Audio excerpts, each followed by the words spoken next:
Chapter 1. In Xavier, my X-Gene has grown profoundly. Xavier Institute. Am I still alive? Haotian was suddenly beset by a throbbing headache, as if his entire body were on the verge of disintegration.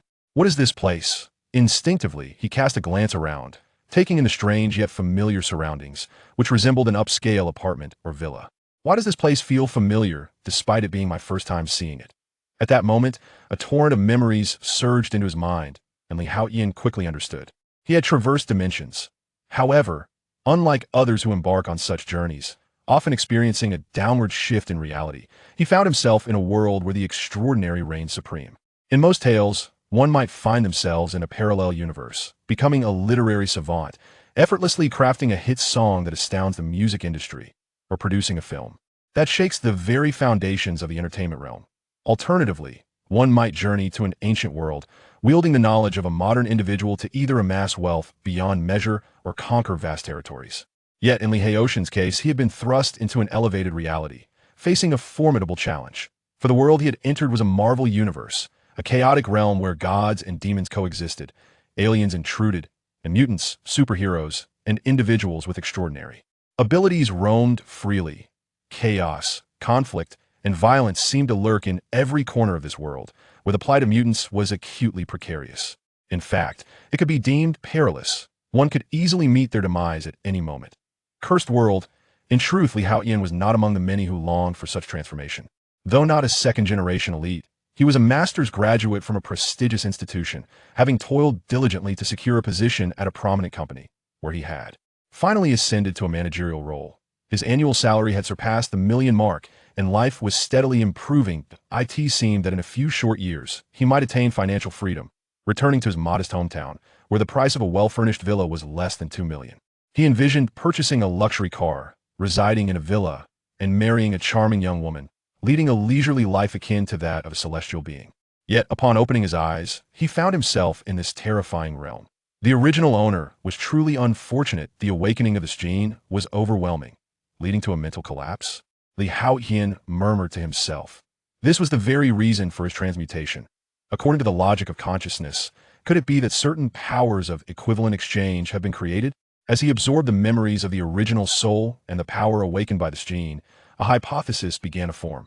After all, he had once been a top student, and his cognitive abilities were commendable. In an instant, he deduced the truth. Isn't this akin to a system? The more he pondered, the more peculiar his expression became. He had perused various novels, and in almost every tale of transmigration, the protagonist possessed a system. For instance, there were divine lottery systems, wherein one could expend points to participate in a draw. Or there were supreme task systems, where completing missions yielded rewards. There were even systems capable of delivering a single devastating blow, instantly elevating one to a staggering level of prowess. All of these were based on certain rules of equivalent exchange. The offerings made by the host are typically minimal, not particularly economical, especially considering they are the protagonist. Is it not unreasonable to expect a discount? With this thought, Haotian began to comprehend his gene ability even more. If utilized correctly, it could indeed be a formidable force. Wait, does this mean I can create extraordinary systems at will? Suddenly, Haotian was taken aback. His gene ability essentially allows him to fabricate systems based on the logic of his consciousness, does it not? Haotian couldn't help but feel as if he had contributed to global warming. This gene is astonishing. After a brief moment, he let out a long sigh. Even though Haotian initially harbored little interest in traversing realms, he could not suppress his excitement now. The future is indeed promising. Are you awake? At that moment, a girl with flaxen hair approached, holding a cup of water and a warm, damp towel. Katie? The name of the girl immediately surfaced in Haotian's memory. This adorable girl with flaxen hair was none other than the illusionary cat, Katie Pride. It appears the original self had a good relationship with her. Through the memories, Haotian developed a clearer understanding of Katie. He gazed at her 17-year-old blossom of youth. Already radiant, she was a fair-skinned girl with delicate features and a charming countenance, making her quite popular among suitors at Xavier Academy. Are you feeling better? Katie inquired with evident concern. Haotian had been at Xavier for half a year, but his gene had remained unstable until yesterday, when it suddenly erupted with immense power. It even alarmed the professor, though it was ultimately subdued. However, Haotian had fallen into a prolonged unconsciousness, causing concern for Katie, who shared a close bond with him. She held a deep interest and affection for this dark-haired, dark-eyed Chinese mutant, and their relationship was quite amicable. Don't worry, I'm much better, Li Haotian nodded. The original self had perished, and he had traversed into this new existence. Even though he was not particularly keen on this transition, there was no need to waste energy on what had already transpired. Feelings of regret, confusion, and fear would only squander precious time. This was a lesson Li Haotian had learned from a young age. I must survive and thrive. Though the dangers of this era were immense, and peril could lurk at any moment, Li Haotian had yet to fully experience life. He would never simply concede defeat. Therefore, he must endure, and he must do so splendidly. To achieve survival, the first step is to grow stronger. Utilizing my X-Gene, I shall create my first system. Li Haotian was a man with plans, and thoughts began to form in his mind. This initial system was crucial and significant. Moreover, it would serve as an exploration of the X-Gene, warranting meticulous study. You are awake. I shall fetch the professor. Katie gently touched Li Haotian's forehead and, upon finding it cool, dashed out with uncontainable excitement to share the good news with Professor X. What a delightful girl! Li Haotian shook his head in amusement. Though it was their first encounter, he felt a profound fondness for the spirited young lady. After all, who could resist the charm of a beautiful and kind-hearted girl? What should I make of my first system? Taking a deep breath, he focused his mind. Li Haotian began to earnestly explore the X-Gene within him.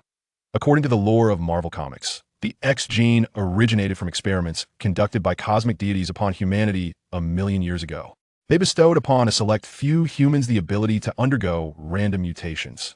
Once the X-Gene within one's body is activated, one can become a mutant. Whether one emerges as a formidable Omega-level mutant or a feeble Epsilon-level mutant is entirely a matter of chance. This randomness mirrors the genetic factors that determine human appearance, which can yield a myriad of combinations and mutations. Just as the offspring of strikingly beautiful parents may not always be aesthetically pleasing, the outcome is not guaranteed. Thus, it is entirely possible for even the most powerful mutants to have children with inconsequential abilities. For instance, there is Bailey, whose mutant power of one-time human fireworks has been officially dubbed the most trivial and most pathetic mutant ability. Conversely, consider Franklin Richards, the son of Mr. Fantastic and the Invisible Woman. Although neither of his parents are mutants, he is a naturally born Omega-level mutant, possessing strength that surpasses that of ordinary members of the cosmic pantheon even in his youth. This exemplifies the inherent uncertainty. Chapter 2. Creating the System and What of Me? The X-Gene of Li Haotian's original self is undeniably potent, even if it does not reach the pinnacle of Omega level. It is at the very least alpha grade. However, at this juncture, he is unable to discern the precise tier it belongs to, given his current knowledge and experience. Furthermore, his mutant abilities are rather singular. To put it succinctly, they revolve around the principle of equivalent exchange. Yet, Li Haotian comprehends that this appears to touch upon some rudimentary rules. If wielded adeptly, it certainly embodies formidable potential. The more he contemplates, the more he perceives this as the embryonic form of a system. He muses inwardly. What manner of system ought to be created? Images of various systems from novels and comics he has previously encountered flicker through his mind. The one-cut 999 system, the Invincible upgrade system, the daily check-in system, the multiverse fishing system. A plethora of system names dances through Li Haotian's thoughts. Yet, many concepts cannot simply materialize from thin air. For instance, the multiverse fishing system, as described in those tales, claims to allow one to fish from the myriad realms for elixirs, divine weapons, and martial techniques. In reality, however, Li Haotian's X-Gene ability cannot breach the cosmic crystalline barriers to fish from the various worlds. While the logic of consciousness may boundlessly dream, the power of equivalent exchange is inherently limited. Moreover, it cannot transcend the confines of the universe, at least within this Marvel universe. Li Haotian finds himself unable to break through.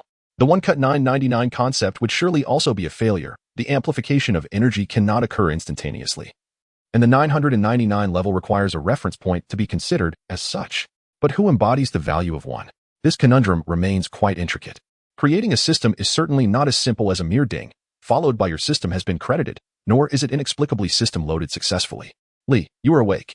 At that moment, a gentle voice resonated. Li Haotian looked up to see a man seated in a wheelchair, being pushed forward by Katie. It is him. This individual is unmistakable. With profound eyes, a confident demeanor, and an intellect that shines brightly, his face radiates a powerful warmth and approachability. Professor X. As Li Haotian gazes upon this man, a sense of wariness stirs within him, for the strength of the other's psychic power is formidable. Even someone as potent as Magneto requires a helmet to shield himself from control and telepathic influence. He fears that his secrets may be uncovered. Ding. The mental shielding system has been successfully created. Detecting psychic energy in the vicinity, the system automatically initiated a mental protective barrier. At that moment, a clear sound echoed in Li Haotian's mind. The system has successfully been established? How is this possible? Wait, just now, I was merely contemplating not to be sensed by Professor X to prevent him from uncovering the secrets of my heart, and thus the system was created. Could it be? A sudden realization struck Li Haotian as he began to comprehend the essence of the matter. According to the logic of consciousness, the power of equivalent exchange was brought into existence, so that was it. He finally understood. At that moment, Professor X raised his eyebrows slightly, glancing at Li Haotian with a hint of surprise, yet his gaze remained gentle as he spoke. Li, there is no need for such vigilance. Even though I possess the ability to effortlessly manipulate, erase, browse, or even create the memories of others, I generally refrain from doing so. After all, we are not enemies. And every individual deserves their own privacy. Upon hearing Professor X's words, Li Haotian gave an awkward smile, feeling somewhat embarrassed. Professor, you misunderstand. I was merely contemplating a certain application of my abilities, and I experimented a bit without any intent to be cautious of you. The faculty holds you in high regard. At this, Li Haotian chuckled. Indeed, you are Professor X. I have only just created a system, and you detected it immediately. Your telepathic abilities are truly formidable. However, Li Haotian felt a sense of relief now. This was not merely due to Professor X's assurance that he would not intrude upon his thoughts, but because his X-Gene powers had manifested, providing a mental shielding system to safeguard his innermost self. From this point onward, no telepath or superpowered individual could pry into his heart. In that moment, he felt a renewed sense of confidence. You are my student. Should you encounter any issues, feel free to consult me. It is my duty to enlighten, teach, and clarify, Professor X said with a soothing tone. I understand. Li Haotian nodded. I shall not disturb your rest any longer. Please recover swiftly and join us in our activities, Professor X added. I will, Li Haotian replied. He had just traversed into this realm, and this school for mutants served as a perfect sanctuary for him. Especially now that he had come to realize the dire circumstances of this era. Danger lurked everywhere. I must diligently harness my X-Gene to bring the system to fruition. Li Haotian took a deep breath, contemplating. His X-Gene was undoubtedly powerful. At the very least, it was alpha level, and it might even be the legendary omega level. However, if not utilized properly, it could fall short of even gamma level. Just then, as Professor X departed, Li Haotian began to recall that sensation he had felt earlier. In that moment, he was simply focused on evading Professor X's telepathic detection of his inner secrets, that feeling. It was akin to the intense impulse experience between two individuals reaching a peak of intimacy. That was the threshold. Once activated, it could lead to a rebirth of life. If shut down, it could result in a plea for mercy. Though the metaphor may be somewhat imprecise. Li Haotian felt an extraordinary force within him as he endeavored to create a system akin to an impulsive surge. Once activated, the system materialized. Ding. Indeed. Recalling the sensations of the past and the principles he had mastered since the age of 15, Li Haotian successfully recreated the system once more. The sunbathing empowerment system. Creation accomplished. Whoosh. With the emergence of this system, Li Haotian shivered, as if something within him had been expended. He felt a hint of fatigue. Yet his spirit transcended into an ethereal state of profound enlightenment. In this condition, his mind was not only remarkably calm but also exceptionally agile, with enhanced deductive reasoning and logical capabilities. So it was. Previously, he had merely conjectured and attempted to create the system, but now he comprehended it thoroughly. Furthermore, he gained deeper insights into his X-Gene. It appeared that the special rule power contained within the X-Gene was finite. Once depleted, it would require time to replenish. Moreover, the mightier the system, the greater the consumption of rule power. To Li Haotian, this presented a drawback. Nevertheless, during the recovery of rule power, one would temporarily enter a state of astonishing enlightenment. With remarkably quick-witted thinking, akin to that of a sage, Li Haotian pondered deeply. The sunbathing empowerment system? Just a moment ago, he had intended to create a sleep empowerment system, yet the imagery of action sequences flashed through his mind, inadvertently invoking the banner of a certain character. Thus, it transformed into the sunbathing system. It seemed the influence of culture was quite formidable, insidiously leading one astray. Glancing at the system, Li Haotian couldn't help but murmur. This system was rather commendable. Merely basking in the sun would enhance his strength, stamina, endurance, frost resistance, and fire resistance, among other attributes. It offered almost a comprehensive enhancement. However, sunbathing was only feasible during the day, far less convenient than his initial plan of a sleep empowerment system, which allowed for prolonged rest. Never mind, he thought. Once his rule power was fully restored, he would create another system. Li Haotian chose not to dwell on such matters any longer. Feeling a pang of hunger, he decided to procure something to eat. Rising from his bed, he ventured toward the bedroom door. Although Li Haotian possessed all the memories of school, nothing could compare to the vividness of direct observation. Even the most captivating lectures from the screen paled in comparison to the tangible allure of a 200 yuan lady. Before long, guided by his recollections, Li Haotian arrived at the cafeteria. Upon entering, his eyes brightened with excitement. Chapter 3. The plan for cultivating a beautiful friend Laserite Scott. And Iceman Bobby, is that the mischievous Anna? As Li Haotian stepped into the cafeteria, he was greeted by a multitude of familiar faces. These were none other than the renowned X-Men. He had watched the films countless times, yet this was his first encounter with the real deal, evoking a sensation akin to meeting a movie star. How intriguing. Before long, he approached the cafeteria counter and ordered some fast food. The fare appeared quite appetizing, rivaling the likes of McDonald's and KFC. One couldn't help but wonder about the professor's wealth. Li Haotian mused, contemplating the financial burden of providing meals and accommodation for so many students at the mutant school each month. After surveying the surroundings, he spotted a quieter corner and settled down to enjoy his meal. Just then, a teenage girl with black hair approached and took a seat across from him. Who is she? Memories stirred in Li Haotian's mind. Clarice Ferguson. He recalled she was nicknamed Blink. According to his predecessor's memories, Clarice was not particularly popular. Yet, Li Haotian understood this phenomenon. Wherever there are people, there exist social circles, and unfortunately, Clarice found herself on the periphery. After all, there weren't many black-haired individuals in this mutant school. Her ability must be teleportation. Having seen X-Men, Days of Future Past, he was well aware of Blink's powers. However, these details paled in comparison to what genuinely piqued Li Haotian's interest. Despite being named Clarice, she had blossomed into a quintessential Asian beauty, reminiscent of Bing Bing. Li, there's still space here. Would you care to join us? At that moment, a few other students entered the cafeteria. Apologies, I have already found a seat. Thank you for the invitation. Li Haotian waved with a smile and turned his attention back to Clarice. After all, there were few black-haired individuals in this mutant school.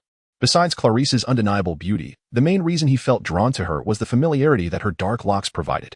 Having just traversed into this world filled with mutants, predominantly of foreign descent, he found himself somewhat out of place. Friend, may I join you for a meal? He soon approached Clarice, smiling as he inquired. You. Of course. It seemed that no one had ever taken the initiative to sit with her, leaving Clarice flustered and uncertain. Indeed, she was already exhibiting the traits of a budding beauty. As Li Haotian settled down, he took a moment to carefully observe Clarice. With bright eyes, pearly teeth, and a delicate oval face, her exquisite features epitomized the characteristics of an enchanting Eastern beauty. The eyes, due to the influence of mutants, were not the typical black, but rather a striking shade of light green. This peculiarity only added an intriguing allure to her beauty. Fortunately, she had matured gracefully, retaining her exquisite appearance. Li Haotian couldn't help but reflect upon this, as he had watched X-Men, Days of Future Past, and knew that Blink remained a stunning beauty, untouched by the ravages of time. Indeed, many individuals, once adorable in their youth, often lose their charm as they grow older, much like the frequently ridiculed child star. The actor from Harry Potter. Do not be alarmed. I harbor no ill intentions. I merely wish to befriend you. My name is Li Haotian. Noticing Clarice's apprehension, he smiled and extended his hand. It was fortunate that both possessed dark hair, which lent them a semblance of similarity, thus easing Clarice's tension. Why you? Hello? I am Clarice Ferguson. Although Blink in the film had exhibited her abilities to assist many and even managed to thwart Sentinels with a striking grace, the current Clarice appeared timid and introverted. Therefore, Li Haotian refrained from overwhelming her with conversation, understanding that it is essential to approach friendships with such shy individuals gradually. Excessive enthusiasm may provoke a desire to retreat. With a gentle smile towards Clarice, he began to eat, as he was indeed feeling somewhat hungry. Observing Li Haotian indulge in his meal, Clarice cautiously followed suit, savoring her food. Moments later, having finished her meal, she wiped her mouth and slowly raised her gaze, only to find Li Haotian gazing at her with a cheerful expression. Do I have something on my face? Clarice quickly reached for a napkin to dab at her face. Not at all. I simply realized that you perfectly embody the definition of beauty from my hometown, like a living fairy. Li Haotian exclaimed with a grin. Clarice's face flushed crimson, though a hint of sadness flickered in her eyes as she murmured, I am not beautiful. They all say I am ugly. How can that be? Their perception of your beauty is merely a reflection of their inability to appreciate the elegance of the East. Li Haotian shook his head emphatically. Not only was the future Blink captivating, but even the present Clarice was undoubtedly a charming young lady. At her age, she was just entering middle school in China. She would have surely captivated the attention of many budding young suitors. Really? Clarice asked, lifting her head, her eyes filled with anticipation. Absolutely. Did I not mention that I wish to befriend you? Why would I deceive you? Besides, had you truly been unattractive, I would not seek your friendship. Haotian replied with a warm smile. Thank you. Clarice looked up, her eyes glistening with gratitude, speaking softly. Until we meet again. He stood up, choosing not to elaborate further. After all, friendships require a gradual approach. After all, Clarice embodies the modesty and introspection characteristic of Eastern women, unlike Western women, who might boldly approach with exuberant compliments and then request contact information. As long as one is not disliked, fortune may favor them with a splendid night.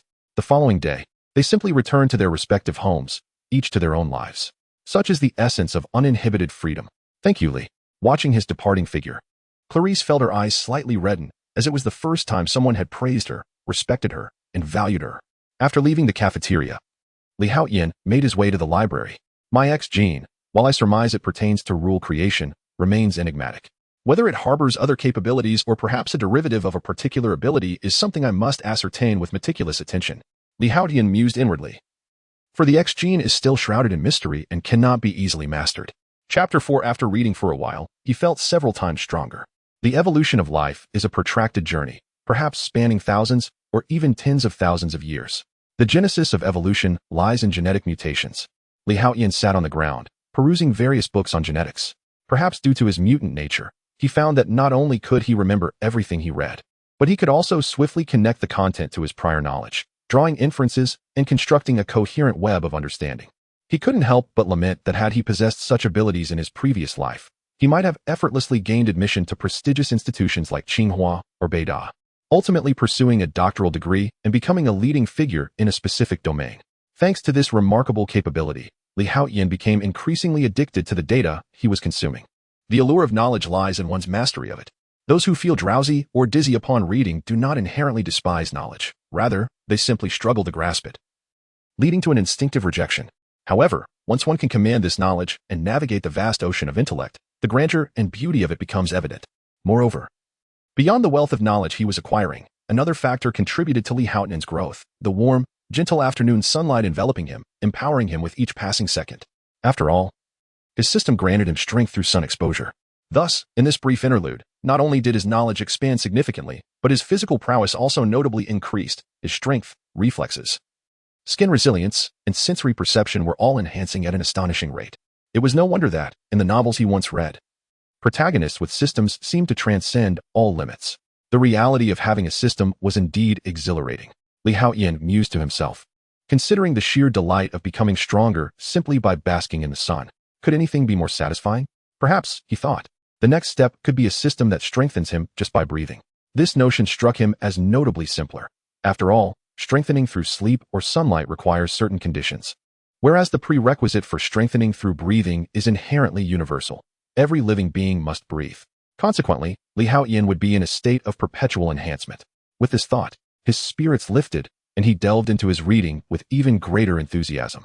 Furthermore, as he continued to grow stronger, his cognitive abilities, mental acuity, and overall comprehension seemed to enhance incessantly. Thus, his understanding became increasingly extraordinary. According to the texts, the X-Gene of mutants has its limits. If I were to create a system using the X-Gene, would that circumvent those boundaries? Would this constitute a bug? Haotian pondered deeply. He had watched the Marvel series, and according to its lore, characters such as Magneto and Professor X, even if they sought to obliterate the universe, would find it no simple task to annihilate Earth itself. This was still within the realm of comic book and cinematic narratives. The reality of instigating a large-scale war would be a formidable challenge. In truth, their power merely grazed the planetary level. Otherwise, mutants would not need to seek refuge at Xavier's. They could have easily risen up and enslaved humanity. Haotian shook his head. The depictions in the comics were already excessively fantastical, yet the actual world fell significantly short. Of course, some might mention Jean Grey, more accurately known as the Phoenix, a formidable entity in her own right, a unique case. However, her abilities were not derived from the mutant's powers, but rather from the Phoenix Force. Moreover, her power was often uncontrollable, leading only to destruction and fury. My X-Gene might also be of Omega level. Haotian mused silently. His X-Gene was rather peculiar, defying simple measures of strength. For instance, the system he had created, which enhanced his power through sunlight exposure, allowed every cell in his body to undergo a special transformation under the sun's rays, resulting in holistic enhancement. Yet, This perception remained vague and undirected. If my evolution knows no bounds, perhaps my X-gene could transcend even Omega level. Li Haotian felt a flicker of anticipation. He lifted his head and stirred his body. A surge of power several times greater than before coursing through him. After merely reading for a short while, he had amplified his strength significantly. How wonderful it is to possess a system. Though this system was birthed from his X-gene, Li Haotian could not help but marvel at it. Those endowed with a system were practically invincible. The sunlight was pleasant. It seemed he could indulge in reading a while longer. Stretching lazily, Li Haotian prepared to continue his reading. However, he instinctively noticed a girl with black hair sitting in a corner not far away. She appeared to be wearing headphones. Quietly engrossed in her book, Fairy Tales by Hans Christian Andersen, Li Haotian thought in surprise. He had not anticipated that Clarice would also be present. He had been too absorbed in his own reading to notice her earlier. At this hour, most girls were likely engaged in games with others. Li Haotian shook his head. In this vast library, apart from himself, Clarice was the only other soul present. It was evident that she was somewhat isolated. Yet, if he recalled correctly, the comic he had read mentioned that Clarice's guardian was a saber-toothed tiger. Given the current timeline, she should still be in elementary school. But now, she had blossomed into a 13 or 14-year-old young lady. It seemed this chaotic Marvel Universe's timeline did not align at all with the comics and films as he knew them. This posed quite a conundrum.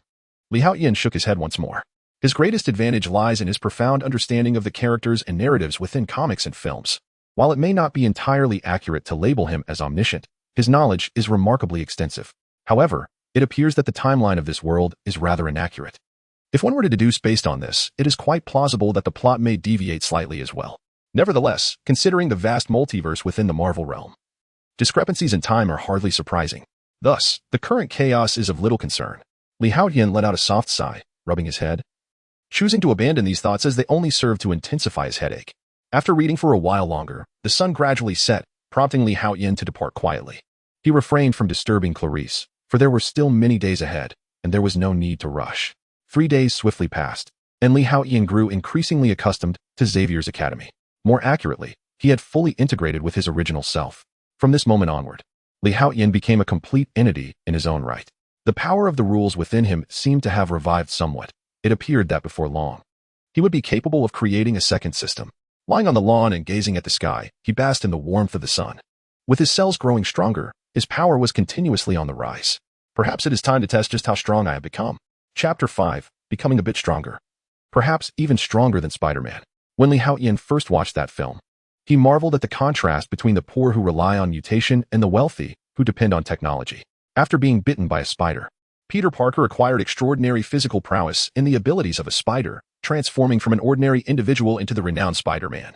However, Li Haotian now believed he surpassed the original Spider-Man by leaps and bounds. Aside from the explosive power coursing through his body, he could distinctly see the ants crawling on the leaves a dozen meters away, as well as the vibrating wings of flies in mid-flight. His vision had enhanced to a level nearly akin to dynamic sight, rivaling even the arachnid's multifaceted eyes. Furthermore, his reaction speed and cognitive abilities had also seen significant improvement. A sense of anticipation began to swell within him as he pondered these developments while basking in the warm sunlight. As time passed, the sun descended, ushering in the twilight. With the sun no longer shining, Li Haotian's period of enhancement came to an end. It was now time to indulge in the fruits of his newfound strength. Yet, before that, he felt compelled to test just how powerful he had become. With this thought in mind, Li Haotian made his way to the school's training facility, which housed various training equipment. In truth, Xavier's academy possessed even better locations to gauge his true capabilities. But those areas were typically off-limits to the average individual, access granted only upon becoming an X-Man. Indeed, the place Li Haotian referred to as the training ground of the X-Men, where ordinary students had no right to tread. Nevertheless, he felt no urgency, for just days prior, he had been an ordinary office worker. Although his salary was commendable, in terms of strength, he was not formidable enough to contend with even the most capable middle or high school students. Today's students were undeniably fierce. Thus, despite feeling an overwhelming surge of power and exceptional vision, Li Haotian remained humble, deeming the regular training facility sufficient for his assessment. Before long, he arrived at the school's training ground. Gazing at the expansive space, larger than a basketball court, he couldn't help but exclaim in awe. The professor was indeed affluent, and Xavier's academy was truly grand. He decided to test his strength first. A glance around revealed an array of fitness equipment, many of which were oversized. For even the regular training area housed individuals far from ordinary. Mutants generally possessed physical capabilities surpassing those of typical humans. Even those who were not strength-based mutants were influenced by their X-gene, elevating their overall attributes beyond the norm. Recalling that he had previously managed to lift only 60 pounds, Haotian made his way to a particularly hefty set of dumbbells. Each side bore 6 weight plates, each weighing 10 pounds. In other words, a dumbbell weighs a staggering 120 pounds, equivalent to nearly 109 G.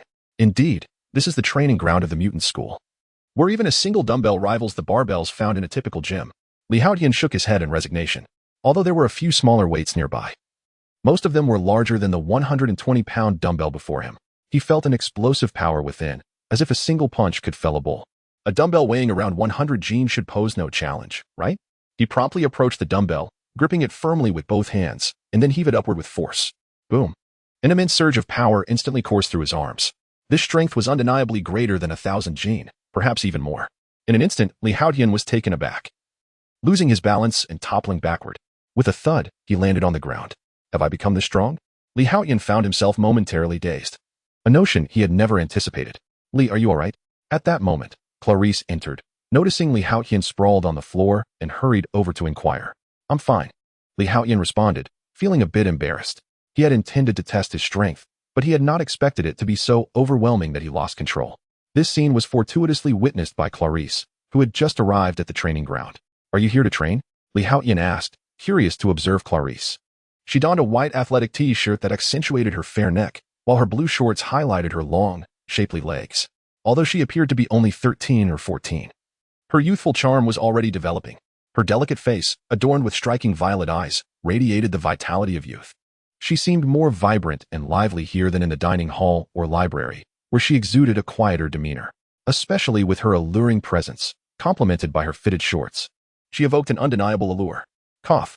Haotian's face flushed. What was he thinking? She was still just a child. Though the Western world tends to be more open-minded at an early age, one must maintain propriety. Well, I aim to master my abilities promptly.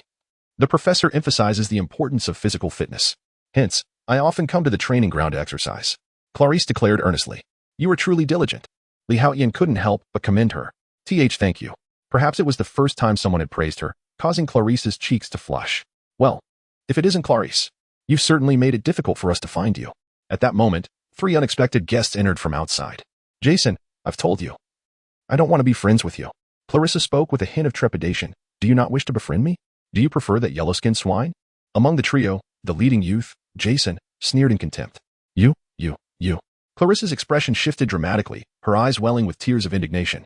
Jason, age 15, possessed the mutant ability of strength amplification. The other two, Yerknay, a 14-year-old with the power to elongate his body, and Spick, a 16-year-old whose abilities granted him canine traits, stood by. Upon encountering these 3, Haotian's memory was instantly flooded with their information. They were all classmates with Clarissa, though they formed a small clique that often bullied weaker students. Haotian belonged to a different class, thus his interactions with them were limited. In his previous life, he had always detested bullies. Little did he expect to encounter such chaos in this tumultuous comic book world. Haotian narrowed his eyes, recalling how he had once been tormented for reporting a bully. He had subsequently learned a crucial lesson. When faced with the tyranny of bullies, the only recourse was to combat violence with violence. Chapter 6. With a single punch, the head went flying no matter where one looks. Glitches are inescapable. Haotian shook his head.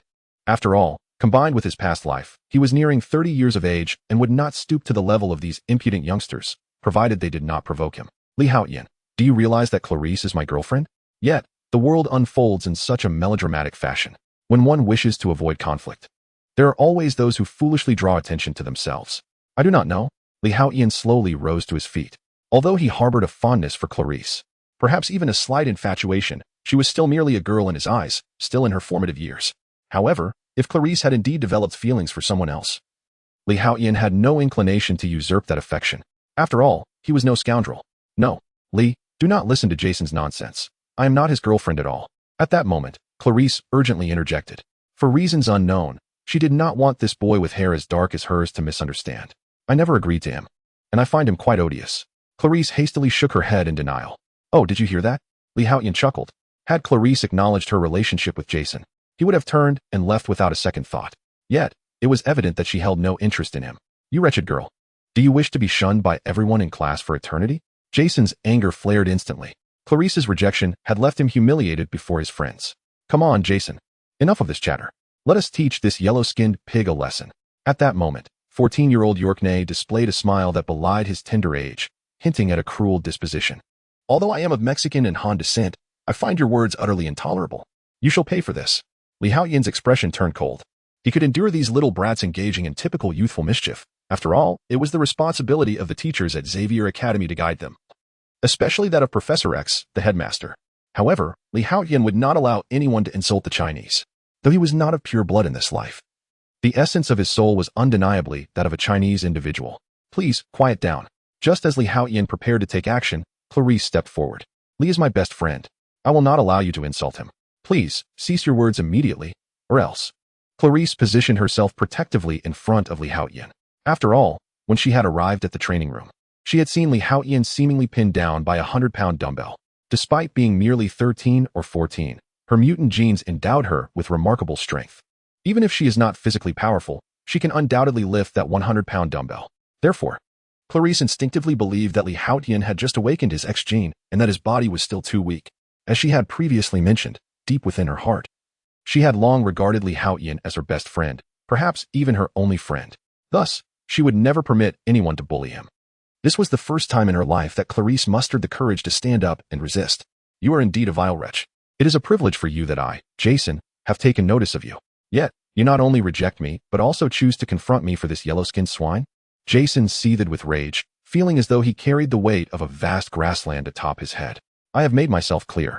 I do not wish to hear those 3 words. In a sudden motion, Li Haotian seized Clarice and moved forward. Li, come back.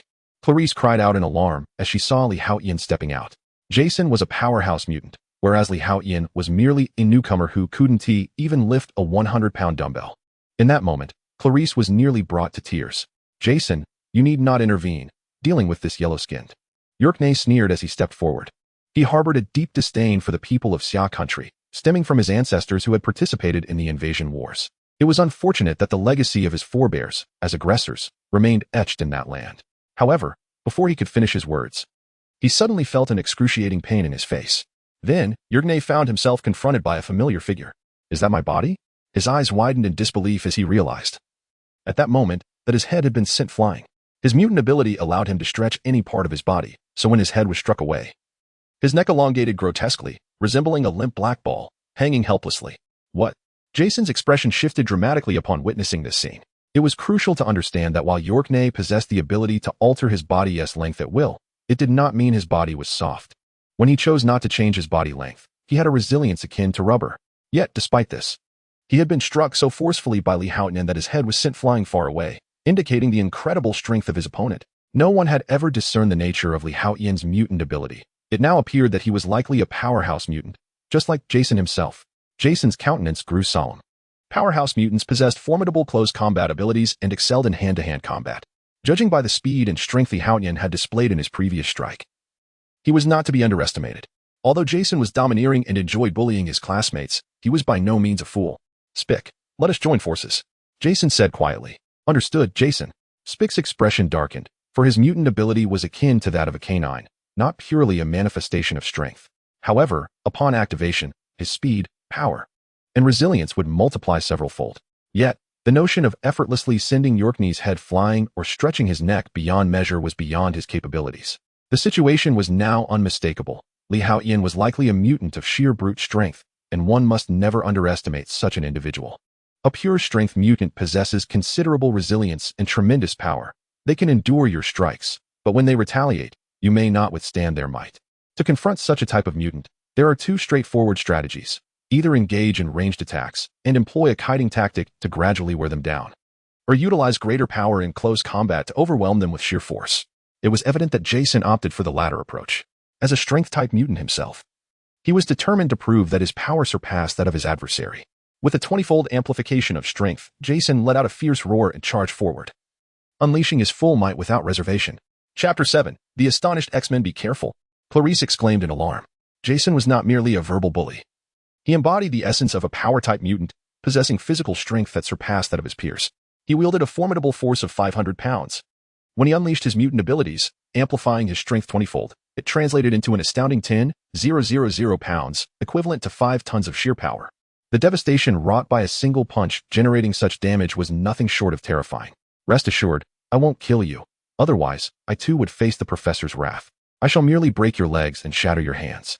Then, I will extract your teeth, so you may comprehend the dire consequences of crossing me. Jason's face twisted into a cruel smile. Though merely 14 years of age, he resembled a demon come to wreak havoc. Yet, Haotian, witnessing this display, furrowed his brow slightly. Despite the intimidating presence of Jason and Clarice's gasp of horror, Haotian felt that the punch, though impressive, did not instill fear within him. It seemed he could withstand it. This instinct compelled him to raise his hand, and he retaliated with a punch of his own, striking fiercely. With a resounding crash, their fists collided. Oh no, Clarice gasped, her heart racing as she turned to seek a teacher. If help arrived swiftly, perhaps the mutant's recovery abilities could heal the damage. Otherwise, Haotian might be condemned to a life of disability. Clarice, who considered Haotian her only friend, could not bear to witness such a fate befall him. After all, having endured bullying throughout her life, she understood all too well the anguish it wrought. However, at that moment, a blood-curdling scream pierced the air. Clarice froze, instinctively glancing back to behold an unbelievable sight. Jason's right arm grotesquely twisted, the bones of his forearm protruding through the skin, exposing the muscle beneath. What is happening?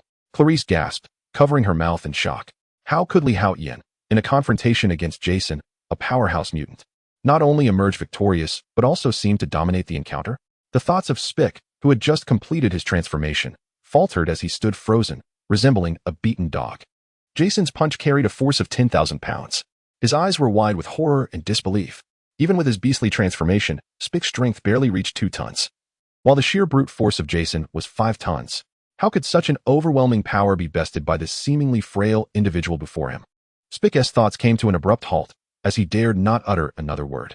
The adversary was capable of rendering Jason's right arm utterly useless with a single blow. Thus, he could easily strike him down in an instant, even though the presence of professors at Xavier's school would prevent any fatal incidents from occurring. Jason was unwilling to face the possibility of becoming crippled. My hand, he cried out in agony, rolling on the ground as he clutched his arm. After all, he was merely a 14-year-old student. Despite the extraordinary strength bestowed upon mutants due to their genetic makeup, their emotional resilience was not vastly different from that of ordinary individuals. I never wish to see you near Clarice again, nor do I want to hear those 3 words. Otherwise, I shall not hesitate to tear your mouth apart. Haotian stated with a calm demeanor, though internally he was somewhat shaken. To his surprise, he realized the extent of his strength. In that moment, he began to grasp the true nature of his power. As recalled, Jason was a pure powerhouse mutant, capable of delivering nearly 5 tons of force with a single punch. Yet, his opponent had been unable to withstand Haotian's strike. This indicated that Haotian's strength was undoubtedly above 5 tons. He had only utilized approximately half of his strength, which equated to around 5 tons of force. Thus, it could be inferred that he possessed nearly 10 tons of strength. A shiver ran through him at this revelation. Such a figure astonished even himself. It was no wonder that those endowed with a system experienced such exhilaration. Haotian felt immense satisfaction with this outcome. However, now that he possessed a system, creating a status panel should pose no challenge. Suddenly, he recalled an important matter. There was no need to undergo ridiculous tests here. By directly creating a status panel, he could ascertain his current condition entirely. How foolish of him to have overlooked such a crucial detail. Haotian couldn't help but chuckle at his own forgetfulness, especially after having read numerous novels featuring systems. You! Jason exclaimed, lifting his head, his eyes filled with rage as he glared at Haotian. Enough. At that moment, a man and a woman entered the training ground, Storm Oraro and Cyclops Scott. Haotian lifted his gaze and immediately recognized the two. This matter ends here. I do not wish to witness severe incidents of fighting within the school, Cyclops Scott declared. Teacher, it was he who broke my hand. Jason roared in protest. Be silent. Jason, do not think for a moment that I am unaware of how you have secretly conspired with your classmates to isolate Clarice and bully other weaker students over the past 2 years. I had intended to find a suitable time to admonish you. However, Haotian has delivered the lesson you deserved. I hope you take this to heart. Storm Oraro interjected, aware that her position as a teacher constrained her from intervening directly. Orolo could hardly contain his desire to teach the detestable Jason a lesson. Despite his youth, he exhibited a rather vile disposition. Jason, your abilities have not significantly advanced over the past 2 years, yet your arrogance has inflated immensely. I sincerely hope you do not allow the powers of mutants to corrupt you, lest you stray from the righteous path. If that day arrives, you shall face not the instructor of Xavier's academy, but rather me, as a member of the X-Men. Cyclops, Scott, spoke coldly, harboring a deep disdain for Jason, whom he considered a coward preying upon his own kind. Nevertheless, Professor X wished for everyone at Xavier's to feel like family. Haotian, Your performance was commendable. You stepped up courageously in a critical moment to protect your beleaguered comrades. I hope you maintain your unwavering resolve and do not allow the allure of mutant powers to consume you, Storm Oraro remarked. Shortly thereafter, the two conversed briefly with Haotian and Clarice before turning to depart, accompanied by the disheveled Jason and his companions. What do you think? Upon returning to the classroom, Storm finally turned to Cyclops. It is truly astonishing. That frail Haotian possesses the formidable strength to shatter Jason's arm, a being defined by brute force. With a single punch, Scott expressed his astonishment, as they had previously concealed their reactions to uphold the image of the X-Men. In this moment, both saw the shared incredulity reflected in each other's eyes. Chapter 8. Creating the attribute panel according to the professor's remarks from a few days prior. Haotian seemingly possesses the ability to shield his mind from perception. It was unexpected, however, to discover the magnitude of his power. Storm expressed her astonishment. Despite their shock, neither of them felt perplexed. After all, the abilities of mutants are intricate and varied.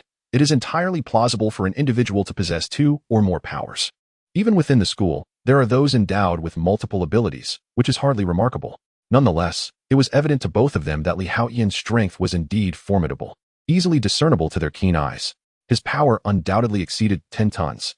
Such terrifying force, when merely considering strength, rivals that of a newly awakened Steelman, Scott remarked. Of course, after enduring numerous battles and training, their prowess had far surpassed that of their initial awakening. I believe we can propose to the professor to include Haotian on the list of X-Men trainees, Storm Ororo suggested.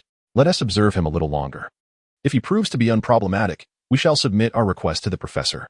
They exchanged glances and nodded in agreement. Clearly, Haotian's capabilities, as well as his character, had earned their approval. Meanwhile, upon seeing Storm and Cyclops depart, Haotian turned his attention to Clarice. Thank you for stepping in to protect me. You are the bravest girl I have ever met, Haotian exclaimed with a smile. Oh, it was nothing. Clarice blushed at his compliment. In truth, she had not thought much of it. Her sole desire was to shield her only friend from being bullied. However, upon reflection, she suddenly realized how much she had changed. The older would never have dared to act so boldly.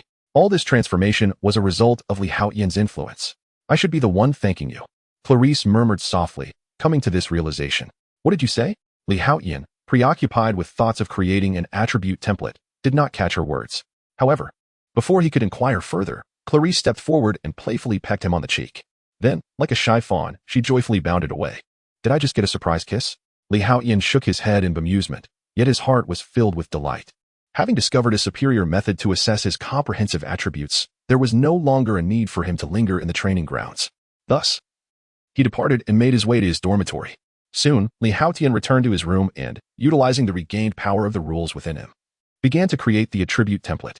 Having already experienced the creation of two systems, this endeavor felt familiar, and he swiftly established the attribute template. Host, Haotian strength, 11 tons mental capacity, 121. For an ordinary person, it is 3 stamina, 1000. For an ordinary person, it is 10 speed, 50 ms system space, 100 cubic meters possessed systems, mental shielding system, sunlight empowerment system. Indeed, my strength has surpassed 10 tons. Haotian gazed upon the attribute template, his eyes brightening with realization. With this template, his power could be further systematized and digitized, vividly displayed before him.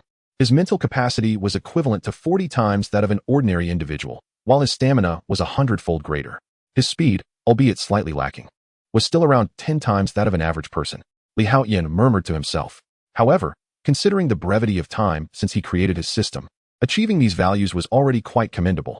Haotian felt a sense of satisfaction regarding the numbers on his attribute panel. After all, the original incarnation was merely a novice, possessing a potent X-gene, yet unable to harness its mutant abilities. Now, with the manifestation of this X-gene's capabilities, he had perfectly unleashed his mutant potential. Henceforth, he merely needed to patiently await his ascent in strength. Haotian felt no urgency in this regard. Unlike others who must exert themselves in rigorous training to enhance their abilities, he could simply bask in sunlight and sip tea to grow stronger. Moreover, once his rule power reached its zenith, Haotian would have the opportunity to create a new system. Next time, perhaps he would devise a system that amplifies strength with each breath. Haotian mused pleasantly to himself. However, the sunlight empowerment system did possess certain limitations, as it only functioned during daylight hours. Yet, it appeared that the more formidable the system, the greater the rule power required.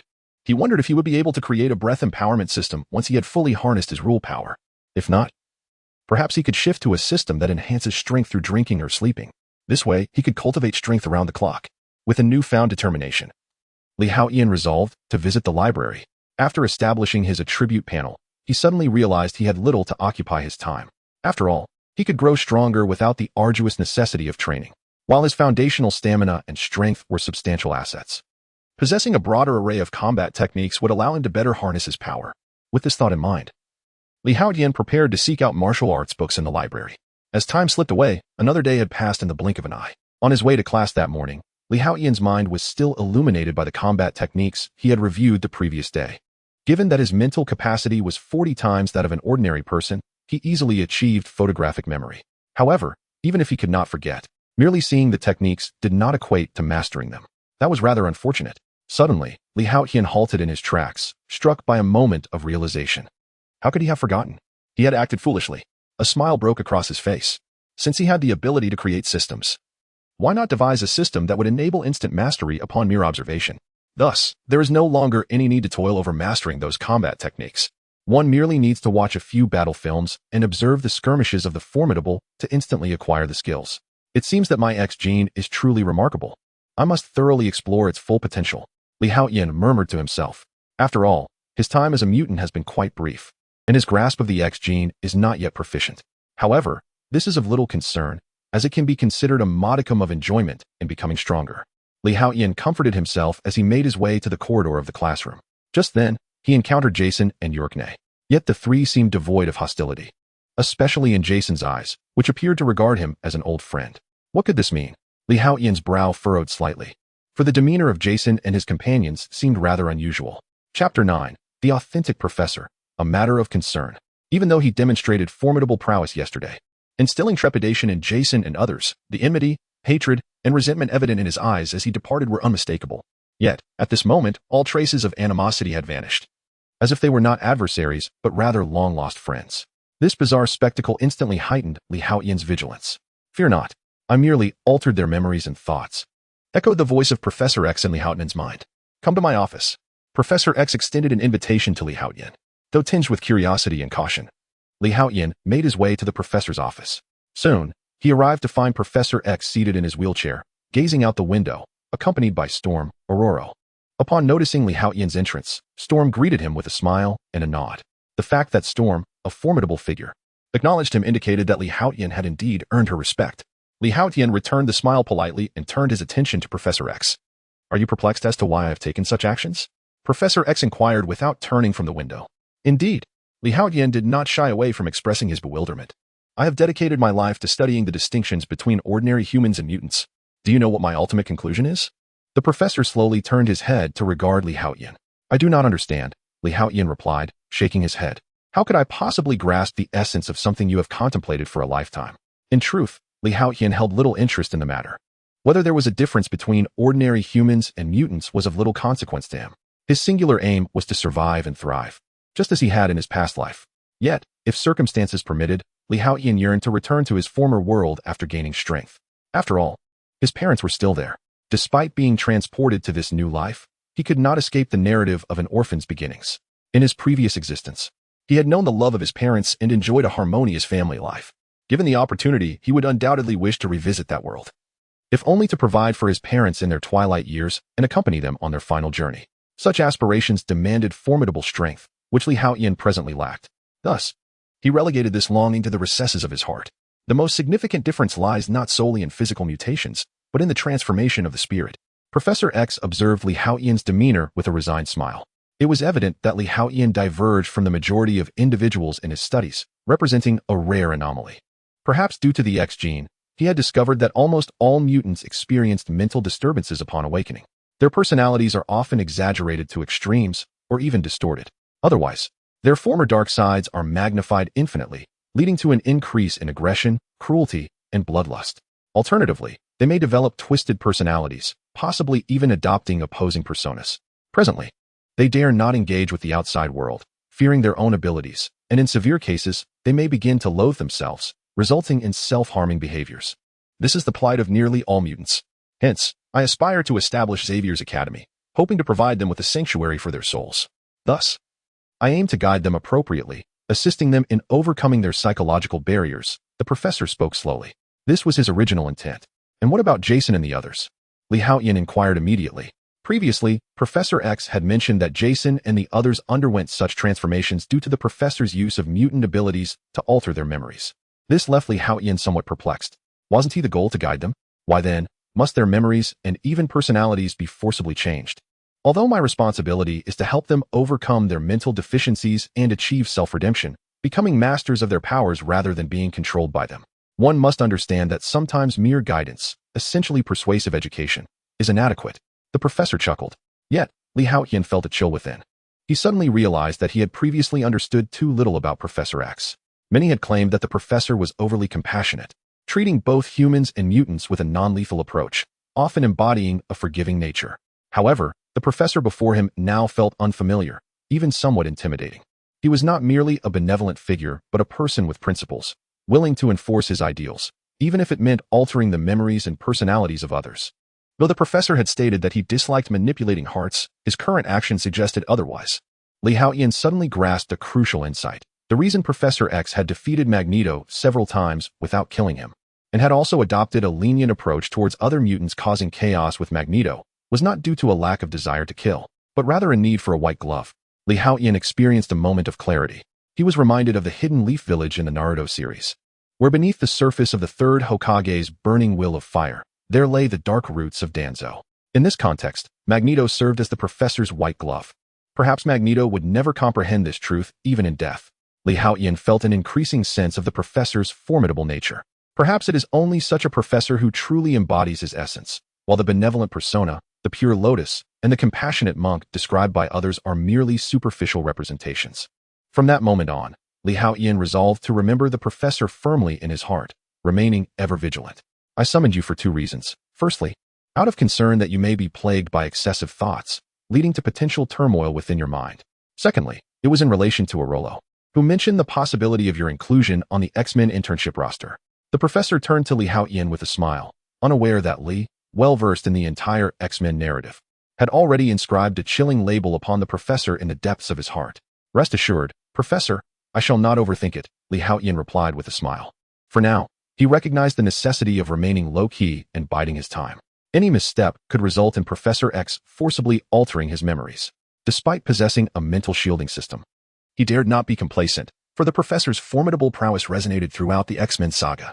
As for the prospect of joining the X-Men as an intern, I must deliberate further. I have only just begun to awaken my X-Gene and grasp my mutant abilities. My proficiency is still lacking, necessitating earnest self-reflection and exploration. Haotian articulated. Previously, before the advent of the attribute panel, he had aspired to join the X-Men, for within their ranks, he could more accurately monitor his strength and attribute data. However, now that he had established the attribute panel, self-monitoring was entirely feasible, rendering an internship with the X-Men unnecessary. Especially now, Haotian had grown increasingly wary of the professor. His X-Gene was undeniably overpowered. Although his combat prowess may not be the strongest, in terms of versatility and adaptability, few mutants could rival him. Thus, Haotian could not guarantee that the professor would remain untempted. Nonetheless, he believed himself to be an Omega-level mutant, and once he amassed sufficient strength, he would no longer fear Professor X. At that juncture, he would reveal his true intentions. For now, however, the timing was not yet ripe. The mental shielding system, had my memories been altered? Contemplating this, a sudden stir within Haotian compelled him to inquire. This was the very scenario he feared most. Chapter 10. The long-awaited campus life. Rest assured, Master, the mental shielding system has detected no damage. The voice of the system resonated in Haotian's mind. Thankfully, his X-Gene is indeed formidable. The last time he created the attribute panel, Haotian had also slightly enhanced the system's intelligence. System, are you now capable of defending against the professor's psychic powers? Haotian inquired earnestly. I regret to inform you, Master, that my strength is insufficient. While I can detect if an opponent launches a psychic attack, their mental prowess is overwhelmingly strong. At my current level, I am unable to provide adequate defense. However, as you grow stronger, so too will my defensive capabilities, the system replied. Truly, the professor is impressive. Haotian was not surprised by this response. After all, the professor's strength is genuinely formidable. Although he cannot fend off the attack, the ability to sense whether the opponent is employing psychic power is sufficient. Moreover, I am making progress every day. The defenses of the mental shielding system will continue to strengthen. Haotian felt a wave of relief wash over him. The thought that someone could subtly alter your thoughts and memories is terrifying. Especially when he recalled Jason and the others' previous behaviors, a shiver ran down his spine. Fortunately, he had the protection of the mental shielding system. As long as the psychic force was not overwhelmingly superior, regardless of being several times stronger, it could be resisted. Furthermore, Haotian was improving with each passing moment. It would not be long before even the professor would be unable to influence him. However, the professor is not as benevolent as one might imagine. I must remain vigilant, he thought to himself. Thus, you need not concern yourself with Jason and the others, the professor said with a smile. But professor, have you considered that you believe this to be the correct form of guidance? Yet, human hearts have always been difficult to fathom, and they can be treacherous. If one day, those whose memories you have altered become aware of these matters, perhaps what awaits you is not gratitude, but rather wrath and resentment. For no one enjoys being treated as a mere puppet. Haotian felt a chill in his heart upon hearing the professor's words. Very well, go about your business. Should you have any thoughts, feel free to come and discuss them with me. As your principal, it is my responsibility and duty, the professor chuckled. Understood. Haotian nodded politely and then left the professor's office. What did he say? Upon seeing Haotian depart, Storm, also known as Ororo, eagerly inquired. After all, the X-Men were in need of powerful allies. Ororo had a very favorable impression of Haotian. He was exceptionally talented but overly cautious, particularly regarding his mind, which he guarded fiercely. The professor's gaze flickered as he smiled at the direction in which Haotian had left. What an intriguing young fellow. It had been quite some time since he had encountered such an interesting mutant. Moreover, the abilities of the mutant on the opposing side seemed rather intriguing. Possessing telepathic powers and a rapidly augmenting physical strength, it is indeed an impressive capability. The professor appears to be somewhat expectant. Should Haotian flourish and descend to become their protector, he would undoubtedly serve as a formidable shield. What about the X-Men in turn? Ororo inquired. Let fate take its course. The wheels of destiny will align all trajectories in due time. The professor chuckled, choosing not to elaborate further as he turned his gaze back to the window. As Haotian departed the office and made his way to the classroom, he felt a slight heaviness in his heart. Just moments ago, Jason and his companions had greeted him with unexpected warmth, as if they had transformed into entirely different individuals. This left Haotian with an even greater wariness towards the professor. Indeed, the power of the mind is formidable. Aside from his increasing vigilance towards the professor, Haotian also grew cautious of those mutants endowed with mental abilities. It is imperative that he fortifies himself without delay. He sighed inwardly, recognizing that these matters cannot be rushed, especially since the governing rules of the X-Gene have yet to be restored. Nevertheless, he was growing stronger each day, including in terms of his mental fortitude. Once his psychic strength reaches a certain threshold, it would similarly enhance his telepathic capabilities. Thus, Haotian could be said to be in a constant state of comprehensive enhancement. The lecture itself was not particularly profound, comprising easily comprehensible and commonly utilized knowledge. After all, this was not an institution for cultivating specialized scholars, but rather a sanctuary for timid, introverted, and persecuted mutants, ensuring they do not remain illiterate. Consequently, the atmosphere in the classroom was somewhat jovial, lacking the usual dreariness of conventional lessons. Most students wore beaming smiles. However, this did not significantly concern Haotian. Having been a graduate student in his past life, he found little interest in such matters. He quietly settled into a seat by the window, relishing the invigorating warmth of the sun. With each ray that kissed his skin, he could feel his cells rejoicing. His entire being, from body to spirit, was visibly strengthening at an astonishing pace. Why do I say visibly? Because the values on his attribute panel were in constant flux, providing a thrill even more exhilarating than watching stock market fluctuations.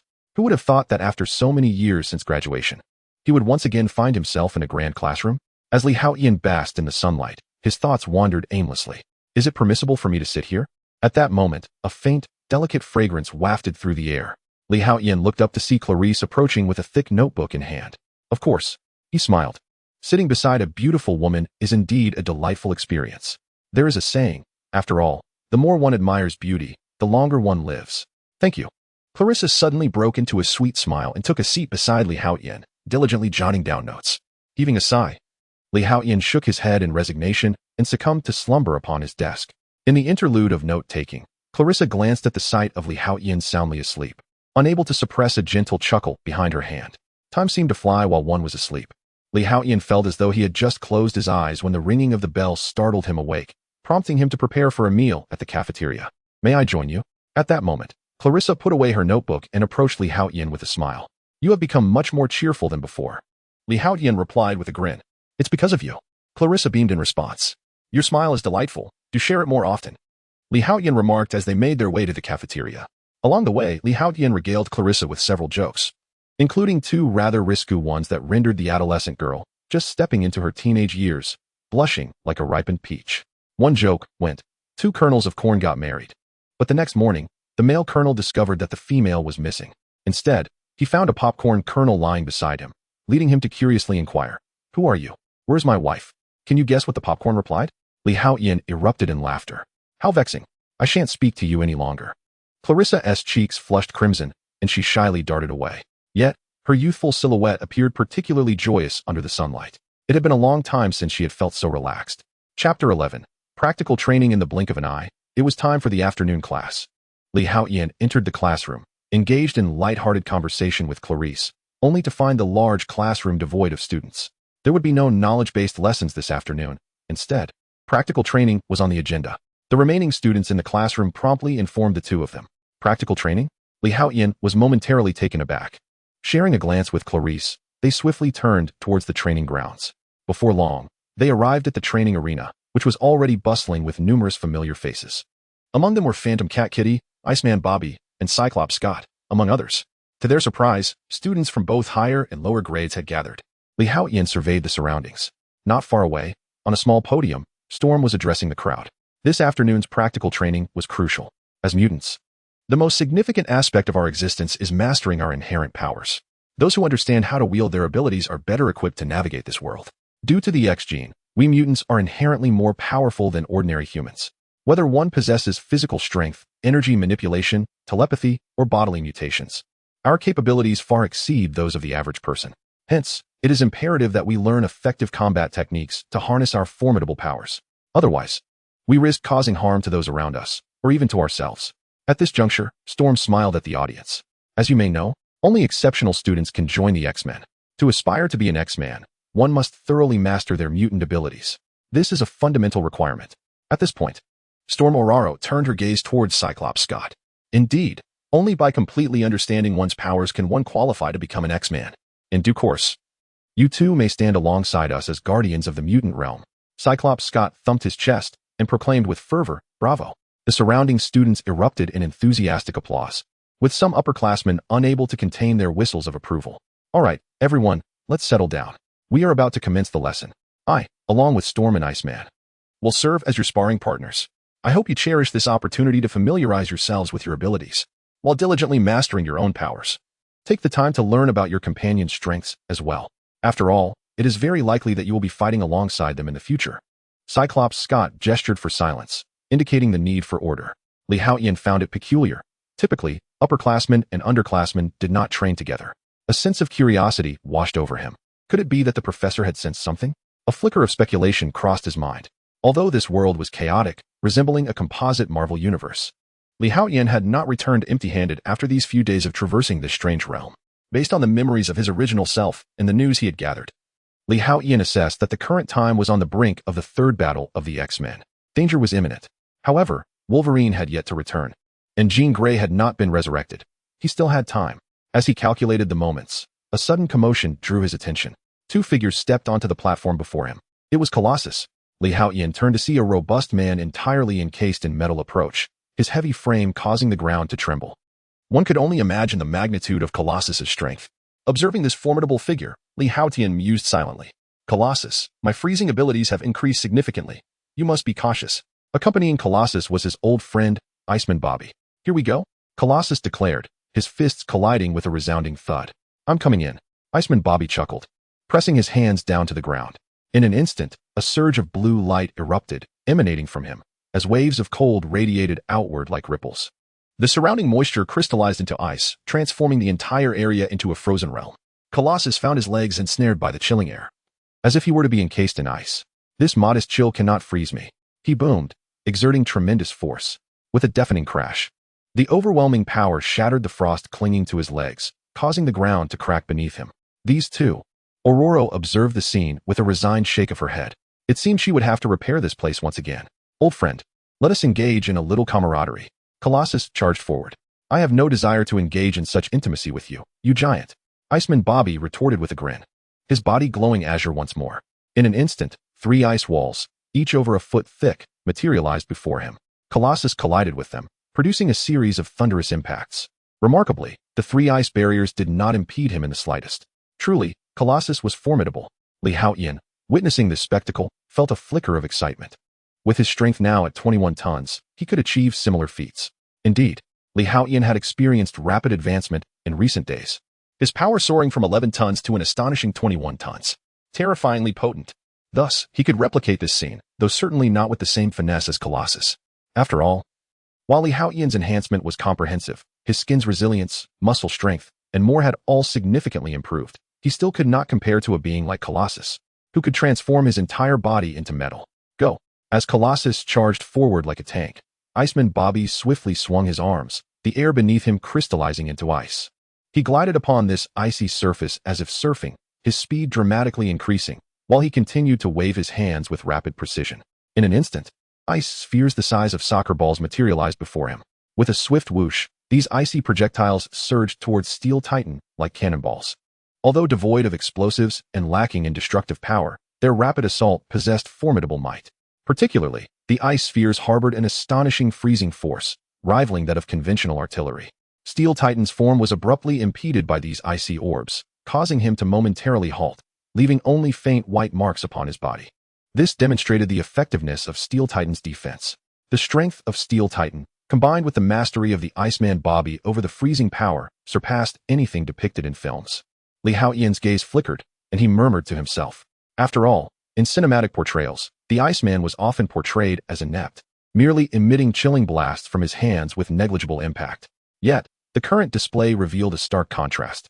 Bobby's speed in erecting ice walls and his adept control over the rapid assault of ice spheres were remarkably proficient and potent. This was a far cry from Haotian's previous impressions of the Iceman Bobby. Hence, it became evident that this world diverged significantly from the portrayals he was accustomed to in movies and television. This realization heightened Haotian's vigilance. He understood the necessity of never underestimating anyone. Otherwise, one might very well find oneself caught in a precarious situation. Chapter 12. The shocking battle. Your attacks are insufficient to breach my defenses, Steel Titan proclaimed with a resonant hum. Indeed, he was a formidable adversary, possessing immense strength and remarkable speed, akin to a humanoid tank, which left Haotian in awe. The prowess of his opponent was undeniably formidable, and the clash between them was a captivating exchange of power. The experience of witnessing such a visceral confrontation was unparalleled, surpassing any 3D film or virtual reality experience. Fear not, I have many more tricks prepared for you. Iceman Bobby laughed heartily, charging forward once more. His feet glided across the icy surface like a surfer riding a wave, exponentially increasing his speed. Suddenly, several colossal ice hammers materialized around Steel Titan, each hammer as large as a grinding wheel, evoking a sense of awe. Upon witnessing this scene, Haotian wore an unusual expression. Bobby's command over ice reminded him of Gray from Fairy Tale, the Ice Mage. At this moment, Bobby's mastery of ice seemed to rival that of the Ice Mage Gray. With a thunderous crash, Steel Titan was sent flying by one of the hammers, but before he could descend, another massive hammer struck him again. Thus, Steel Titan was relentlessly battered in midair by Bobby's ice hammers. It appeared that the Iceman was indeed of Omega-level strength, while Steel Titan fell slightly short. Bobby had begun to dominate the fight. Haotian pondered deeply. In truth, he was comparable to Steel Titan, both sharing the nature of close combat fighters. Moreover, Steel Titan likely possessed greater strength than Haotian at this moment. While their defenses were similar, Steel Titans were more comprehensive. Whereas Haotian's resilience lay primarily in his skin's toughness, with a slight advantage in muscle strength. However, in terms of absolute defense, he was inferior to Steel Titan, who could transform into a steel behemoth. What if I were to engage in battle with Iceman Bobby? He mused. If he were the one confronting Bobby, how would he contend with such formidable ice control abilities akin to an ice wizard? Comparing himself directly to Steel Titan, Haotian felt a surge of determination and opened his attribute panel.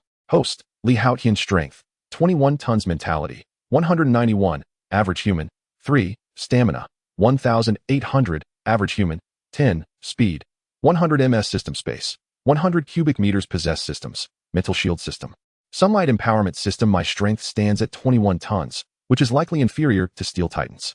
However, my speed has reached 100 ms, which should surpass Steel Titan significantly. In this regard, even Iceman Bobby cannot rival me. Haotian estimated that under normal circumstances, Bobby's speed would likely be around 40 to 50 ms. As I traversed the icy ground, my speed surged nearly double, reaching a remarkable standard of 80 to 90 meters per second. Although this figure approached that of Li Haotian, the 10-meter disparity per second was pivotal for victory. Moreover, Li Haotian's velocity and strength were rapidly escalating daily, showing no signs of decline. Meanwhile, my mental fortitude had surpassed that of an ordinary person by more than 63 times.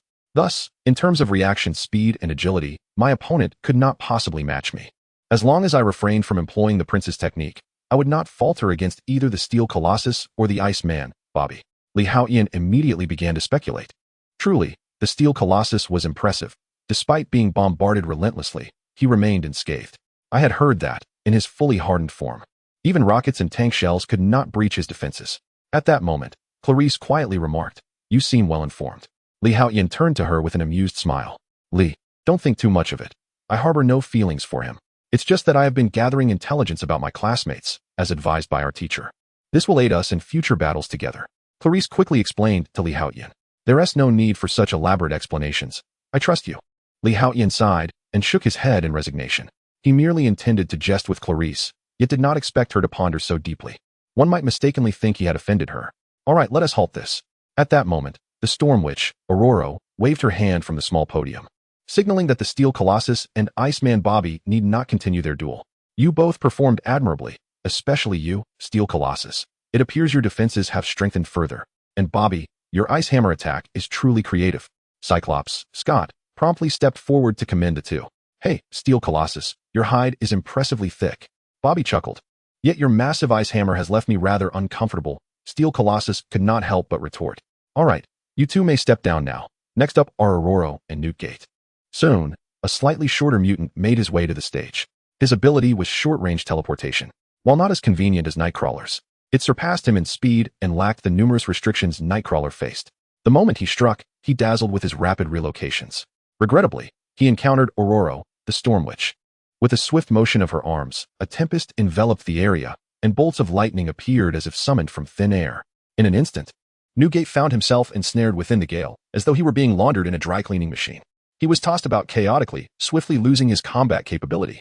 Despite his prowess in attrition warfare, capable of exhausting an opponent to their demise, he could not withstand even a minute against the Storm Witch.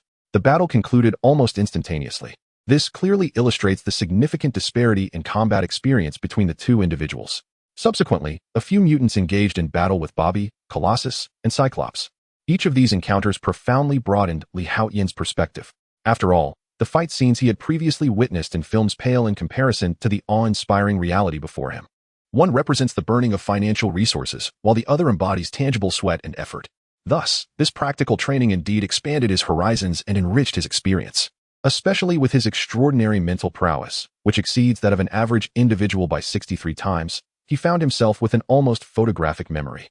He absorbed numerous combat techniques and battle experiences, while also gaining insight into the diverse abilities of other mutants. This led Li Haotian to reflect on the remarkable variety of mutant powers, which far exceeded what he had seen in cinematic portrayals. Just as he was becoming engrossed and filled with insights, Cyclops approached him.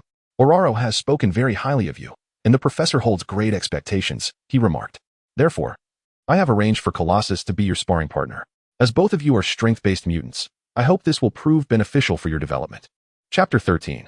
This punch weighs 20 tons. Does it hurt to be slapped? Facing the Steel Titan? At the mention of this, Li Haotian's heart stirred. In fact, he had found the earlier clash between the Steel Titan and the Iceman Bobby rather exhilarating. From certain perspectives, Li Haotian could also be regarded as a power-oriented mutant. Of course, this was only true for the present. After all, Li Haotian's growth was all-encompassing, while the Steel Titan, despite his immense strength and high defense, had a rather singular mode of attack, revealing significant weaknesses. With Li Haotian's X-Gene capabilities, it was undeniable that he would evolve into a versatile combatant in the future, a quality the Steel Titan could not hope to rival. Very well. Li Haotian nodded affirmatively. Thud. Thud. Thud. The Steel Titan strode confidently towards the clear space in front of the small podium. "Come on, Junior." However, he did not transform, evidently deeming Li Haotian a lower-year student, not worthy of such an effort. "Go, Li," cheered Clarice, standing nearby. "This is Li Haotian, right? I heard he could hardly control his mutant powers before. Didn't he cause an explosion the other day? It seems rather excessive for Professor Scott to allow him to spar with the Steel Titan. I doubt he can last even 5 minutes." The crowd began to murmur. "Let us not be so harsh. Li is our classmate. We should support him. Kitty Pryde, also known as Shadow Cat, interjected. Although she was not particularly chatty by nature, she maintained a decent rapport with Li Haotian. Please, don't say that. Li is indeed strong. Clarice mustered her courage to speak up, defending him against the naysayers. Unlike others, she was aware of Li Haotian's formidable strength. Even Jason, a pure power-type mutant, could not withstand a single punch from him. Isn't that our quiet Clarice?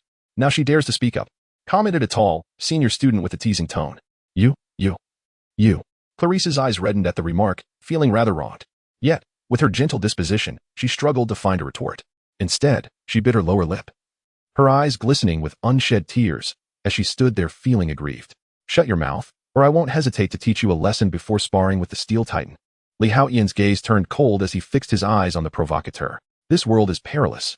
He had never wished to be a lone hero, nor to become a Superman to save the world. However, should anyone dare to bully his friends, Li Haotian would certainly not acquiesce easily. The student attempted to retort, but the intensity of Li Haotian's gaze sent a shiver down his spine. Kuba, as a senior, how can you bully a lower-year student? Storm, Oraro, interjected with a furrowed brow, having been bullied herself before knowing the professors. She harbored a strong disdain for those who preyed upon the weak. I apologize. The young man with an elongated face, Kuba, suddenly forced a smile, seizing the opportunity to deflect the situation. Come on, Junior. Let me witness the extent of your strength. Oroluo has highly recommended you, believing that your potential rivals my own. Moreover, you are also a mutant adept at harnessing strength. The Steel Titan's voice reverberated with curiosity, for Oroluo was known for his discerning eye. Notably, he had mentioned Li Haotian several times before the Steel Titan.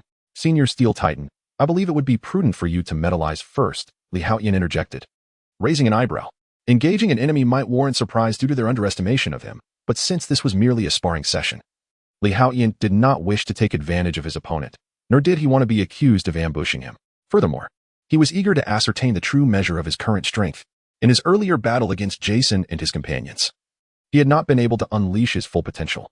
Very well, the Steel Titan nodded in agreement. In his view, there was no need to metalize when facing Li Haotian, as his innate strength was already formidable due to his X-Gene. However, out of respect for Li Haotian's pride, he opted to metalize nonetheless. Senior, here I come. With a fierce focus, Li Haotian exerted a powerful push from his feet. He did not engage in a tentative approach, but instead unleashed his full force from the outset. He had observed the Steel Titan's previous encounter with the Iceman Bobby with great intensity, while the opponent possessed immense strength and high defense. His attacks were singular and his speed lacking. Such a foe was the simplest for Li Haotian to confront. With terrifying power, Li Haotian's force cracked the ground beneath him. Like a cannonball, he launched himself forward.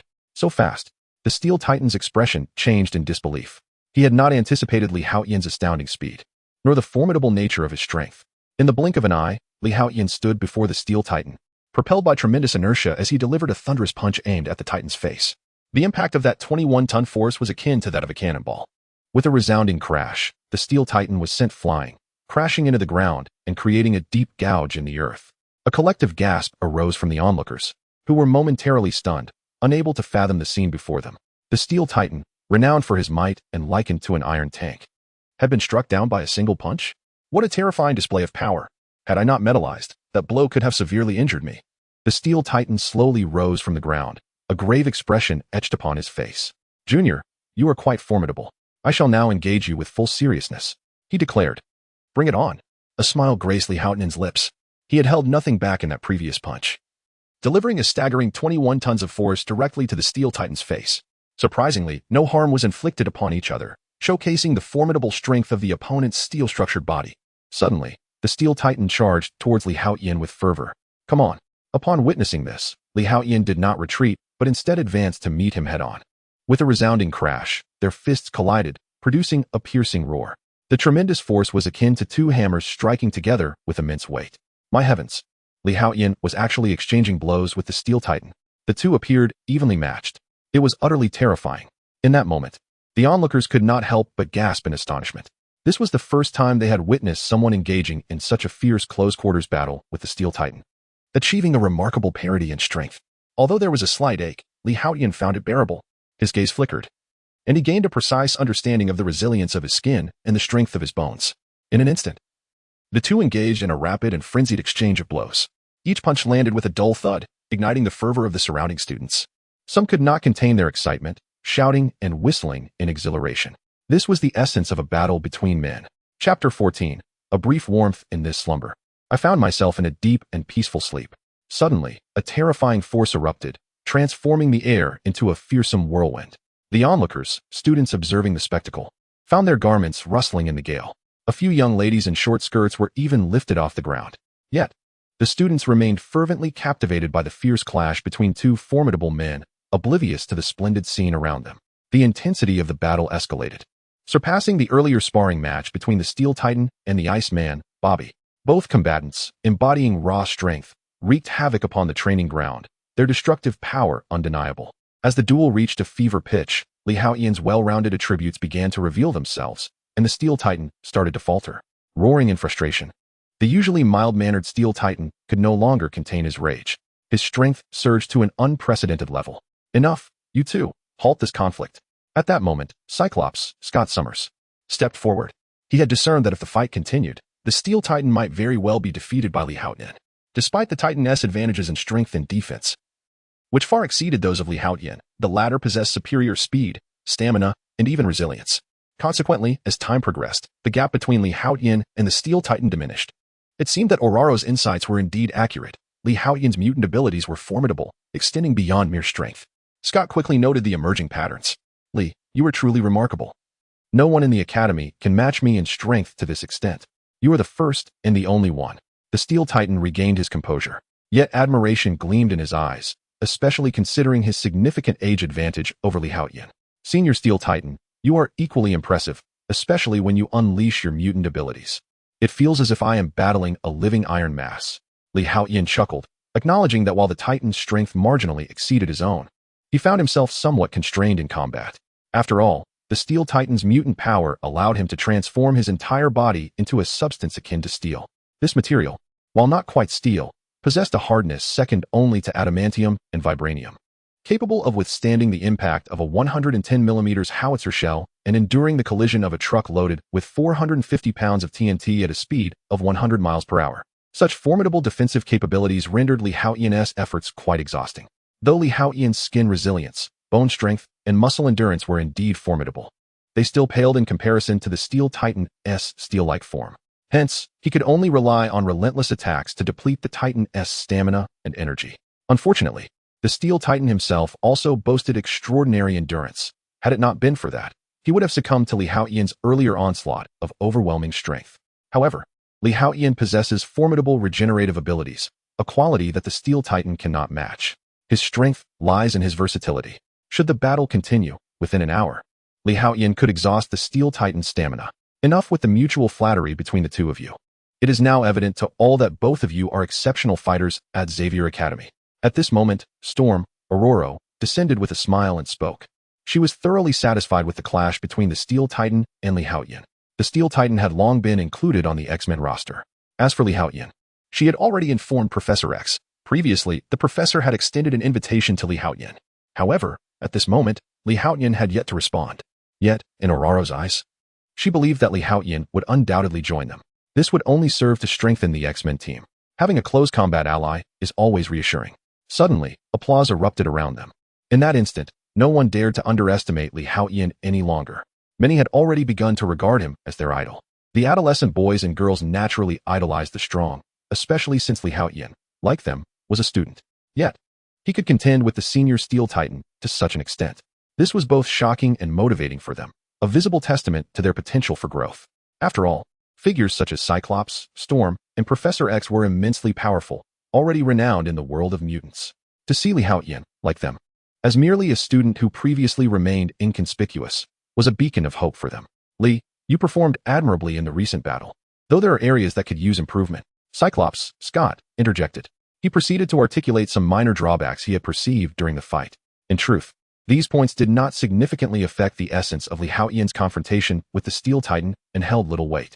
However, as a teacher at the academy who had previously boasted about his ability to assist Haotian in gaining insights, Scott felt compelled to say something. After such a spectacular battle, it would seem remiss not to offer some feedback. Haotian recognized this sentiment, but chose to remain silent about it. It was no loss to him, after all. Ultimately, Scott and Ororo shared additional experiences and combat techniques with others. Lee, you are indeed impressive, Kitty Pryde, Shadowcat approached and exclaimed excitedly. Not too shabby, Li Haotian replied with a smile. Are you hungry? At that moment, Clarice walked over and quietly inquired. You truly understand me. Upon seeing this shy and somewhat bashful girl, Li Haotian reached out to tousle her hair. Shall we head to the cafeteria together? Clarice, in that moment, lowered her head. Her cheeks flushed crimson, and her voice became scarcely audible. The earlier confrontation had indeed drained Li Haotian of considerable energy, necessitating a replenishment. Beyond merely heading to the cafeteria for sustenance, Li Haotian had an alternative means of recuperation, basking in the sun. His system thrived under sunlight, not only enhancing his physical attributes, but also facilitating a rapid restoration of vitality. It seemed he possessed the remarkable ability to convert solar energy into biological energy. Quite extraordinary, indeed. Thus, the two departed the training ground and made their way to the cafeteria. Although sunbathing could suffice for rejuvenation, Li Haotian preferred to indulge in the pleasures of exquisite cuisine. It must be noted that the cafeteria at Xavier Academy was commendable. Even the fast food and Western dishes rivaled those found in fine establishments. After their meal, they strolled leisurely around the campus, resembling a young couple, warm and romantic. Along the way, Li Haotian would share a jest or two, eliciting blushes from Clarice, her cheeks reddening to the roots of her hair. As dusk approached, he bid farewell to Clarice and returned to his dormitory, where he reclined upon his bed, relishing a fleeting moment of tranquility. Yet, his mind wandered back to the vivid memories of his battle with the Steel Titan. It was undeniable that this encounter had yielded substantial growth for him. After all, in a strict sense, this was his inaugural battle since becoming a mutant. He had held nothing back, unleashing the full might of his formidable strength, which peaked at 21 tons. In contrast, his previous skirmish with Jason and the others barely constituted a warm-up. However, he pondered whether his methods had become somewhat monotonous. His combat skills were akin to those of the Steel Titan, yet in reality, his agility should have been superior. The lack of such advantage during the fight indicated that his combat awareness required enhancement. He ought to cultivate this innate talent further. Moreover, the ability to transform appeared rather impressive. The elemental prowess of Iceman Bobby, the metallic prowess of the Steel Titan, and even Storm Aurora, exuding an aura of chilling winds and flashes of lightning, all replete with spectacular effects. He mused whether he too should acquire a power adorned with special effects. Lost in thought, Li Haotian soon drifted into a deep slumber. This sleep was profoundly restorative. Chapter 15. The potent third system time swiftly elapses. In the blink of an eye, 5 days have passed in this manner. On this particular morning, Li Haotian was attending a lecture in a grand classroom, initially feeling quite listless. He rested his head on his arms, his eyes still heavy with sleep. Beside him, Clarice diligently took notes, occasionally stealing glances at the handsome Li Haotian. Enchanted by his charm, Clarice could not resist the temptation to play a light-hearted prank on her friend. She gently placed her delicate, white fingers on the tip of his nose. At that moment, however, Li Haotian suddenly jolted, lifting his head abruptly. "Ah!" Clarice exclaimed in surprise. "Did I hurt you?" Upon seeing his reaction, her expression shifted dramatically, nearly bringing her to tears. "No, you're wonderful," Li Haotian responded, his face radiating joy. He even leaned in to plant a soft kiss on her flawless cheek. Fortunately, they were seated in the back corner of the large classroom. Otherwise, Clarice would have been too embarrassed to face anyone. With a flush of color on her cheeks, Clarice could hardly bear to look at him any longer. Did he just kiss me? The warmth of that moment caused her heart to race like a startled deer. Her delicate face resembled a perfectly ripened peach, utterly adorable. However, Li Haotian had no time to admire the scene. The power of the rules was at its peak. An overwhelming sense of joy filled him, and a flicker of excitement danced in his eyes. After waiting for so many days, he had finally replenished his reservoir of rule power once more. He had been anticipating this moment. At last, he could create a new system. Over the past few days, Li Haotian had contemplated this for quite some time and even drafted a few ideas. Systems such as the Strength Amplification System, the Invincible Upgrade System, the Limitless Enhancement System, the One-Punch Invincibility System, and the Divine Inheritance System, among others.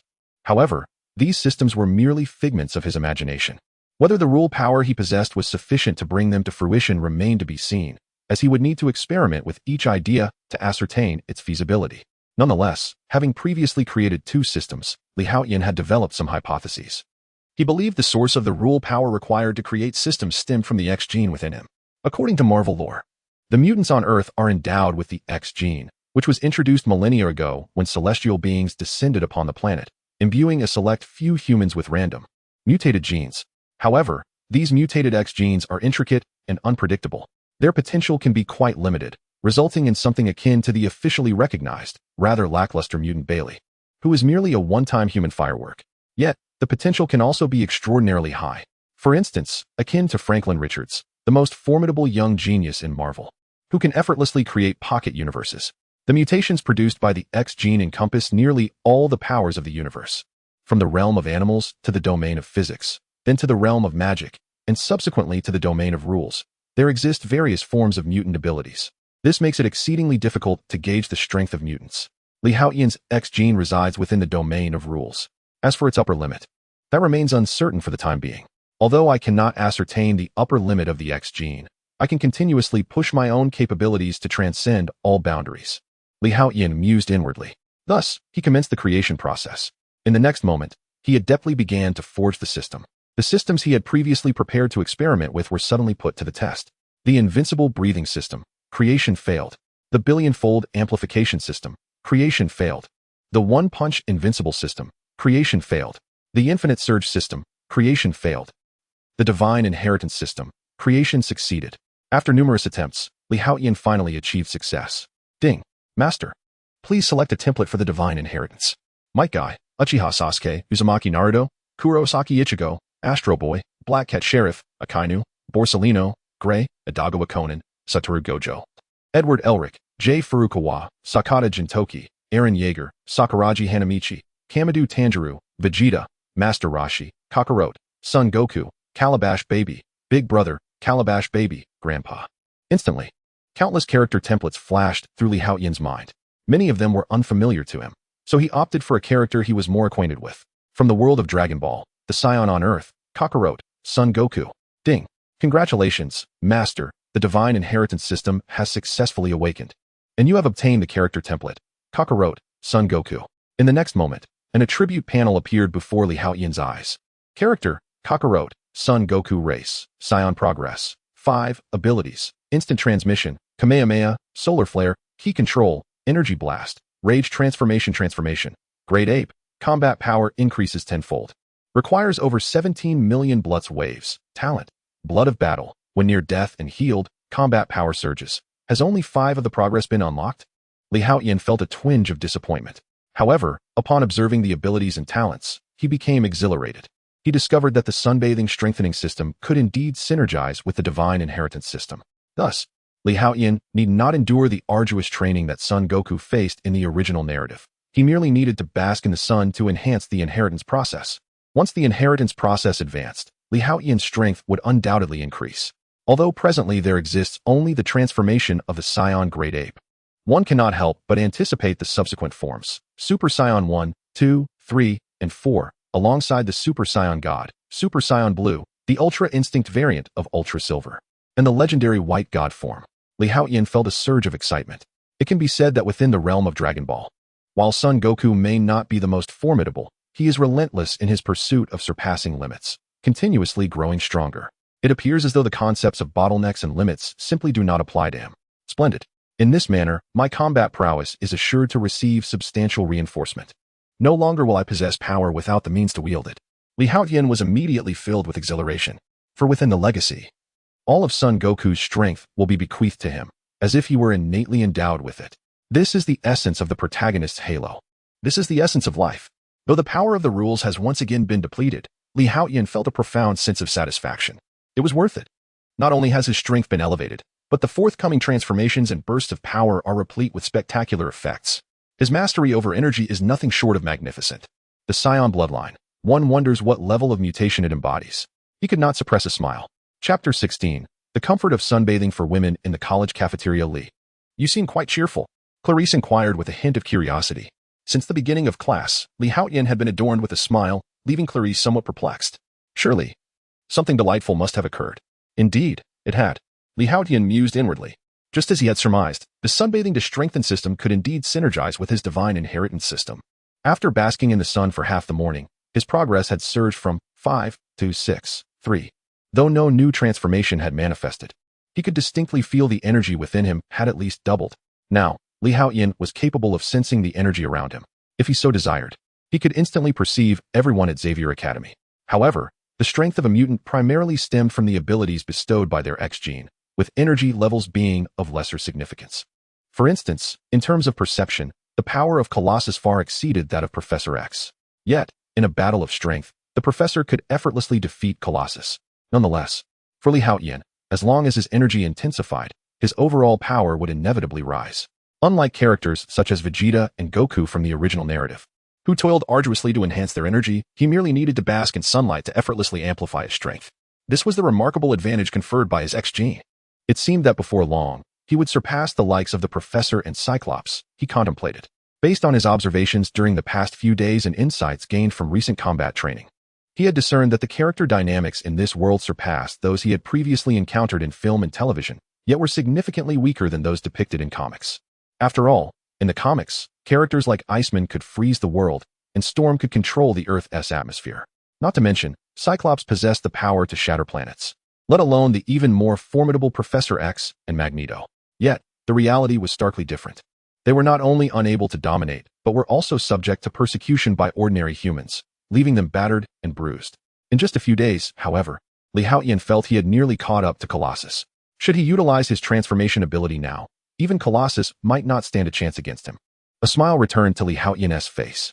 However, for a scion to transform into a great ape, exposure to the full moon was necessary, requiring at least 17 million Blutz waves of radiation. Yet, Li Haotian was in no rush. After all, his potential was exceedingly high. He still had access to the Super Saiyan forms 1 through 4, as well as Super Saiyan God and Super Saiyan Blue. When the time came, he could effortlessly obliterate planets and even shatter the universe.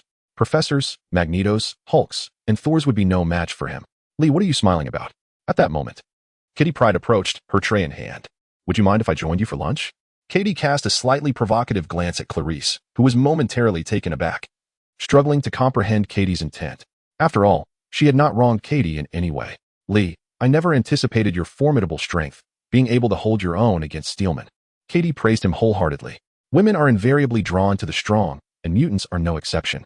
Given that Katie had a fairly good rapport with the original persona, especially since Li Haotian was undeniably handsome, his Eastern allure far surpassing that of Western men, her admiration only deepened upon witnessing his prowess. Shall we go watch a movie after dinner? Katie proposed, eager to extend an invitation. Xavier's academy boasted a small cinema, more accurately a multimedia classroom, albeit elegantly decorated. This prompted Li Haotian to marvel at yet another of the professor's remarkable skills. Meanwhile, Clarice felt a pang of jealousy as her eyes glistened with unshed tears. She finally grasped Katie's earlier remarks. It seemed that Katie too harbored feelings for Li Haotian, viewing her as a rival. The thought of Katie inviting Li Haotian to the cinema weighed heavily on her heart.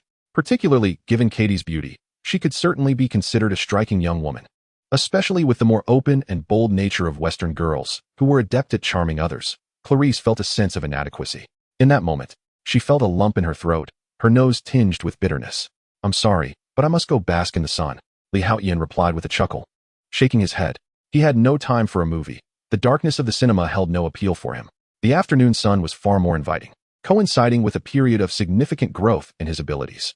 How could he possibly entertain the idea of watching a film? He believed that one must not delve too deeply into romantic entanglements before attaining strength. Otherwise, it would only hinder his progress. Bask in the sun, Katie was momentarily flummoxed.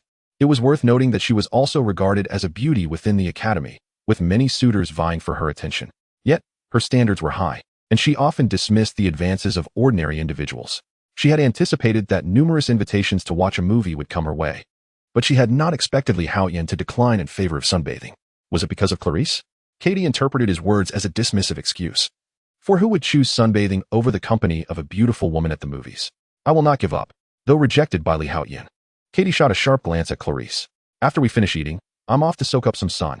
Li Haotian paid little heed to the peculiar atmosphere surrounding them. For him, basking in the sun was paramount. Although he remained uncertain of when danger might arise, he was acutely aware that it was imminent. Thus, before the crisis struck, he needed to elevate his abilities exponentially, for the stakes were too high. And to grow stronger, he must commit to diligently basking in the sun. Leaving the cafeteria, Li Haotian walked directly towards the small park. There lay a verdant expanse of grass, the spot most bathed in the afternoon sun. He relished lying there, basking in the warmth of the breeze and the sunlight. Thank you, Li. As he closed his eyes and reclined on the grassy ground, a delicate fragrance wafted through the air, and Clarice seated herself beside him. This inexplicable expression of gratitude left Li Haotian somewhat bewildered. To his surprise, Clarice lay down quietly next to him. Though puzzled, he chose not to speak further, instead savoring the tranquility of the afternoon sun and the burgeoning energy within him. Time gradually slipped away. Before he knew it, 3 days had passed. On this particular afternoon, as Li Haotian soaked up the sun and listened to music, he suddenly felt a shiver run through him. A dramatic shift occurred within him, as if a terrifying potential erupted from some hidden recess of his being. It was overwhelmingly powerful. Chapter 17. The first level of Super Saiyan Boom. This overwhelming force erupted from within, instantaneously transforming Li Haotian's entire being. Though he had yet to release his energy, he was acutely aware of his newfound strength. If previously his energy resembled a water tank brimming with potential, then at this moment, it was akin to a flowing river. This represented a fundamental distinction. One was stagnant, while the other brimmed with infinite possibilities, poised to evolve into a mighty river, a grand ocean, or even transcend to the boundless sea. The sudden metamorphosis left Li Haotian astounded. The formidable power surged forth as if water from a tank had violently burst forth. Boom! In an instant, a terrifying energy radiated from Li Haotian, shimmering with a golden hue. Even those unable to sense energy could perceive it with their eyes. The golden waves of energy swirled around him like flames, and the immense pressure uprooted the grass surrounding him, sending Clarice, who lay nearby, flying several meters away. What is happening? Li Haotian's thoughts raced as he activated the attribute panel of the legendary figure. Indeed, the data displayed had undergone a transformation. Character, Kakarot, Son Goku Race, Scion Progress, 10, 1 Abilities, Instant Transmission, Kamehameha, Solar Flare, Key Control, Energy Blast, Rage, High-Speed Flight, Instantaneous Movement. Transformation, Super Saiyan Level 1, Great Ape, Battle Power multiplied by 10, requires over 17 million Bloods waves, Talent, Blood of the Warrior, upon near death and subsequent healing. Battle Power surges dramatically. He had indeed unlocked the transformation into a Super Saiyan. Li Haotian was exhilarated. It is essential to understand that Super Saiyan represents a realm far beyond that of a mere Saiyan. Moreover, he had mastered instant transmission. This ability could prove vital for survival. As long as Li Haotian's sensory range was sufficiently expansive, the distance he could teleport would also be considerable. With his current energy as a Super Saiyan at the first level, he could perceive the entire world. Finally, he possessed the power of self-preservation. From this moment onward, Li Haotian felt a semblance of security. Although he remained uncertain if the first level of Super Saiyan could dominate the Marvel Universe, at least on Earth, few could threaten his life. Nonetheless, Li Haotian remained cautious. The abilities of mutants were complex and varied, rivaling even those of superpowers. In the Dragon Ball universe, there existed numerous formidable abilities that could pose challenges even to a Super Saiyan. For instance, Hit from Dragon Ball Super, with his time skip technique, could be particularly troublesome. If one faced him without prior intelligence, the risk of being swiftly defeated was substantial. Additionally, mutant abilities were equally formidable, with Quicksilver's super speed nearly bringing time to a standstill. There exist numerous variants of abilities. Hence, even with the transformation into a Super Saiyan, Li Haotian remains vigilant. Only when he fully embodies the capabilities of Kakarot will he feel at ease. Nonetheless, even if he were to completely inherit Kakarot's powers, he wonders whether he could contend with the formidable Thanos, who wields the Infinity Gauntlet. A sense of curiosity stirs within him. However, he muses that should he manage to fully inherit the powers of the Omni King, Thanos would likely be a trivial challenge. Yet, to attain the powers of the Omni King, one must possess a considerable amount of rule energy. It requires at least an understanding of how Li Haotian can become stronger, with his X-Gene amplifying its potency. Casting those thoughts aside, Li Haotian diligently delves into the recently unlocked Super Saiyan 1, discovering that it comprises 4 distinct stages: Super Saiyan 1 Stage 1, Stage 2, Stage 3, and Full Power. Given his current rate of enhancement, it won't be long before he surpasses into Super Saiyan 2. Thus, although curiosity lingers, he refrains from excessive exploration of these stages, for his ascent in power is remarkably swift. What a splendid day it is. Regardless, having unlocked the Super Saiyan form, Li Haotian's strength has increased at least 100-fold. He wonders whether he could now rival Cyclops or Storm. After all, at Super Saiyan 1 Stage 1, unleashing the Kamehameha wave would be sufficient to obliterate the Earth. While the Super Saiyan form is indeed powerful, it lacks the capacity for survival in the cosmos. It appears that next, he must devise a small system that enables his existence among the stars, or perhaps create a character template capable of thriving in the universe. Majin Buu? Frisia? Cell? A flurry of thoughts crosses Li Haotian's mind. Although their powers may not match the later stages of Kakarot, they possess numerous super abilities and can flourish in the universe. Particularly Majin Buu, who can resurrect as long as a single cell remains, a rather advantageous ability. The god of destruction and angels demand an exorbitant amount of rule energy, but comparatively, Majin Buu and Frisia require significantly less. Haotian resolves to proceed with this plan. After all, in terms of combat prowess, he still relies on Kakarot's legacy. While the templates of Majin Buu or Frisia serve merely to augment his super abilities and survival in the cosmos, the golden aura is truly splendid. Haotian raises his hand, observing the super scion aura enveloping him, his eyes gleaming with brilliance. Finally, I possess a special effect. Previously, although his strength was formidable, it manifested solely as raw power, appearing unremarkable and devoid of any semblance of might. This had elicited a sense of regret in Haotian, who once harbored youthful ambitions. But now it has arrived. The aura that enveloped the body was akin to a blazing golden flame, resplendent and formidable. With a swift motion, Haotian inhaled deeply, retracting the energy. Liu. Clarice cautiously approached as the golden flames dissipated, a hint of concern etched upon her face. The sudden emergence of such an anomaly left her somewhat bewildered. Fear not. It is not a harbinger of misfortune. It appears I have awakened a new mutant ability. Haotian replied with a smile. After all, mutant abilities were diverse, intricate, and devoid of logic. He had no apprehensions about being discovered. Is this your new mutant ability? How astonishing. It resembles a burning golden flame. Could it be that your newly awakened ability pertains to energy? Clarice inquired, her large eyes sparkling with curiosity. Energy? Haotian was momentarily taken aback. Chapter 18.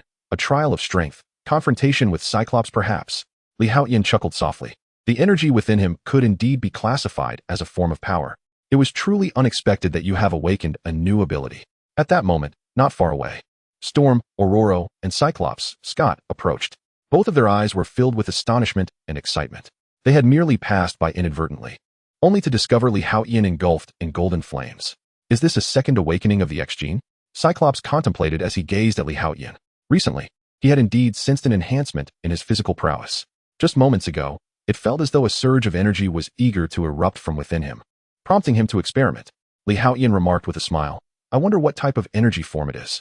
Storm, Aurora, expressed her curiosity. The professor wants us to come over. At that instant, Cyclops spoke up. It seems we can inquire with the professor. Storm, Aurora, responded with a smile. Certainly. Haotian nodded. However, a flicker of unease crossed his mind. The professor had not directly communicated with him through telepathy but had spoken to Cyclops instead. You are becoming increasingly formidable. Clarice observed the departing figures of Haotian and the others, her eyes betraying a hint of complex emotions. Soon, they arrived at Professor X's office. The door was ajar, allowing Haotian and his companions to enter without hesitation. You have arrived. The professor greeted them with a smile. He turned to Haotian and said, I have heard that you have awakened a new energy-related ability. Upon hearing the professor's words, Haotian felt a wave of exasperation. In truth, given the professor's capabilities, he must have sensed his earlier surge of energy. With so many people around, the professor could effortlessly invade a person's mind and perceive his transformation through their eyes. Yet, understanding without voicing it, Haotian smiled gently and nodded. It should be a new ability related to energy. However, I am not yet fully aware of its specific function, he humbly replied. In any case, the utilization of energy can manifest in numerous forms: shockwaves, energy blasts, solar punches, key slashes, and energy orbs. None of these are particularly daunting. As someone capable of transforming into a super scion at the first level, Haotian could execute all of the aforementioned techniques. His attributes panel now indicated an overwhelming array of abilities, marked simply by ellipses. The academy also houses several energy-based students. Yet it seems their energy does not compare to yours, the professor remarked. He had felt that formidable energy earlier, which was undoubtedly at the alpha level. However, the professor remained unaware that the energy Haotian had unleashed was merely a fraction of 1,000th of its potential. Otherwise, a full release could very well have leveled Xavier Academy. Is that so? I am not entirely certain, Haotian replied, scratching his head with a smile. The awakening of the X-Gene's abilities is quite rare. I am delighted that you have managed to awaken yours, the professor remarked with a smile. It appears that your X-Gene is likely connected to your physical condition. After contemplating for a moment, he continued. Even he was somewhat uncertain. What exactly is Haotian's mutant ability? He possesses formidable strength, and now he has awakened an energy-related ability. Could it be an infinite enhancement of the body? The professor pondered inwardly. This represents a rather unique type of mutation, one that allows the mutant's physique to undergo limitless enhancement. Once the body reaches a certain threshold of enhancement, it can manifest various powers. For instance, one's eyes might develop the ability to emit rays. Or perhaps the individual could unleash powerful shockwaves or ultrasonic waves. Alternatively, they might experience a strengthening of the mind, gaining telepathic abilities. In essence, the body's senses and limbs could acquire additional powers. This is the essence of the infinite enhancement type. However, such mutants are not very common. Among the Academy's more powerful energy mutants are Scott, Bobby, and Kane. When you have some free time, you should consult with them, the professor advised. I know about Scott and Bobby, but who is Kane? Li Haotian inquired, momentarily puzzled. However, he quickly recalled information about Kane from his memory. The other's mutant ability is to generate energy shockwaves, capable of releasing significant energy through his limbs. It is somewhat reminiscent of a qigong wave, Li Haotian thought to himself. The professor engaged in conversation with the others for a while before leaving Ororo to discuss matters. Scott and Li Haotian then departed from the office. Li, would you like to try out your newly awakened abilities at the training ground? Scott suddenly suggested to Li Haotian. Is that wise? What if we damage the training ground? Upon hearing this, Li Haotian felt a stirring of excitement. After all, knowing how to perform a qigong wave is quite different from actually executing it. It was akin to suddenly becoming a racing champion, but not taking the car for a few laps to truly savor the thrill of being a champion. Yet, abilities like the qigong wave and energy blasts are not easily wielded. Don't worry, with Mr. Base around, there's nothing to fear, Scott reassured him with a grin. Mr. Base? Li Haotian paused, momentarily taken aback, as he had no recollection of such a person. Oh, you might not have met him. Mr. Base doesn't teach classes. He is the Academy's maintenance teacher. As they spoke, Scott led Li Haotian to the training ground. Upon arriving, Li Haotian was astonished to see that all the damage from the previous combat training had been completely repaired. He had previously wondered why the renovation crew had yet to arrive at the Academy. It now appeared that the Academy had no need for such a crew. Considering Scott's earlier remarks, it was evident that Mr. Base was quite remarkable. He must possess some extraordinary mutant ability that allows him to repair the arena. Very well. Allow me to be your sparring partner, Cyclops remarked with a smile, eager to witness the extent of Li Haotian's newfound power. After all, the blazing golden flames he had previously observed, though seemingly modest in strength, always instilled a sense of foreboding within him. Excellent. Li Haotian's eyes sparkled with excitement. He had long wished to engage in combat with Scott. This would serve as a benchmark for assessing his current strength. Teacher, I'm coming in. With anticipation swelling within him, Li Haotian took a deep breath, tensed his muscles, and surged forward with remarkable speed. The ground trembled and cracked beneath him as his figure transformed into a fleeting shadow. Incredible speed. Scott's expression shifted as he realized that this velocity surpassed that of their previous encounter with the strongman by more than double. Chapter 19, The Unbearable Bullying. Cyclops weeps at this moment. Even without transformation, my fundamental speed has reached an astonishing 200 meters per second, drawing near to the speed of sound. Li Haotian, brimming with confidence, is rapidly growing stronger each day. However, my strength is even more formidable. Boom. A tremendous force erupted instantaneously. At this juncture, Li Haotian, in his normal form, boasted a power output of 48 tons. With a single punch, he could shatter mountains. Oh no. This terrifying blow caused the air to roar, and Scott's expression changed drastically. He crossed his arms, hastily shielding himself. With a resounding bang, Scott's body was propelled away like a cannonball. What on earth was that punch? It was akin to a freight train. Scott felt a mix of speechlessness and indignation as his body was violently slammed into the ground, dragging along for several meters, carving a deep trench before finally coming to a halt. Are you all right, teacher? Li Haotian rushed forward to inquire. Although he was aware of the terrifying force behind his 48-ton punch, he was still unclear about just how powerful that truly was. After all, he had never witnessed such immense strength unleashed at such rapid speed. Now, he had learned the gravity of it. Cough, cough. Cyclops, Scott, promptly rose from the ground, his gaze towards Li Haotian tinged with astonishment. I'm fine. I simply did not expect your strength to have increased so significantly. He gestured dismissively, though his arms still trembled, particularly the one that had taken the brunt of the impact, now hanging limply at his side, refusing to move. Li, the last time you battled against Colossus, your power was at most comparable to his, around 20 tons, right? However, the strength you just displayed is at least double that, exceeding 40 tons. You are now the strongest individual I have encountered, Scott remarked, somewhat at a loss for words. Generally, after the awakening of X-Gene abilities, mutants could become stronger through training, but to double one's power in such a short span is rather extraordinary. Were it not for the Academy's specialized methods designed to enhance the physiques of mutants, that last punch might have rendered me unconscious. A punch exceeding 40 tons of strength is utterly outrageous. Scott chuckled wryly. However, I am not a strength-based mutant. It is time for me to commence an ability training session. I will use my optic blast to attack you. Of course, I will temper the intensity of my blasts, but they will still hurt upon impact, so do your best to evade. Alternatively, you may employ the energy-based powers you have just awakened to defend yourself. Taking a deep breath, he spoke earnestly. After all, I am Cyclops. It is only natural that my strength is somewhat inferior. Next, Haotian thought to himself. With my expertise, things won't be so dire. Scott felt a surge of self-assurance. Excellent. Haotian's eyes gleamed with excitement. In truth, he did not need to engage in combat to measure the intensity of his strength. Merely striking the ground or pounding a mountain would suffice for assessment. However, facing formidable mutant abilities and utilizing his own powers in direct confrontation was what Haotian truly yearned for. Moreover, in the comics, Cyclops' powers, when pushed to their limits, could obliterate planets, generating shockwaves akin to those capable of annihilating the Earth. Although the Cyclops of this world seemed significantly weaker than his comic counterpart, he was undeniably stronger than the portrayal in film adaptations. Hence, Haotian was eager to discern the current stage of his own strength. Be cautious, Scott said, touching the device on his face, feeling a renewed sense of confidence in his optic blasts. Since you are using your optic beams, I shall also test my newly awakened abilities. Haotian took a deep breath, a smile gracing his face. Boom.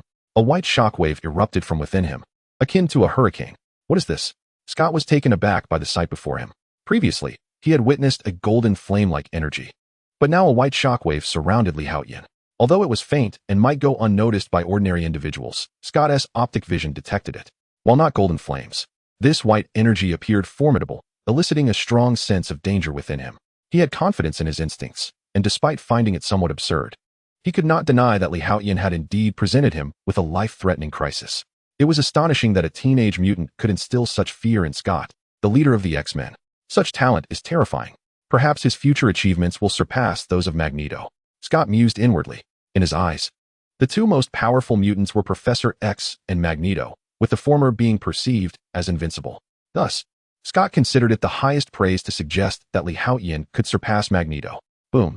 As he harnessed the energy within him, the transformation into a super scion unfolded instantaneously. What an overwhelming sensation. Haotian felt the energy coursing through him. Although he had unlocked this template days ago, he had not fully unleashed his energy until now. He had been concerned that if the professor or others discovered this, it might lead to complications. Until he was undeniably powerful, it was wise to remain cautious. But now, Haotian felt no need for concealment. He was strong enough. Transformation. Boom. As the transformation into a super scion commenced, the white aura enveloping Haotian surged dramatically. In an instant, a circular pit several meters wide formed around him. A terrifying tempest erupted, sweeping outward and even sending Scott hurtling through the air. Scott's expression shifted to one of alarm, but he had no time to dwell on his predicament. Staring at Haotian in astonishment, he could hardly comprehend the spectacle before him. With a thunderous boom, a fearsome golden energy beam obliterated the roof of the training facility, capturing the attention of many within the academy. How magnificent! What is that? Could it be a battle?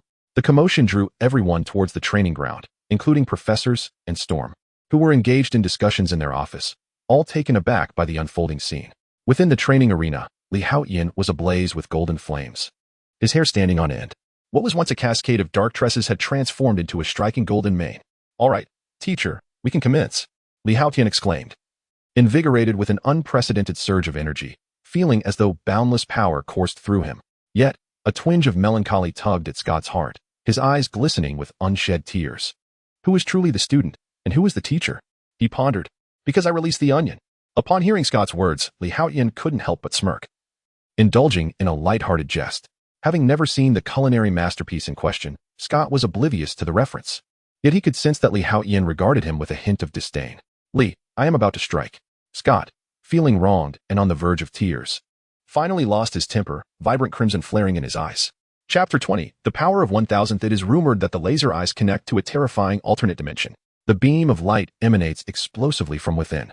The laser eyes serve as the key to unlocking this otherworldly space. One cannot fathom the extent of its might. Haotian was filled with anticipation. Whoosh!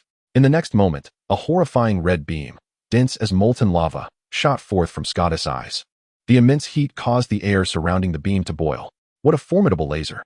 Haotian's eyes sparkled with excitement, an indomitable fighting spirit surging within him. Is it the innate warrior blood of the Scions boiling in his veins? This is splendid. Boom. The air around him instantly contracted, concentrating at his surface.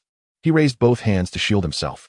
Remarkably, he intended to confront Scott's laser attack with his palms. Sizzle. In an instant, the laser beam struck the palms of Haotian's hands. Good heavens, it is Lee. He has actually caught Professor Scott's laser with his bare hands. Steel Titan, do you dare to catch Scott's laser with your hands? Are they hands or made of iron? Even iron cannot withstand the laser. It is truly unbelievable. At this moment, several students had gathered, witnessing this astonishing scene, unable to refrain from gasping in disbelief. What? Scott, the laser-eyed, was utterly composed.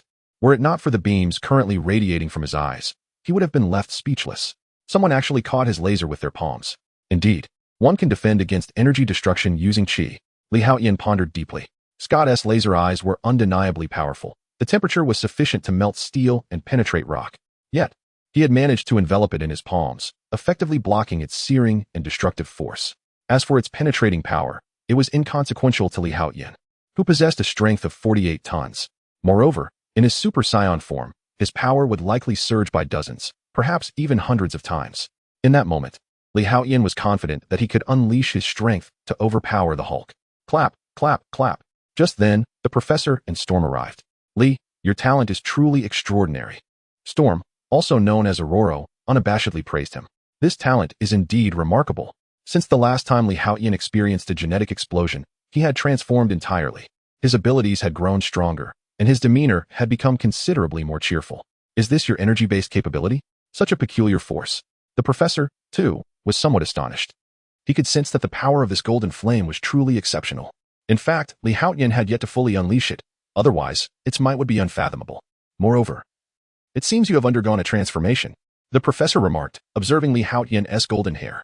However, transformation abilities are relatively common among mutants. When Steelman unleashes his abilities, he transforms into a metallic form. The Iceman, too, appears as if he is entirely composed of ice. There are numerous similar mutants within the Academy.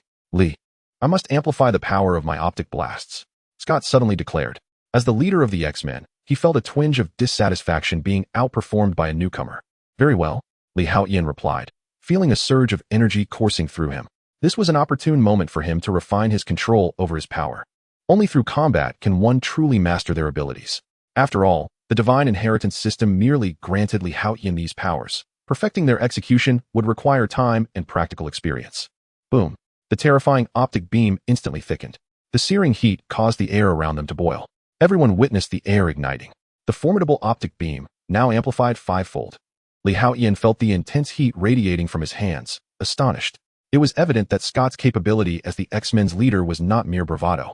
The power of this optic beam far surpassed that of Steelman. Now this is intriguing. A flicker of combativeness ignited in Haotian's eyes. Boom. A translucent circular wave of light materialized in the palms of his hands. Miniature turtle shockwave. 2 blue energy waves shot forth from his palms, clashing against the optic beam and initiating a fierce standoff. What? Scott's expression shifted dramatically. He had unleashed the full force of his optic blasts. Yet Haotian not only withstood it, but began to counterattack as well. Sizzle. A brilliant red and blue shockwave surged against each other with fervor, utilizing perhaps 1,000th of their power. Haotian felt a spark of surprise. He was in his Super Saiyan form. Even 1,000th of his power was not to be underestimated. Yet, Scott managed to hold his ground against him. While Haotian marveled at this, Scott's mind was in turmoil. The optic blasts he unleashed at full strength were evenly matched with Haotian.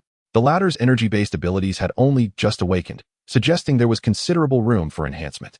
Did that imply Haotian could soon surpass him? Enough of your sparring, you two. Otherwise, this training ground will be utterly destroyed. At that moment, the professor interjected. He glanced at the ceiling of the training facility, then at the swirling red and blue beams of energy that were clashing violently, feeling somewhat exasperated. Although Teacher Base could repair the damage, the severity would lead to a lengthy restoration process. Furthermore, the professor sensed that Haotian's powers were likely not fully unleashed, hinting at significant untapped potential yet to be revealed. Once the eruption occurs, there is a genuine concern that Xavier's institute may face destruction. The combined forces of Cyclope's optic blasts and Haotian's shockwave, should they unleash their full potential, could very well reduce the training grounds to rubble. Teacher, let us cease this. Haotian has already discerned the results he sought to validate and is not inclined to continue further. After all, it would be unthinkable for him to truly unleash a miniature turtle shockwave that could obliterate Scott. Very well. Though reluctant, Scott acquiesced with a nod. He had exerted every ounce of his strength, yet it appeared that Haotian remained remarkably composed. In unison, the two retracted their powers. However, once Cyclops deactivated his beams, the light would vanish, whereas Haotian's turtle shockwave could not simply be dismissed. In the next moment, Li Haotian swiftly advanced to stand before Scott. Then, amidst Scott's bewildered and astonished gaze, he delivered a punch that sent the miniature turtle shockwave spiraling away. Boom! 2 azure waves surged forth, soaring through the training grounds ceiling before erupting in midair. The formidable shockwave enveloped the trainees within the institute, leaving them acutely aware of the overwhelming pressure in the atmosphere. For a brief moment, everyone stood in stunned silence. Chapter 21. The Arrival of Wolverine. Incredible. Astoundingly powerful. The might of Li Haotian was beyond comprehension. Previously, his shockwave had been in a stalemate with Scott's optic blast. The onlookers were merely spectators, oblivious to the true magnitude of the contest. However, upon the explosion of this miniature turtle's shockwave, the residual force instantly enlightened everyone to the sheer destructive power of the technique. Professor Xavier felt a jolt of surprise. While he was aware of Li Haotian's formidable strength, he had not anticipated such overwhelming destructive capability. From this alone, it was evident that Li Haotian's prowess was nearing that of Scott and his companions. Yet, the professor remained unaware that Li Haotian had only unleashed a mere fraction of his true strength. If he were to unleash his full potential, would he not threaten to shatter the very earth itself? Li Haotian mused inwardly, concluding that it was indeed possible. The might of a super scion was beyond question. Even in this world filled with mutants, deities, and the Infinity Stones, entities far exceeding anything he had known in his previous life, the power of a super scion remained unfathomable. Roar! Roar! Roar! Moments later, the crowd emerged from their astonishment, unable to contain their admiration. If one were merely slightly stronger than others, jealousy might ensue. However, when one surpasses others by a significant margin, what follows is reverence and respect. Li Haotian had demonstrated, through sheer strength, that he was on par with Scott and the rest. The X-Men had become the aspirations and idols of all students at Xavier's Academy. Professor, I wish to return and reflect. I believe I have gained some insights, Li Haotian stated, feeling somewhat unaccustomed to such attention. He hastily sought an excuse to depart, leaving behind a bewildered Scott and a throng of ecstatic students. Professor, Li is truly remarkable. Aurora expressed, admiration evident in her tone, despite being younger than her. If a confrontation were to arise, even Storm would not dare claim victory. Did you witness his speed just now? The professor remarked. Speed. At the professor's words, Aurora's eyes widened, her mouth forming a perfect O. 3 days swiftly passed. Li Haotian reclined on the grass in the park, a book resting on his face. He felt no desire to venture anywhere beyond basking in the sun. He finally comprehended why celebrities often don masks and behaved so cautiously. Over the past few days, Li Haotian had seemingly transformed into a superstar, akin to a social media sensation, with people pointing and whispering wherever he went. Although most reactions were filled with envy, greetings, and numerous requests for autographs, Li Haotian found the atmosphere somewhat uncomfortable. We have all experienced this at one time. At that moment, Storm approached, a smile gracing her lips. The members of the X-Men could somewhat empathize with Li Haotian's predicament. It was unexpected to witness such a fervent fan phenomenon among mutants.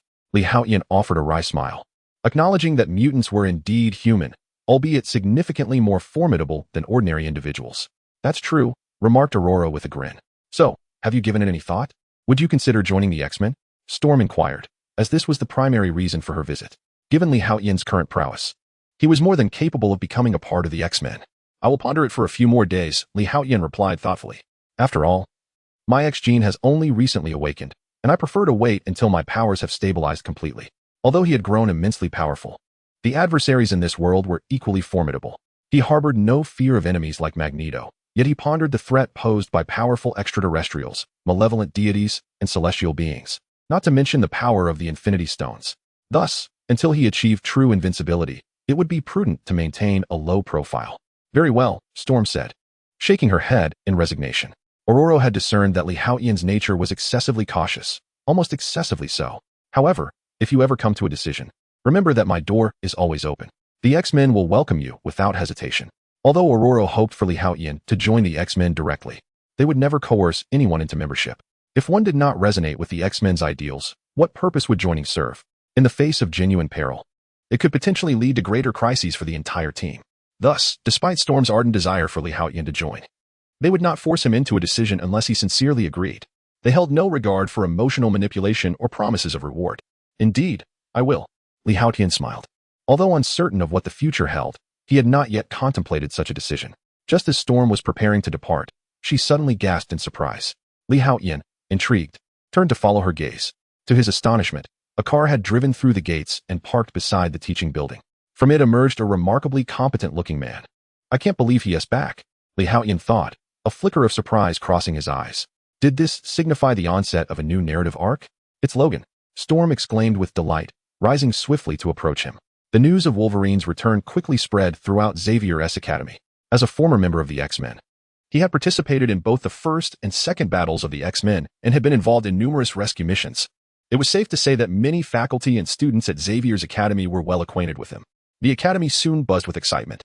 Yet, Li Haotian did not share in their enthusiasm.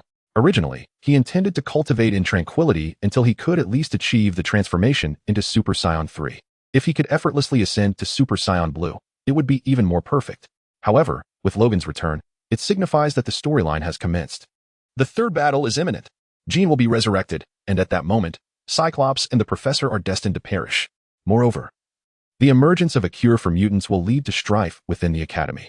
His powers predominantly derive from the X-Gene, and he is uncertain whether his abilities will vanish with the disappearance of the X-Gene. Nevertheless, he cannot afford to take such a gamble. Thus, the mutant cure must be destroyed, he pondered silently. What a pity, given his current rate of growth. If only he were granted another year, or even just half a year, he would undoubtedly reach at least the level of a Super Saiyan god. At that point, whether it be the purple sweet potato or the celestial team, or even those deities, they would merely be trivial matters dealt with by a Kamehameha wave. However, for now, self-preservation should pose no significant issue. He sighed softly. Li, what troubles you? Clarice, having just peeled a grape, offered the translucent fruit to Li Haotian's lips. Her brow furrowed in curiosity. After all, from her perspective, Li Haotian had always been cheerful, handsome, and powerful. He should have no cause for concern. Chapter 22, Professor X. He is the most brilliant person I have ever encountered. It's nothing. Come on, let us go have lunch. Li Haotian chuckled and shook his head. Even if he explained these matters to Clarice, she would not comprehend them. Moreover, some things simply cannot be disclosed. Soon, Li Haotian and his companion made their way to the cafeteria. However, unbeknownst to Li Haotian, nearly all of the X-Men had gathered in a conference room within the school. Even the still-enrolled Shadowcat and Colossus were present. It could be said that this assembly comprised the school's elite and key figures. The atmosphere was tense. This is how things transpired. Logan slowly addressed the crowd. Instantly, silence enveloped the room. Clearly, Logan's words weighed heavily upon them. Within that mutant research facility, there were many mere children. Regrettably, my strength is limited, and despite several attempts, I have been unable to rescue those trapped inside. Clearly, it is not an ordinary research facility. Should we attempt a rescue or not? Wolverine spoke up. In truth, if Logan had other options, he would not have returned to Xavier's school seeking aid. It is truly shocking that such a vile mutant laboratory still exists. We mutants are not mere experimental subjects. It must be destroyed. This matter cannot be taken lightly. We need to inform the higher-ups. When shall we depart? Let us leave at 9 o'clock tonight. We should arrive by 10. Scott, Aurora, and Logan, you three will lead the mission. Oh, and summon Kitty. Her abilities will be invaluable for rescue. The group quickly solidified their plans. The others would remain at the academy, as it was crucial to have some personnel on guard. The professor glanced at those who had not been called upon and spoke. If we mobilize everyone, the defensive capacity of Xavier's academy will be dangerously diminished. Relying solely on these students cannot safeguard this place. Should any adversary invade, it would undoubtedly result in considerable casualties. This is something Professor X is resolutely unwilling to witness. Especially lately, he has been plagued by an unsettling sense of foreboding, as if something dreadful is about to transpire. Professor X is widely recognized as the most powerful telepath. His mental prowess has reached unimaginable heights. Although it differs from telekinesis and cannot alter reality, he possesses the ability to invade others' minds, explore their memories, and even manipulate them directly. Such immense power has endowed Professor X with some extraordinary abilities, including a potent sixth sense. This is not a specific superpower but is undeniably significant. Recently, he has often felt an unsettling anxiety, as if an ominous event is imminent. However, Professor X ultimately lacks the ability to foresee the future. Thus, he found himself unable to predict the source of his profound unease. Nevertheless, exercising caution is always prudent. I have utilized the brainwave enhancer several times, yet I still cannot identify the origin of the danger, Professor X mused inwardly. Furthermore, such matters cannot be disclosed to others, for he feared inciting panic. Professor, I suggest it would be prudent to include Li Haotian in this operation, suddenly interjected Storm, Aurora. Instantly, all eyes turned towards her. While it is true that Li Haotian possesses considerable strength, he has not undergone formal training. Participating in such an operation directly could be perilous, Steelman remarked. He had witnessed the earlier confrontation between Li Haotian and Cyclops, Scott, and and noted that Li Haotian had grown significantly stronger since their last encounter. He surmised that Li Haotian's power might now surpass his own. Thus, from a purely strength perspective, including Li Haotian posed no issue. However, training and real combat are two entirely different realms, especially when blood is shed and lives are at stake. Typically, students falter under such circumstances during their first encounters. This mission is exceedingly critical. A misstep at a pivotal moment could jeopardize the safety of the children they are attempting to rescue. Indeed, I find Steelman's argument compelling. Cyclops nodded in agreement. While he acknowledged Li Haotian's prowess, a one-on-one sparring match differs vastly from engaging in a genuine life-or-death operation. In those moments, individual strength, though important, is secondary to teamwork. A singular error could endanger the entire team, potentially leading to catastrophic consequences, even the annihilation of the unit. That Li Haotian you mentioned. Aurora, I have heard of him before. I understand he is a prodigy, but he is still quite young, Logan interjected. Being the oldest among the group, he had encountered numerous individuals and witnessed many events, including countless prodigies. Therefore, he did not deem it wise to involve a teenager in such a mission. Even if the youth's capabilities were indeed impressive, I believe age is not a barrier. He possesses a cautious nature and a calm demeanor. With some training, he could evolve into an exceptional X-Man. And what better training exists than real combat? We, too, were thrust into action without extensive training.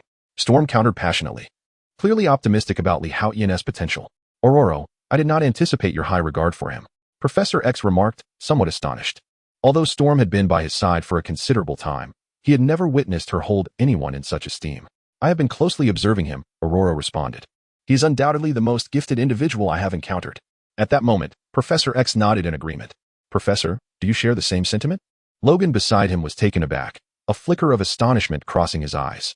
If Aurora were to express such an opinion, it could be understood, but what of Professor X? He is nearly regarded as the preeminent leader among mutants, the most formidable telepath.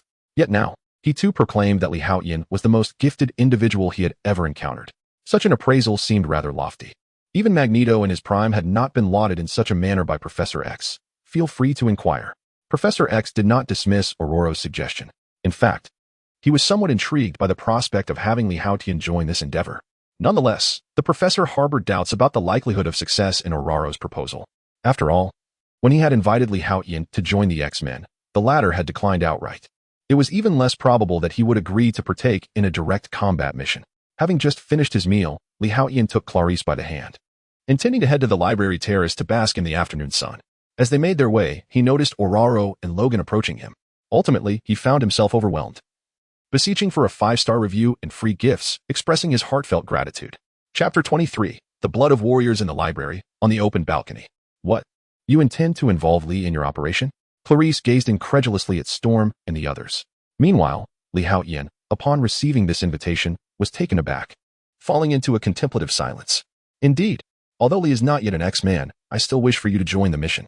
After all, the danger of this task is minimal, and it presents an opportunity for you to gain invaluable combat experience. This will greatly aid you in future battles, Aurora said earnestly, directing her gaze at Li Haotian. Rest assured, this operation has also received the professor's approval. There is no peril involved, Scott interjected. He noticed Li Haotian's silence and assumed it stemmed from concerns about danger. However, the reality was that Li Haotian's silence was not born from fear of peril, but rather from a tumultuous internal conflict. I cannot go. Even though I possess the means for absolute self-preservation, what if an unforeseen circumstance arises? My presence could very well trigger a butterfly effect. Moreover, this is a chaotic world, not the absolute realm of the X-Men's third conflict. Yet, the other side of him insisted, I must go. I carry the blood of science within me. How could I, in my pride, fear danger? An adversary is merely to be vanquished. Do you not yearn to engage in battle with true masters? Having gained strength, do you not seek to test it against others? No, you wouldn't, for you are a warrior of Scion descent. I cannot go. This world is far too perilous. If a problem arises that even a super Scion cannot resolve, what would happen? Would I perish just after crossing over? The next opportunity to traverse may not present itself again.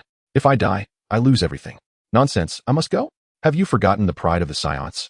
Furthermore, you possess the blood of innate warriors. Being on the brink of death only makes you stronger. Do you not wish to break through the super Scion's limitations sooner? Stay calm. I absolutely cannot go.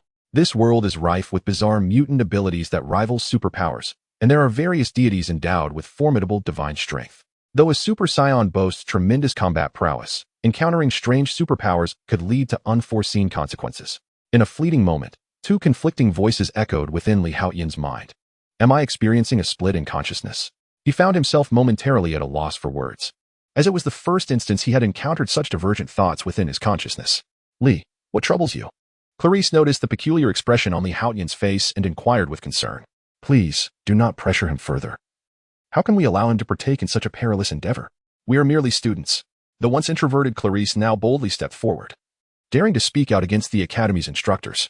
This transformation surprised Storm, Cyclops, and the others, as they had not anticipated such courage from Clarice. Not at all, Clarice. You have misunderstood us, Aurora promptly responded. As educators within the Academy, how could they possibly engage in such actions?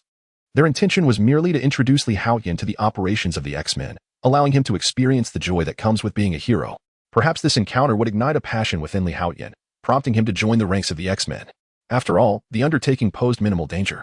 With her, Cyclops and Wolverine leading the charge, confronting a mere research facility guarded by a handful of special forces was hardly a formidable challenge. The decision to include Li Haotian stemmed from Aurora's genuine belief in his potential, aiming simply to broaden his horizons and enhance his combat experience.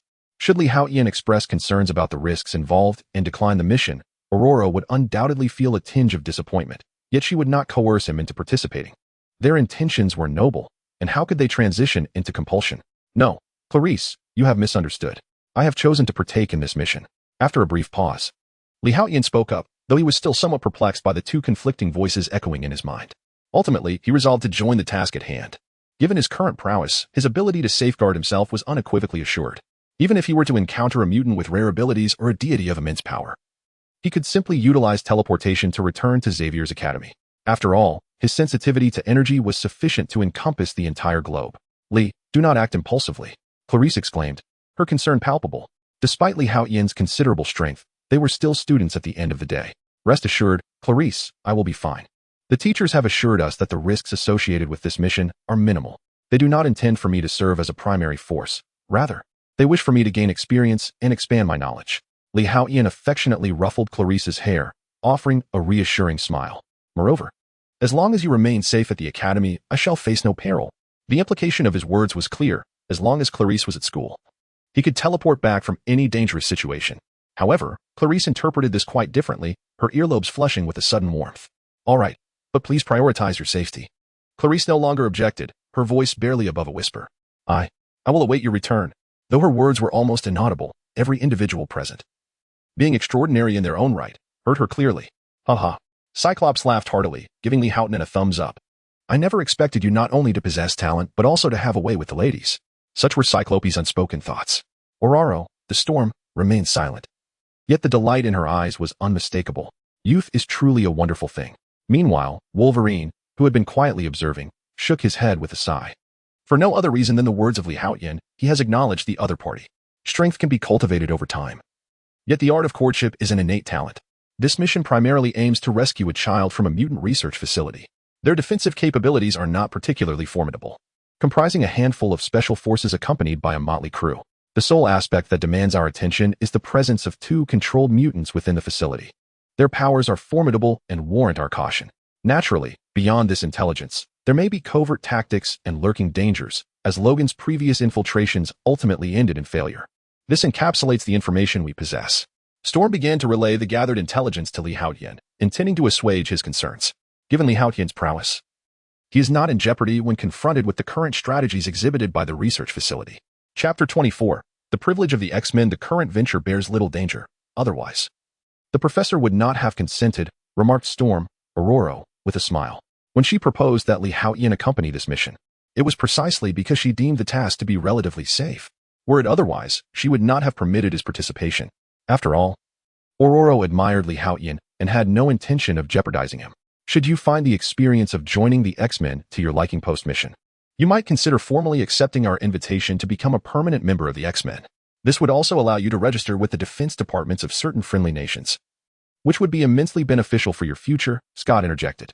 Although he did not hold the same level of admiration for Li Haotian as Aurora did, he could not deny the young man's strength and talent.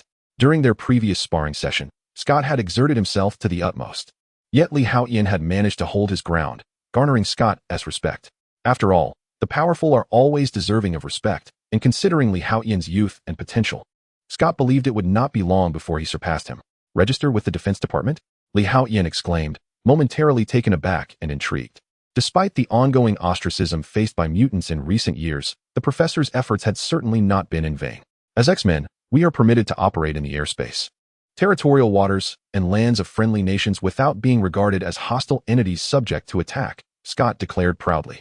In fact, within certain friendly nations, the X-Men are akin to specialized agencies, and at critical junctures, they can even request assistance from local law enforcement. Indeed, there are many mutants in this world who remain concealed among the general populace, difficult to detect. However, should a mutant commit a crime, the consequences for ordinary citizens are catastrophic.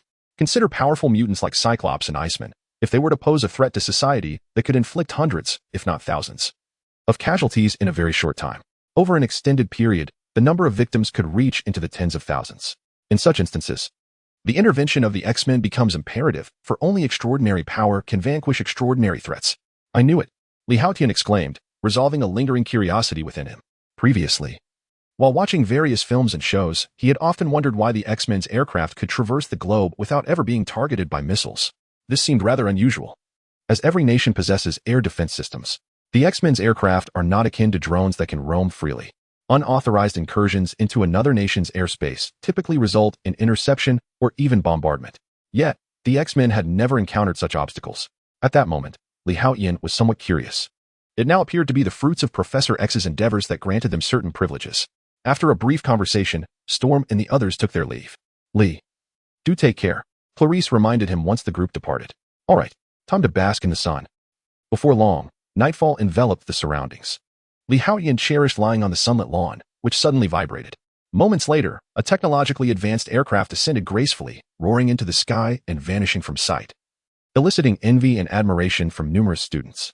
They were all aware that the X-Men had set out on another mission. By the window of the study room, Clarice gazed at the departing aircraft, quietly offering her prayers. What a splendid uniform! Li Haotian observed the distinctive black attire of the X-Men. Thanks to the template provided by Kakarot, his physique had notably improved over recent days. Now, clad in the X-Men uniform, he appeared spirited and dashing, embodying the essence of a righteous envoy. He glanced at his companions, the striking and valiant Storm, the ruggedly charismatic Wolverine Logan, and the handsome and intelligent Cyclops Scott. In their uniforms, they radiated an unmistakable charm. Even Li Haotian couldn't help but muse that there was some truth to the notion that good looks equate to justice.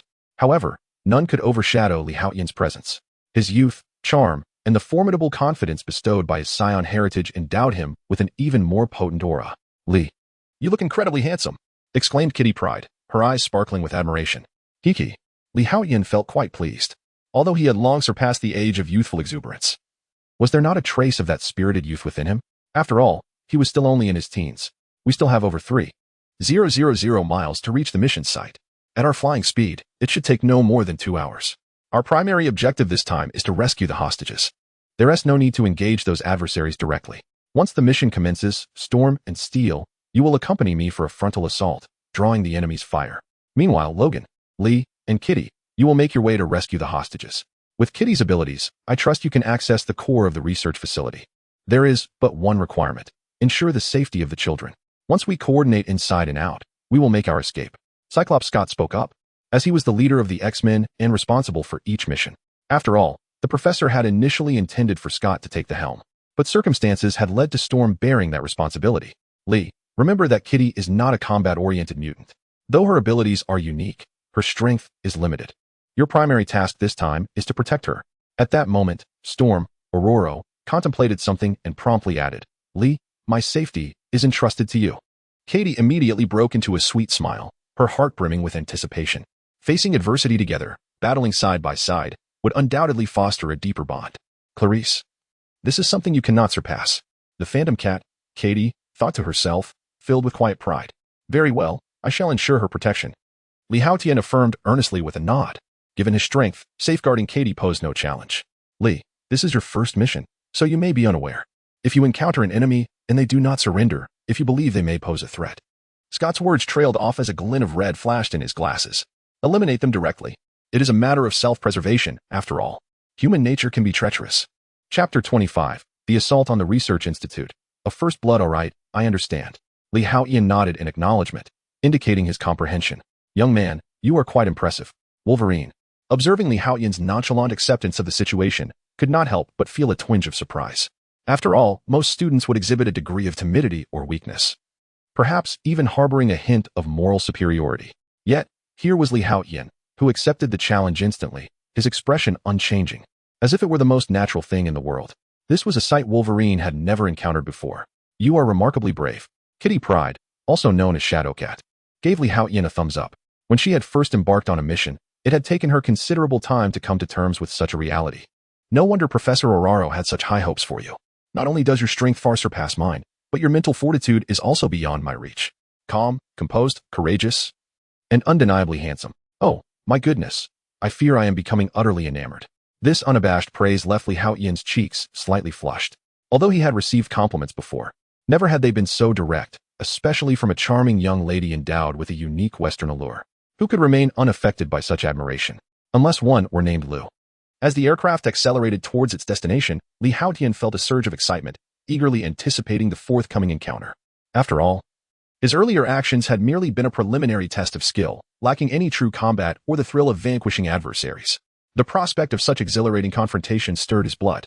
In the land of Korn, a nation with a vast population yet devoid of stable order, chaos and unrest frequently erupted. However, in the suburbs of a certain city, an uncanny semblance of peace had momentarily settled, owing to the presence of a mutant research facility.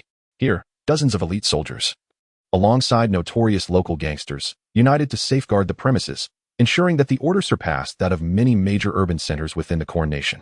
At that moment, the sky was pierced by the sudden descent of a military aircraft. Its thunderous roar instantly alerted the guards stationed at the entrance of the mutant facility. Enemy attack. Intruders detected. All personnel assumed defensive positions. In an instant, alarms blared throughout the research institute, and a contingent of soldiers armed with automatic rifles and gang members surged forth. Some even wielding rocket launchers. Their Desert Eagles, assault rifles, and submachine guns were all the latest models.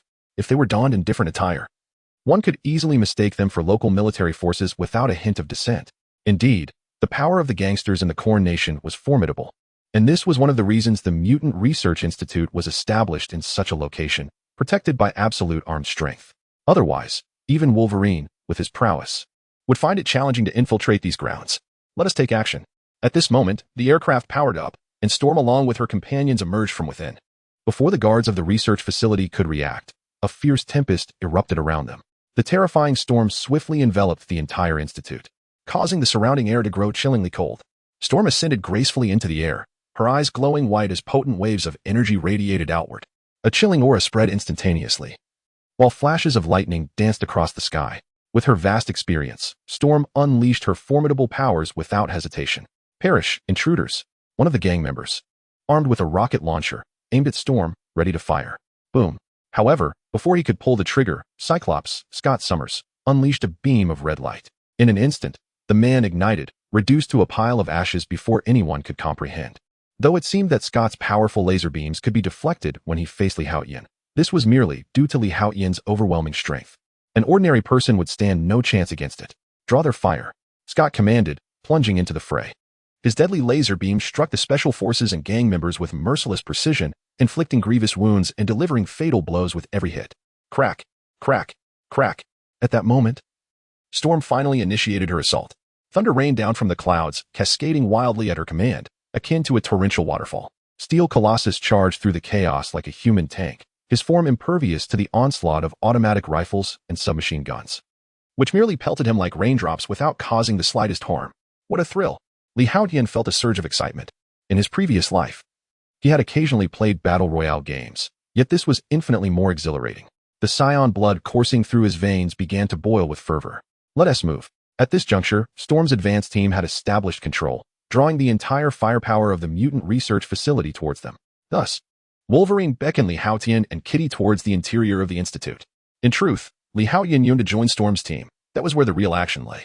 However, he had previously promised Storm to safeguard Shadowcat, Kitty. Moreover, his rapport with Kitty had blossomed, their friendship deepening with each passing moment. The firepower within the mutant research facility remained formidable. While Steel Colossus was undeterred, a stray bullet could spell doom for Kitty. The trio swiftly navigated the corridors of the institute. Watch this. At that moment, Shadowcat, Kitty, grasped the hands of Li Haotian and Wolverine. Whoosh. In an instant, a peculiar force enveloped them, and Kitty led them through the wall as if it were mere air. What an extraordinary ability! A glimmer of curiosity shone in Li Haotian's eyes. The powers of mutants were diverse, ranging from Iceman Bobby to Cyclops Scott, all embodying the traits of formidable offensive mutants. However, the Phantom Cat, Katie, possesses remarkably feeble offensive capabilities, yet seems to wield extraordinary powers. In future confrontations, one must exercise caution when encountering unfamiliar adversaries. Li Haotian, in that moment, reminded himself of this truth. If one is acquainted with the opponent, their abilities are known and can be countered accordingly. Yet, when faced with an unknown foe, one must tread carefully, for their capabilities remain a mystery. This situation resembles the character Godot from the Ginyu Force in Dragon Ball, whose strength is utterly lacking. Nevertheless, if his supernatural abilities are utilized effectively, he could vanquish even the mightiest of enemies. Just as the trio passed through one wall and charged towards another, two gang members armed with automatic rifles detected their presence.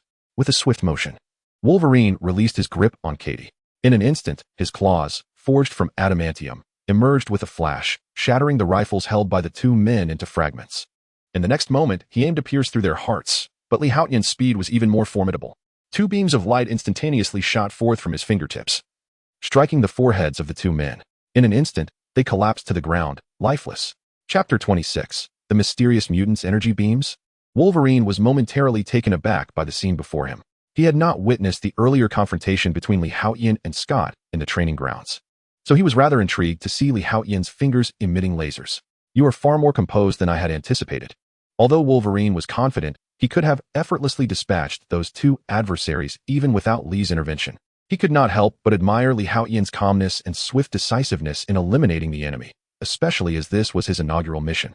Li, you are truly courageous, exclaimed Shadowcat Kitty, lightly thumping her chest in astonishment. Despite her prior experience in several X-Men operations, she had never taken a life, not because she was incapable, but out of fear of doing so. We must act swiftly. We must rescue the children before the enemy becomes aware of our presence. Wolverine's expression turned grave. Now is not the time for levity. While dealing with the individuals within the mutant research facility was not particularly challenging, Wolverine's repeated failures stemmed primarily from his concern for the children's safety. Otherwise, he could have executed a stealthy assassination, given his prowess. Eliminating everyone here would not have been difficult. After all, whether they were elite soldiers or gang members, even the finest weaponry appeared feeble against formidable mutants. His apprehension lay in the potential danger the children might face along the way and the likelihood that the adversaries would use them as hostages, thus restraining his actions. In such a scenario, not only would he be unable to save the children, but he also risked his own life. Follow me. Shadowcat Kitty nodded vigorously, seizing the arms of both men as they dashed forward. The trio sprinted through the labyrinthine corridors, dispatching any armed personnel they encountered with remarkable efficiency. Li Haotian was becoming increasingly adept at wielding his strength. Soon, they arrived at the final corridor, where Wolverine halted Kitty. The mutant children are confined within the rooms flanking us. We must split up, he instructed, looking at Li Haotian and Kitty. Both nodded and set off towards one side. The walls were reinforced with metal, composed of a special concrete far sturdier than ordinary cement. The doors were crafted from a unique alloy, impervious to standard automatic rifles or submachine guns. However, this was merely the case for ordinary individuals. For titans like Wolverine and Li Haotian, such barriers seemed rather flimsy. Wolverine extended his claws, fashioned from adamantium, effortlessly tearing through the metallic door as if it were mere cardboard. Meanwhile, Li Haotian punched through the door panel and yanked it down with sheer force, ripping it from the wall. Yet, the most effortless task fell to Shadowcat Kitty. Though the wall appeared steadfast, it was as insubstantial as air in the face of her prowess. Soon, 3 individuals managed to rescue each person from the room one by one. Just as the crowd began to depart, one of the mutant children suddenly trembled, tugging at Li Haotian's garment. What is it? Li Haotian inquired, his brow furrowed in confusion as he glanced down. Brother, let us not go there, the timid mutant child implored. Why not? Li Haotian's curiosity was piqued. The scent of blood is overwhelming, and there are countless vengeful spirits, the boy replied earnestly. His mutant ability allowed him to perceive things beyond the sight of ordinary individuals. Previously, Logan had mentioned that there were mutants assigned to guard the research facility. Could they be the ones? Li Haotian's interest was instantly ignited. He was a mutant with scion blood coursing through his veins, and at that moment, the scion essence within him surged with fervor. The scion blood, often referred to as the blood of recklessness, did not deter Li Haotian. He yearned instead for an exhilarating battle. Step back, Li Haotian commanded, pushing the 4 mutant children behind him, then unleashing a powerful punch. The force of his blow generated a shockwave, shattering everything nearby. Instantly, The previously dilapidated and chaotic corridor appeared significantly cleaner. Numerous mechanical devices adorned with flickering red lights disintegrated simultaneously. Laser corridor, is it? Haotian scoffed at the sight. Such devices might suffice against ordinary individuals or lower-tier mutants, but they were utterly inadequate against someone of his caliber or Wolverines. Before long, Haotian reached the end of the corridor, where a door awaited. This room was likely the very place the young boy had described, filled with blood and vengeful spirits. Yet, he wondered if it was indeed the mutants Logan had referred to as guardians of the facility. Intrigued, he struck the door with both hands. A chilling aura surged forth from within, not the frigid cold of Iceman Bobby, but a frost that seemed to penetrate the very soul. How intriguing, Haotian mused, stepping inside. However, the moment he crossed the threshold, a purplish-red starfire rushed toward him. Although it was flame, it bore an icy chill. Whoa, Haotian's expression shifted. Realizing this was the manifestation of a mutant's ability, and he could not afford to be careless. Instantly, a white energy wave erupted around him. Boom. The starfire was swiftly dispersed by the force of the energy. But before Haotian could advance further, he noticed a purple flame rising from the ground, emanating an intense heat. So scorching, even with his energy protection, the flames felt unbearably hot. The abilities of mutants were indeed extraordinarily peculiar. Strength alone did not render one immune to all threats. Haotian's combat prowess is undeniably extraordinary, capable of surpassing all expectations. He does not require the transformation into a super scion to obliterate the power detectors of beings such as Frisia. However, even in this impressive state, he is not entirely immune to various supernatural abilities. Who dares to reveal themselves?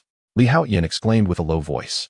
He was taken aback, having failed to detect any presence, indicating that his opponent excelled in concealing their aura. Yet, no one answered his call. Instead, a series of violet flames erupted from the ground. Is this some mockery of me? Haotian felt a surge of irritation. Though the flames posed no real threat to him, their searing touch was undeniably painful. Show yourself, he commanded, directing a flash grenade towards the ceiling of the room. This was a manifestation of his energy, not particularly powerful, yet remarkably bright. As the light illuminated the space, Haotian's eyes widened in astonishment as he beheld the scene within the room. Chapter 27. The Fallen Angel. A flicker of astonishment flashed across Haotian's eyes as he beheld a woman not far away. Her figure graceful and adorned in a crimson-purple light armor, her beauty captivating. However, it was not her exquisite visage that rendered him speechless, but rather the pair of dark purple wings that sprouted from her back. An angel? At first glance, she bore a striking resemblance to a mutant angel. Yet her wings were distinctly different. Angels typically possessed white feathers, while hers were a deep, dark hue. Her eyes, accentuated with deep purple eyeshadow, possessed an otherworldly allure. And her flowing purplish-red hair cascaded over her shoulders, resembling a fallen angel. Kill, kill, kill. The fallen angel's gaze flickered with confusion upon spotting Haotian. Her voice was sweet and melodious, yet tinged with a hint of madness. In an instant, the ground surrounding Haotian erupted with the terrifying purple flames that had manifested earlier. Simultaneously, 9 violet chains shot forth from her body, piercing the void and binding themselves to Haotian in an instant. A strange force surged through him, causing Haotian to feel dizzy and disoriented, the world around him becoming increasingly blurred. He sensed his energy rapidly depleting. The fallen angel slowly advanced towards him, her once delicate fingers shimmering with an eerie light. As if they could pierce through steel, they reached out towards his heart. What kind of superpower is this? Haotian was taken aback. He could not afford to be careless. He summoned his energy and unleashed a frenzied burst of power. The purple flames that surrounded him were instantly dispersed. Come here. In the next moment, Haotian yanked the chains with all his might, sending the fallen angel hurtling towards him like a cannonball. Hold still. He launched an energy orb at her. Despite her striking beauty, she had attacked him, and thus, she was his adversary, regardless of gender or age. Just then, a radiant glow enveloped the fallen angel, and a spherical shell appeared around her, a protective barrier. The force of his powerful energy orb collided with it, only to be absorbed. Can it really withstand such force? Haotian thought, a glimmer of surprise crossing his eyes. Yet, he remained skeptical, determined to test the limits of her shield. With a resounding explosion, another powerful shockwave erupted, this time infused with several times the energy he had channeled previously. The barrier shattered in an instant, and the fallen angel was propelled to the ground, rendered devoid of combat capability. I knew it. There cannot be an invincible shield. Haotian swiftly moved to her side, flipping her over and pinning her down, ready to unfasten her trousers. Then, with a belt, he bound her hands together. Kill. The fallen angel, just secured, began to struggle frantically, still not behaving. A sharp slap resounded, landing on her cheek. However, considering her appealing visage, it would be a pity to mar it. Li Haotian struck hard from behind. Ah! A powerful blow contorted not only her face but her entire being. The excruciating pain finally restored a sliver of clarity to the fallen angel's eyes. Slap. Can you speak properly now? Slap. I am a good person, not a villain. Slap. Is your mind still muddled? Slap. Can you converse now? Slap, slap, slap. Each strike from Li Haotian grew more forceful. There was no other choice. He sought to rescue this lost girl, to pull her back from the precipice of degradation, and slapping was essential. Pain. Finally, after the fallen angel's dimensions expanded by a size, she uttered her first coherent phrase. Splendid. You have finally emerged from the chaos. Li Haotian exclaimed, a smile breaking across his face. He glanced at his palm, a flicker of regret crossing his eyes. You. The fallen angel looked at Li Haotian with a hint of trepidation. I am a good person, rest assured. Li Haotian reassured her. Yet the fallen angel, glancing at her bound hands and the persistent agony in her back, wore a look of skepticism. Ha ha ha, my apologies. Li Haotian quickly unfastened his belt and resecured it around his trousers. Then, with a flick of his finger, a wave of light illuminated the surroundings. He approached an old switch and flipped it, instantly brightening the room. At this moment, Li Haotian finally beheld the fallen angel's appearance in detail. The eyeshadow on her face was not merely applied, but rather a result of her mutant genes. Furthermore, her lips bore a seductive dark purple hue, evoking a suppressed desire. Neither Clarice nor Phantom Cat Kitty could rival this fallen angel, for her beauty was inherently seductive and corrupt. However, the scenes around them rendered Li Haotian speechless. Debris littered the ground, marked by the scars of flames. The acrid scent of decay and filth pervaded the air. It was truly unimaginable that such a beautiful angel resided in such a dismal room. The owner of this research facility was indeed a scoundrel. Li Haotian shook his head in resignation. Regrettably, even having watched the entire X-Men series, he could not know everything. After all, the films only chronicled a selection of significant characters, not the entirety of the world. The richness and diversity of this universe could not merely be captured through film. Even in written works or biographies, the complete essence could not be fully documented. Moreover, all the series he had watched contained edited segments. This has rendered his understanding of the world increasingly fragmented. However, fortunately, such matters are trivial. Li Haotian turned to glance at the fallen angel, only to discover her clutching the hem of her garment, timidly hiding beneath a table. In that moment, she had entirely shed the formidable presence of a terrifying mutant, resembling a frail and helpless ordinary girl. Do not worry, I am truly not a villain. Do you see the uniform I wear? It is the attire of the X-Men. Thus I am indeed a good person. I have come here solely to rescue you all. Of course, I am also a mutant. Observing the fallen angel in such a state, Li Haotian felt a wave of helplessness wash over him. Do I really appear so much like a villain? Are you truly a mutant? The fallen angel then scrutinized the young man before her. His fair complexion, a visage akin to jade, a striking uniform, and a perfectly proportioned physique. In an instant, she felt a sense of inadequacy in comparison to him, as if her own peculiar appearance rendered her a hideous monster. Chapter 28. The Edelman Metal Chains. But you are not at all like that, the fallen angel murmured softly. Li Haotian was momentarily speechless. Did one truly need to sprout bizarre and grotesque features to be deemed a mutant? Mutants came in many forms. Some appeared entirely ordinary, merely endowed with extraordinary abilities. He chuckled as he explained this to the fallen angel. How wonderful. Upon hearing Li Haotian's words, a glimmer of envy flickered in the fallen angel's eyes. Are you envious of me? Li Haotian inquired, his curiosity piqued. Indeed. You are handsome and charming, while I seem like an ugly monster. The fallen angel instinctively touched her face and glanced at the wings behind her. These were the very traits that set her apart from ordinary people, the source of her lifelong suffering, bullying, and scorn.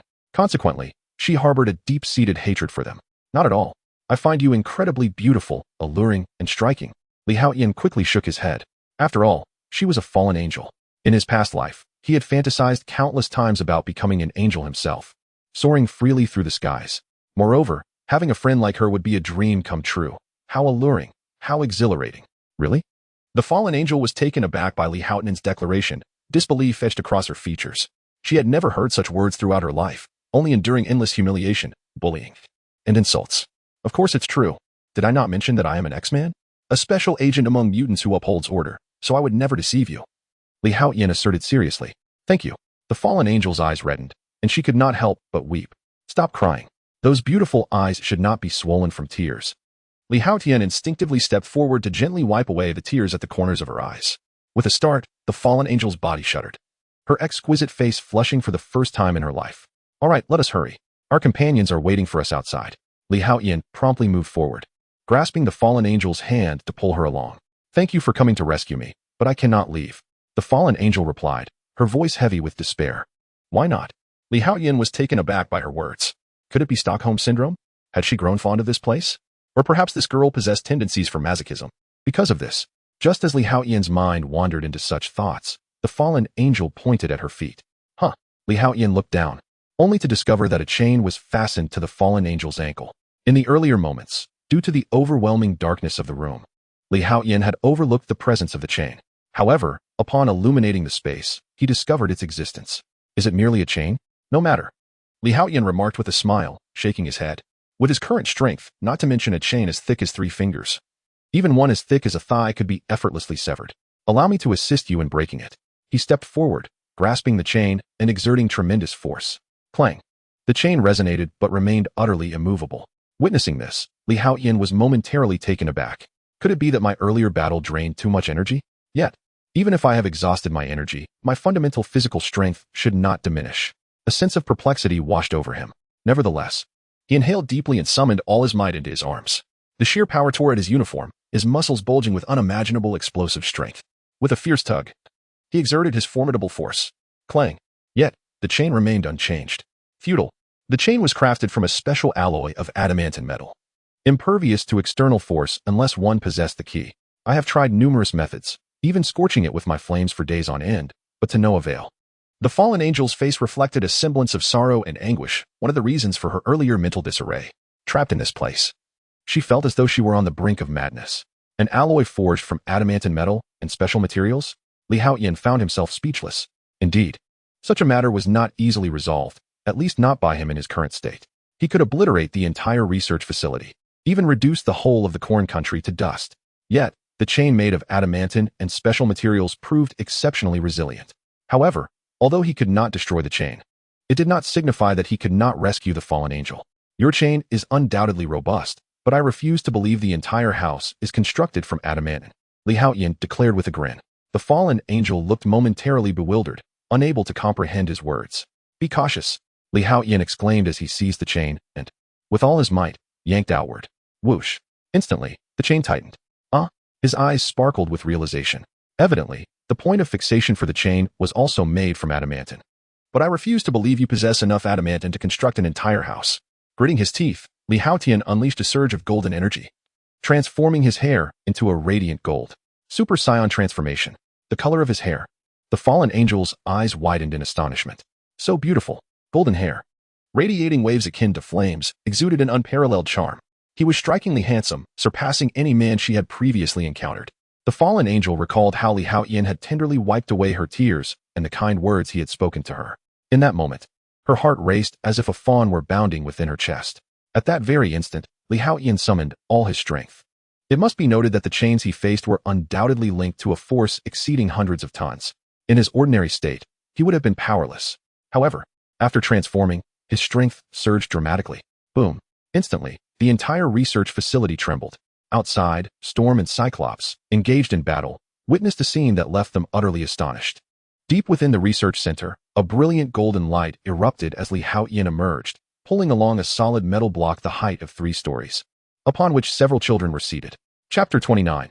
I trust no one but him. Li Haotian, the Storm Woman, Aurora, was momentarily taken aback by the scene before her.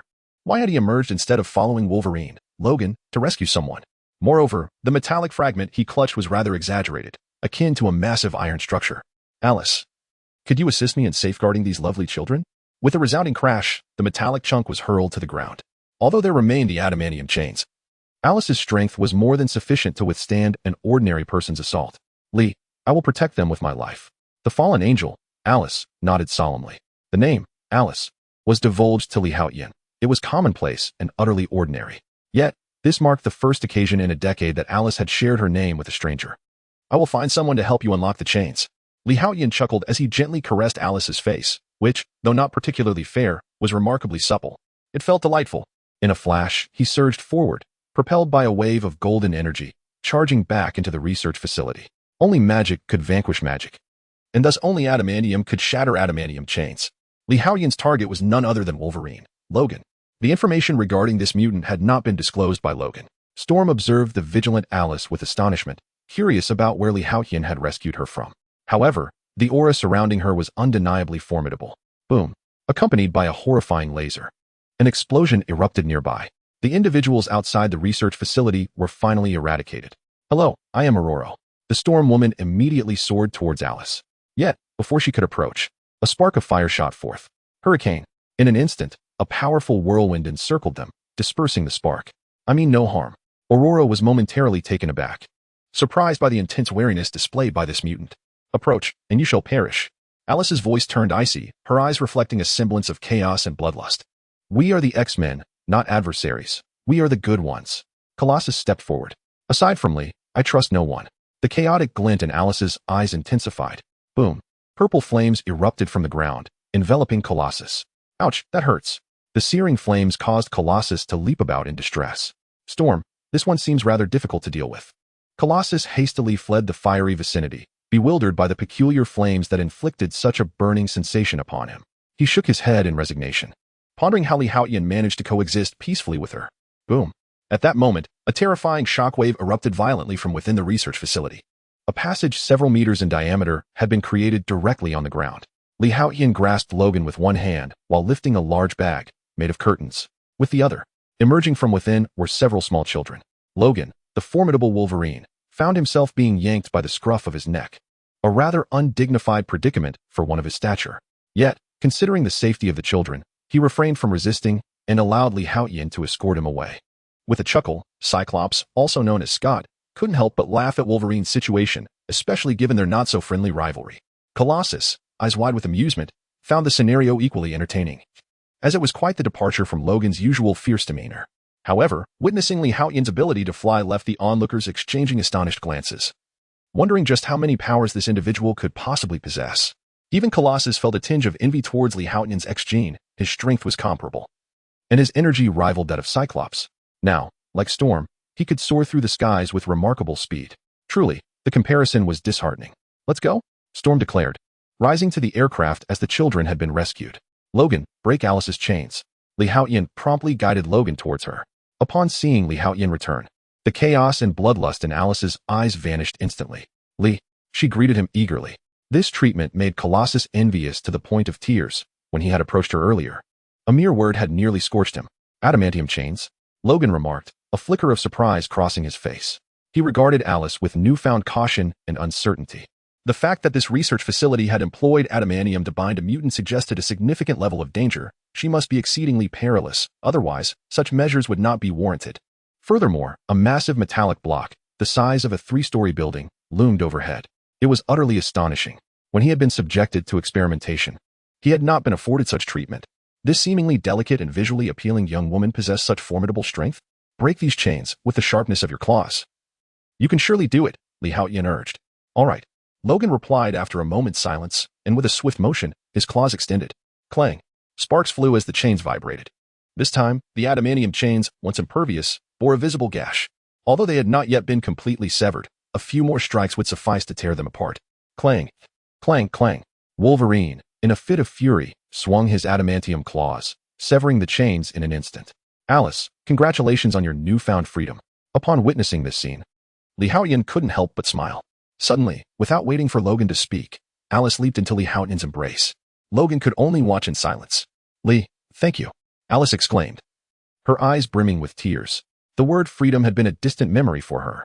It was the dream she had held onto for so long, to escape that confining room. And now, it had all come to fruition, all thanks to the handsome man before her.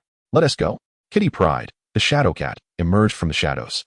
Her voice tinged with irritation. They had agreed to protect her, yet Logan had vanished, only to be replaced by another woman. Most infuriating of all, this woman was undeniably beautiful. Even Kitty, a beauty in her own right, had to concede that Alice surpassed her in allure. Amidst the fiery ruins, the aircraft ascended slowly, roaring as it sped toward the horizon, ultimately vanishing into the sky. Inside the aircraft, Haotian felt quite content, for during his search for Logan, he had stumbled upon the research materials of the facility. He hoped to uncover something intriguing within. Chapter 30. Hydra and the Hellfire Club at Xavier's Academy. Haotian and his companions disembarked from the aircraft. This mission posed no challenges whatsoever. It was hardly even a close call. A total of 11 children were rescued. And with Alice included, the number rose to 12. Steelman and Kitty were assigned the task of escorting these young mutants to their dormitories for settling in. Storm and Cyclops proceeded to report the mission's outcome to Professor X. Meanwhile, Haotian guided Alice back to his dormitory. There was no alternative. Alice placed her trust in no one else and followed closely by his side. Upon their return, Alice appeared utterly fatigued and collapsed onto the bed, succumbing to sleep almost instantly. Clearly, she had not experienced a single peaceful night in that dilapidated research facility. Observing her deep slumber, Haotian let out a soft sigh. The persecution endured by mutants is beyond the comprehension of ordinary individuals. The inhumane experiments they faced rendered existence itself a living hell. The top 10 tortures of the Tartars pale in comparison to the horrors of mutant experimentation. Let me examine what research materials this experiment holds. Haotian approached the computer and took a seat. The documentation he acquired from the laboratory was stored on a floppy disk. Soon, he accessed the files. Instantly, a plethora of mutant research data flooded the screen. X-gene mutation data, various brutal experimental statistics, and analyses. The information was meticulously categorized into documents based on experimental subjects, data, results, as well as summaries and conclusions. He skimmed through them rapidly. Haotian's enhancements extended beyond mere physical strength. His mental acuity, neural speed, and overall capabilities had all seen remarkable improvement. Thus, his cognitive faculties were equally formidable. He was able to absorb the information almost effortlessly, with vivid clarity etched into his memory. The videos, even when viewed at 32 times the normal speed, remained comprehensible. Within half an hour, he had perused all the materials thoroughly. A regular person would have taken at least a month to accomplish such a feat. It appeared that the research facility was far from ordinary. Haotian gleaned a wealth of knowledge and research findings regarding mutants from the files. It was only then that he opened the document pertaining to the recorded identities of the experimental subjects. This included all 11 children. However, from the identity information document, it became evident that there were 76 subjects in the experimental group, with only 12 remaining. These comprised the 11 children and Alice, who was confined in a room by adamantium chains. The prior materials and videos he had reviewed documented the brutal murder of numerous mutants during experiments. Soon, Haotian discovered Alice's information within the identity records. No. 033 name, Alice gender, female age, 16 code name, fallen angel X-gene, hypothesized, a rare triple mutation ability carrier. Abilities, star eclipsing flame, hellfire, energy shield, soul chain, berserk transformation, flight, devouring. Status, experiment paused, imprisoned. Evaluation, malevolent, powerful, excessively uncontrollable. 17 attempts at experimentation have all ended in failure. Personal background. In the orphanage of Carl City, an unexpected fire claimed the lives of all, yet the bodies remained unscathed. Agents were dispatched to investigate the truth. And after a cost of 112 lives, they captured a girl with a pair of wings sprouting from her back. She was subsequently taken by the organization to commence the mutant X-gene NO2. 3 experiment. However, all 17 trials ended in failure, resulting in the loss of 5 mutant guards and 43 regular special forces. Ultimately, she was confined in cell number 1 with Edmund metal chains. The organization's research and technology headquarters made a breakthrough, advancing the mutant X-gene experiment to phase NO3. 1. The second phase of the Fallen Angel project. Little did they expect it to turn out this way. Haotian's gaze flickered, deep in thought. The information regarding Alice is limited, yet it illustrates that she has seemingly endured considerable suffering over the years. This research facility is indeed more formidable than I had anticipated. The location we previously destroyed appears to be merely a branch. The so-called headquarters remains a mystery. Could it be Hydra? Haotian stroked his chin, contemplating. In the Marvel Universe, numerous malevolent forces lurk underground. Among the most notorious are Hydra and the Hellfire Club. The former boasts a vast network, infiltrating organizations such as S.H.I.E.L.D. in the United States, while the latter serves as a gathering place for the affluent and influential. Thus, which entity lies behind this research facility, Hydra or Hellfire? Haotian felt a twinge of curiosity. However, these matters were not for him to worry about. For Haotian, the only priority is to hone his strength to its zenith. In due time, whether it be Hydra or Hellfire, they shall be easily vanquished. This world is indeed far more intricate than I had envisioned. Haotian gazed at the slumbering Alice on the bed and murmured to himself. Although Alice's power does not pose a significant threat to him, this seemingly random mutant possesses strength exceeding level 3 and may even approach level 4. This realization left Haotian somewhat contemplative. Are there even stronger forces lurking in the shadows? It is difficult to say. This mission, while devoid of peril, has illuminated my shortcomings through the encounter with Alice.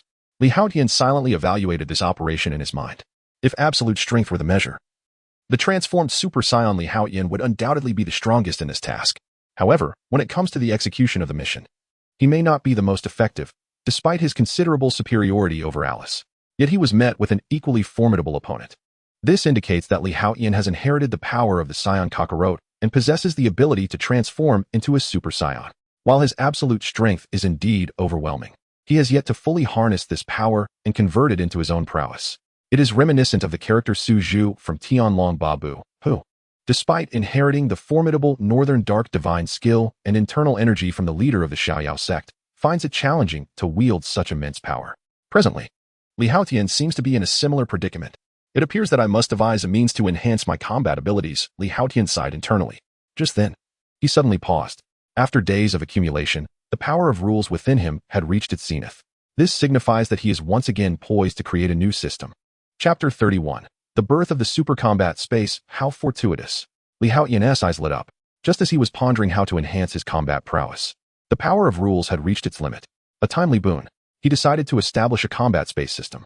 In fact, he had been contemplating this very idea moments ago. If there existed a place capable of simulating battles infinitely, complete with suitable opponents for practice, that would be even better. To his surprise, the power of rules was now fully charged. Just as he was about to doze off, a pillow was delivered to him. Inspiration struck. Li Haotian's heart fluttered as he commenced the creation process once more. With 3 systems already at his disposal, he found himself more adept at crafting systems. Ding! The super combat space system has been successfully created. Moments later, the power of rules was entirely consumed, leaving Li Haotian feeling somewhat weak. This was a slight after-effect of the intense consumption of rule power. Yet, a prompt echoed in his mind once again. System creation successful. Now, he need not worry about combat experience. A look of satisfaction graced Li Haotian's face. The newly created super combat space system offers 2 distinct modes of entry. One can enter in spirit or in body. The system boasts 2 primary functions. The first pertains to the flow of time. When one's spirit enters the super combat space, the time dilation reaches a ratio of 1 to 5. Simply put, 5 minutes spent in the combat space equates to just 1 minute in the outside world. Conversely, if one enters in body, the time ratio shifts to 1 to 10. The second function involves the training opponents. Within the combat space, Li Haotian can conjure imagined adversaries whose strength does not exceed 3 times his own. This feature is available whether one enters as a spirit or in body. Naturally, the combat space can also allow for the entry of others, provided Li Haotian grants permission. Although this combat space is a created system, it exists as a tangible microcosm, with all its rules dictated by Li Haotian. Due to the power limit of this small world being 3 times that of Li Haotian's own strength, anyone who enters cannot exceed this threshold, thus ensuring the integrity of the microcosm remains intact. Should a spirit enter, the individual's spirit will be confined within this small world. If a physical body enters the combat space, the person will be imprisoned within it. From this perspective, the combat space also possesses a third function, the domain space. It can serve as a battlefield, enhancing Li Haotian's strength, or function as a vast storage area, or even as a prison in an alternate space. What an excellent system. Li Haotian was thoroughly pleased. He then cast a glance at his attribute panel. Host, Li Haotian strength, 96 tons spirit, 412, with an average person being 3, stamina, 4681, with an average person being 10, speed, 360 ms system space, 30,000 cubic meters possessed systems, mental shielding system, solar empowerment system, divine inheritance system, combat space system. It appears that Li Haotian has made significant strides in his abilities in recent days. Gazing at his current statistics, he nodded in satisfaction.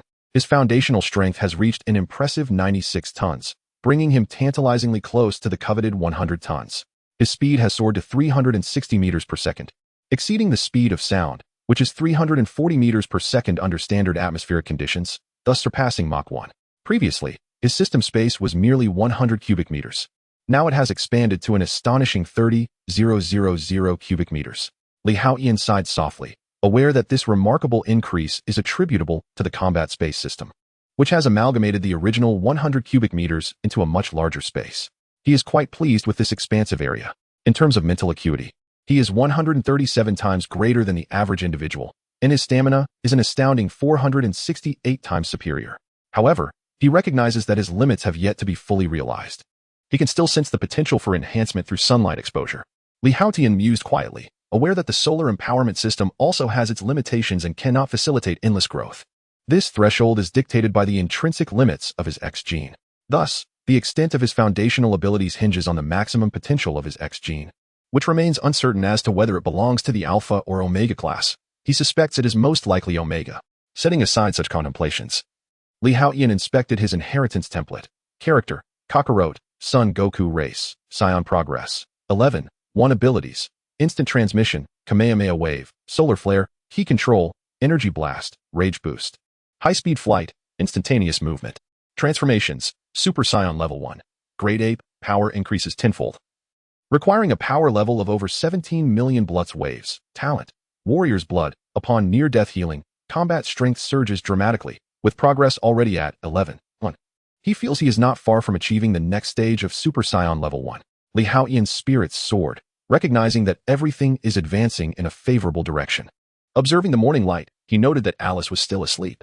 He approached her, gently caressing her face, which remained as tender as ever. However, he noticed a slight furrow at the corners of her eyes, indicating that her dreams were not entirely pleasant. Everything will be all right, Li Haotian whispered softly into her ear. Gradually, the tension in her expression eased, and her face relaxed significantly. Although I may lack psychic powers, the extraordinary strength of my spirit, exceeding that of ordinary individuals by a staggering 137 times, proves to be somewhat effective. He chuckled softly. A typical hypnotist possesses only about twice the mental strength of an average person, yet they employ various techniques, such as watches and stage props, to hypnotize the common folk. With his mental prowess far surpassing that of the average human, Li Haotian could certainly achieve similar feats. Thus, providing a modicum of mental solace to Alice was, indeed, somewhat beneficial. Should I consider delving into the art of hypnosis? He chuckled once more, dismissing such thoughts. With Li Haotian's formidable capabilities, mastering the art of hypnosis seemed rather unnecessary.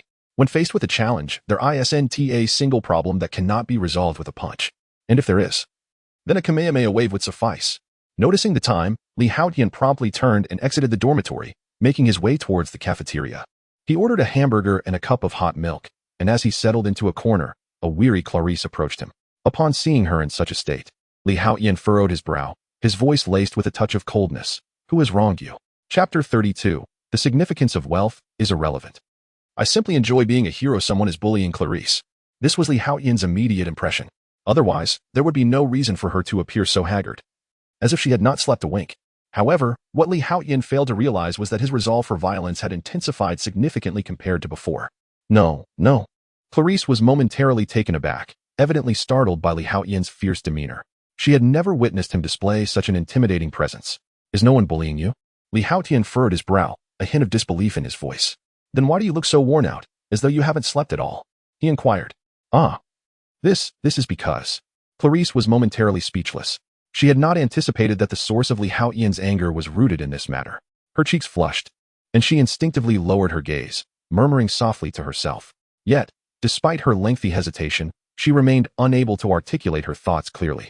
What is it exactly? Li Haotian pressed. What else could it be? Clearly, she was worried about you, which is why she couldn't sleep all night. At that moment, the phantom cat, Katie, approached, balancing a tray that held a hot dog and a cup of coffee. Upon hearing Katie's words, Li Haotian was momentarily taken aback. He cast a puzzled glance at Clarice, only to find her head lowered even further, nearly touching the blooming flower buds. So that was it. Li Haotian couldn't help but chuckle at the absurdity of the situation. He had initially assumed that someone had been bullying Clarice. How did you know? Li Haotian curiously inquired of Katie. None of your business, Katie retorted sharply. The thought of the stunning mutant who had been rescued and spent the night in Li Haotian's dormitory left a sour taste in her mouth. Although she understood that nothing untoward could have happened between them, it still gnawed at her. In an instant, the woman who had previously viewed Clarice as a rival now found her decidedly more endearing. The beautiful mutant was the true adversary. After all, Katie considered herself equally as attractive as Clarice, but felt a pang of insecurity in the presence of that stunning individual. The latter exuded an extraordinary allure that left her momentarily regarding Clarice as an ally in the same trench. How perplexing. Li Haotian shook his head in resignation. Was it because he had promised to protect her yesterday, only to save Alice instead? This thought suddenly surfaced, leaving him feeling somewhat embarrassed. Indeed, his actions had been somewhat inappropriate. Rest assured, my strength is formidable, only others will be injured. Li Haotian quickly shifted the subject, turning to the downcast Clarice with a smile. That's a relief. Clarice exhaled deeply, patting her chest as she began to relax. As Li Haotian gazed at Clarice, a gentle glimmer flickered in his eyes. He had not anticipated that she would be so deeply concerned for his well-being. What had transpired during yesterday's mission? With the assurance that Li Haotian was safe, Clarice's curiosity was piqued. Thus, as he dined, Li Haotian recounted the details of the previous day's undertaking. Time passed gradually, and soon all three had finished their meals. Just as Li Haotian was preparing to attend class with Clarice and Katie, Steelman summoned them away. Before long, Steelman led the duo to a room in the basement. Upon entering, Li Haotian discovered it to be a conference room, where all the principal members of the X-Men were gathered, including Professor X, who occupied the central seat. "Please, take a seat," Storm addressed the trio, then continued. Yesterday's mission was executed flawlessly. 11 mutant children and 1 mutant girl were successfully rescued from the laboratory. Ultimately, we utterly dismantled that facility. Li Haotian's performance in this mission was particularly commendable. After finishing her statement, Storm turned her gaze to Li Haotian, smiling and nodding in approval. "Li, everyone is quite pleased with your performance in this mission. Therefore, I extend another invitation for you to join the X-Men. Have you made a decision?" Professor X inquired with a warm smile. Although he was aware of Li Haotian's formidable abilities, he had not anticipated such excellence in this mission, earning accolades from Storm, Cyclops, and others. The rest looked at Li Haotian with eager anticipation. After all, his prowess was now unmistakably evident. The successful outcome of their future missions would greatly benefit from his potential inclusion, as no one would refuse the addition of a powerful and charismatic ally. "Indeed, Li, your performance has surpassed my expectations," commented Wolverine. Logan, who had initially found Li Haotian somewhat arrogant, but couldn't help but express his admiration, particularly for Li Haotian's decisive actions during the mission. This aspect resonated well with Logan's sensibilities. Dealing with foes required a certain decisiveness.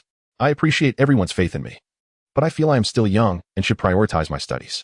I am not ready to bear this responsibility," Li Haotian replied earnestly.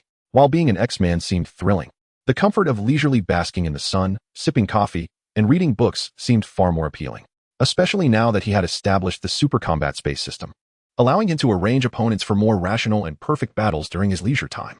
What reason then did he have to join the X-Men and undertake missions? "Li, this will not hinder your studies. The X-Men seldom have pressing matters to attend to. We only step in when mutant-related incidents arise involving those who misuse their abilities," Storm reassured him. "Or perhaps, akin to this recent endeavor, to rescue our mutant brethren within the research facility. The workload is not particularly demanding. Furthermore, with responsibility comes corresponding benefits. Not only does one enjoy visa exemption privileges from friendly nations, but there is also access to certain confidential materials. Of course, most importantly, there is a base salary of 15,000 beautiful country dollars each month. Should one undertake a mission, additional bonuses will be awarded based on the complexity of the task." Professor X smiled as he spoke, noticing a flicker of interest in Li Haotian's expression when he mentioned the benefits. Professor X proceeded to disclose all the perks associated with joining the X-Men. "What? A monthly salary of 15,000 in beautiful country dollars. A substantial allowance for each mission." Li Haotian was momentarily taken aback, a glimmer of excitement flashing in his eyes. Upon arriving in this world, he found himself devoid of any funds. Although at Xavier's academy, there were no expenses incurred, one cannot solely rely on hospitality forever. Moreover, it would be unacceptable to exploit his formidable powers to engage in theft for monetary gain. After all, he was a promising youth from the Dragon Country in his previous life, raised with values that forbade such conduct. Thus, financial resources held considerable significance for him. However, at this moment, Li Haotian had yet to devise a means of acquiring wealth. Upon hearing Professor X mention that joining the X-Men not only entailed a salary, but also allowances for missions, with little else to occupy his time, this seemed to be the epitome of an ideal, high-paying job. "The money itself is inconsequential. I simply relish the prospect of being a hero." With this thought, Li Haotian smiled and remarked, "Oh, by the way, this mission also comes with an allowance, right?" Chapter 33, The Cultivation of a Lowly Requires Some Investment. Professor X found himself at a loss for words. Money is indeed a valuable asset, Li Haotian mused internally. After all, a single coin can thwart even the mightiest of heroes. Throughout history and across countless realms, one cannot escape the significance of currency. Even in the chaotic universe of Marvel, money remains profoundly important. One need only inquire of Iron Man and Batman, both of whom possess formidable financial prowess. Indeed, Professor X spoke up suddenly. "How much?" 10,000. "Very well, cash will suffice." This matter was soon settled. Professor X proceeded to discuss various details concerning the living arrangements of the 11 mutant children at Xavier's academy. An hour later, the meeting adjourned. However, Li Haotian was retained, as he needed to complete certain formalities regarding the X-Men, such as obtaining access to specific areas of Xavier's academy. Before long, Li Haotian followed Professor X to an office. He felt a twinge of confusion, for this place did not resemble a typical administrative setting. "We are here primarily to provide you with something," Professor X discerned Li Haotian's bewilderment and smiled. He then nodded at Logan, who stood nearby. This is for you. Logan approached the desk and carried over a large iron box. With a thud, he tossed the box to Li Haotian, who felt its weight. Upon opening it, he discovered several chains. Erdman metal chains? He recognized instantly. For these were the very chains that had previously been placed upon Alice's feet. Indeed, we have verified that over 90% of these chains are composed of Erdman metal, with the remaining 10% consisting of special alloys, Professor X remarked. What a high composition. Li Haotian nodded in agreement. Erdman metal is known as the hardest metal on Earth, and once cooled, it requires temperatures exceeding 500,000 degrees Celsius to remelt. Thus, it is exceedingly challenging to reforge. According to the intelligence we possess, the core element of Erdman metal originates from a meteorite blended with various alloys during the melting process. However, the specific technique appears to be known only to the authorities of the United States. This substance is incredibly tough, making it nearly impossible for an ordinary person to manipulate. Moreover, its value far surpasses that of equivalent quality gold. Conservatively estimated, these chains are worth at least $10 million, Professor X reflected. Such a sum, exceeding $10 million, compelled even the affluent Professor X to exercise caution. Is it truly that much? Li Haotian's eyes widened in astonishment at Professor X's assessment. He was aware that the Erdman metal chains were anything but ordinary and undoubtedly held significant value. To my surprise, it has exceeded 10 million beautiful coins. Since this chain was brought back by you, it naturally belongs to you, Professor X remarked with a smile. Of course, if you wish to sell it, I can have Scott assist you, he added. I would like to forge it into a weapon. I wonder if you could lend your expertise, Professor X. Li Haotian pondered before speaking. Forge a weapon? Professor X nodded in understanding. As a member of the X-Men, I have an obligation to assist you in weapon preparation. This adamantium chain indeed belongs to you, so transforming it into a weapon is certainly feasible. What kind of weapon do you envision? Professor X inquired with a smile. These adamantium chains are quite hefty. If forged into a weapon, a conventional one would hardly suffice. I require a dagger, 3 fingers wide and 1 foot long. The remainder shall be fashioned into a nebula chain, Li Haotian articulated after some contemplation. A dagger and a nebula chain? Professor X was momentarily taken aback. He could comprehend the dagger, as it was straightforward to forge, but what was this nebula chain? Ah, let me illustrate. Li Haotian stepped forward to the table, picked up a book, and flipped to the final blank page. He then took a nearby pen and began to sketch simply. Thus, the design of the nebula chain was soon unveiled. Upon reviewing the drawing, Professor X nodded, grasping the concept. Li, with your strength, using a dagger and chain as weapons seems rather unsuitable, he questioned, somewhat perplexed. After all, Li Haotian's power rivals that of Colossus. Coupled with the ability to fly and remarkable speed, he could easily transform this adamantium chain into a colossal two-handed sword, or perhaps a mountain cleaver, a spiked club, or a heavy hammer. When he descended from the skies, his might would be overwhelming, nearly impervious to any mutant resistance. Yet, Professor X was puzzled as to why Li Haotian sought to craft what appeared to be less lethal weapons, more akin to those of an assassin, which did not quite align with his immense strength. It is not for my own use. Li Haotian chuckled, shaking his head. The dagger is intended for Clarice. Her mutant ability, Flicker, allows her to traverse dimensions. When paired with an indestructible adamantium dagger, she could achieve a one-strike kill, significantly enhancing her prowess. As for the nebula chain, it is meant for Alice. Oh, Alice is the fallen angel mutant who was rescued yesterday, Li Haotian explained with a smile. In truth, with his current strength, he hardly requires any weaponry. The thought of selling the adamantium chain had never crossed his mind. Such a precious item. Yet it remains invaluable in the market. Money can be acquired through various means, but the Edelman metal chain is not something that can be obtained at any given moment. Therefore, Li Haotian resolved to transform it into a weapon, gifting it to Clarice and Alice. After all, these two women were designated as his closest female companions. Utilizing it for his own circle would undoubtedly be worthwhile, considering that both of them were merely in their teenage years. Li Haotian experienced a sense of fulfillment in nurturing their growth. However, nurturing requires investment, and this expenditure is certainly justified. It is truly unexpected that you would part with such precious Edelman metal to bestow upon friends as a weapon, Professor X remarked with a hint of nostalgia. Previously, he had assumed that Li Haotian was an individual who held a profound love for wealth. Yet, it now appears that Li Haotian places greater importance on emotional connections. This revelation was a sight of joy for Professor X. If one were to prioritize monetary gain above all, the risk of moral decay becomes apparent. A scenario Professor X wishes to avoid. Chapter 34. After Clarice finished her squats, Alice followed suit. Time passed swiftly, and soon 3 days had elapsed. In the quaint garden of Xavier Academy, Li Haotian lay languidly on the ground, basking in the gentle sunlight. He could sense that his cells were becoming stronger. as if they were breathing, as if they were growing. Once the power of rules became abundant, he would seek the legacy of Majin Buu. In terms of survival and learning capabilities, Majin Buu truly excelled, adapting seamlessly to any environment, even in the vastness of space. At that moment, a sudden waft of fragrance approached. "Clarice, you've arrived." The familiar voice made it unnecessary for Li Haotian to look up. He instinctively knew who it was. A crisp sound accompanied by a hint of sweetness caught him off guard. "Li, thank you," Clarice cheerfully exclaimed, pulling out a dagger that glimmered with a metallic sheen from her embrace. Its style was antiquated, yet exuded a sense of quality. "X mentioned that this is the dagger you had crafted for him. It's made of adamantium. I've heard that each gram costs over 20 times the price of gold." As she spoke, her eyes began to glisten with tears. Receiving a gift should evoke joy. So why was she crying? Li Haotian found himself at a loss. The thoughts of this girl, whether mutant or ordinary, remained inscrutable. "No one has ever treated me this well throughout my life." Clarice's shoulders trembled slightly. Even after arriving at Xavier Academy, no one had shown her such kindness. The likes of Jason and others had once found amusement in bullying her, while most kept their distance. Only Li Haotian treated her as a friend, standing up for her and encouraging her.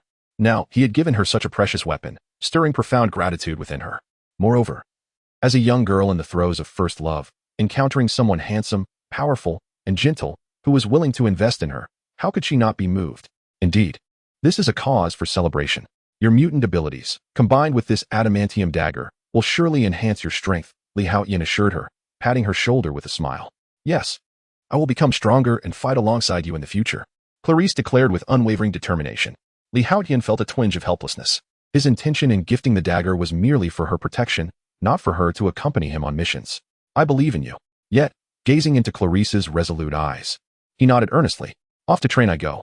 Without waiting for Li Haotian's response, Clarice darted away like a startled fawn. "That girl." Li Haotian touched his face, shaking his head with a smile. Truly, she was audacious. After waiting for a few more days, allowing the fruits to ripen, he would undoubtedly indulge in them. Stretching his body, he noted that the day was still young, and the sun shone brightly. He promptly reclined once more, retrieving a book to shield his face, continuing to bask in the languorous afternoon. Before long, a delicate fragrance wafted through the air, accompanied by a unique aroma that was neither the sweet scent of youthful maidens nor anything less pleasant. Rather, it was even more alluring. "Alice, you have arrived," he thought to himself, recognizing that no girl at Xavier Academy possessed this distinct fragrance, one that seemed to emanate solely from a fallen angel. Thus, without needing to look, he could ascertain the identity of his visitor. "Li, thank you." Her melodious voice carried an enchanting allure. Yet, Li Haotian felt somewhat perplexed. "Once again, you are thanking me." He sighed in resignation. Was it not said that beautiful girls often sought to take and assumed it was their due? Yet Clarice did not embody this notion. Nor did the current Alice. It was indeed a conundrum. "I truly appreciate the chain you gifted me. It harmonizes perfectly with my abilities," Alice declared. "Well, I'm glad you like it." Li Haotian nodded, relieved to see Alice's eyes clear and sparkling. He exhaled softly, genuinely fearing that Alice might break into tears, which would be quite unfortunate. Li Haotian had always found it difficult to bear the sight of a woman weeping. "I have already informed Professor X that I will remain at Xavier Academy. However, I shall only be with you," Alice stated plainly, yet her tone resonated with unwavering determination. "In truth, Alice, you are now free. The world is vast. You may go wherever your heart desires." Li Haotian spoke earnestly. While he felt destined to accompany Alice, he did not wish for her to be without freedom. The world may not be small, yet it was not overwhelmingly large either. There would always be a harbor to provide solace. Given Li Haotian's prowess, he could perceive familiar energies across the globe, having already attuned himself to Alice's essence. Should he choose, he could instantaneously transport himself to her side, regardless of distance. Thus, he harbored no concerns regarding Alice's choices. "No, this world has rejected me since childhood. Therefore, I do not belong to it. But you have not turned me away, so I belong to you." Alice gazed at Li Haotian, her voice steady yet filled with conviction. The determination in her eyes was strikingly resolute. Li Haotian was momentarily taken aback, realizing he was in the presence of a woman unafraid to love fiercely and possessed of a tenacious spirit. "Very well, if that is what you desire." Since Alice had made her decision, he would not feign reluctance. "Then stay by my side." Having a beauty with an exotic charm is not only a feast for the eyes but also exhilarating and delightful. However, in the next moment, Li Haotian found himself under attack once more. The dark purple lips bore a softness distinct from the rosy hue of Alice's, accompanied by a unique fragrance. "I shall hone my proficiency with the nebula chains. For the next mission, I shall be the one to protect you." Alice instantly turned and departed, her movements graceful and decisive, exuding an air of cool confidence. Indeed, her personality stood in stark contrast to Clarice's. Cold yet alluring. I find it quite appealing. Li Haotian chuckled to himself. Nevertheless, Professor X's efficiency is truly remarkable. In just 3 days, he has crafted the weapons I requested and promptly delivered them to Clarice and Alice. He has indeed repaid their kindness. In 4 or 5 days, the power of the rules shall be replenished. What kind of system should I devise? Lost in thought, Li Haotian began to feel drowsy. Yet, before he could succumb to sleep, an exquisite scent of perfume wafted into the air. Li's voice echoed once more. Again.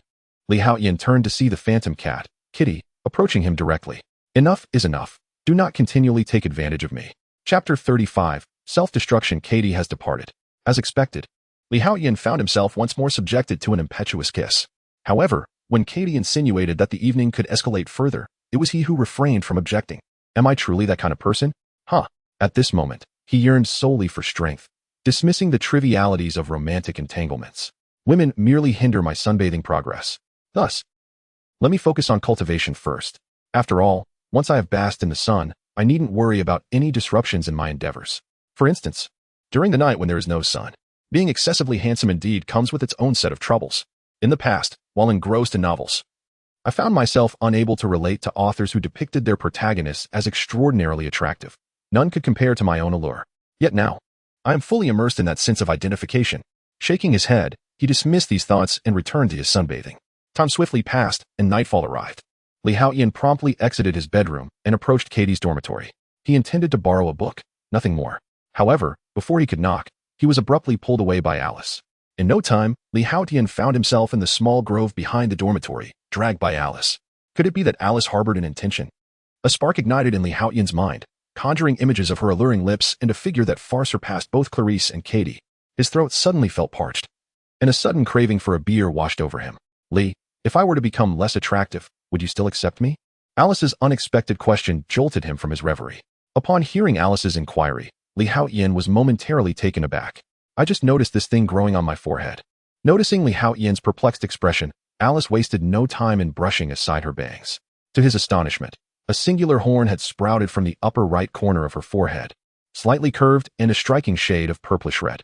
At that moment, Li Haotian could even perceive the sound of Alice's breath as she fixed her gaze upon him intently. Li Haotian found himself at a loss for words. If Li were to disdain me, I would withdraw from Xavier Academy and seek refuge in a remote mountain. Never to emerge again, Alice silently vowed. What a spectacular horn. How can you speak so negatively of yourself? Li Haotian suddenly remarked. This time, it was Alice who stared at him, utterly bewildered. She had envisioned numerous responses from Li Haotian, anything from indifference to disdain, and even varying degrees of acceptance, but never did she anticipate such a reply. This horn is a perfect match for you, enhancing your already enchanting visage and rendering it even more alluring. I absolutely adore it, Li Haotian declared with sincerity. This was not mere flattery, it was a genuine sentiment. Alice possessed an innate, captivating beauty akin to that of a bewitching fox, brimming with exotic charm. With the addition of this singular horn, she has become even more distinctive. It is reminiscent of certain reclusive individuals who have a penchant for cat girls, bunny girls, and fox girls, among others.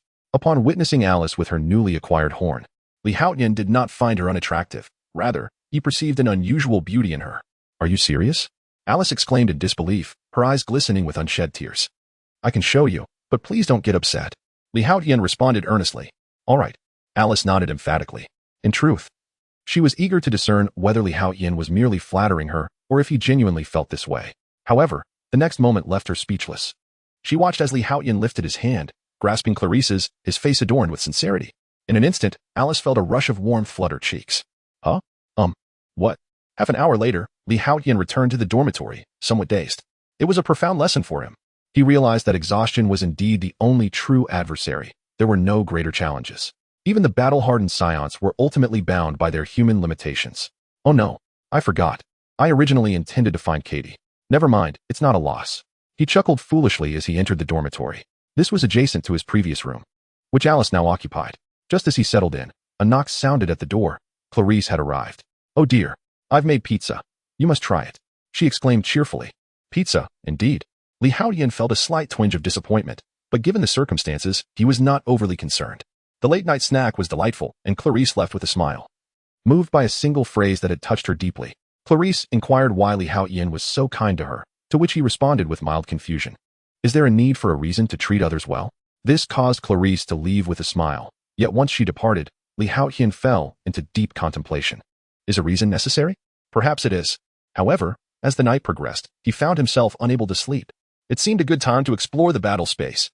Although he had already created the super battle space system, he had yet to officially train within it. With a focused thought, he immersed his spirit into the realm. In that moment, Haotian became a deity within the super battle space. Much like the Tsukuyami realm, he wielded control over time, space, and mass. He transformed the surroundings into the venue for the greatest martial arts tournament. Next, it was time to select his opponents.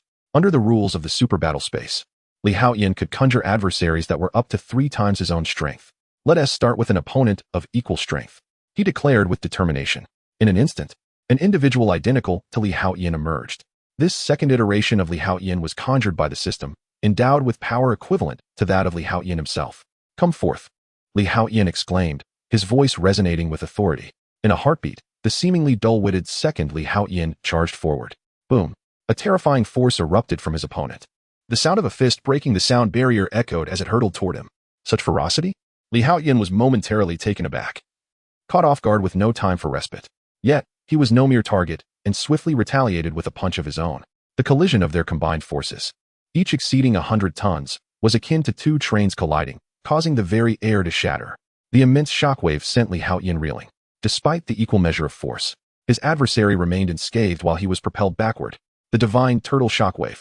Before Haotian could fully comprehend the situation, his opponent unleashed a formidable divine turtle shockwave. Boom! In an instant, Haotian found himself charred, his spirit dissipating as consciousness returned to reality. He had been vanquished by his counterpart. Once Haotian's spirit was extinguished, the system was programmed to safeguard his consciousness. Had I truly perished by my own hand? Haotian stood up, bewildered and dazed. Chapter 36. The Summons of the Zither, the same power. Yet, the second generation of Haotian vanquished him in merely 3 moves. Is this the vast chasm of experience? Haotian finally grasped the reality of his combat prowess, which paled in comparison to the likes of Suju, who had just acquired the skills of Wu Zi and demigods and semi-devils. It became evident that he desperately required extensive practical combat experience. Taking a deep breath, he steeled himself and re-entered the combat realm. Again, whoosh! The second generation of Haotian, who had earlier dealt him defeat, reappeared before him. Boom, boom, boom. The second generation of Haotian, fierce and taciturn, uttered not a word as he charged forth. They clashed like ferocious beasts, exchanging devastating blows with unbridled ferocity. At critical moments, the second generation of Haotian unleashed shockwave attacks, executing them with near-perfect timing. The atmosphere of the battle increasingly resembled the Dragon Ball episodes that Haotian had once witnessed. In no time, Haotian's combat style began to evolve under the influence of his second-generation counterpart. Regrettably, this time, he could only endure for less than 15 exchanges before his spirit was forcefully expelled from the combat realm. In reality, Haotian was drenched in sweat, panting heavily.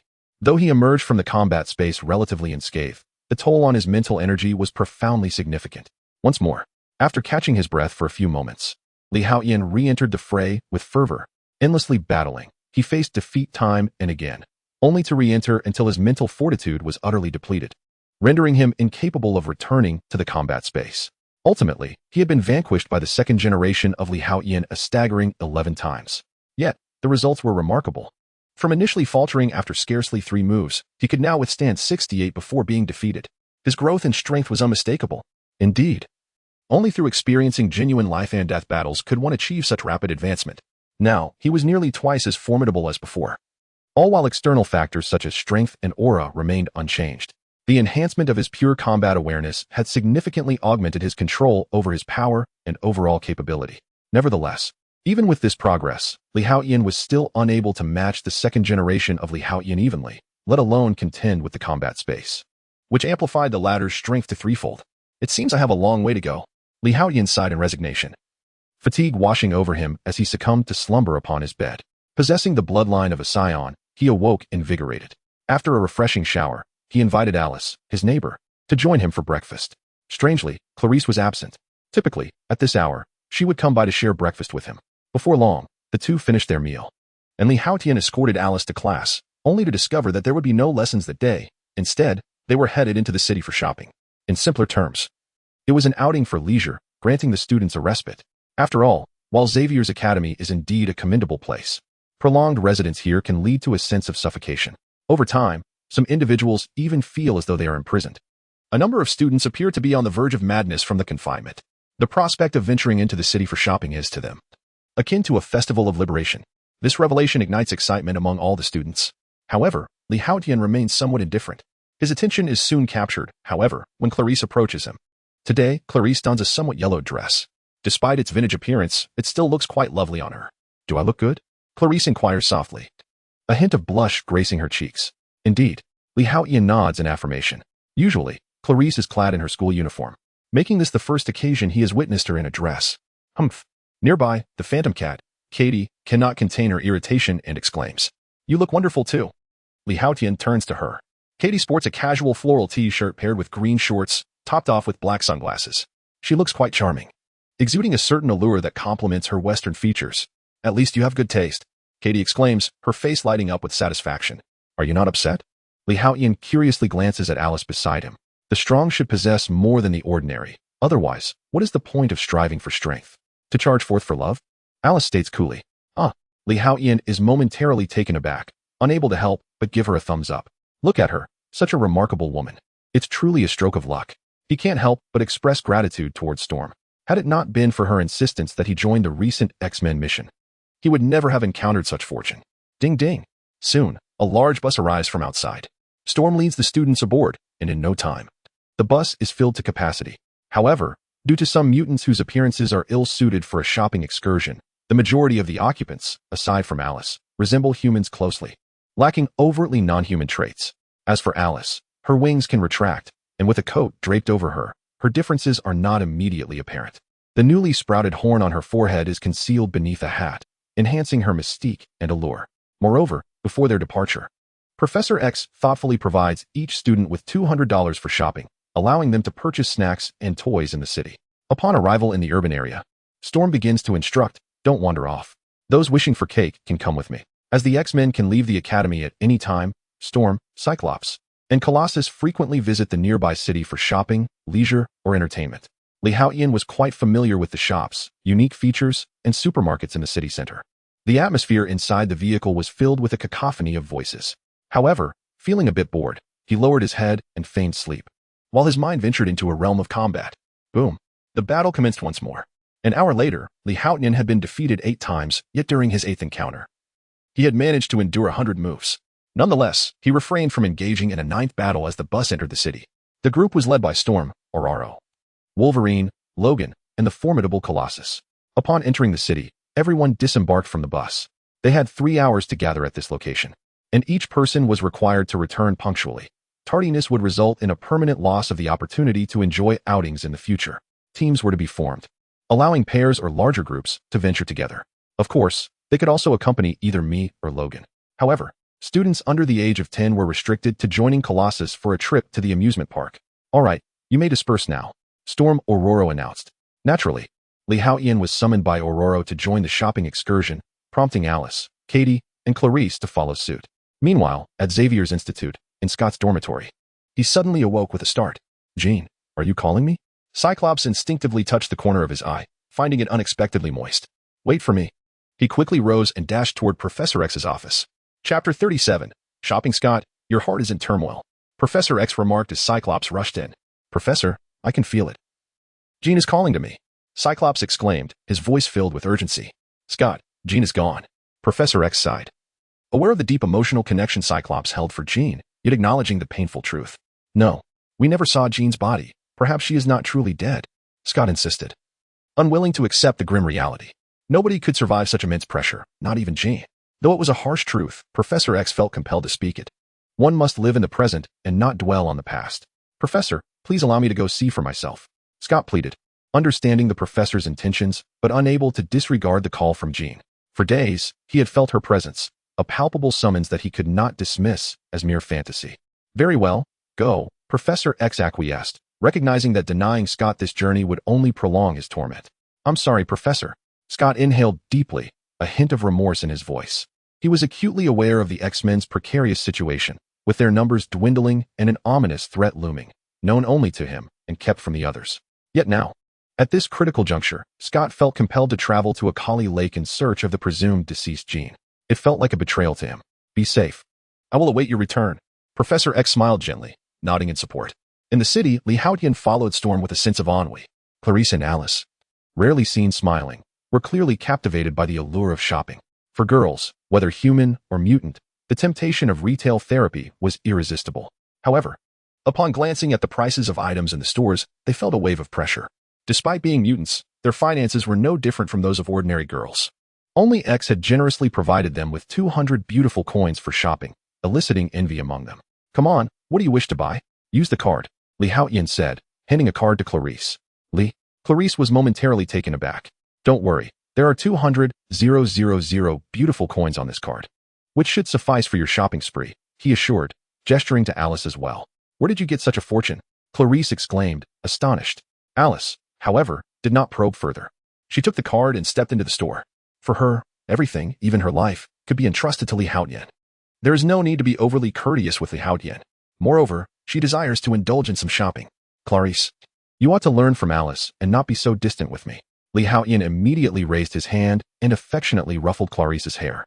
In the blink of an eye, he had grown considerably taller over the past few days, now nearing 2 meters in height. This gave him a delightful sense of power in his playful gesture. Rest assured, this money comes from the rewards and salary earned during the last X-Men operation, so feel free to spend it, Haotian said with a smile. I am not afraid. Even if it were obtained through theft, as long as it is given by you, I can spend it without worry.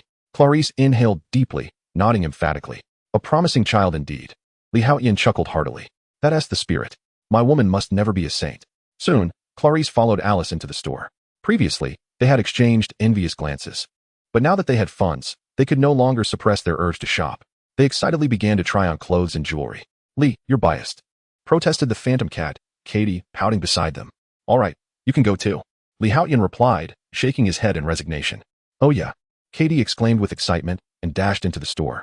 You need to manage these relationships carefully, otherwise, it could become quite perilous, Storm, Aurora, remarked with a shake of her head. Haotian was indeed more reckless in this regard than Logan. After all, Wolverine at least loved one person at a time, not several simultaneously. Don't worry, teacher, I will handle it. Haotian smiled. In this chaotic world of mixed universes, and being a person who has already died and crossed over, if he were to maintain a mindset akin to an ordinary person, he might as well find a place to hang himself. Moments later, Clarice emerged, adorned in a luxurious burgundy dress embellished with a few rubies. Her lips were a deep shade of purple, her eyelids graced with wine-colored eyeshadow, and her willow-like eyebrows were lightly made up. Her hair was elegantly styled, adorned with a lavender hairpin. Her exquisitely defined features were instantly accentuated to their fullest potential. How beautiful! Haotian exclaimed, his eyes lighting up in awe. Indeed, clothing elevates one's appearance. Although Clarice possessed natural beauty, looking splendid even without makeup, once she was adorned and dressed in fine attire, her entire demeanor transformed dramatically. This was not merely an enhancement, it was a transformation from 2 ones to 11, a leap of at least tenfold. This exemplifies the stark contrast between naturally beautiful individuals and those of average appearance after careful grooming. No amount of makeup or beauty filters could surpass a natural beauty like Clarice, whose unadorned visage already rated above 9. Once she was meticulously styled, she transcended the scale entirely. Is it beautiful? Clarice lowered her head, shyly inquiring. What is it? Haha, look over there. Haotian did not respond to Clarice, but instead tugged at her hand, directing her gaze to the side. Clarice turned, puzzled. Not far away, a group of men had halted, their astonished eyes fixed upon her. Bang! One man, distracted by a surreptitious glance at Clarice, collided headlong with a lamppost. Uffed.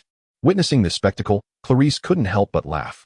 So, I am quite beautiful after all, she mused, adding softly in Haotian's ear, no matter how lovely, it belongs solely to you. Let us go. At that moment, Alice emerged from within. Gasp! Another breathtaking woman appeared. She was clad in a Western-style trench coat, knee-high boots, her hair cascading elegantly over her shoulders, topped with a black hat. Paired with her striking beauty, she rivaled Clarice effortlessly. They were all stunning.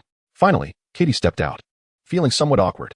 Though she was undeniably attractive in her own right, capable of turning heads in the bustling city streets, she paled in comparison to Clarice and Alice. Chapter 38. Finally defeating the doubled self. Katie, you look stunning. Clarice seemed to perceive the thoughts of the Phantom Cat and immediately approached her with a smile. Really? Katie, somewhat doubtful, lifted her head in response to Clarice's compliment. Absolutely. Clarice nodded with a smile. Thank you. Katie's face brightened with a smile upon hearing Clarice's words. Li Haotian observed this scene, a trace of satisfaction crossing his face. Clarice is quite remarkable. This is undoubtedly good news for Li Haotian. Having such a woman by one's side is a dream cherished by any man. Come on, I'll take you all to get your hair done. At that moment, Storm Girl Aurora approached the group of girls. Wow, that's wonderful. I've been wanting to change my hairstyle. Katie exclaimed excitedly. The others expressed their interest as well. Speaking of hairstyles, it suddenly occurred to Li Haotian that he hadn't changed his hairstyle in quite some time. Given that he had inherited Kakarot's legacy, he possessed the pure bloodline of a scion. Thus, from now on, Li Haotian's hairstyle would remain unchanged. Furthermore, scions age very slowly, ensuring that they are often at the peak of their combat abilities. Soon, Aurora led everyone to a charming salon. They promptly entered to begin their transformations. Before they knew it, nearly 2 hours had passed. Time had nearly caught up with their scheduled appointment. Consequently, the group purchased some food and hurried back to their designated meeting place. To Li Haotian's surprise, Alice had a penchant for desserts. Consequently, several nearby patisseries were nearly emptied of their confections. Before long, the group returned to the previously agreed-upon spot, each person carrying multiple bags filled with clothes, snacks, and toys. However, upon seeing Clarice and her companions, everyone was utterly astonished. In just a few short hours, Clarice and her friends had transformed so drastically. The male classmates were particularly entranced, their eyes wide with admiration. Meanwhile, the female classmates looked on with envy, their eyes nearly glistening with jealousy. Clarice, you are truly beautiful. May I befriend you? Finally, one male classmate could not contain himself and approached to strike up a conversation. Unfortunately, before Clarice could respond, a chain appeared in Alice's hand.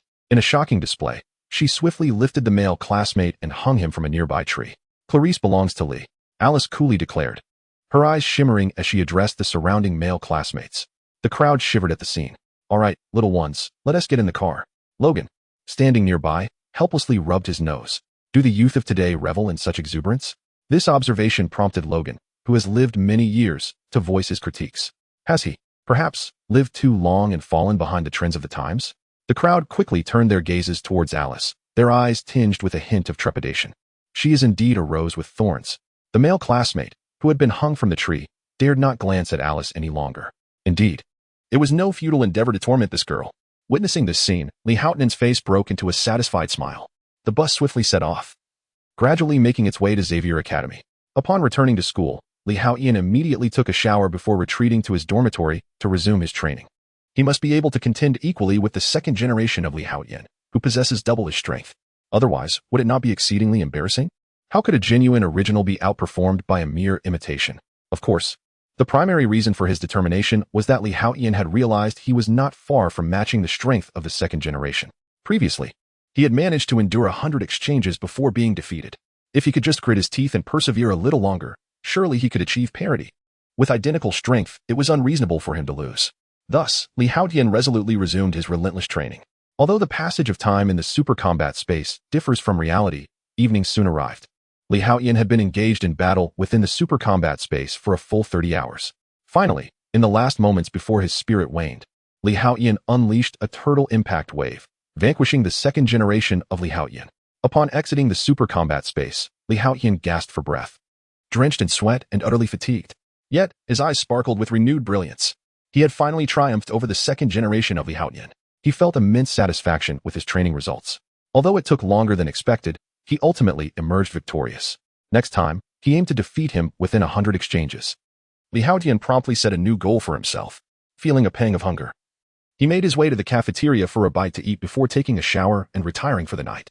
While the super combat space was convenient, it drained his mental energy significantly. Even with his extraordinary mental fortitude, he always emerged utterly exhausted. Nonetheless, the evident results of his training brought him both pain and joy. A night of silence passed. The following day dawned clear and bright, with nary a cloud in the sky. Another splendid day for basking in the sun. In the familiar spot, he resumed his routine, comfortably lying back with a magazine covering his face, relishing the warmth of the sun and the gains in his strength. Lee, I heard that Professor Scott is on vacation. At that moment, Clarice approached and sat beside Li Haotian, expressing her envy. The laser eye teacher is on vacation? Upon hearing this, Li Haotian was momentarily taken aback, then sat up and gazed at Clarice. When had he departed? Given Cyclope's character, how could he possibly abandon the X-Men to embark on a journey during such a tense situation at Xavier's academy?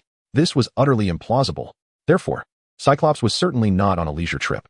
If Li Haotian's intuition served him correctly, the individual must have ventured to a Kali lake in search of Jean. Indeed, the plot had entered a new phase. Li Haotian's gaze sharpened. What followed was likely the event of Cyclops being consumed by the resurrected Jean, or rather, the Phoenix. This signified the official commencement of the third battle for the X-Men. With my current strength, I ought to rival Magneto or Jean, Li Haotian mused inwardly. Yet he felt a twinge of uncertainty.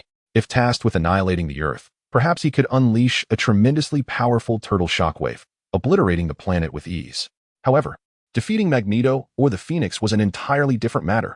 Much like in Dragon Ball, where numerous villains could effortlessly destroy the Earth, yet ultimately fell to Kakarot. The principle remains the same. Yet in the third battle, there existed numerous threats that could endanger Li Haotian. For instance, the mutant cure. For all of Li Haotian's abilities derived from his X-Gene, he could not guarantee that should his X-Gene vanish one day, he would retain the powers he currently possessed without his mutant abilities. Perhaps he might still retain some, but there was also the possibility of losing everything. Hence, Li Haotian would not take such a gamble. Chapter 39. The misfortunate laser-eyed one. It appears that Quinn may very well become my adversary in the future. Should I, then, extend my hand to rescue that unfortunate Scott? Li Haotian pondered silently. After all, during his time at Xavier Academy, Scott had shown him a measure of kindness. Li, Professor X is calling for you. At that moment, Katie approached, a glimmer of excitement illuminating her face. What has you so elated? Li Haotian inquired, curiosity piqued. I suspect the professor is about to embark on a mission, which means there is money to be made. Last time I was in the city, I spotted a beautiful necklace, but its price was too steep for my taste, Katie explained. Last time, did I not provide you with my card? Li Haotian responded, a hint of confusion evident in his voice. The necklace was valued at over 17,000. I couldn't bring myself to use your card, Katie laughed lightly. Well, I must admit, I didn't expect you to consider that, Li Haotian remarked. Just for that, she outshone countless gold-digging women from his past life. He had assumed that Western women were notoriously extravagant, but here was Katie, helping him save money. Let us go, Li Haotian declared, rising to his feet. He would not pass up on free funds. Moreover, he contemplated whether he should discuss Scott's situation with Professor X. Li, please be cautious, Clarice said tenderly. Rest assured, I possess considerable strength. Li Haotian replied with a smile as he affectionately tousled Clarice's hair. The sweet gesture elicited a pout from Katie. As Li Haotian and Katie departed, Clarice clenched her fists. I shall strive to improve. I want to remain here forever, merely awaiting your return. A flicker of determination shone in her eyes as she turned towards the training grounds. Before long, Li Haotian and Katie arrived at Professor X's office, where Wolverine Logan, Storm Aurora, Colossus, and Iceman Bobby were already gathered, awaiting their arrival. Surely you are all aware that Scott has left the school, Professor X remarked as he turned to address them upon seeing Li Haotian and Katie. Indeed, I was just about to inquire, where has that fellow Scott gone? Aurora interjected. Xavier Academy is already short-staffed, and the X-Men roster is not abundant either. At such a critical juncture, Scott has chosen to abandon the Academy. Aurora expressed her disbelief. After all, apart from the professor, she and Scott were primarily responsible for the management of the institution. They were not merely combatants within the X-Men. They also bore the weight of overseeing the Academy's daily operations, which was far from the leisurely existence one might imagine. A sprawling institution like this entailed multifaceted responsibilities in areas such as internal affairs, logistics, and administration, making it an arduous endeavor indeed. Now that Scott has departed, only Storm Aurora remains at Xavier's Academy.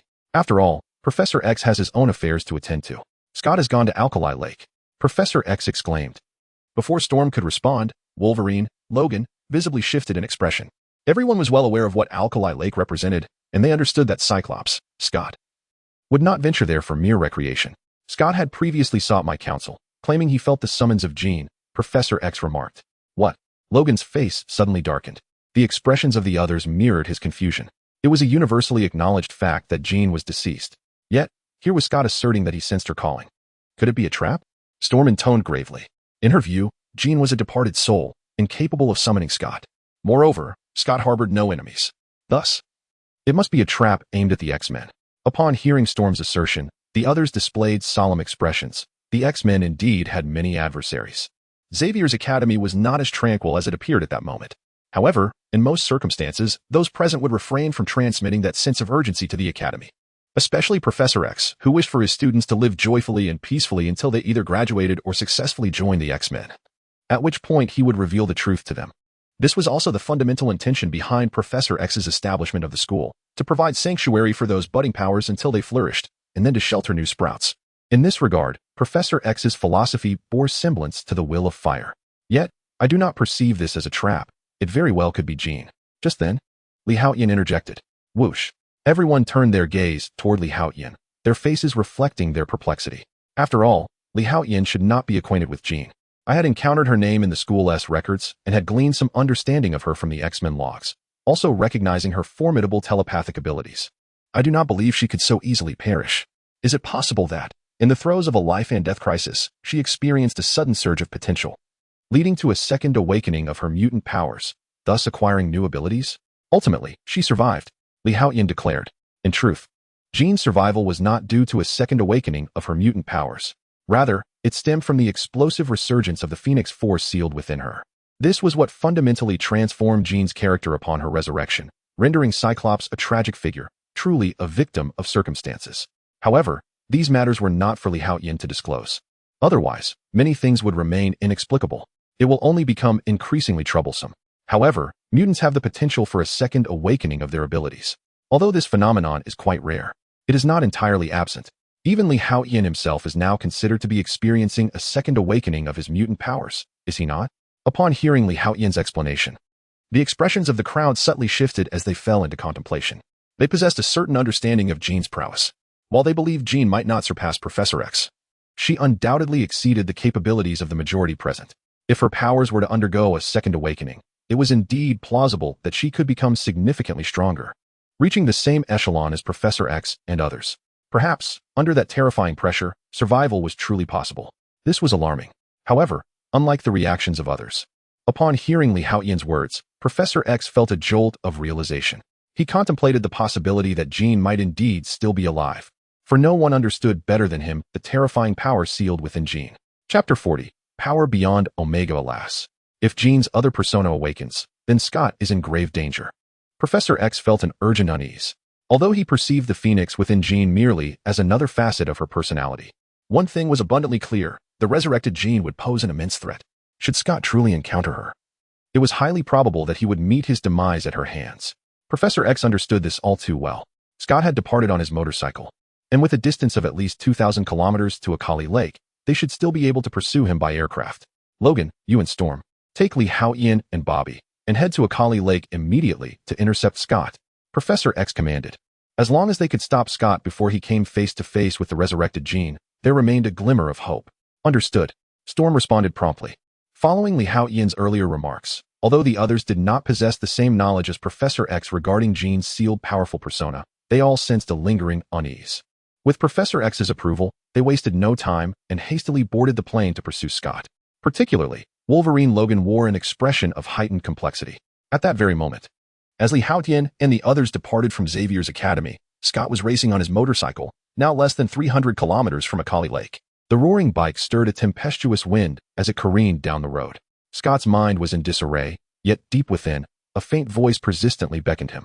As time passed, after more than 2 hours, Scott finally came to a weary halt. Not far ahead, the sunlit surface of the lake glimmered in his view. Jean.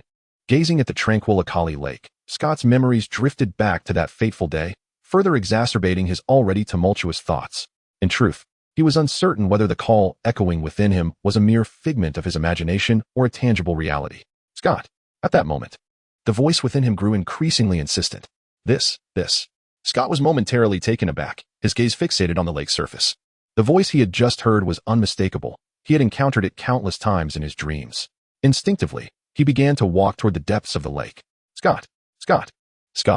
As he approached the water's edge, the voice resonated more powerfully within him. Yet, his head felt as though it had been struck with immense force.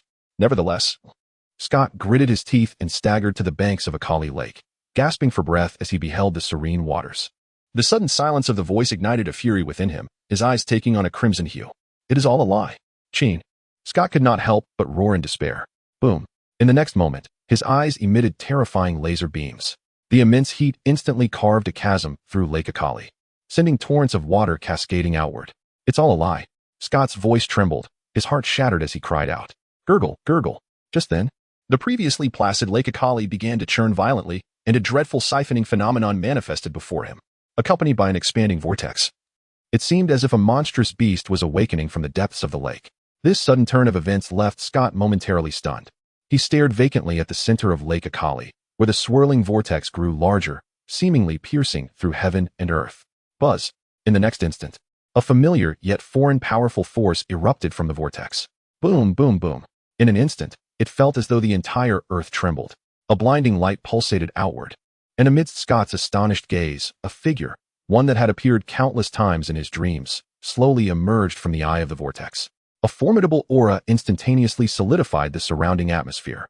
The violent waves in the air came to a sudden halt, as if time and space had been frozen. Gene.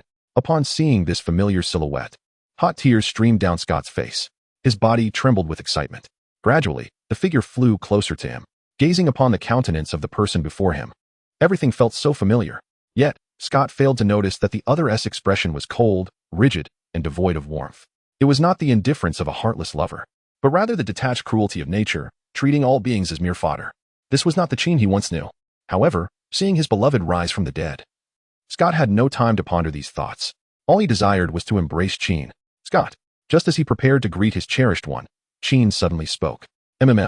Before Scott could respond, she leaned in and kissed him. The long-awaited kiss melted Scott's heart, causing him to tremble with exhilaration as if he might burst. But soon he realized that the energy within him was far more terrifying than the siphoning phenomenon he had witnessed moments before. The laser energy connecting his eyes surged directly into Gene's mouth. Gene is absorbing my energy. Scott's body shuddered, his eyes filled with shock. He had not anticipated that the beloved he had longed for would seek to drain him dry upon their first encounter. As Gene absorbed Scott's laser energy, she appeared to grow even more powerful. An unimaginable wave of force radiated from her being. The lake's waters surged upward, causing the earth to tremble. At that moment, a warplane swept across the sky above Lake Akali. Heavens, what is that? Iceman Bob's face instantly reflected a look of astonishment. Is that a siphoning phenomenon formed by mist and vapor? Witnessing this scene, Storm Lady Aurora displayed an expression of profound shock. It is worth noting that she possesses the ability to manipulate the weather, summon storms, and gather thunderclouds. Yet, upon witnessing this terrifying siphoning phenomenon of mist and vapor, she could not help but feel a sense of awe. The coverage extends to nearly 10,000 meters, with a radius of over 100 kilometers. Even at such an altitude of 10,000 meters, the grandeur of the scene remains visible in its entirety, surpassing even the mushroom cloud generated by an atomic bomb. Is this the power of Gene? No, more precisely, it is the power of the Phoenix. Haotian, upon witnessing this spectacle, immediately donned a serious expression. The strength exhibited by Gene at this moment undoubtedly exceeds that of an ordinary Omega level. Furthermore, this is merely Gene's initial release of the Phoenix force within her, already reaching such a terrifying magnitude. Chapter 41. Super Scion vs. Phoenix Power. The sheer strength was truly terrifying. Haotian couldn't help but exclaim. This Phoenix power was distinctly different from Haotian's combat prowess. His strength manifested through the mastery of Qi. After all, Qi is inherent to every individual. In theory, an ordinary human from Earth could enhance their Qi through rigorous training, thereby increasing their combat capabilities. While they might not surpass an alpha-level mutant, they would certainly not fall short compared to delta or beta-level mutants. Of course, one should disregard the weaker fighters entirely. And this is merely theoretical. Is that really Gene? Storm was utterly astonished. This overwhelming telekinetic force felt vaguely familiar, yet it was worlds apart from Gene's previous abilities. If Gene's former telekinesis resembled a small stream, her current prowess was akin to an ocean or even the vastness of the cosmos. They were no longer in the same dimension. Unbelievable. This is far too powerful. Iceman Bobby exclaimed in disbelief. He instantly felt that his ice powers would be utterly ineffective against her. They would likely dissipate before even making contact. In that moment, Iceman Bobby experienced an overwhelming sense of inadequacy in the face of Gene. Gene. Wolverine Logan's eyes began to well with tears. Although he could not see Gene below, he could sense her familiar telepathic presence. Even though her power had grown immensely, he still recognized that familiar essence. He loved Gene, and the realization that she was alive filled him with excitement.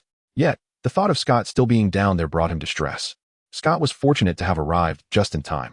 Had he been delayed any longer, he would have surely been drained. Haotian secretly pondered, wishing to assist Scott, as it wouldn't require much effort. After all, Scott had shown him kindness during their time at the academy. Moreover, aside from himself, no one else could reach Scott in time. With this in mind, Haotian turned to Storm and said, Aurora, open the hatch. I need to go down. Although Haotian possessed the ability to teleport and could easily relocate himself, he considered this his trump card, one he would not reveal unless absolutely necessary. Regardless, he could fly, and even at an altitude of 10,000 meters, it posed no concern for him. Lee, this is high altitude. Opening the hatch could be fatal. Iceman Bobby exclaimed in alarm. The others also turned to Li Haotian, clearly perplexed by his intentions. Let me go, Storm interjected. Although I may not catch up, at least I won't plummet to my death. She then glanced at Logan. Don't look at me. Even with my healing abilities, jumping from this height is a gamble. Even if I survive, by the time I heal, Scott might be lost, Logan replied, feeling helpless as Storm looked to him. This was certainly not Logan's refusal to save a rival. It was simply beyond his capabilities. Jumping down might not result in death, yet it would serve no purpose. Although he yearned to descend and meet Jean at an earlier time, he found himself utterly powerless. Hey, have you all forgotten that I can fly? Li Haotian chuckled and shook his head at the expressions of the crowd. Indeed, Wolverine Logan suddenly had a spark of realization. He recalled that Li Haotian possessed the ability to soar through the skies. During a previous mission with the X-Men, it was Li Haotian who had carried him out of the mutant research facility by the neck. Storm and the others also came to this realization. Li Haotian not only wielded immense strength comparable to Colossus, but also possessed energy attacks that rivaled Cyclops, along with the gift of flight, perhaps even surpassing Storm herself. After all, Storm's ability could hardly be classified as true flight. It was more akin to levitation. With a whoosh, the cockpit of the aircraft was instantaneously opened, and a powerful gust of wind swept over everyone. Fortunately, they were well prepared, preventing them from being blown away. Li Haotian, however, took advantage of this wind and soared into the sky. Boom! A radiant white aura enveloped him as he sliced through the air, leaving a long trail of shimmering energy. Plunging into the swirling mist below. How wonderful it is to fly, Iceman Bobby remarked with a hint of envy. Indeed, Wolverine Logan nodded in agreement. Despite his extraordinary healing abilities, he lacked the gift of flight, often relegated to being a target on the ground. Li Haotian was undeniably formidable, with his skills remarkably balanced. Storm, too, nodded in admiration. With strength surpassing Colossus, energy attacks on par with Cyclops, and adeptness in flight, such an individual would be exceedingly troublesome as an adversary, yet incredibly dependable as an ally. Fortunately, Li Haotian had now joined the X-Men. Whoosh! Li Haotian's speed was astonishing, reaching supersonic levels in the blink of an eye. This represented the pinnacle of his capabilities in a normal state. Were it not for the protective aura surrounding him at that moment, the sheer speed might have ignited him, transforming him into a fiery comet. Though 10,000 meters seemed a great distance, under the influence of supersonic acceleration, he traversed the misty vortex in mere minutes, entering Jean's telekinetic domain. What an overwhelming psychic force! Li Haotian couldn't help but exclaim. The telekinetic energy around him was so dense it resembled the ocean, filling the entire space. At that moment, it felt as though he was swimming in the sea, despite being airborne. The powerful telekinetic energy acted as a resistance, pushing against Li Haotian. Jean, do you truly intend to kill the most important person in your life? He shouted urgently, with a roar.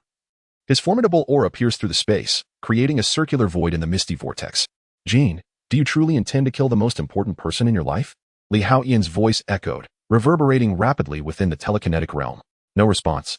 However, through this circular void, Li Haotian discovered that Jean seemed to exhibit no reaction whatsoever. Time was of the essence. If this continued, Scott would be drained to a mere husk. Li Haotian's gaze sharpened, disregarding all else. Transform. In an instant. Golden flames ignited around Li Haotian. The formidable aura of a super scion enveloped him entirely. With a fierce roar, he unleashed his power once more. Previously, Li Haotian had merely created a circular void within the water mist vortex. However, after his transformation, he astonishingly pierced through layers of space, directly penetrating Jean's telekinetic field. Whoosh! Li Haotian soared forward in an instant, standing before Jean and Cyclops in the blink of an eye. But at that moment, a terrifying telekinetic storm erupted from Jean's form. The powerful storm appeared almost tangible, solidifying around them, swiftly encircling and isolating Li Haotian. Break for me! Li Haotian shouted as he raised his fist with fervor. Launching a heavy assault, transformed into a super scion, he was in a state of heightened excitement, his thirst for battle more intense than ever. Boom! A punch delivered with full force in super scion form possessed a might that exceeded 1,000 tons, capable of shattering an asteroid to fragments, let alone the telekinetic storm surrounding Jean. Cackling echoes filled the air. Chapter 42. The Rules of the Universe. Boom! A powerful wave of psychic energy was instantly shattered.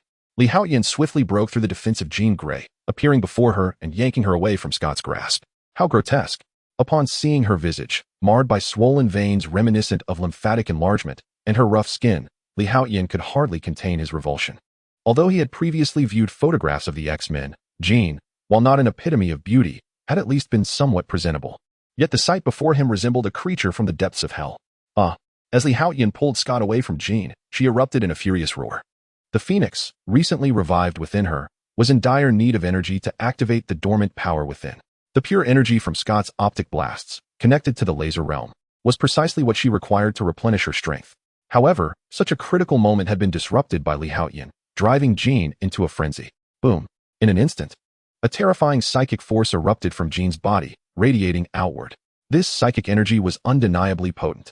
Haotian furrowed his brow, sensing the destructive power contained within. Suddenly, he felt compelled to acquire a destructive deity template akin to Beerus. If only he possessed destructive energy at that moment, he could obliterate anything with ease.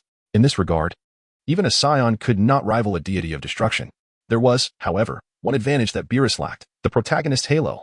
After all, Goku was the central figure of Dragon Ball, and if Haotian could inherit his template, perhaps he could also gain that aura. Of course, this was merely Haotian's speculation, the truth of which remained uncertain. Yet, such details were inconsequential, as long as he wielded the power of rules. He could create new templates anew. At worst, he could simply add desired characters to the existing ones. Thus, apart from Beerus, Haotian resolved to include a template for Majin Buu, whose survival and adaptability surpassed even that of the deity of destruction. Break for me. Even now, Haotian was not easily subdued. The power of the Super Saiyan erupted instantaneously. An overwhelming aura surged forth, akin to a golden tempest, colliding with Jean's psychic storm. Sizzle. The two storms clashed, generating arcs of lightning. Thunder rumbled. For a moment, the sky dimmed, the earth trembled, and the very fabric of space seemed poised to distort. It appeared that although he had transformed into a Super Saiyan in its initial form, the disparity in world rules rendered him not as formidable as within the Dragon Ball universe. Through his confrontation with Jean, Haotian gained a deeper understanding of his own strength and began to speculate on the limits of his power. One must undoubtedly surpass beings such as Magneto and Professor X, who possess Omega-level powers. However, in comparison to Jean Grey, who has awakened the Phoenix Force, their strength is merely comparable. They may hold a slight advantage, yet it does not reach the level of overwhelming dominance. Nonetheless, there exists one aspect in which others cannot compete. If Haotian were to desire the annihilation of Earth, it might prove to be slightly more troublesome than Thanos' method. Yet it remains merely a trivial inconvenience. Thanos snaps his fingers to achieve his aim, whereas Haotian can effortlessly resolve matters with a Kamehameha wave. It appears that without a forceful demonstration, one cannot attain clarity. Haotian immediately unleashed all the power within him. Kamehameha. He invoked the energy wave most favored by Kakarot. Positioning himself on the left. Boom. A terrifying blue beam instantly shattered Jean's telekinetic storm, the powerful shockwave propelling her away. Subsequently, a dreadful explosion completely evaporated Lake Akali. The Phoenix, weakened, plummeted downward. Following this surge, Jean, devoid of any energy replenishment, found herself at a distinct disadvantage, utterly drained. Annihilation of all life. Boom. An unfathomable coldness emanated from Jean's eyes. This gaze was one no mere human could possess. It reflected a disdain for all living things, perceiving them merely as sustenance and energy, a profound indifference. Haotian, observing her, clearly comprehended the meaning of the universe's indifference, treating all creatures as mere fodder. Is this truly the Phoenix? A grave expression crossed his face. In this case, it seemed that only a genuine struggle for life and death remained. Throughout their earlier confrontation, Haotian had held back, refraining from delivering a fatal blow. After all, Jean was part of the X-Men, and a former lover of both Scott and Logan. It would have been inappropriate for him to eliminate her outright. However, the current circumstances dictated that he could no longer refrain from using lethal force. An unimaginable power surged once more within her, and the consciousness of the Phoenix began to fully seize control of Jean's body. Was it the pure energy from Scott's optic blast that had triggered this? Or was it the deeper stimulation from their battle? Feeling the might that the Phoenix was now unleashing, Haotian's gaze flickered. Although his body was powerful, it paled in comparison to Kakarot's in the Dragon Ball universe. After all, Kakarot had endured countless battles, teetering on the brink of life and death, and had trained in the King Kai's techniques to push his limits, thereby enhancing his physique time and again. In contrast, while Haotian grew stronger each day, his overall physical strength still lagged behind. Of course, he believed that it would not be long before he became even more formidable. Yet for now, he remained somewhat inferior, which resulted in him inheriting the power of Kakarot's Super Saiyan form, but still being slightly weaker than the true Kakarot of the same caliber.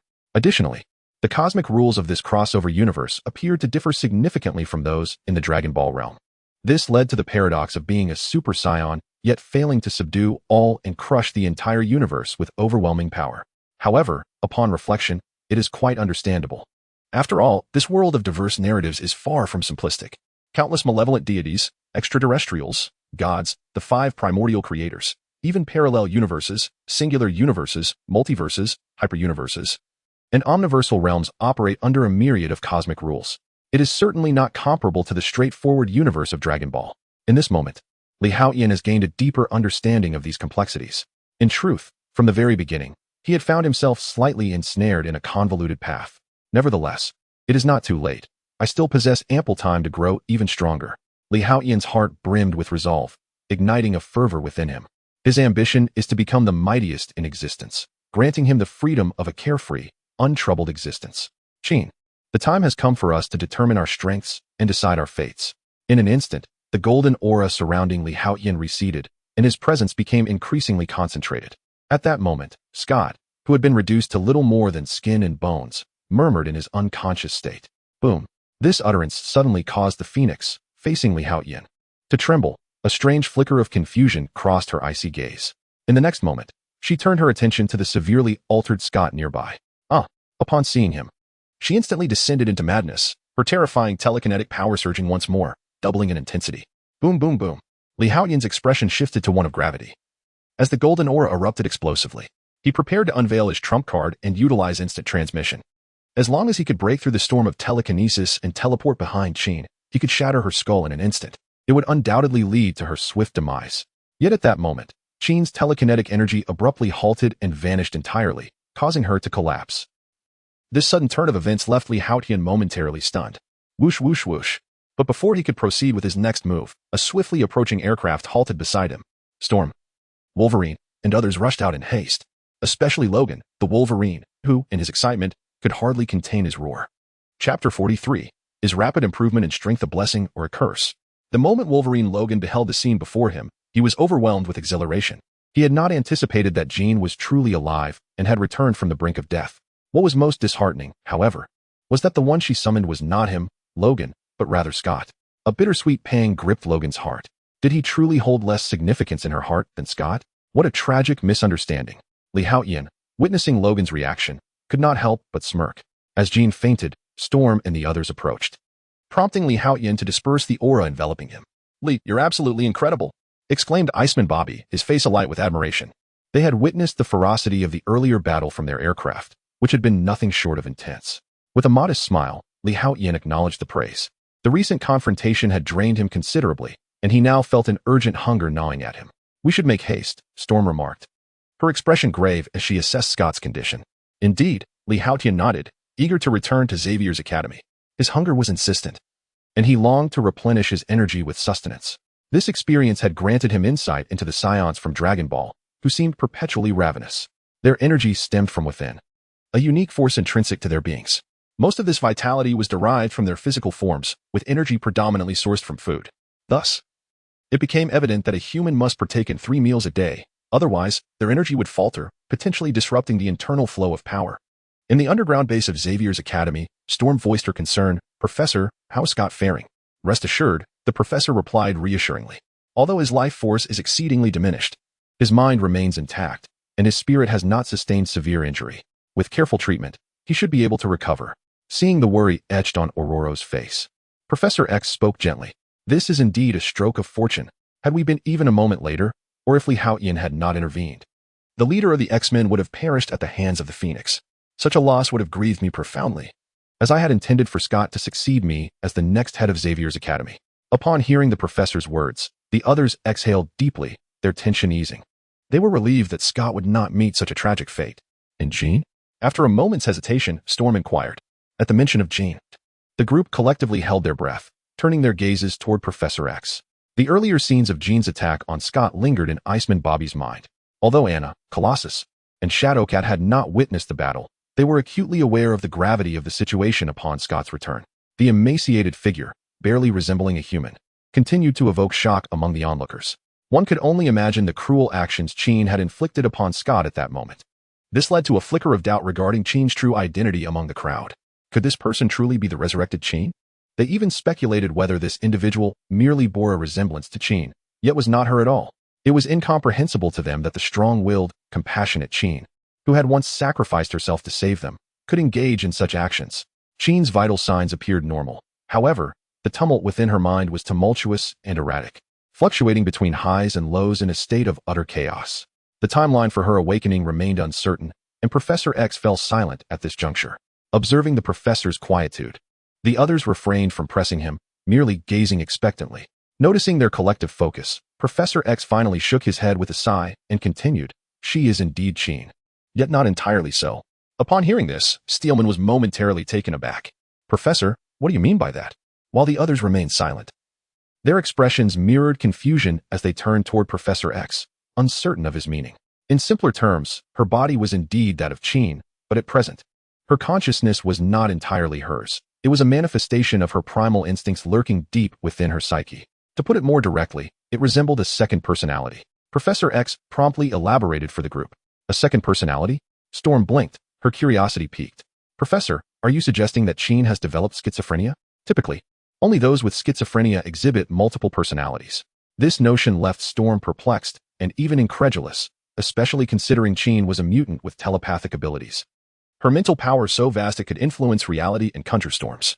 Such formidable psychic strength was undoubtedly highly refined. How could she possibly suffer from schizophrenia? In truth, Jean had harbored a second personality for quite some time. Professor X began to recount the tale, initially reluctant to divulge this information, intending to keep it buried within his heart for eternity. However, with Jean's resurrection and the second personality taking control of her mind and body, he felt compelled to disclose the truth. Failing to do so would leave him unable to explain the situation to his students. Furthermore, these students, lacking insight into the reality of the matter, could inadvertently provoke Jean. If she were to lose control once more, it could result in injury or even fatalities, an outcome Professor X wished to avert at all costs. Only beside him, Haotian shook his head. The issue concerning Jean transcended merely having a second personality. It was also rooted in the presence of the Phoenix Force within her, a primordial cosmic power. This was no trivial matter. Moreover, the depiction of Jean in films paled in comparison to the mastery of the Phoenix Force portrayed in comics. Otherwise, such uncontrollable incidents would not have occurred. However, the current Professor X seems to perceive the Phoenix Force within Jean as merely her second personality. So that is the case. The crowd suddenly comprehended. They had not anticipated that Jean possessed a second persona within her. Moreover, this time, it was not Jean's intention to harm Scott. Rather, the awakening of this second personality resulted in an overwhelming surge of hunger due to a lack of energy, which led to the ensuing chaos that harmed Scott. This was evident when Jean realized the injury she had inflicted upon Scott, and her primary consciousness erupted, allowing her to regain control and subsequently faint. Thus, the truth of the matter is revealed. "I hope you will not blame Jean, nor provoke her further," Professor X stated, and the others nodded in agreement. Regardless of the circumstances, Jean had originally saved them, and she is quite well liked among the X-Men. After exchanging a few more words, they prepared to depart. However, Haotian was retained by Professor X. "Professor, did you summon me for something?" Haotian inquired with curiosity. "I have heard that during your confrontation with Jean, you unleashed a formidable power. It appeared to be a more robust transformation," Professor X asked. He was somewhat aware of Haotian's transformation abilities, having been informed by Storm during their last mission. However, the power Haotian exhibited this time was astonishing.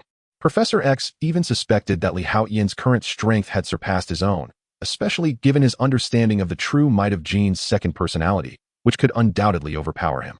The fact that Haotian could contend with Jean's second persona without succumbing was telling. Yet, this was precisely what concerned Professor X. "Indeed, my power has indeed grown stronger." Haotian nodded. He knew this matter could not be concealed from Professor X, nor did he intend to hide it. After all, the ability of mutants to undergo a secondary transformation was not a significant secret. Many within the Academy shared this trait. Thus, Haotian did not perceive himself as particularly extraordinary and had no intention of withholding information.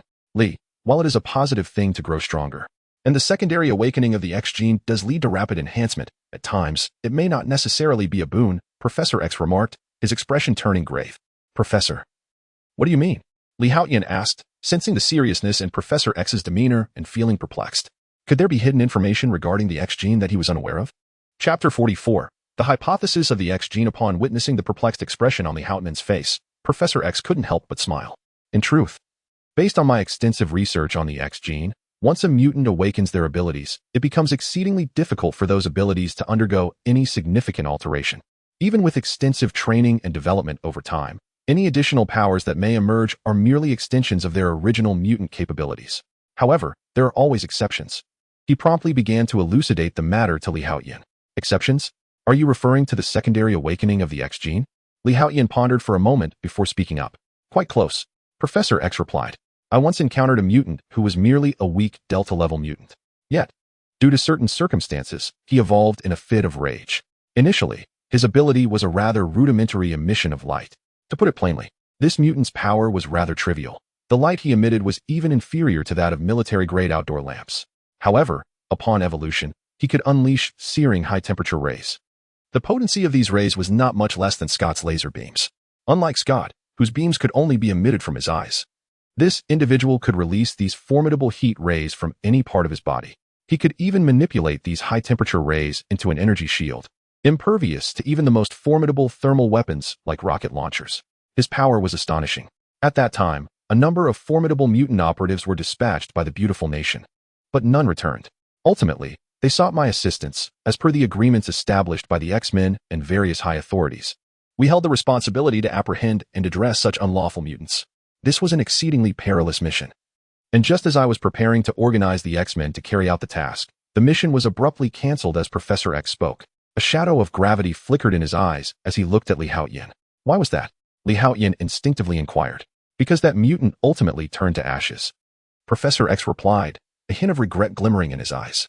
Despite possessing a remarkably powerful ability, had he managed to control it, he could have easily been classified as alpha level. Regrettably, he was reduced to ash in broad daylight. Li Haotian found himself momentarily at a loss for words. He began to grasp the essence of Professor X's message. Perhaps the rapid enhancement of Li Haotian's own powers recently had reminded the professor of that bygone mutant. For all these years, that incident has lingered in my mind, which is why I have never relinquished my research on the X-Gene. Ultimately, my findings have led me to the conclusion I previously articulated. At the moment of awakening, every mutant's abilities become fixed, and their potential is irrevocably locked. The X-Gene resembles a shackle within the standard human body. He is the key to unlocking the latent power within, yet simultaneously serves as a lock safeguarding the lives of mutants. Those endowed with great potential awaken formidable mutant abilities, which we refer to as extraordinary talent. Conversely, mutants of lesser potential awaken with significantly weaker abilities. However, the abilities of mutants are ever-changing, and even the hereditary transmission of such powers proves to be an arduous task. Yet, I have uncovered the secret of the secondary awakening of the X-Gene. At this juncture, Professor X's gaze grew earnest. Once a mutant undergoes a secondary awakening, they expend their life force. Some individuals may even shatter boundaries, forcibly achieving a third or fourth awakening. Yet the life force they consume in doing so is exponentially greater. Although science has yet to substantiate the existence of life force, or lifespan, it is indisputable that humans possess a finite lifespan. The multiple awakenings of mutants entail the burning of their life force, thus shortening their existence. The mutant who was reduced to ashes in broad daylight did so because his life force had been entirely consumed. Once life force is depleted, a person can only become dust. No power can save them. Therefore, the formidable strength you currently possess must be wielded with utmost caution, Professor X solemnly advised Li Haotian. He may not comprehend how Li Haotian became so powerful, but based on his research on the X-Gene, there seems to be only one plausible explanation. Li Haotian is undergoing multiple awakenings. This is why his power has grown increasingly formidable, manifesting a diverse array of abilities. Yet, this comes at the cost of rapidly consuming his life force, ultimately leading to a lifespan that could be entirely burned away, akin to the mutant he had previously witnessed. Rest assured, Professor, I understand. Li Haotian nodded earnestly. However, in truth, he was not overly concerned, for the nature of his enhancement diverged entirely from Professor X's conjecture. Li Haotian's ascendance in power stemmed from a system generated by his X-Gene. Even the abilities he acquired, whether through basking in sunlight or the divine inheritance template, were derived from the underlying principles of the X-Gene. Moreover, Li Haotian suspected that his X-Gene belonged to a form of cosmic power that is among the most potent in this realm, possibly even the supreme cosmic force in an omnipotent universe, rather than merely a singular or multiversal power.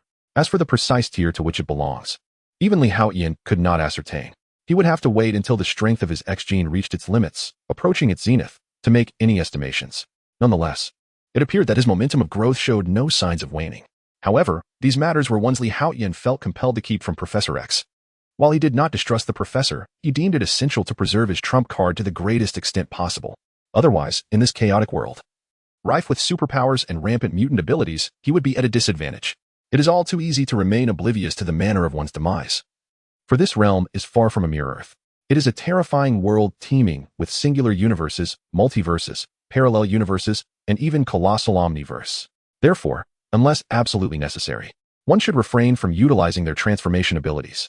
Observing that Haotian appeared rather unconcerned, Professor X earnestly reiterated his warning.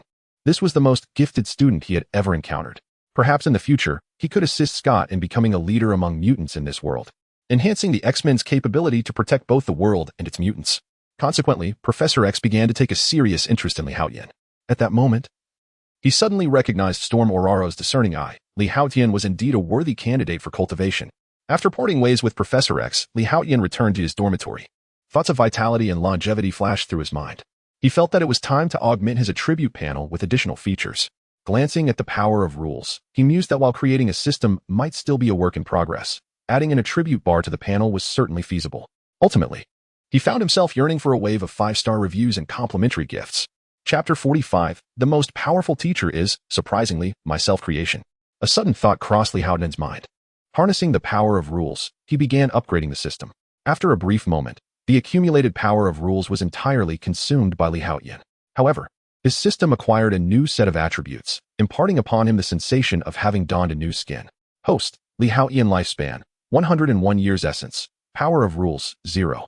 0, strength, 121 tons mentality, 556, average human, 3, stamina, 5,387, average human, 10, speed, 472 ms system space, 30,000 cubic units possessed systems, mental shield system, solar empowerment system, divine heritage system, super battle space system, divine heritage system template 1, character, Kakarot, Sun Wukong race, Scion progress, 12, 3, abilities, instant transmission, Kamehameha wave, solar fist, key control, energy sphere, rage boost, high-speed flight, instantaneous movement.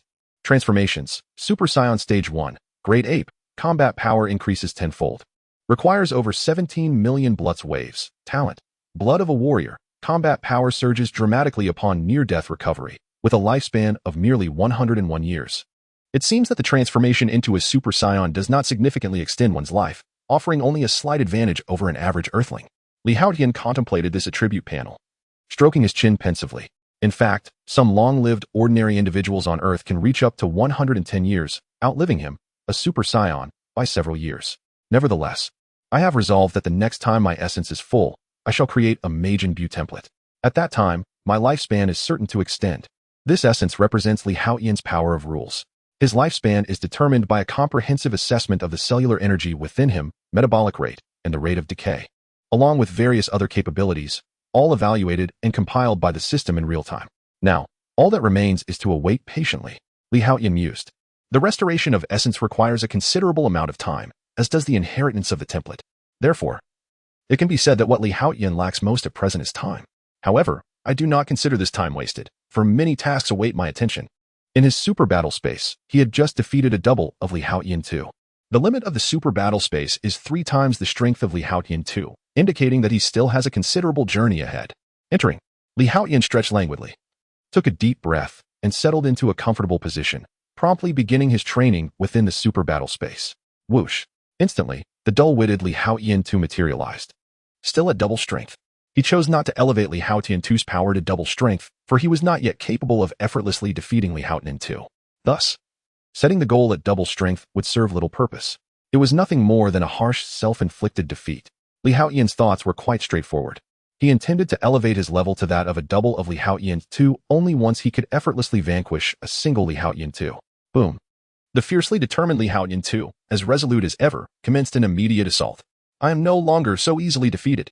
Upon witnessing the swiftly approaching Haotian 2, a faint smile graced Haotian's face. After enduring countless humiliating defeats, he could now confront death with composure, exuding an air of unflappable confidence. Although he was unable to effortlessly conquer Haotian 2 at present, he was far from being easily overwhelmed as in the past. With a thunderous crash, their fists clashed, sending terrifying ripples reverberating through the surroundings. In that singular strike, both warriors reached an impasse. Haotian abruptly lifted his foot, mirroring the actions of his opponent. With a resounding boom, their knees collided, igniting yet another violent explosion. In the next instant, Li Haotian unleashed a powerful punch with his right hand, causing the energy blast to erupt. However, the principle of smoke without injury was vividly exemplified at this moment. Li Haotian too remained unscathed and retaliated with an energy cannon strike. Bang! Li Haotian was instantly propelled away, but at that very moment, he suddenly vanished from sight. The next instant, he reappeared behind Li Haotian too, a flash of instantaneous movement. As he executed this maneuver, he delivered a fierce blow to his adversary's head. Whoosh! Yet, in the blink of an eye, Li Haotian too also disappeared, reappearing at Li Haotian's side. Possessing all of Li Haotian's abilities, he too could employ instantaneous movement. Boom, boom, boom. The two engaged in a relentless exchange of blows, interspersed with energy attacks, resulting in a frenzied and intense battle.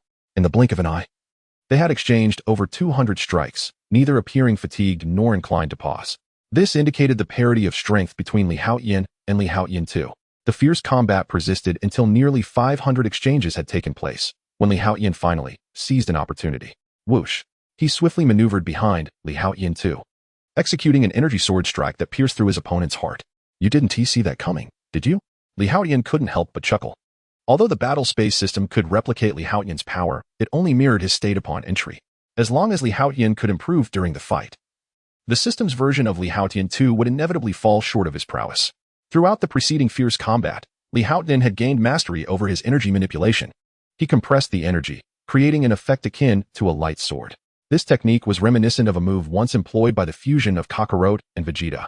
Previously, Li Haotian lacked the understanding to compress energy into a light sword, but after 500 intense exchanges, his understanding of energy usage had progressively elevated. Ultimately, he had devised this unique technique. Although the two engaged in nearly 500 exchanges, Li Haotian emerged merely slightly breathless, sustaining no significant injuries. Their strengths were, in fact, quite comparable. However, during the skirmish, Li Haotian grasped a new technique, enabling him to triumph over the second generation of Li Haotian. Should the two face each other once more, Li Haotian possesses the confidence to vanquish his opponent within 200 moves. Naturally, if Li Haotian were to exit this realm and select a different adversary, the newly acquired technique of the luminous sword would also be available to his opponent. In this respect, the combat space system is undeniably extraordinary, serving as the most formidable instructor in the art of battle. This is a capability unmatched by any other, as no one understands oneself better than oneself. Furthermore, it is an entity that can accompany you in your continuous growth and progress, even possessing 3 times your strength. This is the essence of a truly supreme mentor. Chapter 46. The X-Men's first simulated battle. Feeling a pang of hunger, Li Haotian promptly exited the combat space. Although he bore no injuries, the exertion had indeed taken a toll on his stamina. He had noticed a significant increase in his energy expenditure lately.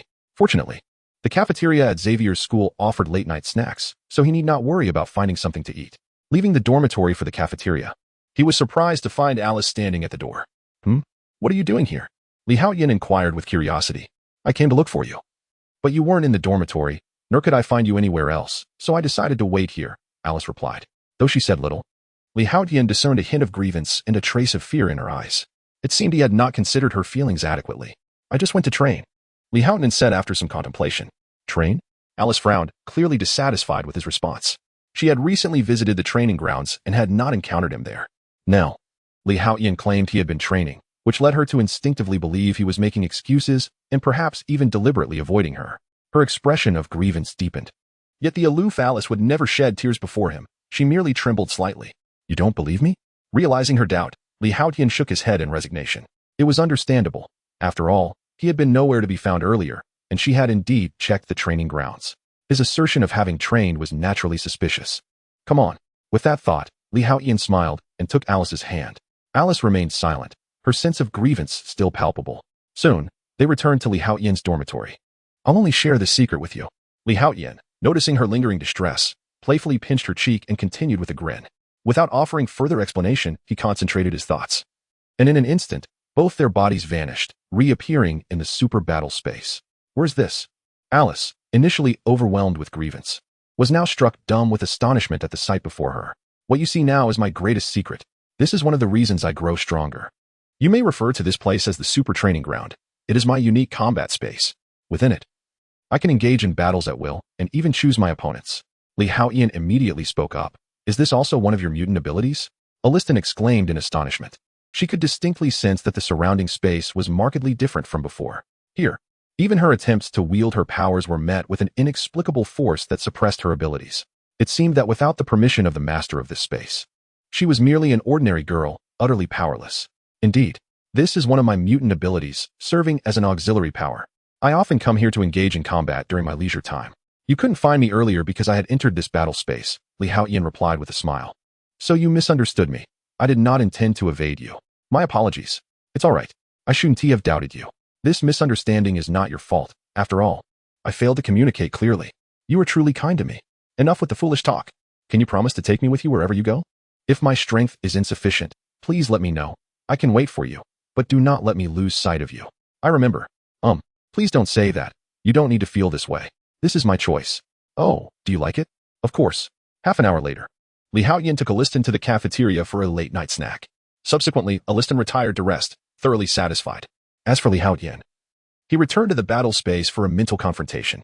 In the Saint mode, he was more focused and suited for combat. As time passed, 5 more days went by. Scott had been treated successfully. After all, there were mutants skilled in healing within the academy. Although not particularly powerful, with the aid of the healing chamber, he had returned to normal after 3 days. However, at this moment, Scott felt exceedingly weak. He required assistance even to walk, and often found himself in a wheelchair. Much like Professor X, he had truly become Professor X's most cherished student, with a wheelchair that bore a striking resemblance to the professor's. This elicited playful teasing from those around him, yet Scott bore no anger. In fact, his spirits were remarkably high during these days, for Jean was still alive. Furthermore, he had learned from others the reason behind Jean's actions. It was not her intention to harm him. Rather, it was the result of her second personality's cravings due to energy deprivation that had led to his injury. This revelation filled Scott with renewed hope. Throughout these 5 days, Haotian had been diligently training in the battle space. He had now reached a point where he could defeat the second iteration of Haotian within 100 moves. Yet, this was not enough to satisfy him. He aimed to triumph over the second iteration within 30 moves before unlocking the enhanced version of the second Haotian. The sun over the past 5 days has been exceedingly intense, significantly accelerating Haotian's progression in strength. The power of the rules has also accumulated to 10%. Based on the percentage of the template's progress, it will take no more than 5 additional days to reach the 20% threshold. At that point, he will be able to create a new legacy template. Haotian has already determined that the new template character will be Majin Buu. This transformation not only endows him with a self-healing ability that surpasses that of Wolverine, but also enables him to exist in the vacuum of space, greatly enhancing his survival capabilities. On this day, shortly after finishing lunch, Haotian, accompanied by Clarice and Alice, ventured to the open balcony of the library to bask in the sunlight. Just as they settled down, with Clarice having peeled grapes for him, he barely had the chance to indulge before Storm approached. Over the past few days, Storm and her companions have been tending to Scott and managing school affairs. Thus, Haotian felt a surge of curiosity upon seeing Storm approach him. We are about to conduct a joint simulation exercise for the X-Men. And since you are also an X-Man, your participation is required. This will be your first time engaging in a collaborative mission with the X-Men. Storm Aurora exclaimed with a smile. Joint simulation? Haotian was momentarily taken aback, his curiosity piqued. Chapter 47. The mysterious high-tech training room indeed. During missions, collaboration in combat is sometimes essential. Thus, we often engage in joint training exercises. As a newcomer to the X-Men, you may not yet be familiar with the abilities of others. Therefore, participating in joint simulations will enhance your understanding of their powers and facilitate better teamwork in battle. Storm remarked with a smile. All right. Haotian nodded in agreement, having no objections. After all, if it were up to him, he would typically enter the combat space for training. Now, participating in a joint simulation alongside the other X-Men seemed quite intriguing, especially with the Scion blood coursing through his veins. The mere mention of battle stirred a slight excitement within him. He hoped that, upon acquiring additional legacy templates, he could temper his Scion inclination for combat. Haotian mused silently to himself. If possible, it would be safest to quietly develop his strengths over time. I want to join too. Me too. At that moment, Clarice and Alice stepped forward, eager to participate. Storm, taken aback, was initially inviting only Haotian, not anticipating that Clarice and Alice would also wish to join the joint simulation battle. Clarice, Alice, this is a collaborative exercise for the X-Men. Storm shook her head. This was essentially a refusal to the two, as the collaboration belonged to the X-Men, and neither Clarice nor Alice were members. Their inclusion would not only be ineffective but could also disrupt the teamwork of others. We can join the X-Men, both of them exclaimed in unison. This Storm was momentarily stunned by their response, as it was somewhat unexpected. Alice, your abilities are indeed sufficient for joining the X-Men. However, Whether to allow your participation requires consultation with the professor, Storm stated. Of course. Alice nodded in agreement. As for you, Clarice, your abilities are still somewhat lacking. You should focus on your studies at the academy. Once you have strengthened your powers, if you still wish to join the X-Men, I will extend an invitation to the professor on your behalf. Ororo replied. No. My strength has been increasing rapidly lately, and I have been training diligently. I also have the adamantium dagger that Lee gave me, which complements my abilities and is quite useful, Clarice insisted, her eyes filled with determination as she looked at Storm. Very well, I will consult the professor, Storm said, glancing at Clarice, who stood her ground unwaveringly. This compelled Ororo to relent, shaking her head in resignation. Hooray! Clarice immediately exchanged a victorious gesture with Lee Haotian. Storm promptly turned to leave, seeking the professor's opinion. What is the purpose of this, you two? Lee Haotian immediately turned to Clarice and Alice, saying, I have been working hard too. Alice remained silent, simply observing him intently. Clarice, pouting, earnestly responded, You too. Lee Haotian shook his head. Moments later, Storm, Ororo, returned. The professor has agreed to allow Alice to join, but Clarice, you can only be a trainee for now, she announced. All right, that's acceptable. The two women nodded in agreement. Let us proceed. Soon, Lee Haotian followed Storm to the training room, a place vastly superior to their previous training facility. It exuded a sense of advanced technology, and the environment was capable of simulations. What do you think? Storm asked, noticing Lee Haotian's curiosity, and couldn't help but chuckle. Wonderful. Such a training facility is not easily constructed. It must utilize the abilities of mutants, Lee Haotian remarked appreciatively. Indeed. As X-Men, we must be at the forefront, so our training facilities are naturally exceptional, Ororo replied with a smile. All right, everyone has arrived. Storm called out to the crowd. Lee Haotian turned to see Shadowcat Kitty, Colossus, Iceman Bobby, Psylocke Anna, and Wolverine Logan. All key members of the X-Men were present. Everyone, gather around. I would like to introduce our new members, Storm beckoned. Alice will henceforth be our teammate. The professor has approved her as a member of the X-Men. While Clarice will be a trainee, Ororo introduced. No way. Alice is fine, being only slightly younger than Kitty and quite powerful. But Clarice is still so young. Just a trainee, is that all right? I feel like Clarice should be focusing on her studies in class. The professor's approval indicates he has considered this matter. So there is no need for unnecessary worry. All right. The group began to murmur, but ultimately agreed to the addition of the two new members. Now, everyone, listen to me. Storm clapped her hands, drawing everyone's attention. Now that everyone is here, I will discuss the upcoming joint simulation. This task has been personally selected by the professor. It primarily involves robots, but these robots possess mutant abilities as well. Our main objective is to collaborate and eliminate all these mechanical foes. As everyone looked at her, Storm elaborated on the details of the joint simulation. Storm, you can't be serious. How could robots possibly have mutant abilities? I believe whether they possess mutant abilities is not the crux of the matter, she replied. Regardless, our objective remains clear, to obliterate him. Mere machines. I can transform them into colossal ice blocks in an instant. The crowd began to jest, showing no concern whatsoever. A robot imbued with mutant abilities? Lee Haotian raised an eyebrow, as the image of a sentinel flashed in his mind. However, the current professor should be unaware of the Sentinel program, shouldn't he? This thought left Lee Haotian somewhat perplexed. All right, let us prepare at home. Storm promptly reminded everyone. Whoosh. Suddenly, the training room morphed, and the surroundings transformed into a desolate commercial street. Indeed, after the spatial distortion, the rules had altered. Lee Haotian's gaze sharpened. This indicated that the construction of the training room must incorporate mutant abilities. Be cautious. At that moment, Wolverine Logan exclaimed sharply. Boom. In an instant, dozens of rocket launchers soared into the air.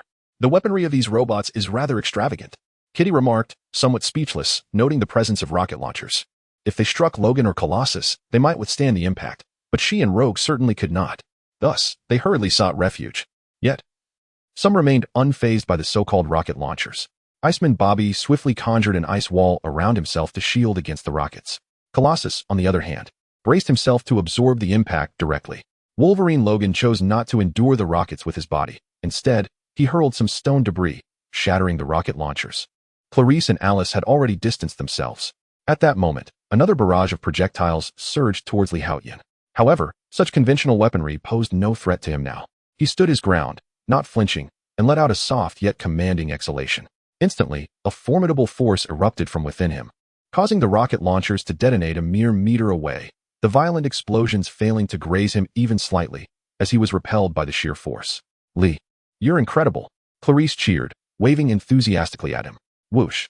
Just then, two rocket launchers appeared above Clarice. Ah, She gasped, momentarily flustered. Nevertheless, she swiftly clapped her hands, summoning a portal that materialized before her.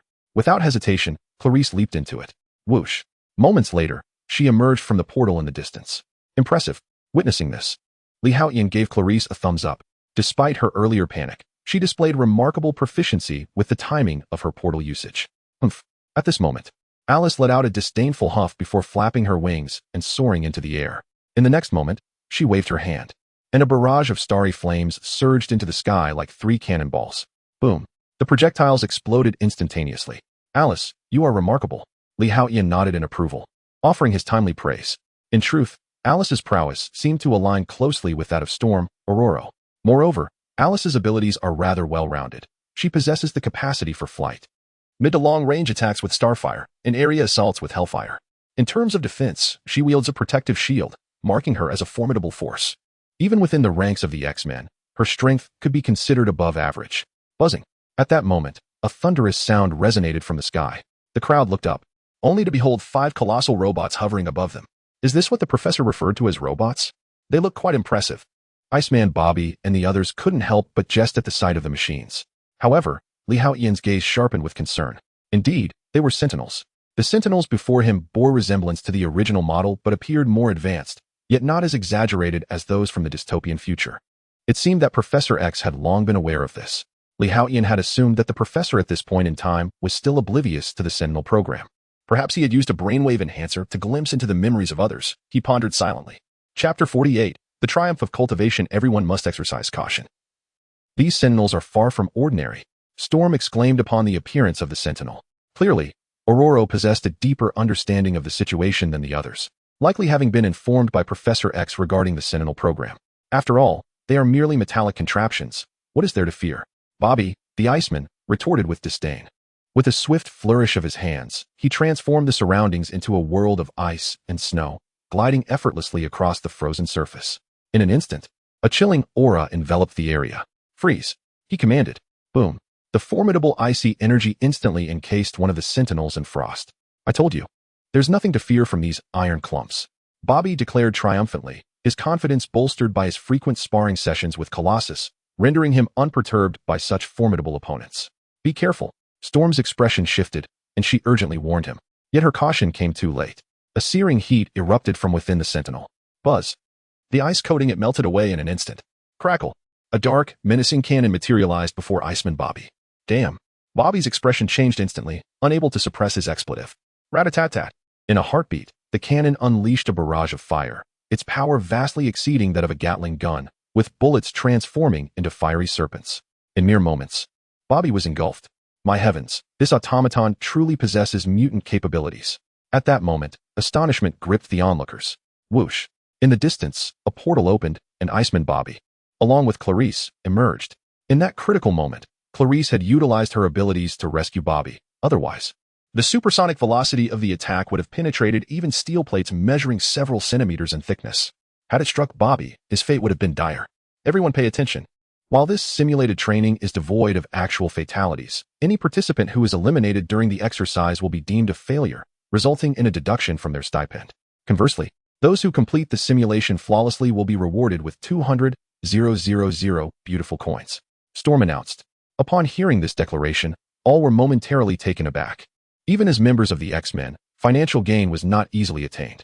They could not exploit their abilities like those mutant criminals to amass wealth, leaving them less affluent than one might expect. The prospect of a stipend deduction for failure and a handsome reward for success invigorated them, as if they had been electrified. Bobby, previously daunted by the cannon's threat, now found himself lost in visions of how to spend this newfound fortune. Rat-a-tat-tat. At that moment, the other Sentinels commenced their assault. In an instant, the air was filled with the deafening roar of artillery, compelling everyone to evade its deadly onslaught. Even Haotian dared not confront the relentless barrage of the machine gun with his body alone, for the weapon's penetrating power was formidable. Whether Scion or Super Scion, they remained fundamentally human. Unless he enveloped himself in energy to shield his form, the gunfire could inflict harm upon him. However, at this moment, Haotian had not yet inherited substantial power. In his normal state, he was incapable of withstanding the machine gun's assault, save for when he transformed into a Super Scion. Yet, he was reluctant to assume that form, as it would undermine the efficacy of his training. Thus, he chose to evade. At this juncture, The fruits of Li Haotian's training within the combat space began to manifest. Although the machine gun's firepower was formidable, it failed to graze him in the slightest. The weapon unleashed over 3,000 rounds in a minute, but soon the ammunition was depleted. A golden opportunity. Witnessing this, the others surged forth. With the suppression of the machine gun's firepower lifted, they immediately launched a counteroffensive. Steel Colossus seized Wolverine's leg and forcefully hurled him upward. Wolverine's claws sprang forth, viciously slashing at the Sentinel's neck. Crafted from adamantium, his claws were virtually indestructible and razor-sharp, capable of slicing through steel with ease. Meanwhile, Iceman Bobby harnessed his powers to encase the surroundings in ice. Aware of the Sentinel's capability to emit intense heat, he unleashed the ice hammer he had previously employed against Steel Colossus. "Shatter, you iron lump," Bobby commanded as he directed the ice hammer with force toward the Sentinel's head. Storm, on the other hand, ascended swiftly into the sky, her form crackling with electricity. Thunder rumbled as dozens of lightning bolts cascaded down, striking the Sentinel. "Let's see how you boast now, you ironclad brute." Bobby reveled in his moment of triumph. However, at that very moment, they were astonished to discover that the Sentinel remained utterly unscathed. Bobby's ice hammer struck the Sentinel without leaving a mark, and Storm's lightning failed to inflict any damage. Even Wolverine's ferocious assault ignited a shower of sparks, akin to piercing a steel plate, yet the Sentinel remained completely unharmed. Look, at that moment, the group noticed a remarkable change in the Sentinel's exterior. "Heavens, this machine has adopted Steel Colossus's abilities," they exclaimed in disbelief. It became evident that, at some point unbeknownst to them, these Sentinels had transformed to mirror the state of Steel Colossus. Clearly, Bobby and Storm's attacks had proven ineffective. As the crowd marveled in astonishment, a radiant white glow suddenly emanated from two Sentinels. Gradually, hundreds of bolts of lightning materialized, striking towards the onlookers with ferocity. It was the power of the Storm Woman. What manner of automaton is this? Cursed, wretched scrap metal. The crowd gasped once more, taken aback by the formidable nature of the Sentinels, who could wield the abilities of those present. Indeed, the Sentinels possessed an extraordinary prowess. Li Haotian's countenance shifted to one of grave concern. The objective of these Sentinels was the annihilation of all mutants. In the future, even ordinary humans with the slightest trace of mutant genes would fall victim to their eradication. Thus, in strict terms, Li Haotian himself became a target for their extermination. A confrontation with the true Sentinels was inevitable. Therefore, engaging with these Sentinels now offered Li Haotian an invaluable opportunity to glean experience. He was also eager to discover whether the energy from Dragon Ball would have any effect on the Sentinels. After all, these Sentinels could absorb mutant abilities and even replicate them flawlessly. But would Xiaoming still be able to absorb energy from the Dragon Ball? With this thought in mind, Li Haotian unleashed a powerful attack upon the Sentinel. Boom! A terrifying beam of blue light surged forth, striking one of the Sentinels directly. Chapter 49. Is the X-Gene a curse? I embrace it. Damn it, with a sudden transformation, the Sentinel's physique morphed into that of a formidable powerhouse. Yet, the relentless blue beam began to gradually dismantle its exterior. Crack. Realizing the futility of relying solely on its strength, the Sentinel resorted to the powers of Iceman Bobby, attempting to freeze the turtle shockwave. However, the turtle shockwave boasted immense destructive force and an inherently low temperature, embodying a more potent explosive power. In an instant, the freezing attempt dissipated. A violent explosion obliterated the Sentinel into mere fragments. Splendid. Though the Sentinel exhibited formidable resilience and mimicry against the X-Gene's abilities, it could not absorb or replicate the essence of my energy. Witnessing this, Li Haotian felt a wave of relief. Had the Sentinel been capable of absorbing and imitating even the energy of the air, it would have posed a significant threat. After all, the Sentinels came in swarms. Not just one or two. "Li, you are astonishing. Your energy attacks are terrifying. The destructive capability seems to surpass that of Scott's optic blasts," exclaimed the crowd, clearly impressed. They had previously engaged the Sentinel and understood the challenges it posed, yet they had not anticipated that Li Haotian would be the first to vanquish one so effortlessly. "Continue. Everyone, stay vigilant. The enemy has not been entirely neutralized," Storm promptly reminded. "This time, I shall not be careless. Let us eliminate these metallic foes." With renewed vigor, the team sprang back into action. Li Haotian's decisive strike had significantly bolstered their morale, affirming that his participation in this joint simulation was indeed a wise choice. Storm nodded inwardly, acknowledging the unfolding scene. Once more, Li Haotian surged forward, now aware that while the Sentinel was powerful, it could not mimic his energy, a distinct advantage for him. Whoosh! A wave of white energy enveloped him, dramatically enhancing his speed. In the blink of an eye, he appeared behind a Sentinel. The combat awareness of this machine paled in comparison to that of Li Haotian, who swiftly reached out and seized one of its massive thighs. With a forceful tremor of his arms, crack, a resounding noise echoed as he effortlessly snapped the Sentinel's thigh with his bare hands. Sparks erupted from within, and an eerily realistic liquid, whether oil or blood, began to flow forth. Wow, Lee, you are incredible. From now on, I, Iceman Bobby, shall refer to you as the mightiest powerhouse of Xavier's Academy, exclaimed Iceman Bobby, who had just frozen another Sentinel not far away, unable to contain his astonishment at this display of strength.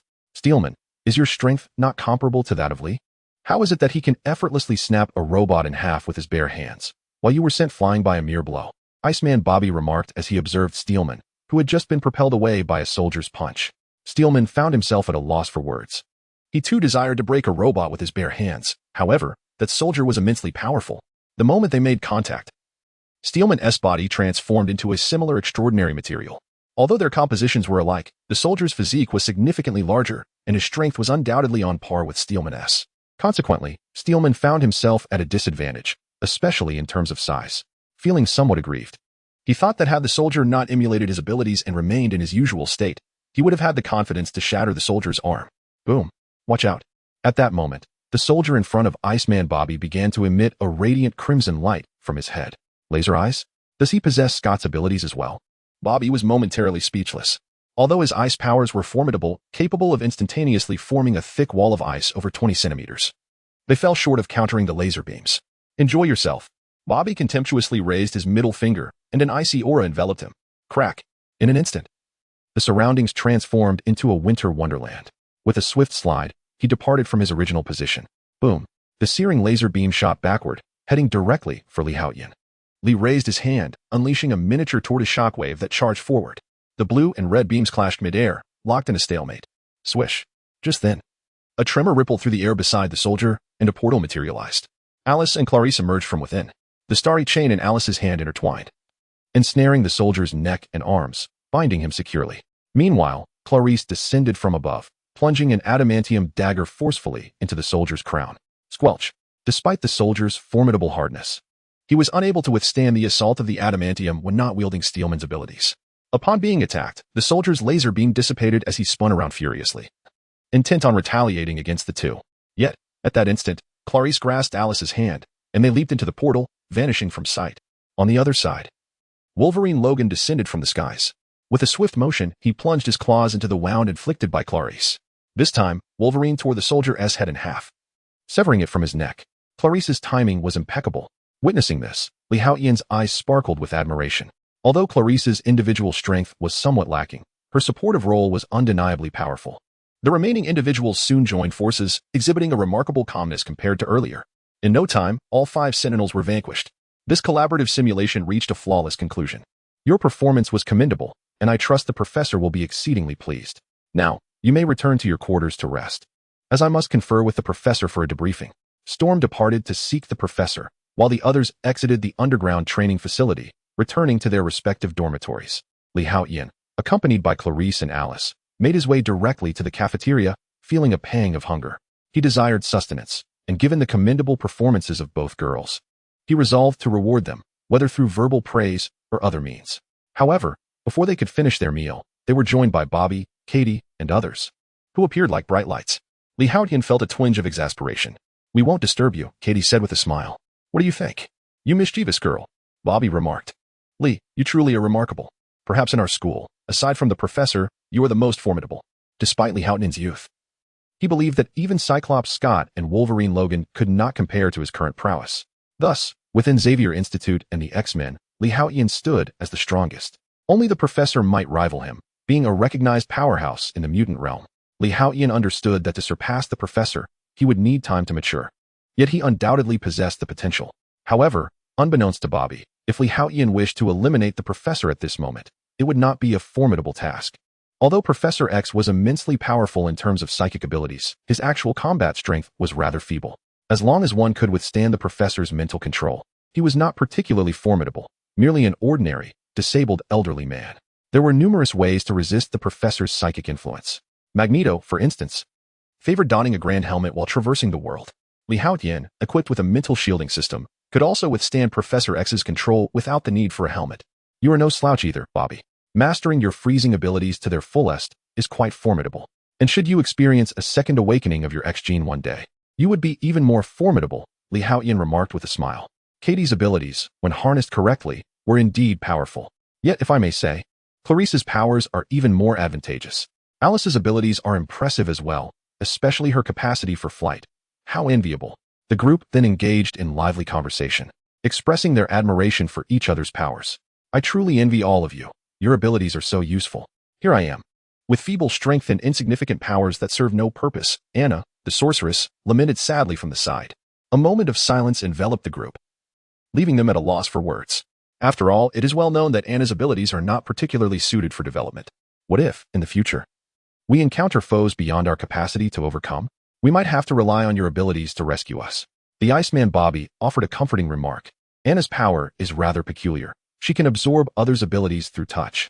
However, over time, those whose powers are absorbed not only risk losing their abilities, but may even face life-threatening dangers. Although Anna has diligently worked to control her ability over the years, ensuring no harm comes to life, it has resulted in her power being suppressed to its lowest potential. In her everyday life, it hardly proves effective, as she primarily relies on the enhanced physical capabilities inherent to mutants during combat. Indeed, Anna, your abilities might save lives in critical moments, Katie exclaimed with a smile. Thank you, Anna replied with a faint smile, though it seemed rather forced. At that moment, applause erupted from the television in the cafeteria. Everyone instinctively looked up. Indeed, it was the mutant healing serum. This is our company's latest research product, capable of permanently suppressing mutant genes, allowing them to revert to ordinary humans. A man confidently declared. Countless reporters surrounding him fervently snapped photographs. The Washington Laboratory in Devil's Island Prison. Clearly, the mutant serum has been developed. Upon seeing the news on the television, Haotian's gaze sharpened. Mr. Washington, can your company's serum truly allow mutants to revert to being ordinary humans? Another reporter immediately inquired. Absolutely. In my view, these so-called mutants are, like us, merely human. They are afflicted by a disease that disrupts healthy cellular activity. However, I stand before you today to announce that all of this is about to change. This place, once the world's most notorious prison, Devil's Island, is soon to become the base for the liberation of mutants. Ladies and gentlemen, it is my honor to introduce to you the Mutant Healing Serum. It is an antidote that offers complete release for mutants, curing their afflictions. The man passionately showcased the serum in his hand. Click, click, click. The sound of frenzied photography erupted again, and the attendees burst into applause. Could it be true that such a serum exists? The elusive Kitty exclaimed in astonishment. This seems like a press conference. It must be genuine. Clarice whispered. Who would desire such a serum? The Iceman Bobby scoffed. Yet Anna remained silent, her gaze fixated intently on the vial in Mr. Washington's hand. Indeed, who among the timid would resort to such a potion merely to assimilate into society? At that moment, Storm, also known as Oraro, approached. Well said. Logan nodded in approval. I hardly concur with that sentiment. Just then, a robust man clad in blue pushed Professor X forward. He glanced at Storm and Logan, shaking his head as he spoke.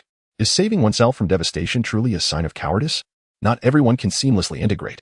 After all, you do not need to shave. His tone seemed jestful, yet his gaze was strikingly earnest. Furball, who are you? Logan queried, his irritation evident as he regarded the blue-haired man. Hank McCoy, Minister of Mutant Affairs. The blue-haired gentleman promptly introduced himself. Ah, so you are the minister. Quite the suit. Logan remarked with a hint of amusement. Hank, this is Logan. Professor X hastily facilitated the introductions. Wolverine, I have heard of your fierce bravery, Hank stated. Fierce. We are alike then. Logan raised an eyebrow at the remark. All right, Hank, what brings you here? Professor X interjected, sensing the atmosphere was becoming tense. He wished to prevent any altercation between Wolverine and Hank. I am delighted to meet with you both so promptly. Hank replied with a smile. Of course. You are always welcome here, for you have been a part of this place. Professor X also smiled in return. My purpose here is quite simple. I wish to share the latest news. Hank continued. Latest news? Is there information regarding Eric? Professor X's expression brightened. Not quite. Have you been watching the news? Hank shook his head and gestured towards the television mounted in the cafeteria. At that moment, a press conference in Washington was ongoing. Others had already seen the earlier segments and were somewhat informed. Wolverine, Storm, and Professor X followed suit and grasped the general proceedings. We have recently made some progress. The pharmaceutical company at the Washington lab has developed a mutant antibody. It can suppress mutant genes. Moreover, it is permanently effective. As you can see, they are calling it a cure, Hank explained. Is this potion genuine? Can it truly heal us? Anna, the Crimson Witch, stood up, her excitement palpable as she inquired of Hank. How absurd. When have we ever been ill? Storm's expression turned frosty. Anna, we do not require a cure. For we are not sick. For Storm, being a mutant was a source of pride, and she did not perceive mutation as an ailment that necessitated treatment. I suspect this matter is likely government-driven. Logan interjected, a glimmer of doubt crossing his eyes. This matter is entirely unrelated to the government. Hank interjected vehemently. Oh, I have heard that phrase countless times. Logan remarked with a hint of sarcasm. Child, I have been advocating for mutants long before you even had claws. Hank retorted sharply. Professor, is he serious? Logan exclaimed, bewildered as he turned to Professor X. Professor X, equally perplexed, could only nod in silence. He was well aware that Logan was significantly older than Hank, being a man who had lived more than 20 years prior to the First World War. Yet, he could not disclose to Hank that Logan's age could easily make him a grandfather. At this moment, the reality of the situation was indeed evident. Therefore, Professor X had no choice but to steer the conversation anew. We do not need a cure. I am not ill. Anna is not ill. And all mutants are perfectly fine. The real issue lies with them. Storm interjected. Alice, what do you think? Haotian inquired, glancing at Alice beside him, genuinely curious about her perspective. If she wished to embrace a life as an ordinary person, he would gladly seek a mutant cure for her. That would not pose a challenge for him. In the past, I believed being a mutant was dreadful, constantly facing discrimination and bullying. However, now I find it quite advantageous to be a mutant, for it is only with power that I can stand by your side. Before Alice could respond, Clarice spoke up first. Haotian was taken aback. He had not anticipated that Clarice harbored such thoughts, let alone had the courage to voice them. Do you like how I look now? Alice countered, redirecting the question back to Haotian. Indeed. Haotian instinctively nodded. Who could resist such a strikingly beautiful figure? Exuding an alluring charm, akin to a fallen angel? Even if I were truly afflicted, it would not concern me. Alice nodded in agreement, speaking in a calm tone. Ha! Upon hearing their responses, Haotian could not contain his laughter. The others, witnessing his sudden mirth, turned their gazes toward him. Lee, what is the matter? Bobby, sitting opposite Haotian, inquired with a hint of confusion. Haotian's sudden laughter had startled him. Lee, are you all right? Kitty, the shadow cat, asked with concern. Haotian offered them a gentle smile, then rose to his feet. He took a few steps forward, approaching Logan and the others. Storm, Wolverine, and Professor X regarded him with curiosity, perplexed by the sudden outburst of laughter. Hank, however, scrutinized Haotian with a sense of intrigue, as he had not previously encountered him. Although the individual before him appeared youthful, the aura they exuded was the most extraordinary he had ever encountered. The blue-haired one. Regardless of whether the X-Gene is a disease, even if it were a malady, I would willingly embrace illness. What business of yours is it? Haotian immediately turned to Hank, lightly mocking him. With that remark, everyone was taken aback. They had not anticipated that the usually amiable, even languid and somewhat lackadaisical Haotian would utter such words. At that moment, he radiated an undeniable sharpness, exuding an air of brilliance. Lee, you speak the truth. Bobby, the Iceman, could not help but applaud. Initially, he harbored doubts about his own abilities, even contemplating a desire for normalcy. Yet, he soon realized. What was wrong with being a mutant? Wasn't he akin to the superpowers depicted in the science fiction films he once adored? Now that he possessed them, why not embrace joy? There was no reason for despondency, much less to seek treatment for what was deemed a disease. Only a madman would pursue such a course. Beside him, Storm, though silent, sparkled with a golden light in her eyes, unable to suppress a nod towards Haotian. Professor Aurora is correct. There is nothing wrong with us mutants, and the X-Gene is certainly not a disease. It is a divine gift. Those ordinary people do not truly fear or despise us. Rather, they envy us but can only do so from a distance. Thus, their jealousy transforms into anger and hatred. Do you believe they do not yearn for superpowers? Dream on. They simply cannot attain them. And you, little blue-haired one, do you disdain the mutant's abilities? No, that is not it. What you disdain is merely your inability to forge friendships and garner attention from ordinary individuals. You crave acceptance and seek to conform to the masses, devoid of individuality. This indicates that you are the one in need of help. A psychological affliction, perhaps. I suggest you consult a psychologist, Haotian retorted disdainfully. Do those ordinary individuals genuinely fear and discriminate against mutants? Not at all. They are merely envious. If everyone were a mutant, there would be no fear of mutants. Furthermore, in my perspective, mutants represent the pinnacle of human evolution and progress, Haotian contemplated inwardly. If everyone could awaken the X-Gene and possess mutant abilities, humanity would indeed achieve true evolution and advancement. Chapter 50, Professor X left speechless indeed. Lee, he began, you are correct. We mutants are not afflicted by any ailment. This is fundamentally not a disease. Storm could hardly contain her excitement, her hands clapping together in applause. Nearby, Iceman Bobby, along with Kitty Pryde, joined in the fervor. Hank, observing Li Haotian's assertion and Professor X's lack of dissent, came to a realization. It was clear that securing support this time would be impossible, for the professor unequivocally sided with the mutants. Consequently, Hank departed, and the meal, far from being enjoyable, concluded on a somber note. After Hank's exit, Anna, the Crimson Witch, also took her leave. Yet, Li Haotian regarded this minor interlude with indifference. To him, the X-Gene was a remarkable gift. He was confident that, if given the choice, a random selection of 100 individuals would yield at least 101 eager to possess the X-Gene. The midday sun shone warmly and gently. To Li Haotian's left lay Clarice, while to his right was Alice. As they reclined in tranquility, a profound sense of cellular rejuvenation enveloped them. The power of the rules steadily grew within him. This idyllic existence of basking in the sun, accompanied by two enchanting young ladies, brought Li Haotian immense satisfaction. As the afternoon sun began to wane, Li Haotian prepared to rise and return to his dormitory for training in the combat space. However, he was soon persuaded by Kitty Pryde to attend a public lecture.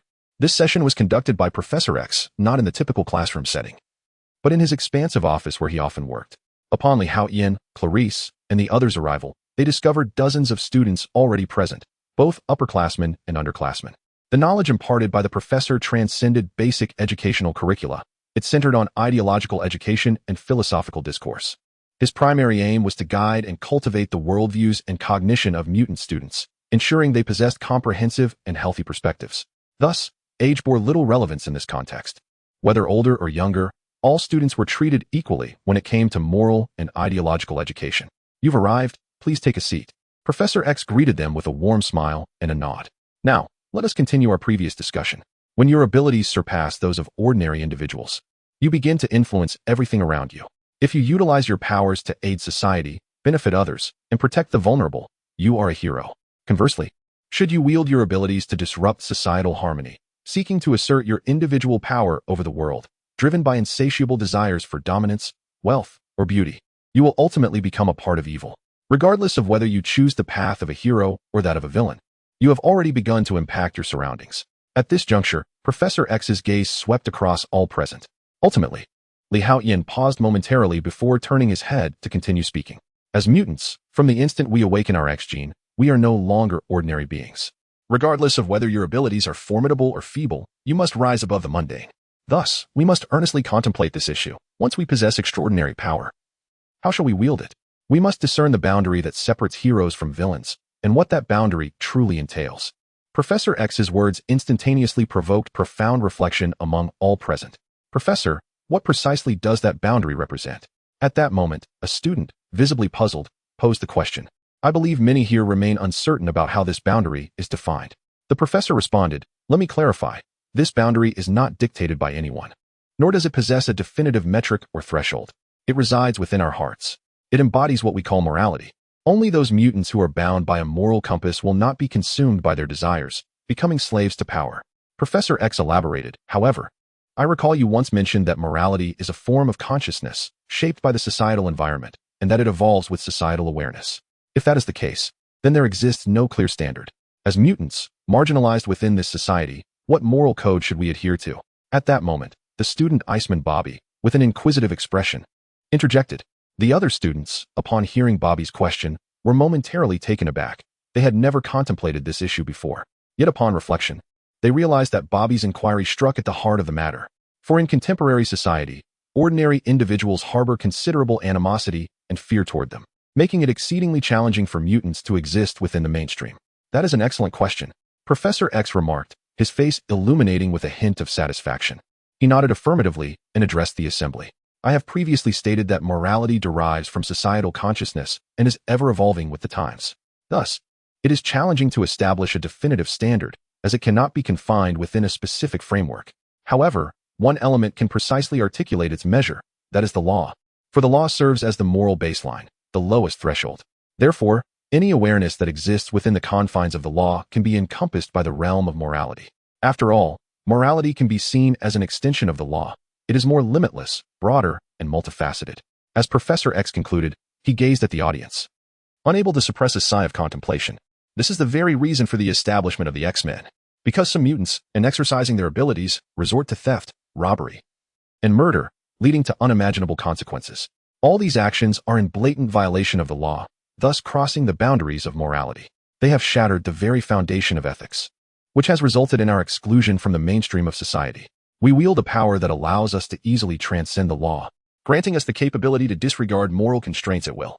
This instills fear in ordinary individuals who prefer to engage with us within established parameters, competing on equal footing, yet are decidedly averse to our dominance beyond those confines. Professor X turned his gaze toward Haotian at this juncture. During lunch at the cafeteria, Haotian articulated a profound truth. It is precisely because we mutants can effortlessly rise above these constraints that we evoke fear in the common populace. This fear begets jealousy, rendering our integration into their society exceedingly difficult. Should there come a day when we mutants can coexist within the same framework as ordinary people, their fear would dissipate. The eradication of fear would extinguish jealousy, allowing us to exist as equals. Within this framework, adherence to moral boundaries would prevent further exclusion. Upon the conclusion of Professor X's remarks, a profound silence enveloped the room. However, a question arose. Does this framework require mutants to become indistinguishable from ordinary humans? Or does it necessitate that all ordinary individuals acquire the abilities of mutants? Only through complete uniformity can we hope to eradicate mutual fear and diminish the jealousy spawned by disparities in power. Yet how can we bridge this chasm of power between us? At this point, Haotian, intrigued, posed his query. Even within the confines of moral restraint, such equilibrium appears elusive, for mutants inherently possess the potential to surpass these limitations at any moment. As long as we maintain a peaceful coexistence, we remain within the framework. However, should I unleash my wrath, I could easily transcend those boundaries. Can such an existence truly obliterate the barriers of fear? Haotian remained skeptical. Unless mutants were to relinquish their powers, or unless ordinary individuals were endowed with the capabilities of mutants, the gap between us would remain stark. Yet this raises a new quandary. The disparities in strength among mutants themselves are remarkably vast. A powerful mutant can effortlessly overpower a weaker one, creating a divide that may surpass the differences between ordinary individuals and mutants. If this is the case, what then? It mirrors contemporary society, where despite being composed of ordinary individuals, there exists a significant wealth gap. Consequently, a segment of the populace harbors intense animosity toward the affluent. How does the hostility of these envious individuals toward ordinary people differ from their animosity toward mutants?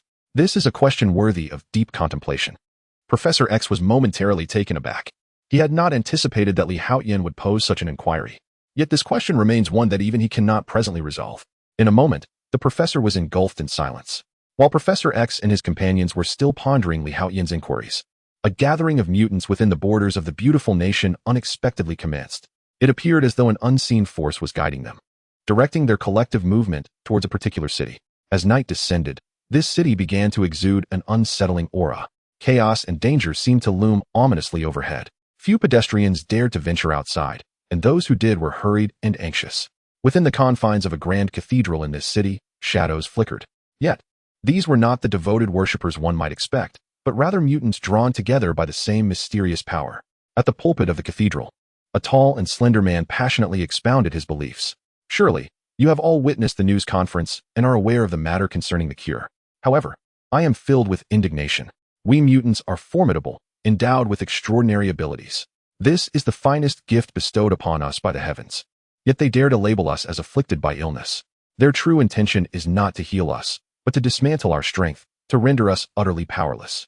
I refuse to be cured, for I am not ill. Therefore, we, the powerful, must unite as one. We must form a robust organization.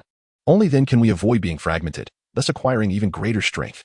Let us raise our voices against those who deem us diseased, proclaiming loudly that we are not sick. We are powerful, and it is they who are afflicted. We shall make it known that we are not to be trifled with. The middle-aged man shouted hoarsely, his voice filled with fervor. Chapter 51. Love is not meant for discussion indeed. We are not afflicted. Those feeble humans are our common adversaries. I refuse to relinquish my power. At this moment, the mutants erupted into frenzied roars. Witnessing this scene, the middle-aged man's eyes gleamed with satisfaction. If this continues, we shall face extinction. Their true aim is not to embrace us, but to annihilate us. Just then, an aged voice resonated from behind the crowd. Silence enveloped the gathering. It was the first instance someone had candidly expressed that the ordinary people feared their strength. They seek to eradicate us. The mutants became curious, wondering who dared to utter such words. They all turned to behold a figure clad in black, draped in a crimson cloak, gazing calmly at the assembly. The individual, with graying hair and considerable age, exuded a formidable presence. A few companions stood beside him, appearing equally powerful. Are you engaging in alarmist rhetoric? The middle-aged mutant at the podium promptly interjected. He sensed that this group had come to seize control of the power here, which was precisely what he aspired to accomplish, organizing these mutants into a unique collective, where he would wield authority from the shadows. This was the middle-aged mutant's plan. However, it now appeared that this individual intended to usurp power. Hence, he felt compelled to assert his position. Alarmist rhetoric? Magneto cast a cold, dismissive glance at the assembly, ultimately fixing his gaze on the man at the podium. Do you believe that, at this very moment, a special task force has already commenced operations? Perhaps today, or maybe tomorrow, a cadre of armed individuals will storm your hideout. Then, amidst your desperate pleas, you will be forcibly subjected to treatment, he stated with chilling indifference. Impossible. That is merely your... The middle-aged mutant's expression shifted as he was quick to retort. Boom. Before he could finish his sentence, a searing fireball hurtled towards him. The middle-aged mutant barely managed to leap aside, yet the violent explosion left his back mangled and bloodied. He lifted his head with some difficulty, glancing at Magneto and the others, his eyes flickering with fear. How utterly irritating. The fireman scoffed, raising a middle finger in defiance. Am I being alarmist? I believe you are more aware than I. Magneto surveyed the middle-aged mutant, his tone as calm as a still pond. He cared little for such a trivial mutant. As he spoke, Magneto traversed through the crowd, ascending to the podium. My purpose for being here is quite simple. I seek companions to join me in achieving a grand endeavor. As for you, wishing to align yourselves with humanity, wagging your tails to survive in mediocrity, let us, the mutants, rise and take our rightful place as masters of our own destiny.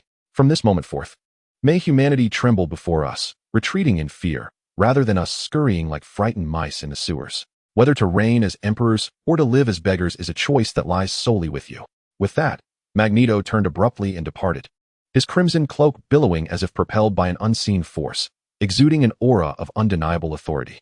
The Human Torch regarded the assembly of mutants with a hint of disdain.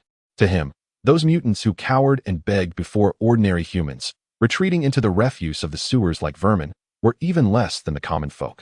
In that moment, as the crowd watched Magneto and his followers exit, a myriad of expressions manifested among them, and a palpable unrest began to stir within the throng.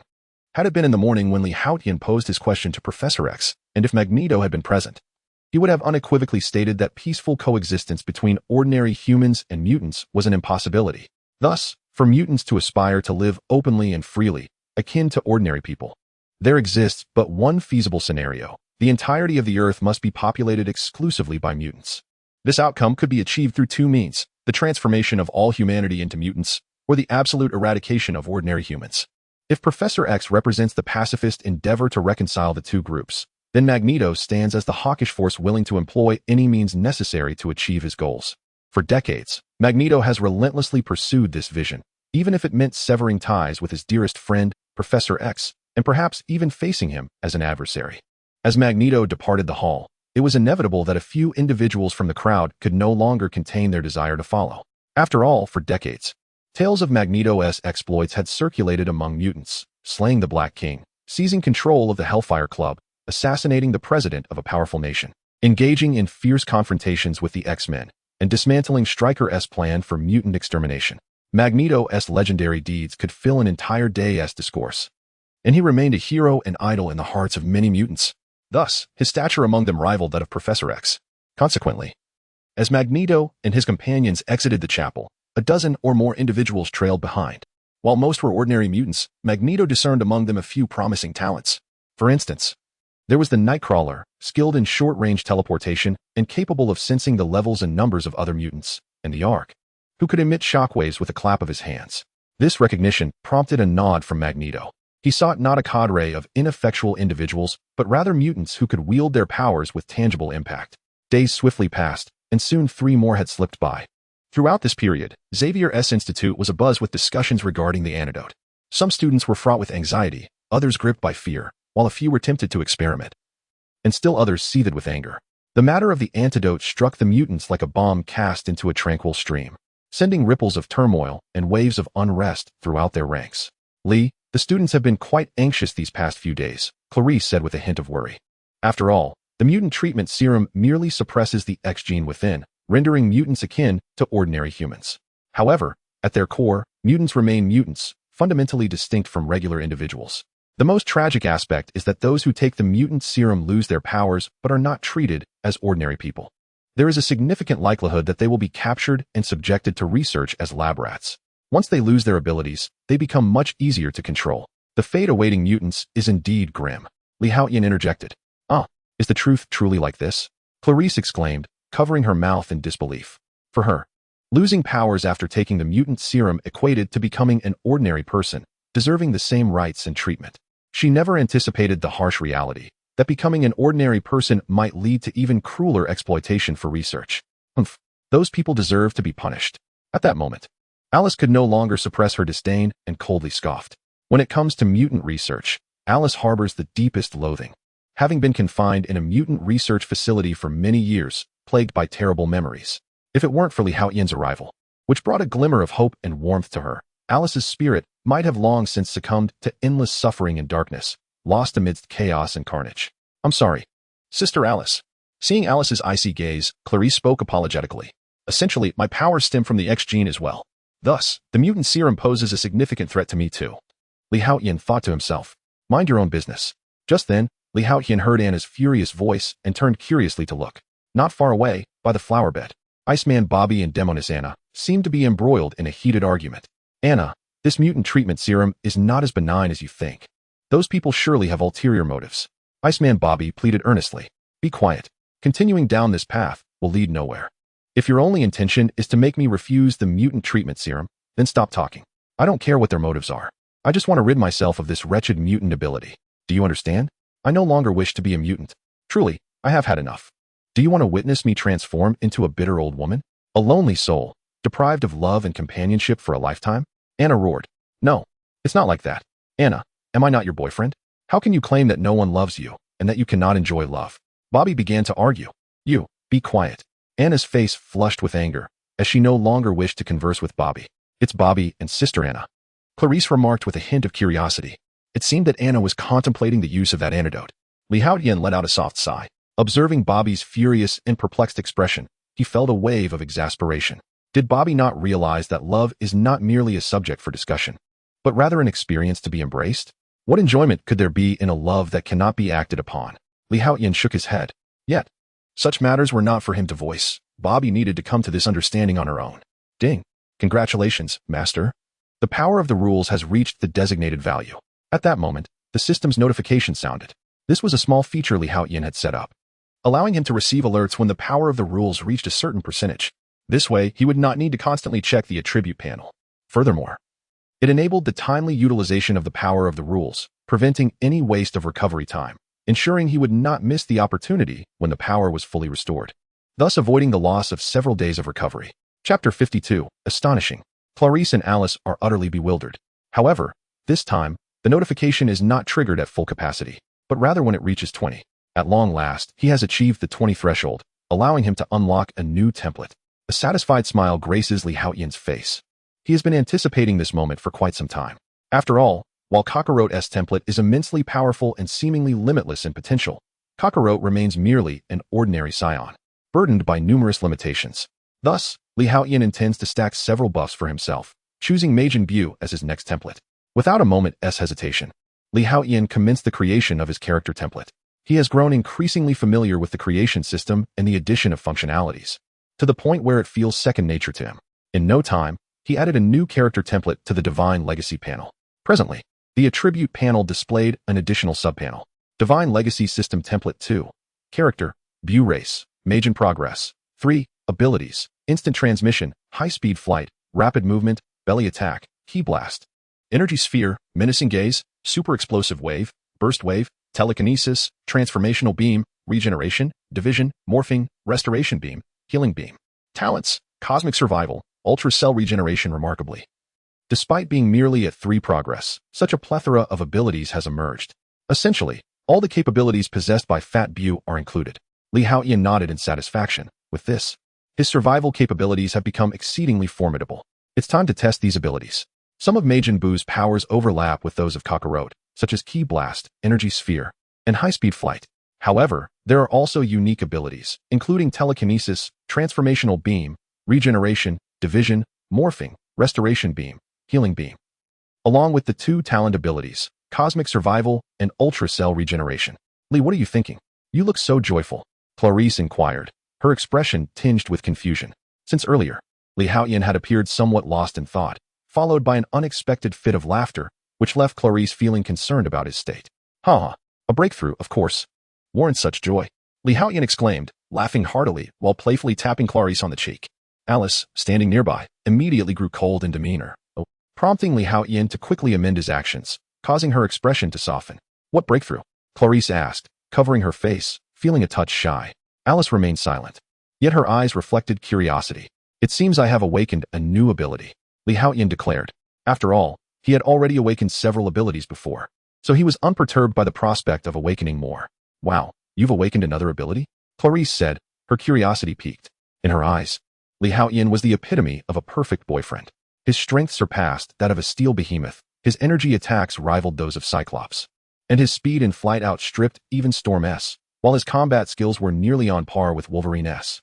Except for the absence of Logan's regenerative abilities and Jean's telekinesis, he seemed to possess nearly all the virtues of the X-Men members. Would you like to see some of my little abilities? Haotian chuckled. Absolutely, Clarice exclaimed enthusiastically. Come, hand me the dagger, Haotian said with a smile. What do you need the dagger for? Clarice asked, momentarily taken aback, yet still obediently retrieving it. With a swift motion, he struck with the dagger. In truth, Haotian was merely curious to determine whether he would feel pain from the attack. After all, in Dragon Ball, even a puppet showed no reaction to being struck. Of course, that applied only to mundane attacks. Later on, many assaults could indeed inflict damage upon him. Thus, Haotian deduced that as long as no injury was sustained, there would be no sensation of pain. Clarice gasped in surprise, not anticipating that Haotian would actually cut himself with the dagger. Just as she was about to tend to his wound, she froze in astonishment. There was no blood flowing from Haotian's arm, and the injury was healing at an astonishing rate, as if it had never existed. This, Clarice stammered, utterly speechless at the sight. Lee, you possess regenerative abilities akin to Wolverine S? And the speed of your recovery appears to surpass even that of Uncle Logan. She marveled, her face a picture of astonishment. Not quite the same. At that moment, Alice interjected. Just now, his wound showed no sign of blood. This indicates that the dagger did not inflict any harm upon him.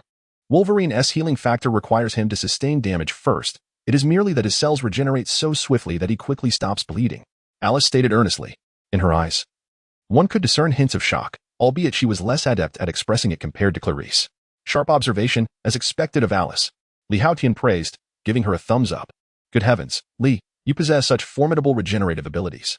Clarice felt a genuine joy for Haotian. With this newfound capability, his survival instincts had markedly improved, enhancing his capacity to endure perilous missions and ensuring a greater chance of survival. To Clarice, this was even more exhilarating than her own enhancement of survival skills. This is not merely a healing ability, it is a restoration capability, Haotian remarked with a smile. From the earlier dagger incident, he had gleaned some insights. While the regenerative ability appeared similar to Majin Buu's restoration, there existed a fundamental distinction. Wolverine's regenerative power, first and foremost, required him to sustain injury before it could manifest. Buu's regenerative capabilities, in reality, were unaffected by injury. His form merely distorted, as he reverted to his original state.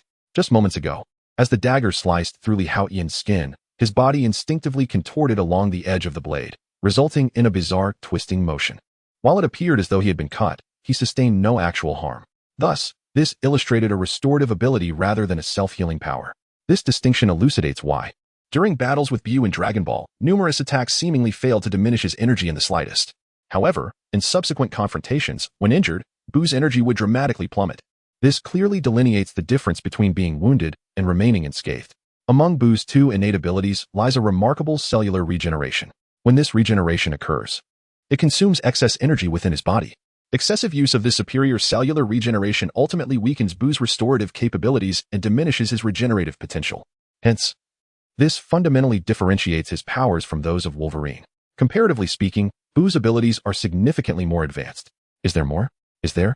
Clarice exclaimed, her excitement palpable, akin to a child reveling in the wonders of an amusement park. Indeed, Haotian responded with a smile, carefully lifting the dagger to gently prick Clarice's hand. Instantly, a minuscule wound akin to a mosquito bite appeared. Clarice expressed her confusion. Although it was painless, she could not comprehend the significance of this small spot of blood that Haotian had just created. Healing light, Haotian softly placed his palm over the tiny injury. Buzz. A beam of crimson light gradually enveloped Clarice's wound from his hand. In an instant, the minuscule cut created by the dagger was miraculously healed. My goodness, Lee. Have you truly awakened a healing ability? Clarice was genuinely astonished. After all, possessing self-healing powers was not particularly extraordinary, as many mutants boasted such abilities. Among them, Wolverine, also known as Logan, stood out, yet this was not a power exclusive to him. However, the ability to heal others was considerably rarer among mutants. Moreover, Haotian grinned, swiftly twisting the dagger. In the next moment, Clarice's sideburn was abruptly severed. Yet, before she could fully process this, Haotian raised his hand slightly forward. Restoration light. A beam of blue-green light illuminated Clarice's hair. In the blink of an eye, the severed sideburn astonishingly restored itself. This. Clarice was momentarily dumbfounded, her beautiful eyes wide with disbelief. The series of revelations Haotian had presented her within such a brief span was nothing short of astonishing. Originally, it was assumed that the other party had merely awakened a few simple abilities. However, the minor abilities spoken of by Haotian turned out to be increasingly rare and astonishing. Whether it was a regenerative capacity surpassing that of Wolverine, the healing rays just demonstrated, or the current restoration beams, each ability, when considered individually, proved to be an extraordinarily powerful mutant skill. Yet, astonishingly, all three of these abilities coalesced within a single individual. Even more remarkably, this was merely Haotian's recently awakened minor abilities. He possessed incredible strength, formidable energy attacks, and the ability to fly. Just moments ago, Clarice had pondered how close to omnipotence Haotian would be if he possessed a healing ability comparable to Wolverine's. To her astonishment, she turned to find that Haotian indeed possessed a restoration capability even more astounding than Wolverine's regenerative power. She was utterly stunned. Clarice felt a profound numbness. Even if Haotian were to reveal other abilities, such as telekinesis akin to Jean's, she would be utterly unfazed. Beside her, Alice remained silent. Yet she too had succumbed to a state of shock. Having spent considerable time at the mutant research facility, she had gained some understanding of mutants. Thus, Alice was acutely aware that each of the abilities Haotian currently exhibited was exceedingly rare. The fact that so many remarkable abilities resided within him was simply beyond belief. Chapter 53. A glimpse of romantic turkey? No, let us gaze upon Saturn. Hee. At this moment, Haotian smiled softly. He then abruptly released his grip on the dagger, which, to Clarice's astonishment, began to levitate slowly before her eyes. Whoosh, whoosh, whoosh. In an instant, it danced around him like a playful sprite. Clarice swore she could not be more astonished, yet her small mouth gaped wide enough to hold an egg. Haotian had truly awakened the ability of telekinesis. Words escaped her as she stood in disbelief. Even Clarice began to question whether he was indeed a mutant like herself, or perhaps a deity descended from the heavens. Yet, even a god could not possess such an array of powers, could they? Beside her, Alice was no better off. She felt utterly dazed, nearly rendered speechless. What manner of man is Lee? The age-old truth remains. Women eternally pursue the strong. Beauty seeks the hero. This is the essence of survival of the fittest. Thus, if one cannot woo women, as long as one is sufficiently strong and exceptional, beauty will naturally gravitate towards you. When flowers bloom, butterflies come forth. This is not mere platitude, but a stark reality. In this moment, Alice, who already held deep regard for Haotian, found herself further enraptured. Do not be so astonished. I have yet to reveal everything. Haotian chuckled at the sight of the two women in such a state, even one as formidable as he felt a tinge of desire to impress in the presence of those he admired. Clarice and Alice were left in a stupor, their minds grappling for words. The true spectacle was yet to come. Haotian smiled again, and amid their astonished gazes, he grasped both of their arms. Boom! A terrifying wave of white energy erupted suddenly. Instantly, a pale purple protective shield enveloped him. Whoosh! In the next moment, Haotian, with the two women in tow, soared through the skies. What was that? It appeared as if Haotian, Clarice, and Alice were flying. The students of Xavier's academy were taken aback by this sudden turn of events. Yet, they quickly beheld the trio standing within the purple sphere, all wearing expressions of shock. Many began to feel a pang of envy. After all, they too wished to fly. What on earth was Lee up to? The illusionary cat. Kitty pouted in discontent, clearly upset that Haotian had taken Clarice and Alice to the skies without her. Such incredible speed. Professor X, gazing out from his office window, was equally astounded by the spectacle. Haotian's velocity was astonishing, surpassing even the X-Men's Blackbird aircraft. Teacher, what is that? Scott was engaged in a discussion with the professor regarding the piano, when unexpectedly, he witnessed a remarkable scene. The speed of Haotian was truly astonishing. It seemed that Lee had grown even stronger. Professor X marveled at the sight, though a hint of concern tinged his voice. He feared that the matters they had previously discussed with the Haotian had not resonated within him. The professor attributed Li's newfound strength solely to the awakening of the X-Gene. If this continued, he worried that Li Haotian's lifespan might drastically diminish. It would be a tremendous regret for him if such a promising talent were to perish due to an overwhelming surge of power. In Professor X's eyes, Li Haotian had a bright and perfect future ahead. "Where are we going?" Clarice exclaimed, finally realizing the rapidly shrinking Xavier Institute in the distance. Beside her, Alice remained silent. Though her previously numb gaze had become even more dulled, Alice could also fly, but her altitude was limited to a few thousand meters. Beyond that, her body could not endure. However, at this moment, Li Haotian had already taken both of them to an altitude of 10,000 meters, and at an astonishing speed that far exceeded hers by tenfold, if not more. "I'm taking you to a romantic place," Li Haotian declared with a grin. "Ah, I know. Is it the land of romance?" Clarice responded excitedly. She had long heard of this enchanting country, known for its breathtaking scenery. Spanning the Eurasian continent and bordered by the sea on 3 sides. To the north lay the profound Black Sea, to the south the civilization of the Mediterranean, and to the west the romance of the Aegean, along with the magnificent relics of the Ottoman, Byzantine, and Roman empires. Natural wonders like the Cotton Castle and the extraordinary fairy chimneys. Among them, Lake Tews was hailed as the sky mirror of the land of romance, its surface radiating a delicate pink hue, resembling a celestial paradise. The region was home to warm-hearted people, a vibrant culture, captivating landscapes, and mysterious legends, a romantic destination long cherished by many. Upon hearing Li Haotian's words about taking them to a romantic place, Clarice's mind immediately conjured images of the land of romance, filling her with anticipation. "Romantic land? No, I am not taking you to the land of romance, but to the romantic star." Li Haotian erupted into laughter, and the white aura surrounding him transformed into gold. His hair shimmered with a golden hue. Super Saiyan transformation. In an instant, Li Haotian's speed surged tenfold once again. In the blink of an eye, he shot beyond the Earth, heading straight for Saturn, one of the 9 nearby planets. My goodness. This. Clarice and Alice were both left in shock. It turned out that Li Haotian was not taking them to any country at all. Li Haotian unexpectedly took them away from Earth. The vast starry sky unfolded in a deep azure, twinkling with enchanting profundity. Earth resembled a blue water sphere. Exquisite, beautiful. Is this the universe? We can breathe in space. Clarice and Alice were utterly astonished. A hint of pride flickered across Li Haotian's face. This was, of course, the power of Majin Buu. "Let us go." Whoosh. Li Haotian instantly pushed his speed to the limit. With a tremendous roar, radiant light enveloped him, racing through the deep azure sky, trailing a golden glow akin to a comet's tail. This was his first time soaring at such unprecedented speed. At this moment, even Li Haotian was somewhat taken aback. So this is what it feels like to fly at full power.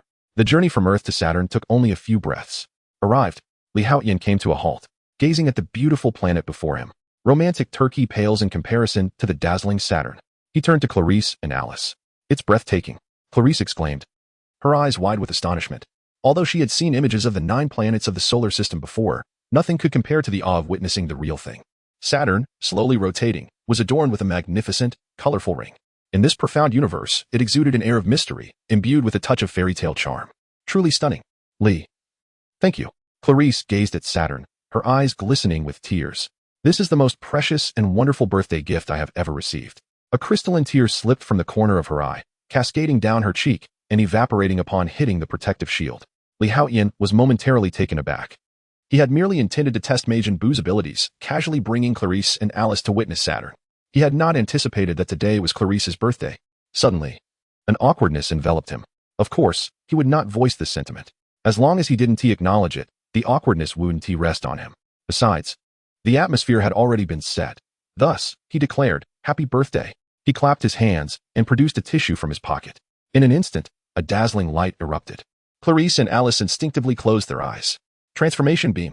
However, when they opened their eyes, they found that Li Haotian had somehow conjured a small, delectable cake. "Happy birthday," Li Haotian said with a smile. Woo-woo. Upon seeing the cake, Clarice could no longer contain herself and directly leaped into Li Haotian's embrace.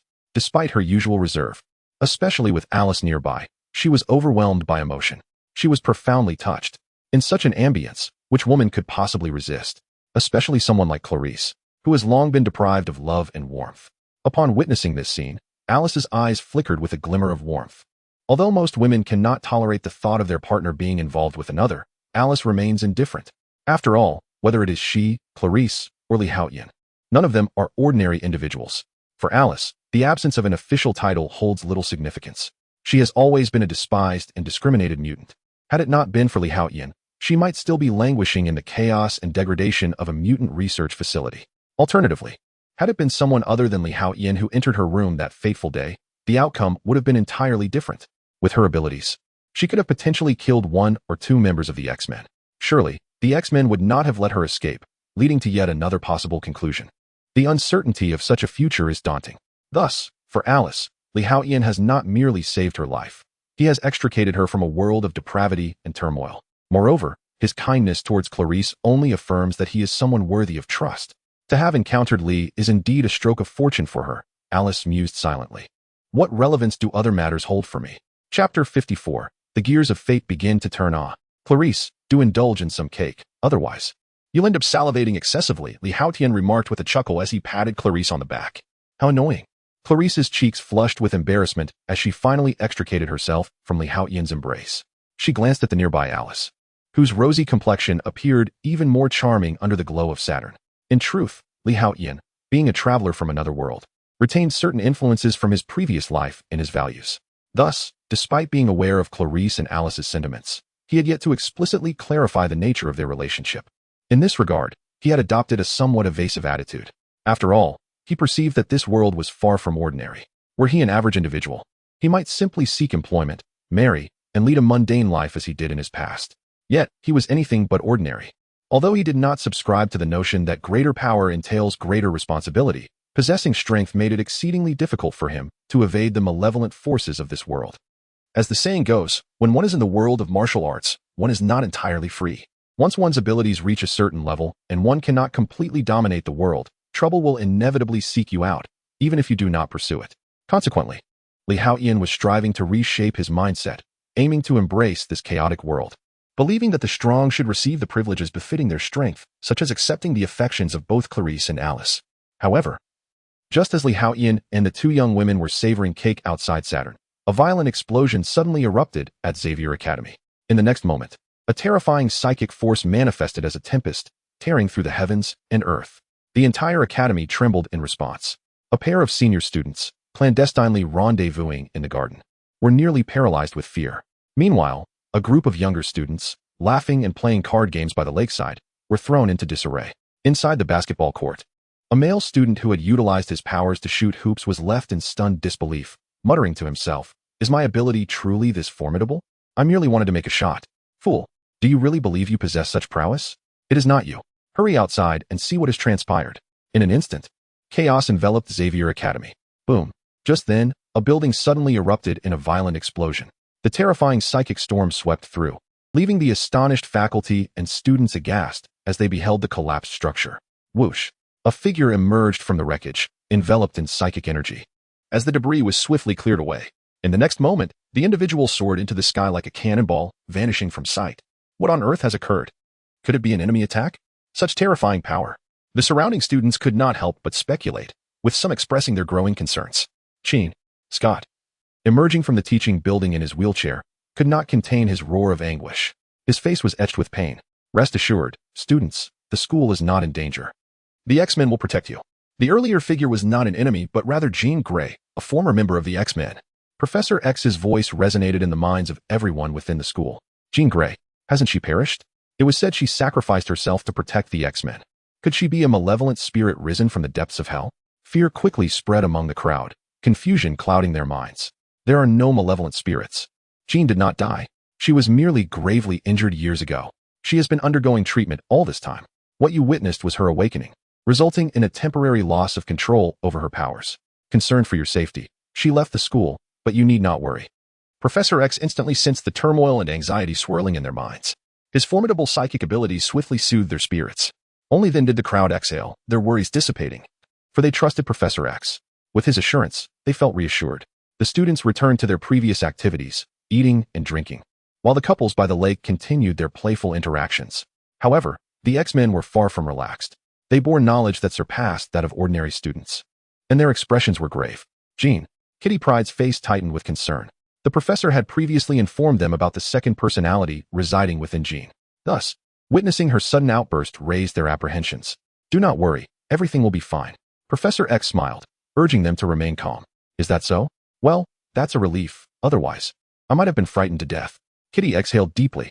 The psychic force that Jean had unleashed moments ago was terrifyingly powerful. Jean, Scott's expression displayed his torment. Storm approached and placed a reassuring hand on his shoulder before addressing the professor.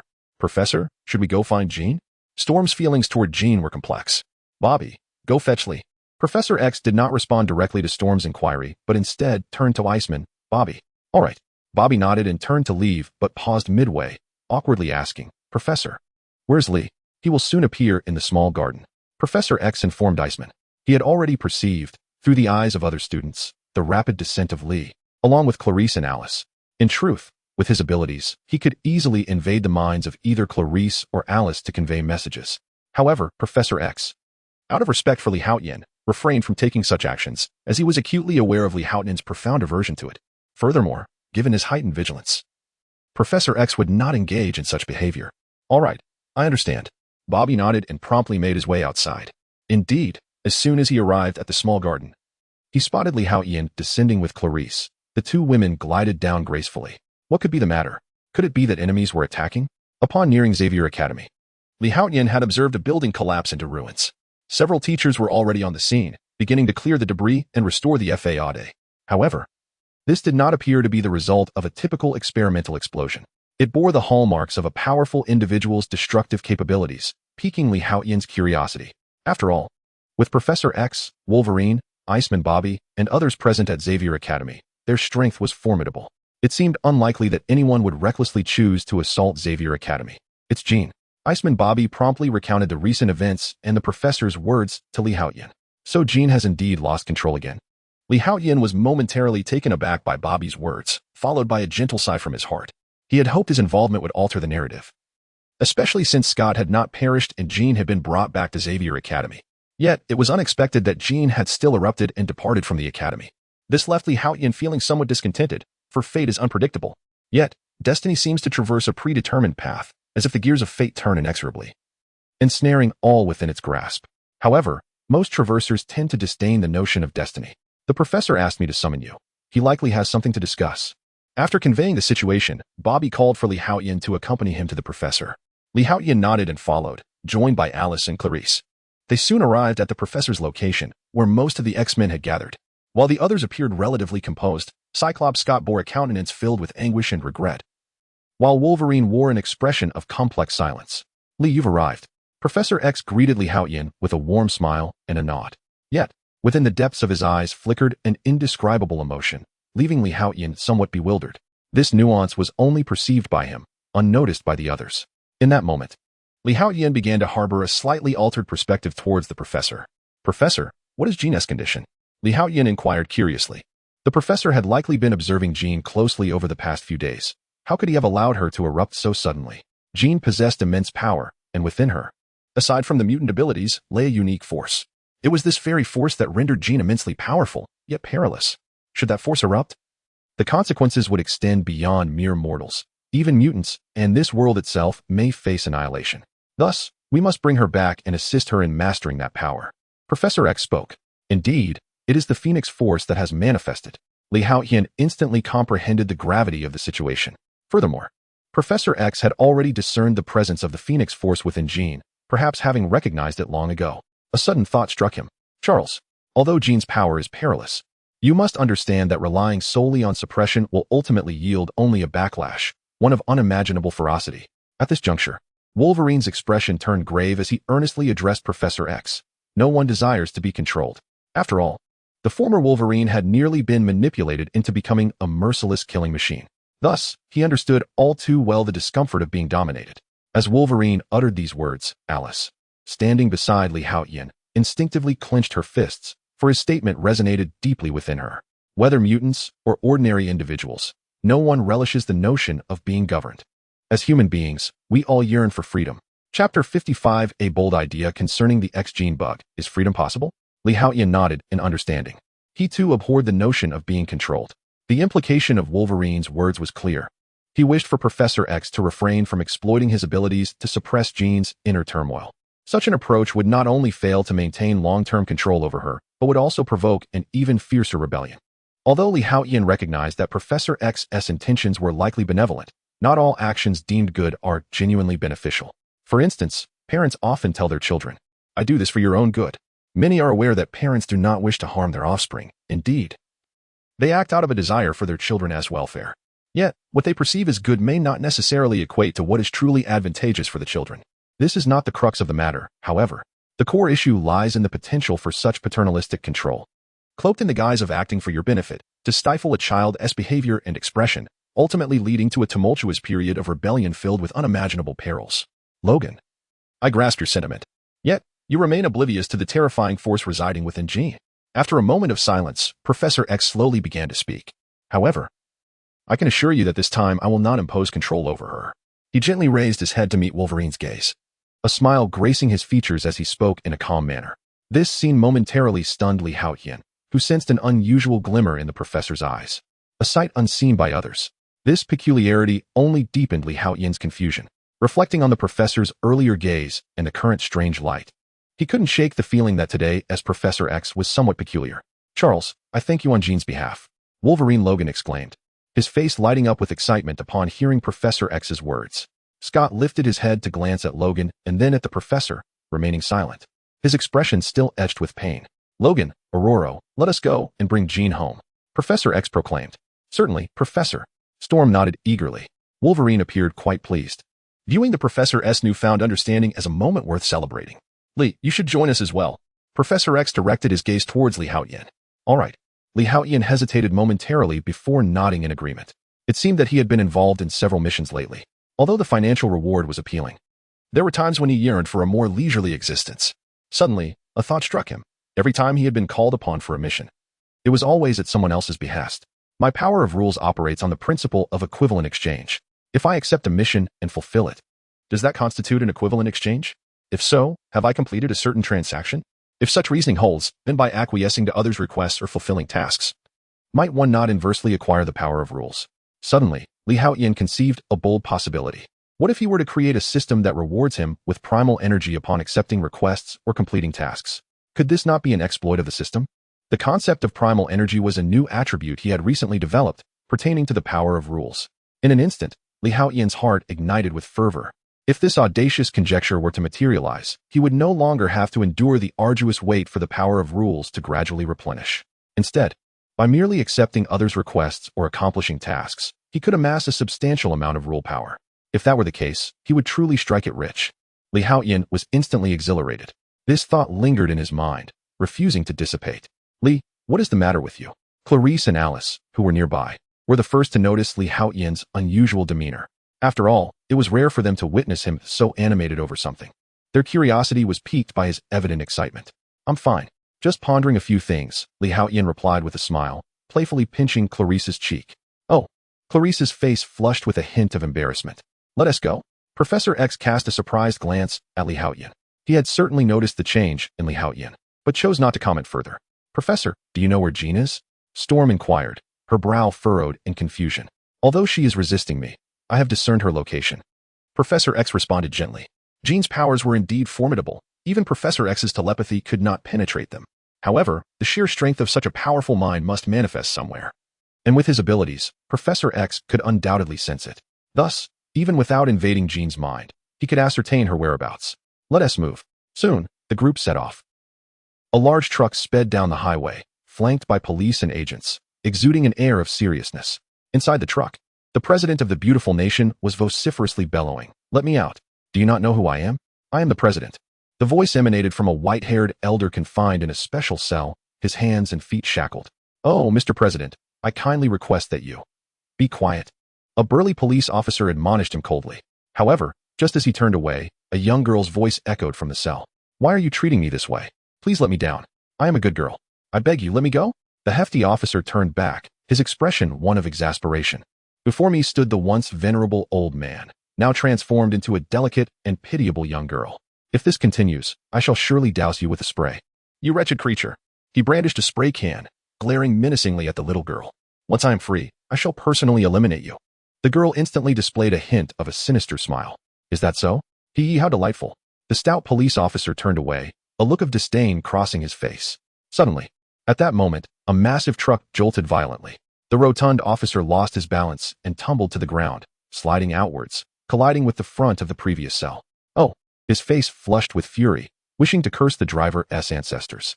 Yet, before he could lean against the cell's iron bars for respite, a pair of blue feet extended from within, swiftly twisting around his neck. Crack! The hefty officer met his demise. Did I speak incorrectly? A blue-skinned mutant within the cell remarked with a disdainful expression directed at the officer's lifeless body. This was none other than Mystique, the shapeshifter. In the next instant, she deftly used her toes to retrieve the keys from the man's waist, performing a split in midair to unlock the handcuffs on her right wrist. Thus, Mystique effortlessly exited the cell. Meanwhile, the iron doors of the truck swung open from the outside, revealing Magneto, exuding an imposing presence as he strode in. Have you found the item? Upon witnessing Mystique's successful escape from the cell, Magneto appeared entirely unfazed. Yes, the formula for the antidote belongs to a mutant. Mystique promptly replied. It is a child mutant from the Washington experiment, possessing a unique ability. Without him, they are at a loss. In truth, this was the primary reason for Mystique's capture. Otherwise, the likelihood of apprehending her would have been exceedingly slim. Excellent. You are indeed the woman I need the most. Magneto's face broke into a satisfied smile upon hearing her words, clearly pleased with her performance. Whoosh. In the next moment, Magneto waved his hand towards the roster on the ground. The document detailing the information of the mutants aboard the truck swiftly flew into his grasp. He casually handed it to the nearby Human Torch. Number 41205, Jimmy Medoro, has robbed 7 banks. The Human Torch glanced at the first name, briefly summarizing the details. Magneto lightly raised his hand towards the reinforced cell holding the mutants. Crack. Instantly, the sturdy cell door was crushed as if it were made of dough. Subsequently, 7 individuals emerged from within, simultaneously robbed 7 banks. Only then did the Human Torch fully articulate the information, and upon finishing, he felt a jolt of astonishment himself. Is the ability of a mutant to create clones? I find your kind quite useful. Magneto nodded in satisfaction. Very well, I shall join. Medoro shrugged and immediately agreed. The man before him, adorned with a helmet, exuded an overwhelming aura, prompting him to comply with Magneto's proposal. Welcome to the team. Magneto acknowledged Medoro with a nod before proceeding to the next cell. We must exercise utmost caution here. As Fireman walked, he turned to the second page of the roster and began to read aloud. Inmate number 88393, Coin Marco, is in solitary confinement. Oh, listen closely. This inmate must be permanently incarcerated. Once he gains momentum, he will be unstoppable. Fireman exclaimed in astonishment. The description here is somewhat exaggerated. However, upon hearing Fireman's remarks, Magneto's face broke into a grin. Excellent. With a swift motion, the door to cell 88393 swung open. Inside was a tall, muscular man, his limbs, waist, and even neck bound by specialized devices. The security measures here far exceeded those for Mystique and the earlier Medoro. This indicates that the inmate in cell 88393 poses an exceptionally high level of danger. Chapter 56, The Confidential Agreement of 1998. First update. Magnus gazed upon the imposing figure before him, a satisfied expression gracing his features. The treatment he received clearly indicated the formidable power of this mutant. It was evident that they had no choice but to resort to such measures. After all, even Mystique had not been afforded such privileges in the past. What do they call you? Magnus inquired, directing his gaze toward the hulking man known as Colossus. Red Tank. The muscular mutant promptly replied. Red Tank? I cannot fathom the reasoning behind that name. Magnus exclaimed, a hint of surprise evident in his tone. The appellation struck him as rather peculiar. Let me out. I need to relieve myself. Red Tank declared loudly. The nearby Human Torch could only express his disbelief. With a swift motion, Magnus raised his hand and delicately tapped, causing the specialized iron shackles binding Red Tank to disintegrate like clay. Boom. Red Tank emerged from his confinement, his hefty frame causing the large truck to tremble slightly. However, at that moment, Mystique suddenly gasped and rushed to shield Magnus. Unbeknownst to them, a police officer had regained consciousness, brandishing a firearm loaded with mutant suppressants, and aimed it at Magnus. Thud. But Mystique had positioned herself in front of Magnus. Thus the bullet struck her shoulder with full force. You bastard. The Human Torch exclaimed. Raising his hand as searing flames erupted from his fingertips, incinerating the officer into ashes. As Magnus's bodyguard, this task should have fallen to him. Yet he had not anticipated that Mystique would protect Magnus, ultimately being struck by the suppressant. Mystique collapsed, writhing in agony. Her form rolled back and forth as her mutant attributes began to fade, the ability to transform into any visage gradually receding, replaced by that of an ordinary human. Though her skin remained fair and smooth, Magnus' eyes were filled with sorrow and disappointment. Eric. Mystique's gaze met Magnus, stirring a pang in her heart. You saved me. A flash of resolve crossed Magnus' eyes as he turned to depart. I am sorry, my dear. You are no longer one of us. At these words, the Human Torch felt a chill run down his spine. Had he been the one to be shot, would Magnus have uttered the same? He dared not contemplate the thought, fearing the collapse of his own beliefs. Such a tragedy. She had been exceptionally beautiful. Though Magnus felt a twinge of pain, he quickened his pace, leaving Mystique with a gaze filled with helplessness, shock, and disbelief. Where are we headed? Red Tank inquired, curiosity piqued. Boss, I have located the source of that terrifying magnetic disturbance. Before Magneto could respond, the Nightcrawler interjected, excellent. Let us invite her to join our ranks. Magneto chuckled, a glint of intrigue sparkling in his eyes. Charles, I warned you long ago. Either eliminate her or do not seal her away. Such immense power cannot simply be contained. Upon hearing Magneto's words, Nightcrawler hesitated momentarily. Boss, are we truly going to seek her out? The source of that power is extraordinarily formidable. She is the most powerful mutant I have ever encountered. Even you, boss, are vastly overshadowed by her. She may have surpassed the 5th tier. If we bring her back and cannot control her, she will not be an ally, but rather a harbinger of destruction, jeopardizing our very lives. Let us proceed. Magneto's face broke into a smile, for he was resolute in his pursuit of Jean Grey. Storm drove swiftly towards a small town not far from the city, the home of Jean Grey. It was from there that Professor X had originally taken her. Earlier, Professor X had discovered that Jean had returned to her home. Professor, have you considered what we will do if we cannot defeat Jean? Haotian, seated beside Professor X, inquired curiously, noticing the professor's silence. Although Haotian had previously clashed with Jean, the two seemed evenly matched, with Li even appearing to hold the advantage. However, he was acutely aware of the overwhelming might of Jean's powers. Back at Alkali Lake, when Jean had just awakened, her Phoenix Force was feeble. Yet she managed to engage Haotian for an extended period, showcasing the Phoenix Force's formidable nature. After all, the Phoenix Force is said to originate from the primordial universe. Born at the dawn of existence, embodying chaos and immortality, it serves as the creator and source of all spiritual entities across the infinite multiverse, both existing and yet to exist. This illustrates the true magnitude of the Phoenix Force. While Haotian's Super Scion form is formidable, it is merely positioned between celestial and singular universe levels, falling short of the multiversal tier. In contrast, the Phoenix Force represents a bona fide multiversal power. Thus, Haotian felt uncertain. Even if I cannot prevail, I must go, for it is my duty. After a moment of silence, Professor X turned to Haotian and spoke slowly. Your duty? Haotian was taken aback, as he was unfamiliar with this notion. After all, the original narrative did not mention any responsibilities attributed to Professor X. Few were privy to this information, not even Ororo or Scott. Professor X then spoke. Teacher, what is this matter that even we are unaware of? Hearing Professor X's words, Storm's interest was immediately piqued. In truth, back in 1998, I, along with several formidable individuals among humanity, established a confidentiality agreement that we vowed to uphold. As this event transpired in 1998, it has since been referred to as the 1998 Confidentiality Agreement. Representing the mutant faction were myself and Magneto, while the opposing side comprised fearsome human powerhouses. Numerous discussions took place at the time, and even battles ensued as a result. Ultimately, the agreement stipulated that each party would manage its own affairs, refraining from interference unless a critical moment arose. Should either side transgress these boundaries, the agreement would be rendered void, leading to an unrelenting conflict between the two factions, one that could very well result in the apocalypse. Professor X slowly unveiled this long-concealed secret, revealing that, among today's mutants, no one else is privy to this information. Only he and Magneto are aware of the confidentiality agreement from that bygone era. Chapter 57. A terrifying revelation. Professor X's plan. Second update. What? Are there such formidable beings among ordinary humans? Storm, also known as Ororo, exclaimed in astonishment. Indeed, ordinary humans possess extraordinary capabilities. Professor X sighed softly. For instance, during the battle years ago, there was the formidable Ancient One. Mutants merely awaken the X-Gene within them, granting them unique superpowers. However, within the realm of humanity, various enigmatic powers exist, such as magic, sorcery, ancient martial arts, and cultivation practices. These are undeniably potent forces. Perhaps initially, they may not rival the might of powerful mutants and come with numerous limitations, but once these powers reach their zenith, they can be truly terrifying. They could even slay deities with mere mortal bodies. The secret agreement from 98 witnessed a fiercely brutal conflict. Many mutants perished in that battle, with numerous powerful mutants remaining unknown. having lost their lives in the fray.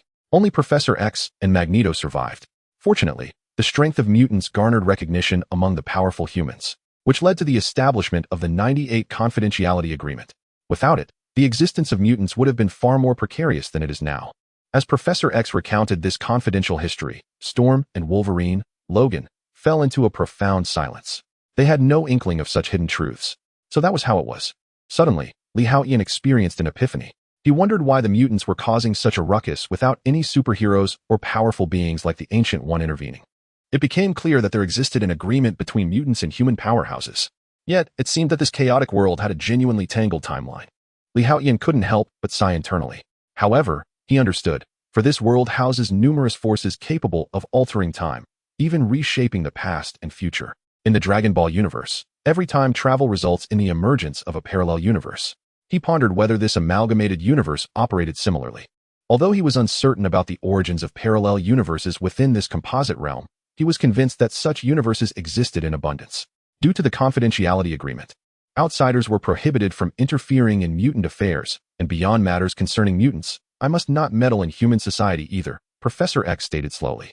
Despite appearing somewhat powerless in the face of Jean Grey, it was only because of the overwhelming strength of her Phoenix Force. Even Haotian, with his Super Saiyan transformation, could not be certain of defeating Jean's Phoenix Force. How much less so for Professor X? After all, Professor X's capabilities were likely confined to the singular universe level. If the opponent could guard their mind, he would be even weaker, perhaps even inferior to an ordinary mutant. After all, Professor X's psychic abilities cannot influence reality to the same extent as mental telekinesis. In contrast, Jean's Phoenix Force embodies a power of multiversal magnitude, which may render her seemingly less formidable. Nonetheless, Professor X's strength is not something an ordinary mutant can withstand. Those capable of resisting his powers include only Magneto's helmet and Haotian's mental shielding system. Others are unlikely to endure. Thus, if Professor X were to employ a brainwave amplifier, he could annihilate all of humanity in an instant. Perhaps a few exceptionally powerful individuals might barely withstand his brainwave enhancer. But such an event would lead to the near total obliteration of the human world. In retaliation, humanity's super beings would seek to exterminate mutants, potentially leaving Earth devoid of human life. Whether ordinary or mutant, all could perish, and such overwhelming power might even shatter the planet itself. At the very least, it could precipitate a drastic alteration of Earth's ecological balance, rendering it uninhabitable for humanity. Should that occur, it would indeed herald the apocalypse. For these reasons, both sides have adhered to the confidentiality agreement over the years. Teacher, are there truly such formidable beings among humans? Storm, Oraro, interjected. To her, mutants epitomize strength. And Professor X, as one of the top-tier mutants, seemed unparalleled. Could any ordinary human genuinely rival him? Indeed, there are always those beyond one's kin. The cosmos is vast, and no one dares to claim invincibility. Thus, whether powerful mutants or ordinary humans, the number of those stronger than oneself is undoubtedly vast. Moreover, this world encompasses more than just humanity as a single intelligent life form. Professor X spoke slowly, his words resonating with Storm, Wolverine, and others, instilling a sense of awe. Even for Haotian, they served as profound guidance. Therefore, regardless of whether I can defeat Jean, I must come, Professor X declared. However, given Jean's animosity towards him, it seemed he was venturing into perilous territory. Do you truly intend to come knowing you face certain death? Haotian questioned, perplexed by Professor X's resolve. Even if he arrived, if he could not thwart Jean, what purpose would it serve? Currently, Professor X's existence perhaps still upholds the confidentiality agreement. But should he perish, would such an agreement hold any weight? Furthermore, as long as Professor X lives, if he does not impede the Sentinel program, mutants are destined for extinction. Without a reversal of future events, Sentinels could decimate all of humanity, given their rapid evolution. A single Sentinel can harness the powers of multiple mutants, which ultimately leads to humanity's champions failing to defeat them. This highlights the grave oversight of humanity's strongest in underestimating the Sentinels, thereby nurturing a future threat. In this light, the existence of the confidentiality agreement becomes inconsequential. Thus, the life of Professor X remains of paramount importance. If he were to perish before addressing these dangers, would it not render all efforts futile? Wait, resolving the peril? The life of Professor X. Suddenly, Haotian was struck by a shocking possibility. Is it conceivable that Professor X deliberately allowed Jean to take his life, thereby liberating the pent-up resentment within her? Subsequently, with her fury and grievances unleashed, Jean could awaken her rationality. In this scenario, even if Professor X were to die, Jean would still be able to safeguard the mutants. Moreover, Jean's power, in certain respects, surpasses that of Professor X. After all, her abilities derive from the Phoenix Force, a power of immense magnitude at the multiversal level. In a moment of clarity, Haotian envisioned another possibility, a mutant endowed with the Phoenix Force, younger and more formidable. Adding to this, the words spoken by Professor X upon his departure from the Academy seemed almost like a prelude for Jean. Indeed, if my memory serves me right, in the final Easter egg of the desperate battle, it appeared that Professor X had been resurrected through his comatose brother. Chapter 58. Is the essence of humanity consciousness or soul? Part 3. It seems that Professor X is truly more complex than he appears, Haotian thought to himself. Realizing that having reached such a position and endured numerous experiences, simplicity was hardly attainable. Reflecting on this, he began to find it quite reasonable. Moreover, even if Jean's outburst led to a greater awakening of the Phoenix Force, rendering her even more formidable, there was no way she could take his life. The previously Haotian would not have possessed such confidence, but now, having inherited the template of Majin Buu, he certainly did. Although the overall enhancement of his strength was not particularly significant, his survival ability had increased at least 100-fold. Lee, your emotional fluctuations are quite pronounced. At that moment, the voice of Professor X suddenly resonated within the depths of Lee Haotian's mind. Has he invaded my thoughts? No, the mental shielding system did not react, indicating that Professor X had not intruded upon him. It must be some form of telepathic power. Lee Haotian suddenly gained clarity. He recalled the evil sorcerer Babidi from Dragon Ball, who possessed a similar ability to communicate telepathically with all of humanity on Earth, even being able to discern their innermost thoughts. Unfortunately, Lee Haotian did not possess such telepathic powers, nor did Majin Buu. He mused privately, yet Majin Buu did have telekinesis, albeit more aligned with Jean's conventional physical telekinesis. With Lee Haotian's current strength, his telekinesis should not be inferior to Jean's, though this pertains solely to her mutant abilities. Excluding the Phoenix Force, Professor, Lee Haotian attempted to organize his thoughts, realizing the delicacy of the matter at hand. There was no need for words. Merely thinking would suffice. Professor X gave him a knowing glance, indicating that he did not wish for Logan and Oraro to overhear. Understood. Lee Haotian responded mentally, grasping the implication. It seems you have indeed surmised my intentions. You are the most intelligent child I have encountered. Alas, you arrived a tad too late. Had you come 2 or 3 decades earlier, the plight of mutants would surely not be as it is now. Professor X lamented. His satisfaction with Lee Haotian grew. Strong and astute, he now appeared to possess a sense of responsibility. Such a figure, had he appeared sooner, would undoubtedly have been his ideal successor, capable of guiding mutants toward a new future. Even if Lee Haotian aspired to become the king of mutants, Professor X would support him, for in Lee Haotian's eyes, he saw no trace of ambition, only a pure vision, fundamentally distinct from Magneto's. In truth, Lee Haotian possessed a character that was somewhat adaptable to circumstances. Coupled with the inherited Kakarot template, he harbored an exceptionally pure heart. Similarly, the fat Majin Buu had become benevolent due to absorbing the great Haotian. This led to Lee Haotian being considered, if not entirely kind, at least a person of remarkable purity. Thus, it was with this understanding that Professor X regarded him in such a manner. Professor, what constitutes the essence of a person, soul, or consciousness? Lee Haotian inquired with a hint of perplexity. In the decisive battle, Professor X had turned to ashes yet could be resurrected through his comatose brother. This provoked thoughts of Orochimaru in Lee Haotian's mind, albeit with apparent distinctions. So, what indeed lies at the core of a person, soul, or consciousness? He found himself in contemplation. If it is the soul, then in traversing here, was it a journey of the soul or consciousness? This was the first instance someone had posed such a query. Professor X was momentarily taken aback. Is it truly the case that soul and consciousness represent the core? Lee Haotian's question caught him off guard. Consciousness, in a certain sense, might indeed be akin to the soul. It is merely more fragmented, lacking a cohesive entirety. For instance, with Jean, I initially sealed her powers, resulting in the emergence of this secondary consciousness within her. It is brutal and greedy. Can one assert that this secondary consciousness possesses a soul? The boundary is indeed nebulous. Therefore, it remains unclear which is the core, consciousness or soul, given their intricate interconnectedness. Professor X articulated. Although he did not comprehend why Lee Haotian had posed this question, he expressed all he understood and speculated. If one were to harness consciousness, could rebirth truly be possible? Lee Haotian suddenly queried. Professor X fell silent for a moment. It seemed you have indeed uncovered the truth of the matter, as well as my subsequent intentions, he mused with a sense of awe. Lee Haotian was remarkably astute, managing to deduce even this intricate detail. Is it truly feasible? In fact, Lee Haotian himself harbored doubts. Had he genuinely traversed here? Or was it merely the consciousness of his original self, a secondary persona born of conflict? Or perhaps he had resurrected utilizing the consciousness from the original body. Whether rebirth could be accomplished with absolute certainty remained unknown to him. This was merely a fragment of the research topic he had pursued for many years. Yet, I estimate there exists a 70% chance of success. Professor X spoke slowly, since Haotian had discerned the truth. Professor X had no intention of further concealing the matter. Since you have devised a plan, I shall refrain from further comment, Haotian replied. In truth, he longed to inform Professor X that this time he had died in vain, as Jean's consciousness had not awakened.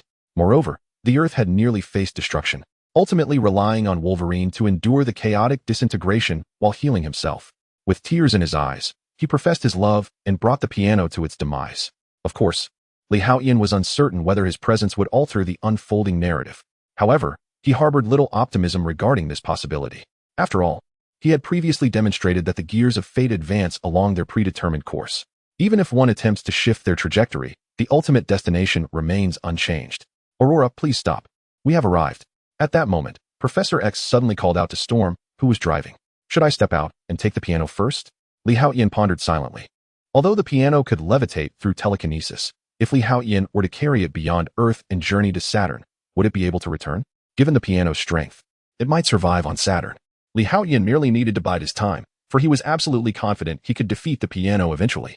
Even if the opponent awakened the full power of the Phoenix, what of it? He was no mere bystander. Once again, here he was. Professor X had exited the vehicle and, with Wolverine's assistance, settled into his wheelchair. Indeed, back then, you could never have imagined this, old friend. Just then, a voice suddenly resonated from the side. Chapter 59. The Crimson Tank. Everyone turned their heads to see Magneto, clad in a grand cloak and a helmet, striding towards them with fervor. His imposing gait suggested he was on the brink of seizing power. An air of exhilaration enveloped him, particularly upon catching sight of Professor X, which heightened his peculiar demeanor. Magneto. Storm immediately tensed, while Logan appeared rather awkward. He would confront any adversary without hesitation, yet against Magneto, Logan felt a twinge of discomfort. Eric, you can't be telling me you just happened to pass by here? Professor X remarked with a chuckle. Of course. If you can come to see an old friend, why shouldn't I? Magneto responded with a grin. You scoundrel. Storm's expression darkened slightly. Seeking death, Firestorm stepped forward, flames igniting in his hand. But controlling fire? Iceman is far superior to you. Aurora displayed a hint of disdain at this display. Oh, Charles. Your young friend lacks manners and decorum, Magneto commented, casting a glance at Storm. I have no desire to engage in trivial banter with you today. Professor X waved his hand, signaling Storm and the others to refrain from escalating the situation. Oddly enough, I too am not inclined to reminisce, Magneto nodded in agreement. Let us proceed. In that moment, the two seemed like long-lost friends as they made their way into the house. You all should refrain from entering. I can handle this matter alone, Professor X stated, casting a significant glance at Haotian. Among those present, only Haotian had discerned his intentions and thoughts. Lee, do not disclose the truth to Aurora and the others. They would not consent, yet this is a task that must be undertaken. The individuals Eric has brought are formidable. Please assist me in looking after Aurora and the others. At that moment, Professor X's voice resonated once more in Haotian's mind. Haotian regarded Professor X and nodded gently. He had begun to grasp the essence of the man before him. This was a figure quite distinct from the Charles depicted on screen. Not to be labeled good or bad, yet unwavering in his convictions. Soon, Professor X and Magneto entered the dwelling. Haotian sensed a formidable presence within the room. Should their adversaries possess a method for cultivating energy, their combat prowess would likely surge rapidly. Truly, the Phoenix was remarkable. The density of her energy rivaled his own. He could perceive the immense potential within her. And if fully unleashed, it would undoubtedly match his current capabilities. Alas, it was unfortunate that the inhabitants of this world were not particularly adept at harnessing such energy. The Crimson Tank, Nightcrawler, Firestorm, Arc, and Doppelganger. These were the few he could recognize at a glance. There are still some characters that remain unrecognizable, mostly insignificant minions. Hey, kid, what are you staring at? At that moment, the irritable Red Tank abruptly spoke up. He despised being scrutinized like a mere commodity. Why should anyone, including a pervert like you, have any say in what I observe? Haotian frowned slightly. He too disliked being addressed in such a tone. Presently, Haotian bore two prominent personas. Whether it was the fervent and combative spirit of the warrior nation Kakarot or the capricious nature of the Majin Buu, who would devour anyone that displeased him, he refused to endure any insults. These two avatars rendered him incapable of being a mere ninja turtle. His relentless pursuit of strength was solely to ensure that no one dared to disrupt his meal. You dare to call me a pervert? Kid, I'll turn you into meat sauce, and no one will be able to save you. The red tank erupted in fury. Do you privileged folks in your ivory towers wish to lay hands on me? At that moment, a short youth beside the red tank viciously interjected, bearing his sharp spikes. Haotian glanced at the short youth, but could not recall his name. He was simply too inconsequential to register. Hey, handsome, you're rather arrogant. In an instant, Nightcrawler emerged from the crowd, confronting Red Tank. Let me see what gives you the audacity. Nightcrawler's eyes sparkled with a hint of provocation. The mutant's power surged forth. But the next moment, her body trembled, and she involuntarily took a few steps back. So formidable. The foe's mutant level surpassed even Magneto. Although it seemed not to have reached its full potential, the sheer magnitude of potential was astonishing, clearly eclipsing Magneto. Nightcrawler even suspected that this striking mutant's potential was on par with that of the one inside the house. This was her mutant ability. Nightcrawler would not mistake it. Red Tank. Eliminate him. Otherwise, he may become our greatest adversary. Nightcrawler exclaimed in alarm. Though he was already quite powerful, she could sense that a significant portion of his mutant potential remained untapped. Now was the perfect time to eliminate him. If his potential were to erupt, he would be exceedingly difficult to defeat. However, Nightcrawler was unaware that Haotian's powers indeed stemmed from the X-Gene. Yet his combat prowess arose from a series of systems created by the X-Gene, surpassing the potential already unlocked by the X-Gene. I was just thinking the same. Red Tank roared, gathering his strength as he stepped back. He's merely a mutant, Haotian retorted with a cold smirk. In the Marvel comic lore, Red Tank is known as Cain Marko. Although often mistaken for a mutant, his powers do not stem from the X-Gene. Instead, they originate from the malevolent deity, Ceterak. This dark god is capable of producing a ruby imbued with magical power.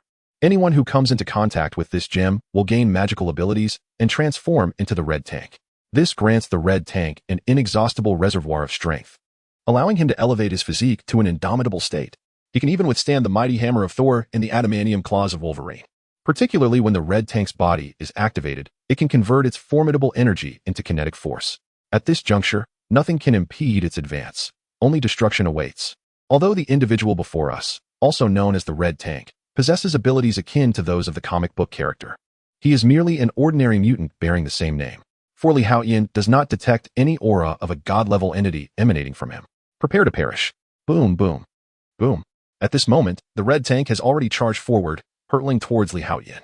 Chapter 60. The indomitable foe. This young man is doomed. No one or nothing can withstand the might of the Crimson Tank. Even tanks and armored vehicles would be reduced to mere rubble. Those witnessing this scene could not help but display expressions of triumph. It appeared that Haotian had been utterly transformed into a mere puddle of mush under the tank's onslaught. Infuriating. As Storm witnessed the assault on Haotian, she was compelled to act. Boom, boom, boom. Just then, a sudden tremor erupted from within Jean's abode. Everyone paused, gazing towards the house. They beheld the wooden structure beginning to quake violently. In the next moment, the very ground beneath them started to tremble as if a cataclysmic earthquake of magnitude 10 had struck. The intense vibrations led to buildings around them collapsing and vehicles toppling over. Professor Storm's expression shifted dramatically as she pivoted and charged towards the house. Do not attempt to enter. At that moment, Nightcrawler vanished, reappearing before Storm in an effort to impede her. After all, the command given by Magneto was clear. No one was to enter the house. They would not allow Storm and the others to breach that threshold. Get out of my way.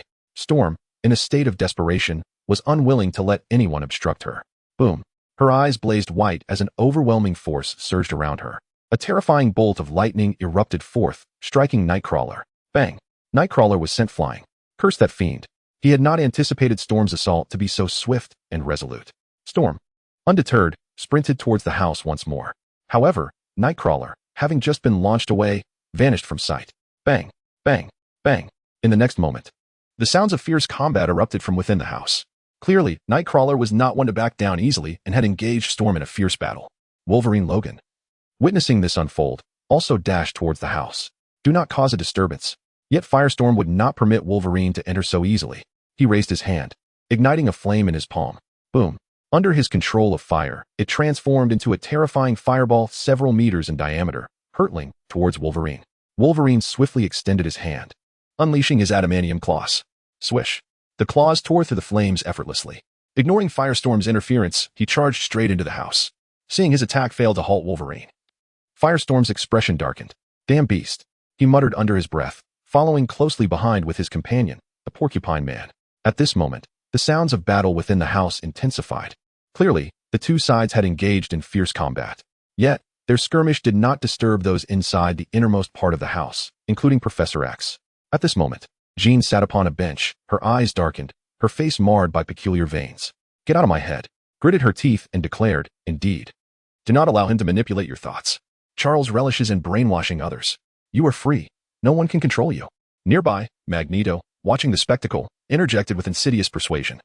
"Eric, you scoundrel, silence yourself. Do you wish to provoke Jean into a frenzy? That could very well bring about the apocalypse." Professor X immediately admonished him. "Get out, now." With that, a terrifying psychic force erupted from Jean's body, transforming into a visible storm of dread that swept through the surroundings. At her center, everything began to disintegrate. This was the fearsome power of disintegration. Wherever the psychic energy touched, it all reverted to chaos, dissolving into its most elemental molecular state. "Jean, do not succumb to the malevolent consciousness."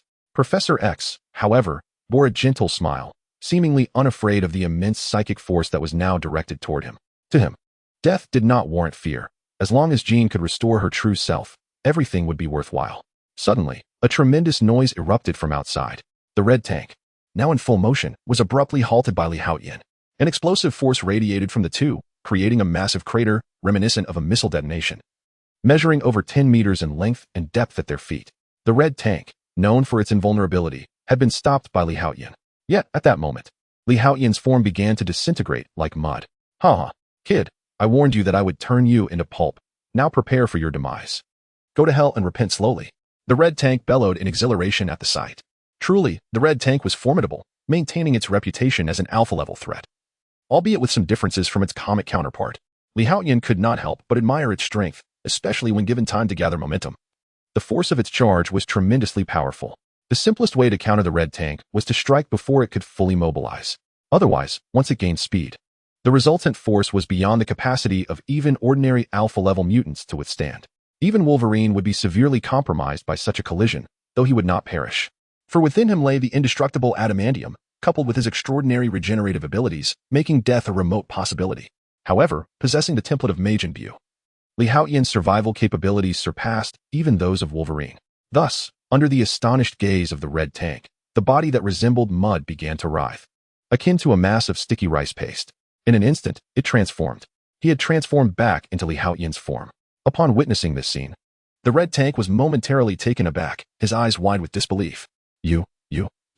The red tank was the archetype of brawn over brains, and thus, his already limited intellect rendered him utterly bewildered by this occurrence. This was the first time he had encountered a mutant who could recover after being reduced to mere pulp, especially considering that earlier, the opponent had managed to halt his charge with sheer strength. Although the adversary had also been smashed to bits, it was evident that their power was exceptionally formidable. In fact, in a normal state, they might even surpass him. After all, once he began to run, his strength multiplied exponentially. To have someone capable of thwarting him under such circumstances indicated an astonishing level of power. Yet now, it seemed the opponent was impervious to death. Could it be that they possessed an immortal essence? Chapter 61. The despairing red tank. I refused to believe it. The red tank roared fiercely, turning abruptly to flee. Boom. After creating some distance, it charged at Haotian once more, this time at an even greater velocity. A radiant crimson glow began to emanate from its form, generated by the friction of the air and the violent release of kinetic energy. The sheer force of this kinetic explosion surpassed that of a projectile. Die. Boom. The red tank collided violently with Haotian. "Come at me." Haotian braced himself, arms outstretched in front of him, a glimmer of exhilaration gracing his features. With a thunderous roar, a cataclysmic explosion ensued, creating yet another deep crater beneath them. This pit measured several dozen meters in length and over 10 meters in depth, devastating the entire street. Haotian lay there, seemingly reduced to a puddle of mud, appearing utterly wretched. "Haha. I told you there is no such thing as an immortal being. You're nothing but dead." The red tank bellowed in laughter. However, before it could fully revel in its triumph, it noticed the mud on the ground beginning to writhe. Hiss, hiss, hiss. In the blink of an eye, it transformed back into Haotian's form. The red tank was momentarily stunned. Once could be a coincidence, but for the second time, it had unleashed its utmost strength. Unless it could muster a run-up of several hundred meters, this was its peak state. Yet, how could it be that Haotian remained unscathed? This was inconceivable. "You have exerted all your strength, yet I have yet to unleash my true power," Haotian remarked, a smirk creeping onto his lips at the sight of the red tank's bewilderment. Boom. In an instant, a tempest of energy surged around him, a golden aura erupting like flames from his being. Faced with a mutant of the Red Tank's caliber, Li Haotian had opted to transform into a scion. Ordinary attacks would prove futile against such a resilient and robust opponent. Can you transform as well? The Red Tank blinked in astonishment. Beware, for in my transformed state, I may exhibit a certain coldness. Li Haotian grinned widely. Boom. In an instant, he vanished from sight, propelling himself forward with incredible speed. He collided forcefully with the Red Tank. Bang, bang, bang. This impact sent the Red Tank careening away, its massive form rolling across the ground like a colossal iron ball, leaving shallow drag marks in its wake. The Red Tank was momentarily disoriented. Previously, it had always been the one charging at others, never anticipating that it would be sent flying by someone else. Truly, the Red Tank. I unleashed my maximum speed in Super Scion form, and still only managed to send you flying a few dozen meters. Li Haotian could not help but exclaim in astonishment. The Red Tank truly served as an impenetrable shield. With the force of his earlier collision, he could have easily created a crater in the midst of several mountains. After all, at such velocity, coupled with a complete surge of energy, the power unleashed was terrifyingly formidable. Yet, it had merely propelled the Red Tank a mere few dozen meters away. This clearly illustrated the Red Tank's remarkable defensive capabilities. I refuse to believe this. It must be an illusion. The Red Tank swiftly rose from the ground, fiercely striking his own chest and letting out a frenzied roar. In the next moment, he took off running. Witnessing this, Li Haotian made no attempt to impede his adversary. In the blink of an eye, the Red Tank had covered a distance of nearly 300 to 400 meters. This was the utmost limit of his power. You dare not stop me. You are courting your own demise. The Red Tank bellowed in madness. Boom, boom, boom. With all his might, the Red Tank charged toward Li Haotian once more. He could not fathom that his opponent was indeed so formidable. As long as the Red Tank was in motion, he was invincible. Before his kinetic energy was expended, no one could halt him. It seems you possess great confidence in the power you generate while running. A flicker of battle spirit ignited in Li Haotian's eyes. The Scion's combative and fierce blood surged within him at that moment. Instantly, waves of energy radiated around him. As he maximized his energy output, a golden flame enveloped him, perfectly spherical in form. This was the technique for the complete release of energy. Boom. In an instant, a long beam of light erupted from behind Li Haotian, propelling him skyward at a velocity akin to a bullet, hurtling directly toward the Red Tank. At that very moment, the Red Tank also charged forward, arms crossed, barreling toward Li Haotian. He could not believe that his opponent could truly possess such strength. I will send you flying, shattering you to pieces. The Red Tank's eyes blazed with fury. Boom. The two collided with a cataclysmic force. In the next instant, a terrifying shockwave erupted, forming a mushroom cloud above them. The violent shockwave radiated outward, transforming the surrounding area into a vast crater. It was as if a celestial body had fallen from the heavens, creating a tremendous impact on the ground. Dust and debris filled the air, lingering long before dissipating. Within the crater, the Red Tank lay trembling on the ground. The seemingly invincible warrior had, in a single blow, shattered every bone in his body. This cannot be true. It must be an illusion, a manipulation of my mind. This is absolutely unreal. The Red Tank muttered to himself. Yet, the agony coursing through him made it painfully clear that this was no fabrication. Everything was undeniably real. The Red Tank had succumbed to defeat in a clash against that mutant. Meanwhile, Li Haotian too had been deformed by the collision. His arms, chest, and abdomen were utterly mangled, his body reduced to less than a third of its original form, with his head now barely the size of a fist. The impact of the Red Tank was indeed extraordinary. Despite his utmost defensive capability, he was still left in such a state. At that moment, not even conventional firearms, let alone rocket launchers or missiles, could inflict any harm upon him. Yet, he ended up like this. It is evident that the power of the Red Tank is indeed remarkable. Had it been anyone else, even a Steel Titan, they would have been reduced to mere pulp in an instant.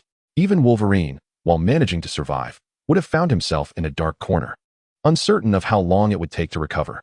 However, it is unfortunate that Li Haotian, possessing the template of the Majin Buu, suffered not a scratch. In the blink of an eye, Li Haotian returned to his original state. Witnessing this scene, the twitching Red Tank rolled his eyes and fainted. He was engulfed in utter despair. Chapter 62. The death of the professor. Upon witnessing this scene, Li Haotian felt a tinge of curiosity. However, he was unaware that the cause was not merely severe injuries, but rather the desperate Red Tank had his heart shattered by Li Haotian's wrath. Yet, Li Haotian chose to disregard the unconscious Red Tank and swiftly began analyzing the recent battle. It appeared that the matter was indeed rooted in the cosmic loss. As Li Haotian reflected on his confrontation with Red Tank, he discerned some clues. Had it not been for his possession of the template of Majin Buu, granting him an almost indomitable strength, he would have struggled to confront Red Tank head-on. He would have been compelled to adopt a more agile strategy. soaring to the skies to unleash energy attacks akin to the Kamehameha wave. However, such attacks might only wound Red Tank without the capacity to vanquish him. After all, Red Tank could sustain damage while evading. Once he began to flee, his strength would not merely be augmented in terms of impact. His endurance and defensive capabilities would also experience a significant enhancement. Yet, the Red Tank before him was merely a mutant version, not the formidable Red Tank forged by the malevolent deity Setarak, and thus his power was relatively modest. Nevertheless, even at this level, he could engage Li Haotian in such a fierce contest. Consequently, Li Haotian was convinced that a peculiar cosmic law existed, constraining the powers within the Dragon Ball universe. Otherwise, not to mention Super Saiyan Goku, even Vegeta, with a mere battle power of 18,000 upon his arrival on Earth, could have obliterated planets with ease. To annihilate entities lacking the might of a cosmic level, confined between Earth level and God level, would have been a trivial endeavor. Yet, reality had proven otherwise. Li Haotian was now aware that some form of cosmic law inevitably existed between the two parties, a force that limited the powers engendered by his templates. Gradually, he began to comprehend the situation. After all, his abilities were entirely derived from the X-Gene. Thus, whether through the systems he created or the powers of these template characters, none could contravene the laws of this universe. However, it appeared that his X-Gene was of an exceptionally high caliber, likely surpassing conventional classifications of Alpha or Omega. It seemed to embody a far more terrifying essence. This was the source of his formidable capabilities. In an instant, many previously perplexing matters became clear to him. Meanwhile, within Gene's abode, Magneto's countenance betrayed a hint of shock, even horror. Although he was aware of Gene's immense power and that Charles could not possibly control her, he had not anticipated her strength would ascend to such extraordinary heights. Charles had no opportunity to resist. He was utterly disintegrated by her telekinesis, leaving no trace behind. He had been completely eradicated from this world. Yet, this was not Magneto's intention. He had merely wished for Gene to teach Charles a lesson for consistently opposing him. Then, it would suffice to drive Charles and the others away. At that moment, Magneto would take Gene and pursue his subsequent plans. Unexpectedly, Charles was directly killed by Gene. Charles. Magneto took a deep breath, striving to maintain his composure. In an instant, his expression transformed into one of icy ruthlessness. At this moment, Jean seemed to have calmed down due to Professor X's death. Magneto approached her, gazing into her vacant eyes, and spoke, "Let us depart." At this juncture, Jean's mind was in utter turmoil. Her consciousness was muddled and disoriented. The professor's demise had momentarily disrupted her awareness. Seizing the opportunity, Magneto swiftly took Jean away. How did it come to this? However, as Magneto stepped out of the room, he was immediately struck by confusion. The vicinity had been reduced to ruins, as though a horrific battle had transpired. It was the result of the clash between Red Tank and the young man beside Professor X. Nightcrawler's face expressed shock as he remarked, "I witnessed the confrontation between Red Tank and Li Haotian. It was simply terrifying.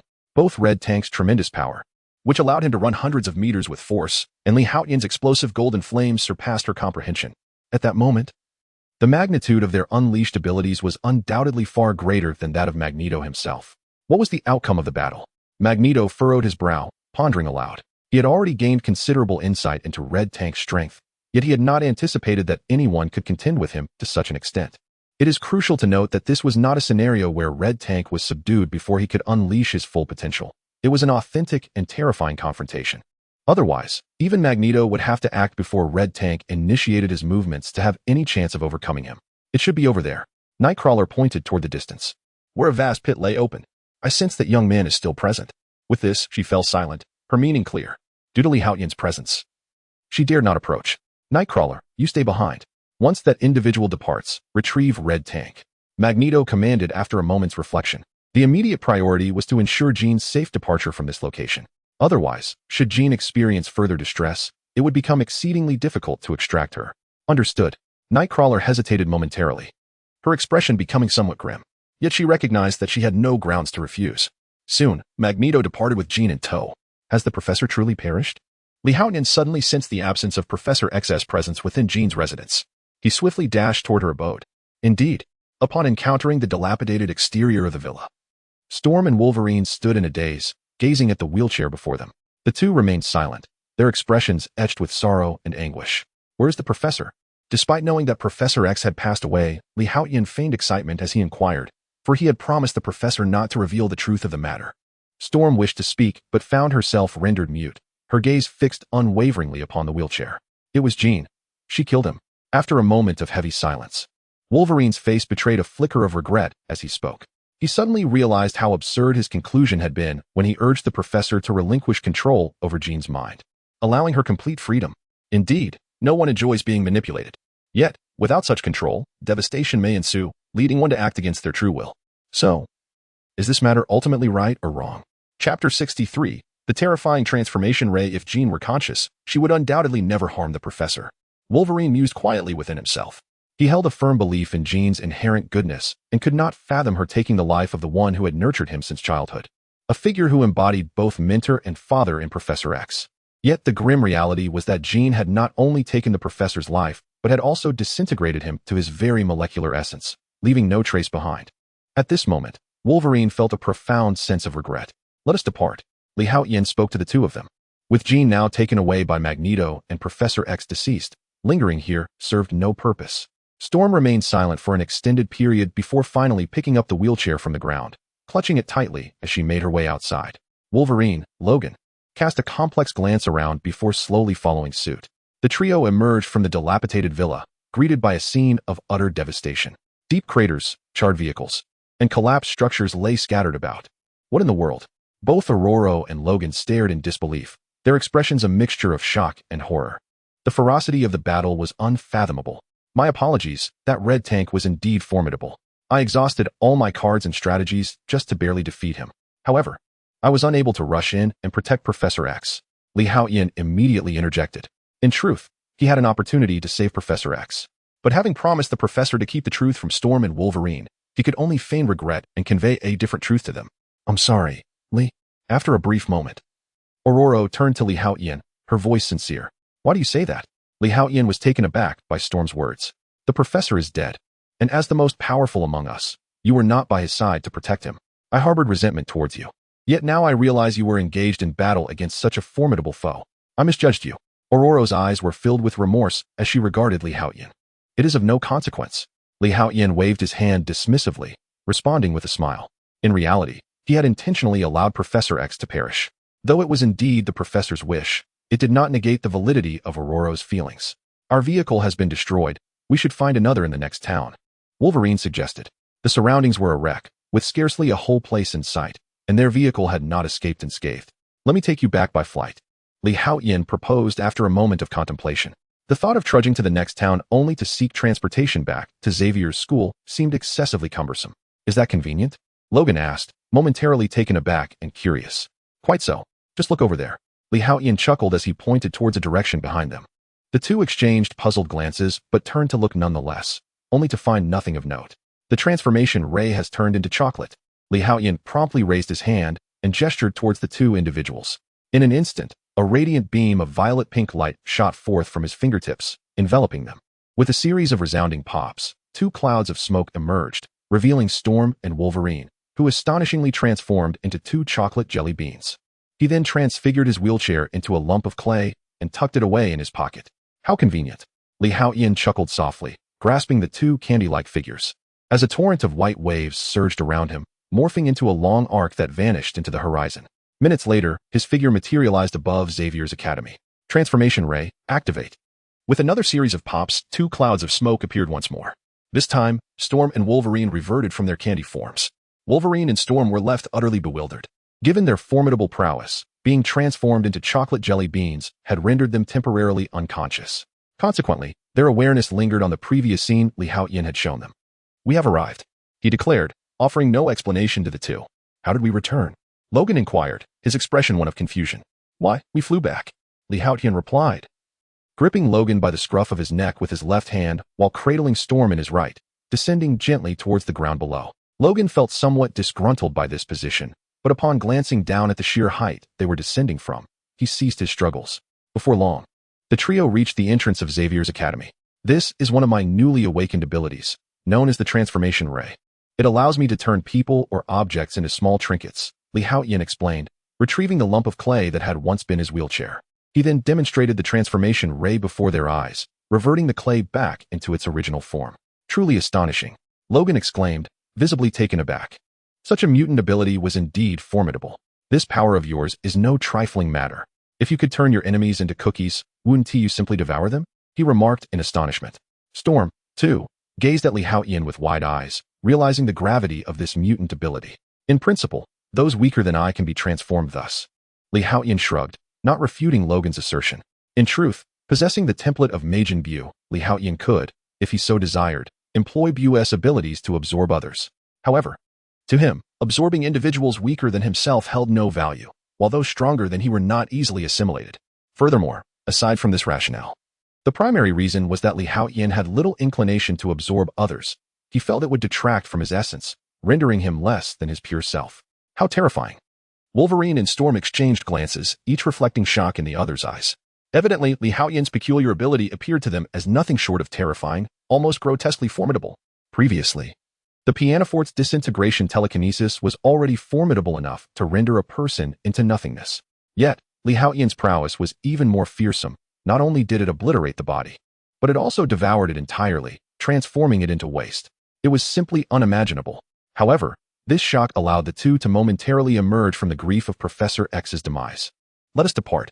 Everyone is still awaiting us. Observing their astonishment, Li Haotian shook his head.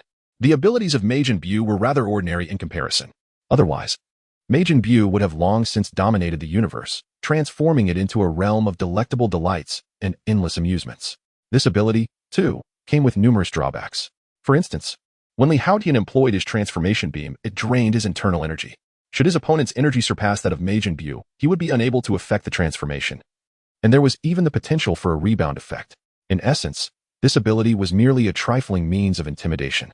Chapter 64. The Seeds of Hatred. Even so, it is a terrifying ability. Storm let out a soft sigh and shook her head. Perhaps Li Haotian, with his upright and benevolent nature, has yet to comprehend the dreadful potential of this power. However, both Arolo and Logan discerned mutual concern in each other's eyes. Should Li Haotian misuse this ability, it would spell disaster. In truth, the two had already fallen under Li Haotian's watchful gaze. Yet, he remained indifferent. The transformation ray, among all his powers, ranked merely as a minor auxiliary ability, hardly significant. If Li Haotian desired to annihilate the world, it would be an effortless endeavor. Although the strength from the Dragon Ball universe had shifted upon entering this chaotic amalgamation of the Marvel world due to the force of rules, the disparity was not insurmountable. Indeed, from afar, even Vegeta with a battle power of 18,000 could easily obliterate a planet. Presently, Li Haotian was capable of transforming into the second stage of Super Saiyan 1, boasting formidable power. To destroy a planet would be a matter of mere moments. Thus, he had no need to rely on the transformation ray. Just moments ago, Li Haotian's progress and inheritance had surpassed 13, unlocking the second form of Super Saiyan 1. Yet, this was of little consequence. In this chaotic Marvel realm, reaching the level of a celestial father was sufficient to annihilate Earth, not to mention attaining the singular universe level, which would allow for the destruction of an entire universe. Above the singular universe level lay the multiverse level, the hyperuniverse level, the omnipotent universe, and numerous parallel universes. Therefore, it is no small feat that Earth has managed to endure this long. The trio made their way towards the academy. How was Storm to broach this subject with Scott? As they entered the gates, her heart grew heavy. Professor X had not only regarded Scott as his successor, intending to pass on his legacy, but he had also treated him as a child. Now, with Professor X deceased, and under the circumstances of their three being present, the weight of this loss was compounded by the fact that his killer was none other than Scott's beloved, Jean Grey. Storm was uncertain whether Scott could bear such a profound blow. However, the truth must ultimately be revealed to all the students. Thus, the entire Xavier Academy was shaken. All the mutant students became agitated, unable to comprehend the revelation of this truth. In their eyes, the omnipotent, powerful, and erudite headmaster had been slain. As Storm observed the expressions of excitement and disbelief among the crowd, she took a deep breath, suppressing her inner sorrow, and began recounting the events that had transpired. Aside from the absence of the mental dialogue between Professor X and Li Haotian, she divulged nearly everything, including the climactic moment when Jean Grey's second persona unleashed a torrent of overwhelming hatred. The terrifying decomposition ability utterly dismantled Professor X, leaving no trace behind. In an instant, the crowd was engulfed in shock and hatred. How could Jean treat our principal this way? Bah, she is unworthy of being called a senior. She is a murderer. The professor's demise was truly tragic, and Magneto bore his share of the blame. Revenge. I shall not forgive them. It is unforgivable. The students spoke in low, anguished tones, their faces etched with sorrow and rage. Deep within some of them, a seed of hatred began to take root, something that perhaps even Professor X had not anticipated. Storm and Logan observed this scene but felt powerless to intervene. A sense of resentment toward Jean began to fester within them, particularly in Wolverine, who regretted having spoken so harshly to the professor. Perhaps Jean should have never been allowed to let go. She needed to be kept firmly under control. She was truly too dangerous. Professor is gone, Clarice sobbed, her heart heavy with grief. Don't worry, he will come back. Haotian gently patted Clarice on the back, unable to bear seeing her so upset. Really? Clarice looked up, her large, red eyes innocently questioning. Of course. When have I ever lied to you? Haotian reassured her softly. I believe you. Clarice nodded vigorously, though the notion seemed far-fetched. Yet, as long as it came from Haotian, she believed unconditionally. Cyclops remained silent, his face a mask of profound sorrow. Anyone could see that he was in deep anguish. Storm wished to offer some words of comfort, but was at a loss for what to say. Beside her, Wolverine gently patted her shoulder, subtly shaking his head. Scott gritted his teeth, rising from his wheelchair to take the professor's place. And, embodying Professor X's demeanor, he approached the window, gazing quietly outside. I know everyone is grieving, but we must gather our strength. I believe the professor would not wish to see us in this state, Storm said, taking a deep breath to regain her composure. With Professor X now gone, she understood the necessity of resilience. Otherwise, Xavier's school would crumble entirely. The crowd, upon hearing her words, began to temper their emotions. Tomorrow, we will prepare a funeral for the professor. I hope everyone will arrive on time. Meanwhile, in the small town where Jean's family resided, numerous individuals had gathered, firefighters, medical personnel, and officers from the beautiful country, alongside agents clad in black attire. These individuals went door to door, seeking any information that might remain among the few who were left. Indeed, at a considerable distance from the villa of Jean, some individuals took refuge in a cellar, successfully evading the terrifying aftermath of the battle. Through their revelations, the agents clad in black garnered a semblance of understanding. Meanwhile, a group equipped with sophisticated instruments emerged from Jean's villa, led by a one-eyed, bald man donning an eye patch. This man was none other than Nick, the head of the Special Department of the United States, commonly known as S.H.I.E.L.D. According to the instruments, the last individuals to depart were Storm, Wolverine, Magneto, Nightcrawler, Arc, Fireman, Hedgehog, Lizard, and an unregistered mutant. At that moment, a middle-aged man adorned with peculiar scientific apparatus, holding a tablet-like device, was scanning the data and addressed Nick. Kant, are you referring to the unregistered mutant? Nick's gaze sharpened immediately. Indeed, look. The middle-aged Kant promptly presented the device to Nick. To Nick's astonishment, the image on the screen was that of Haotian. I recognize this individual. At that instant, Maria Hill, standing nearby, interjected. Hill, do you know this dark-haired youth? Nick inquired, turning his attention to Hill. Chapter 65, The Shock of S.H.I.E.L.D. Indeed, Director Nick, Hill nodded. The dark-haired youth, named Haotian, is of Eastern descent. He was taken in by Professor Charles a few months ago. His parental lineage remains untraceable, rendering him an orphan. After thorough investigation, it was revealed that he had resided in 3 different welfare institutions. Ultimately, several months ago, his X-Gene awakened, granting him mutant abilities, which prompted Charles to offer him refuge. Recently, Charles reported to the Department of Defense that Haotian has become a newly inducted X-Men. Haotian, the relevant documentation has yet to reach our S.H.I.E.L.D. With a single breath, Hill recounted all the information she had gathered about Haotian. What are his abilities? Nick inquired, gazing at the image of Haotian on the device, his voice momentarily subdued. According to Charles's report, he is classified as a physically enhanced mutant, Hill recalled. Director Nick, you must see this. At that moment, a figure approached, holding a similar device. Fitz, what have you discovered? Cantor inquired upon noticing the newcomer. Indeed, I have made a significant discovery, Fitz exclaimed, unable to contain his excitement. Curiosity piqued among the onlookers, as Fitz's tone revealed his astonishment. Nick and the others stepped closer. Behold, Fitz promptly presented the tablet-like device to the group, which Nick accepted. The screen displayed footage of the last confrontation between Haotian and the Red Tank. Is this the infamous Red Tank, said to be unstoppable once he engages? A hint of shock appeared on Hill's face. Indeed, it confirms that the robust figure clad in iron is the Red Tank. He was recently liberated from a mobile prison. According to our intelligence, it was orchestrated by Magneto, Eric. This youth, Haotian, managed to hold his own against him. No, it is not merely a stalemate. The final clash clearly shows Haotian emerged victorious. In an instant, silence enveloped the room. They were all acutely aware of the Red Tank's formidable strength. Having perused his dossier within S.H.I.E.L.D.'s archives, where he was categorized as a highly powerful alpha mutant. However, none could have anticipated that this young dark-haired boy could engage in battle with such intensity, let alone claim victory. It was nothing short of astonishing. Even a powerful mutant like Magneto would likely need to employ his abilities to eliminate the red tank before he could unleash his full potential. Once the red tank is in motion, his capabilities are almost unimaginable. Few could withstand his onslaught. Perhaps only the Hulk could counterbalance the sheer physical force of the charging red tank. According to Charles's records, isn't it stated that this dark-haired youth possesses the ability of a physically enhanced mutant? However, the individual evidently appears to wield energy-based powers as well. Nick remarked. This aspect remains unknown to us. Hill shook her head, yet the astonishment in her eyes lingered, refusing to subside. It seems we are dealing with yet another mutant of at least alpha level. Moreover, one of exceedingly high caliber, whose potential surpasses that of the red tank, far exceeding even that of Cyclops and Storm. Fitz interjected. Should we classify him as a threat? Hill inquired solemnly. For now, let us refrain from excessive scrutiny. Although Charles has perished, the confidentiality agreement can be considered null and void.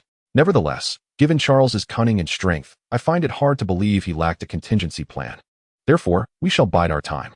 However, Hill, I need you to send May back and find a way to infiltrate Xavier's academy to engage with this dark-haired youth.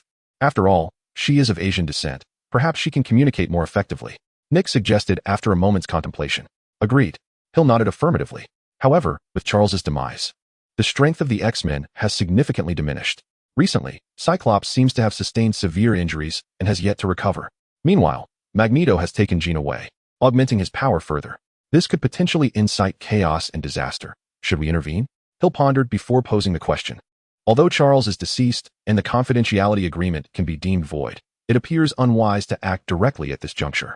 As I previously mentioned, I have a strong inclination that this individual is not as simple as he seems. He would not have succumbed so easily. Thus, we shall remain inactive for the time being, but you may commence discussions with Trask Industries. If Magneto and his faction truly spiral out of control, then our confidentiality agreement with Charles will officially be rendered void. At that point, we can allow their sentinels to take action. I am also curious to ascertain whether the sentinels of Trask Industries are indeed as formidable as they claim. Nick contemplated before speaking up. If Charles were still alive, the confidentiality agreement would naturally remain in effect. After all, Charles's threat is still considerable, as many powerful entities exist in this world. Yet, no one dares to underestimate Charles. Now that he is dead, those who participated in the confidentiality agreement back then may be inclined to take action. This is not a promising omen for Nick. After all, in a certain sense, the X-Men stand on the same front as S.H.I.E.L.D., both striving to maintain peace on Earth. Meanwhile, those at Xavier's academy remain unaware of the events transpiring elsewhere. The professor's funeral was conducted with great solemnity. All the students donned black attire to pay their respects. In less than a day, such significant changes transpired at Xavier's academy, leading to substantial growth among many. Scott has even assumed the role of the new principal for the next generation. In truth, Storm had once proposed selecting Li Haotian as a candidate. Yet he declined her offer. Given his lackadaisical demeanor, it was hardly surprising that he would shy away from the burdensome role of principal. Li Haotian cited his youth and inexperience as reasons for his refusal.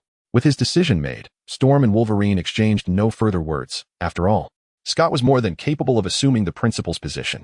Furthermore, Storm was well aware that Professor X had long intended for Scott to take over. Everything proceeded smoothly, and the Xavier Institute returned to its tranquil routine. A week passed without any significant incidents at the academy, and Magneto seemed to have vanished into thin air. However, Li Haotian was certain that the enigmatic figure was plotting something. Nonetheless, such matters were of little concern to him. His focus was on becoming stronger, determined to ensure that the next time he encountered an adversary of Red Tank's caliber, he could swiftly overpower them. In this world, due to certain limitations, despite possessing the ability to transform into a super scion, he lacked the overwhelming strength that characterized the Dragon Ball universe. Moreover, he had only just reached the first stage of super scion transformation, leaving a vast potential yet to be uncovered. On the rooftop of the teaching building, Li Haotian reclined on a mat, gazing quietly at the sky. Beside him, Clarice was peeling an apple while Alice was shelling sunflower seeds. The scene was warm and harmonious. Suddenly, a notification from the system chimed. Ding. Congratulations, Master. The power of the rules has reached the designated value. Chapter 66. The Omnipotent Task System. Li Haotian's eyes suddenly brightened. At last, he could attempt to explore whether he could exploit the bug of the X-Gene. This had been a desire of his for quite some time. Given that his power of rules operates on the principle of equivalent exchange, could he not externalize this power? This way, rather than merely waiting for his power of rules to self-recover gradually, he could leverage the laws of the universe to restore it. After all of Li Haotian's strength emanated from the X-Gene, which which in turn was derived from the rules of this universe. Thus, one might argue that his power of rules represents a particular refinement of the cosmic rule power. Consequently, as long as he engaged in equivalent exchanges, he could absorb the power of rules. Although this concept appeared intricate, Haotian felt a profound potential within it. With this thought, he found himself increasingly impatient.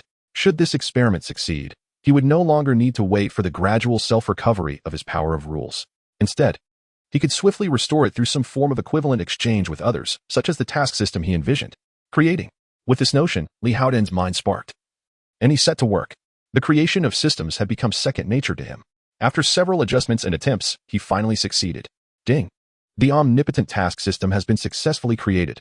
As the voice resonated in his mind, he felt a smile spread across his face. Initially, Haotian intended to create a system that could issue tasks at will and set rewards independently. However, such specifications exceeded the limits of his rule power. From his very first attempt at system creation, he had discovered that while the power of rules could indeed bring forth multiple systems, they all had to adhere to one fundamental premise. They could not surpass the limits of his X-Gene capabilities. Thus, although he could create systems freely, not every concept he envisioned would necessarily come to fruition. It was precisely for this reason that each time Haotian embarked on the creation of a system, he had to engage in various trials. Occasionally, even if he could not achieve the ideal state, he could still attain a similar effect through alternative means. For instance, the system he initially conceived was not about gaining strength through sunlight, but rather through breathing or heartbeat. In that case, he could grow stronger every moment of the day. However, this would exceed the threshold of the X-Gene, making it impossible to create. Therefore, Haotian settled for the more feasible option of gaining strength through sunlight, leading to the easy creation of the omnipotent task system. A faint smile of contentment appeared on Haotian's face. What was initially merely a conjecture had unexpectedly materialized into reality.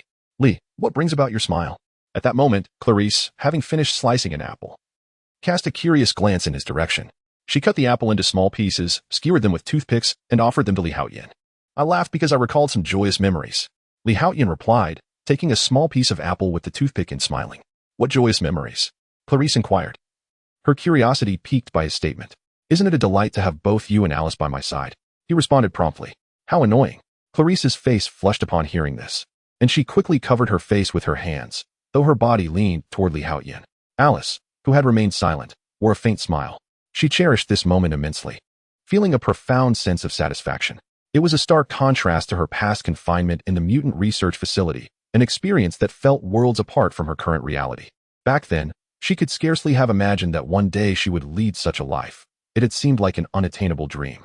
Yet now, it was an undeniable reality that she treasured deeply, all thanks to the man before her. Clarice, Alice, do either of you have any pressing desires? Haotian suddenly inquired. Alice shook her head in silence. For her, merely being by Haotian's side was the greatest wish she could ever hope for. I don't have anything in particular I wish to do either. Just being able to spend time with you and Sister Alice fills me with joy. Clarice earnestly nodded in agreement. Haotian felt somewhat speechless upon hearing their responses. While it was heartwarming that both Clarice and Alice felt this way, it hindered his ability to explore the new system's capabilities. Very well, let us proceed to lunch, he declared, glancing at the sky, which hinted that noon was approaching. He rose and led the two women downstairs from the rooftop. Soon, the trio arrived at the cafeteria, where they skillfully ordered a selection of fast food they frequently enjoyed together and began to eat. Professor Aurora wishes to see you in her office. At that moment, a senior mutant student approached. Are you requesting that I visit Professor Aurora's office? Haotian's eyes brightened as he looked up at the student and smiled. Indeed, the senior student was momentarily taken aback, but quickly nodded in affirmation, confirming that it was indeed Storm, Aurora, who had summoned Haotian, and not mere fanciful talk. Very well, I accept your request. Haotian nodded slightly, then rose to address the two women, saying, please enjoy your meal. I shall be back shortly. With that, he made his way towards Aurora's office. Ding. Congratulations, Master, for fulfilling the requirements of the stealth tag and acquiring 001 of the source. At that moment, a mechanical notification echoed in Haotian's mind, a sound signaling the completion of a task by the system. Indeed, success was achieved. A smile of satisfaction spread across Haotian's face as he promptly opened his attributes panel for a glance. Host, Haotian lifespan, 101 years. Source, power of rules, 0.01, strength, 149 tons. Mentality, 595, average human. 3, stamina, 5,912, average human. 10, speed, 499 ms. System space, 30. 000 cubic units possess systems, mental shielding system, sunlight empowerment system, divine heritage system, super combat space system, omnipotent task system. Indeed, the source, which had been depleted to 0, now exhibited a growth of 0.01. A look of satisfaction graced Li Haotian's features. This time, the creation of the system was a resounding success. Chapter 67. A center parting for Earth. Although the source points awarded were somewhat diminished, it mattered little. After all, this was merely the simplest of tasks. Should the next endeavor involve a confrontation akin to that with the red tanks, it is likely that a 2-digit percentage increase could be anticipated. Li Haotian mused internally. The all-encompassing task system rewards increasingly outrageous requests with greater source points, thus igniting his anticipation for a task involving the X-Men. Before long, Li Haotian arrived at the office.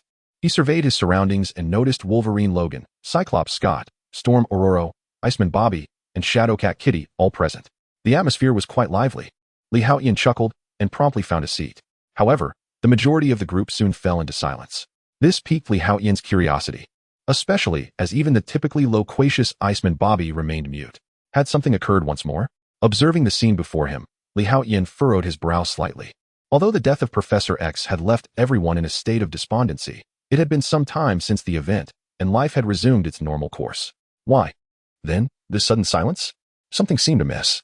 Have you all made your considerations? At that moment, a blue-haired figure entered the room, Hank. Upon seeing Li Haotian, Hank's eyebrows lifted in surprise, for he had been left with a profound impression of this young mutant after their last encounter. To Hank, Li Haotian represented a thorn in the side of Xavier's academy. Nonetheless, he saw no need for further confrontation. I don't know, what about you all?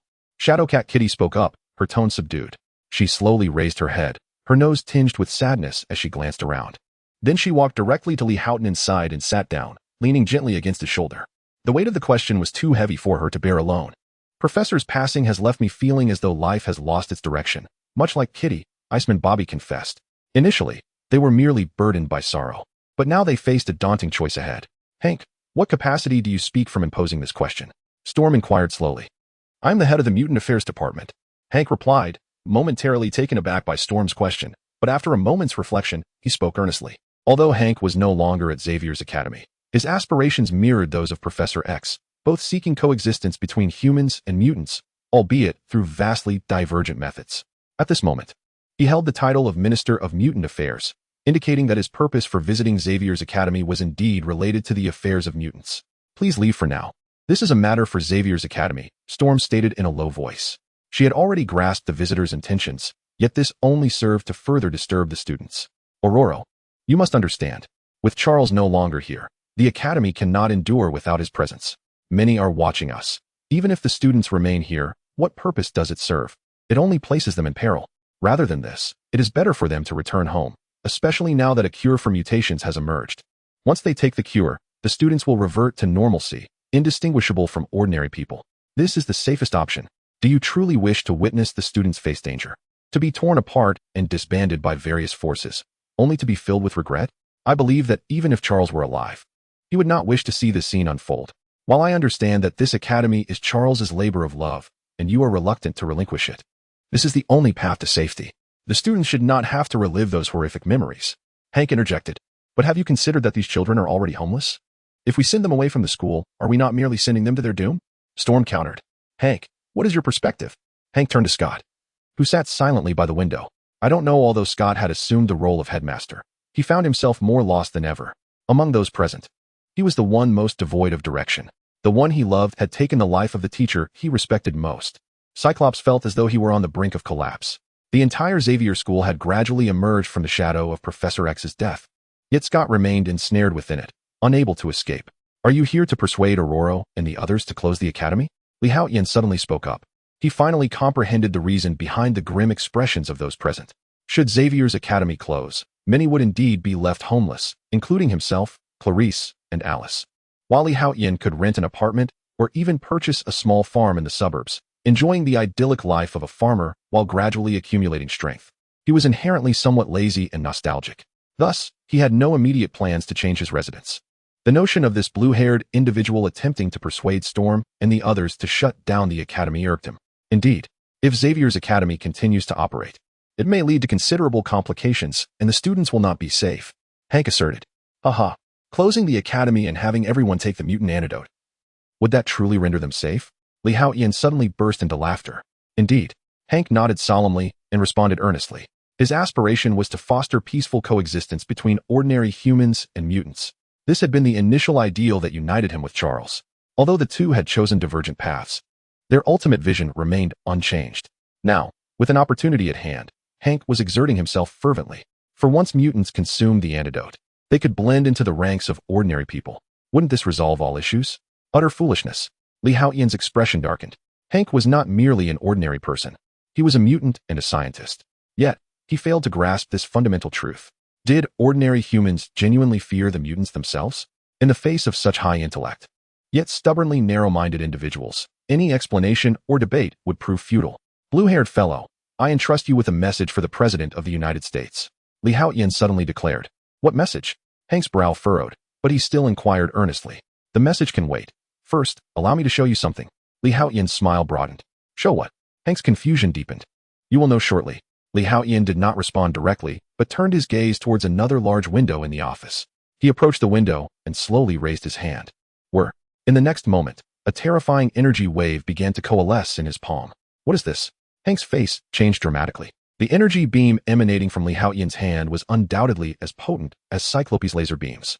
Moreover, it appeared that the control Li Haotian exhibited far surpassed that of Cyclops. What does he intend to do? Witnessing this scene, Hank felt a sudden jolt of anxiety, as if something monumental was about to transpire. Boom. Just as Hank pondered in confusion and unease, a blue beam, as thick as a water barrel, shot forth from Li Haotian's hand. The terrifying energy wave traveled at a speed far surpassing that of the Blackbird jet, leaving behind a chasm several meters wide and deep in its wake. What is he trying to accomplish? Is he intent on destroying the school? No, the attack has missed the school. What is the purpose of this dreadful onslaught? In an instant, everyone was engulfed in uncertainty. Hank, in particular, was bewildered, his expression one of profound doubt. Yet for reasons unknown, his unease only intensified. Chapter 68, President. You surely do not wish for a situation like this in our beautiful country, do you? Hiss. A terrifying blue beam pierced the sky, vanishing into thin air. What could be the intention behind this? Hank grew increasingly uneasy. The crowd was filled with confusion, unable to comprehend Li Haotian's actions. However, the overwhelming energy attacks from the opponent left Storm and her companions reluctant to intervene. Suddenly, a smirk appeared on Li Haotian's lips, and he soared out of the window. Come, let us see what Li Haotian is up to. The group was momentarily taken aback before hastily following him.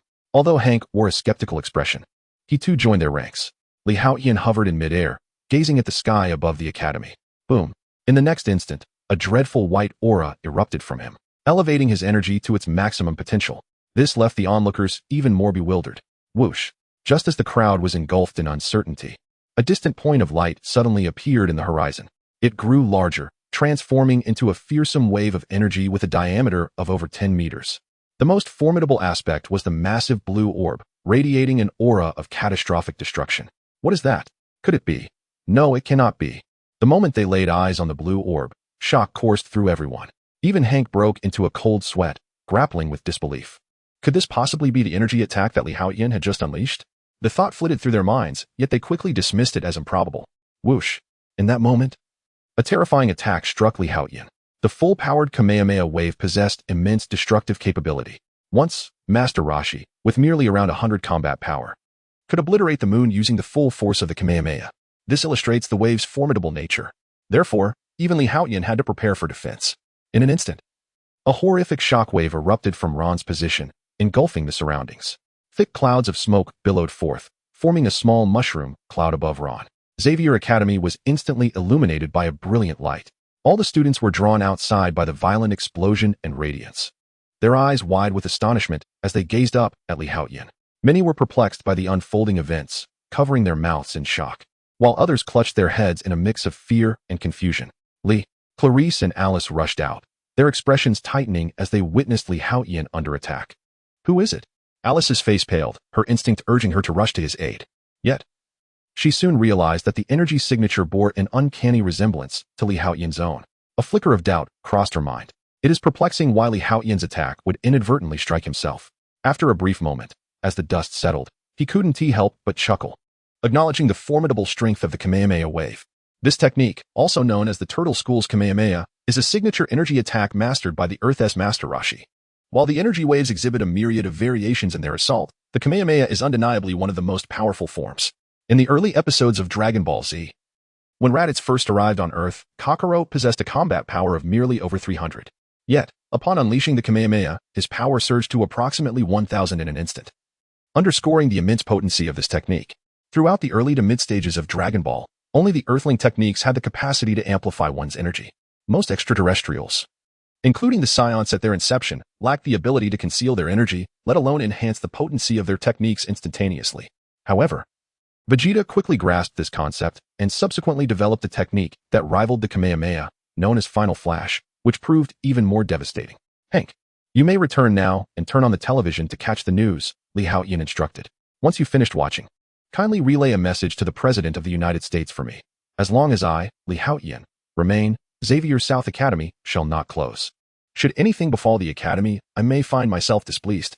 Those who contemplate actions against the Academy ought to weigh their decisions carefully. Li Haotian spoke with a calm demeanor. Hank was momentarily taken aback by Li Haotian's words, finding himself somewhat perplexed. What could he possibly mean? You'll understand once you return and watch the news. Li Haotian offered no further explanation, maintaining his tranquil tone.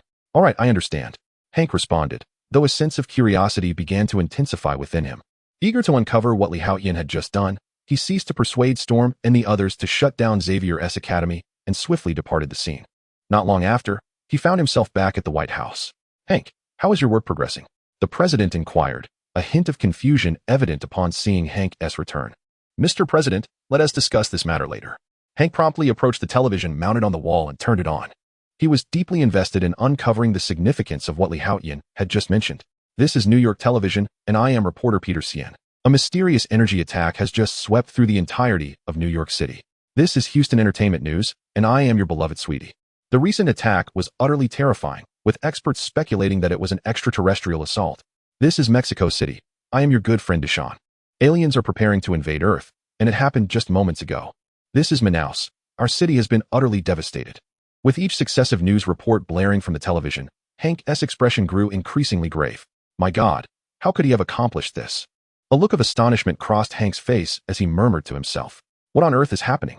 The president of the beautiful nation appeared utterly bewildered, unable to comprehend the unfolding events. Yet, Hank stood there in shock, offering no explanations, his anxiety mounting. Mr. President, it seems the task you entrusted to me is no longer feasible. Hank inhaled deeply, suppressing his inner turmoil, before finally addressing the president. What do you mean? The president inquired, genuinely perplexed. Someone asked me to convey a message to you. Surely you do not wish for the beautiful nation to end up like this. The president was momentarily taken aback. Hank, do you grasp the gravity of what you were saying?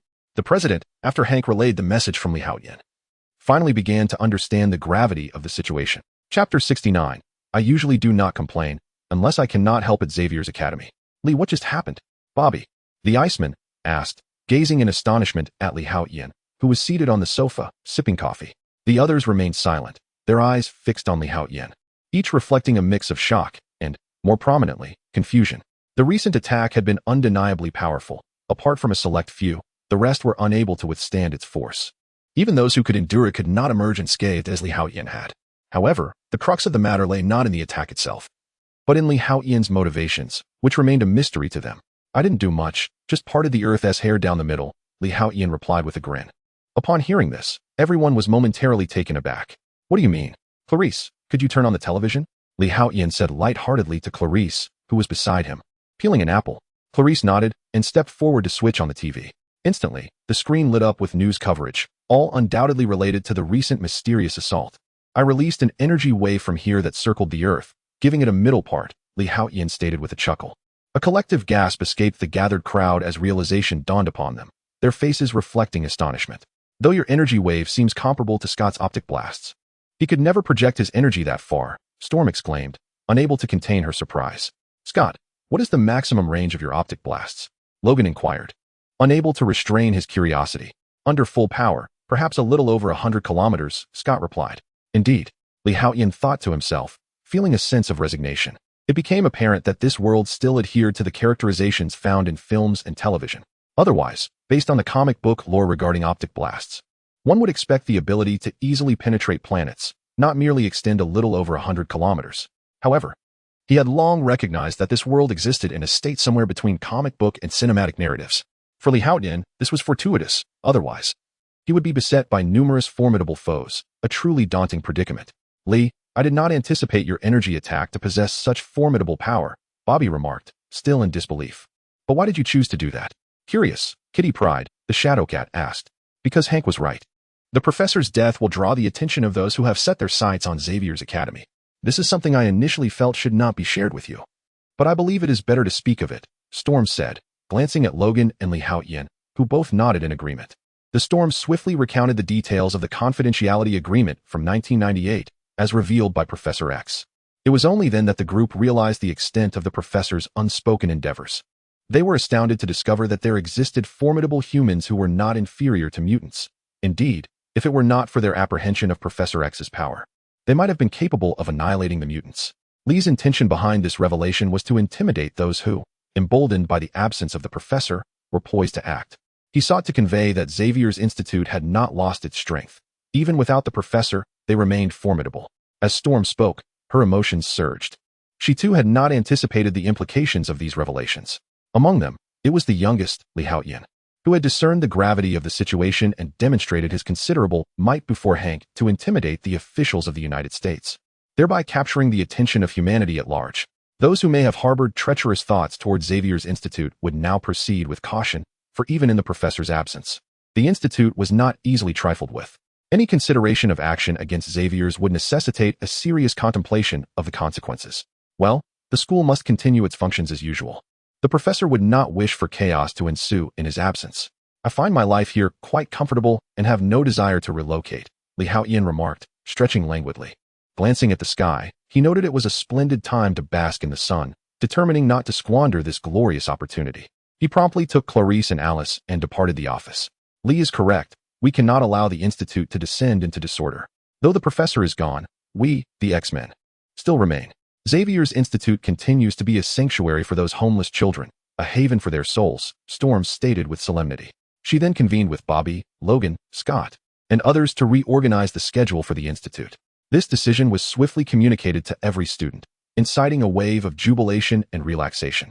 The previously tense atmosphere within the Institute gradually settled into tranquility, restoring it to its former state. For Haotian, basking in the sun was paramount for enhancing his abilities, contributing to an overall augmentation of strength and accelerating the transfer of template powers. Meanwhile, in the custodial department of Xavier's Institute, a woman cautiously surveyed her surroundings before producing a miniature satellite phone. Beep, beep, beep. Soon, a call was connected. Nick, it's me, Mel. This woman was none other than Melinda May, the undercover agent dispatched by S.H.I.E.L.D. to Xavier's Institute. What is it? Speak quickly. I am busy dealing with a mysterious energy attack, came the voice of Nick, the director of S.H.I.E.L.D. I'm aware of the situation. May promptly relayed her observations from Xavier Academy in their entirety. Continue surveillance. After a considerable pause, Nick finally spoke. Understood.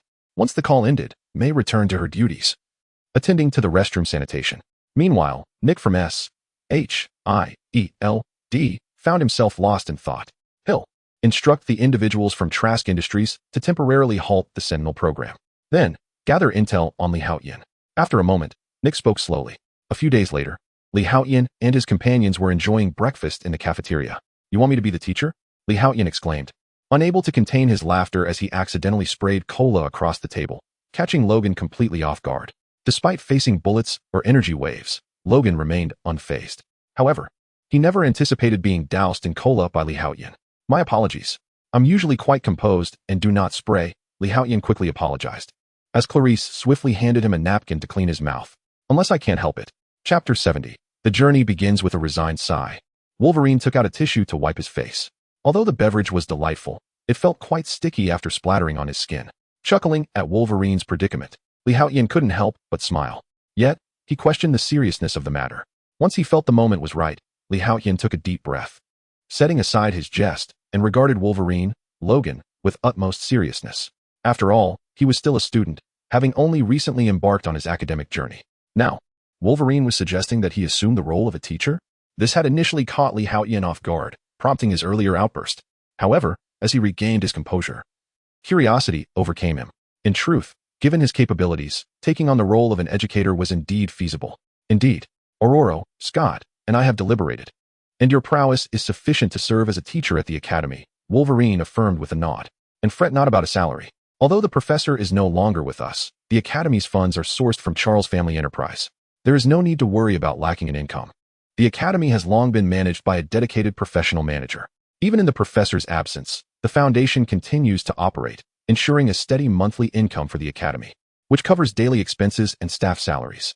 Furthermore, the funding for the X-Men's missions is also allocated from this pool. Wolverine sensed Haotian's apprehension regarding financial compensation.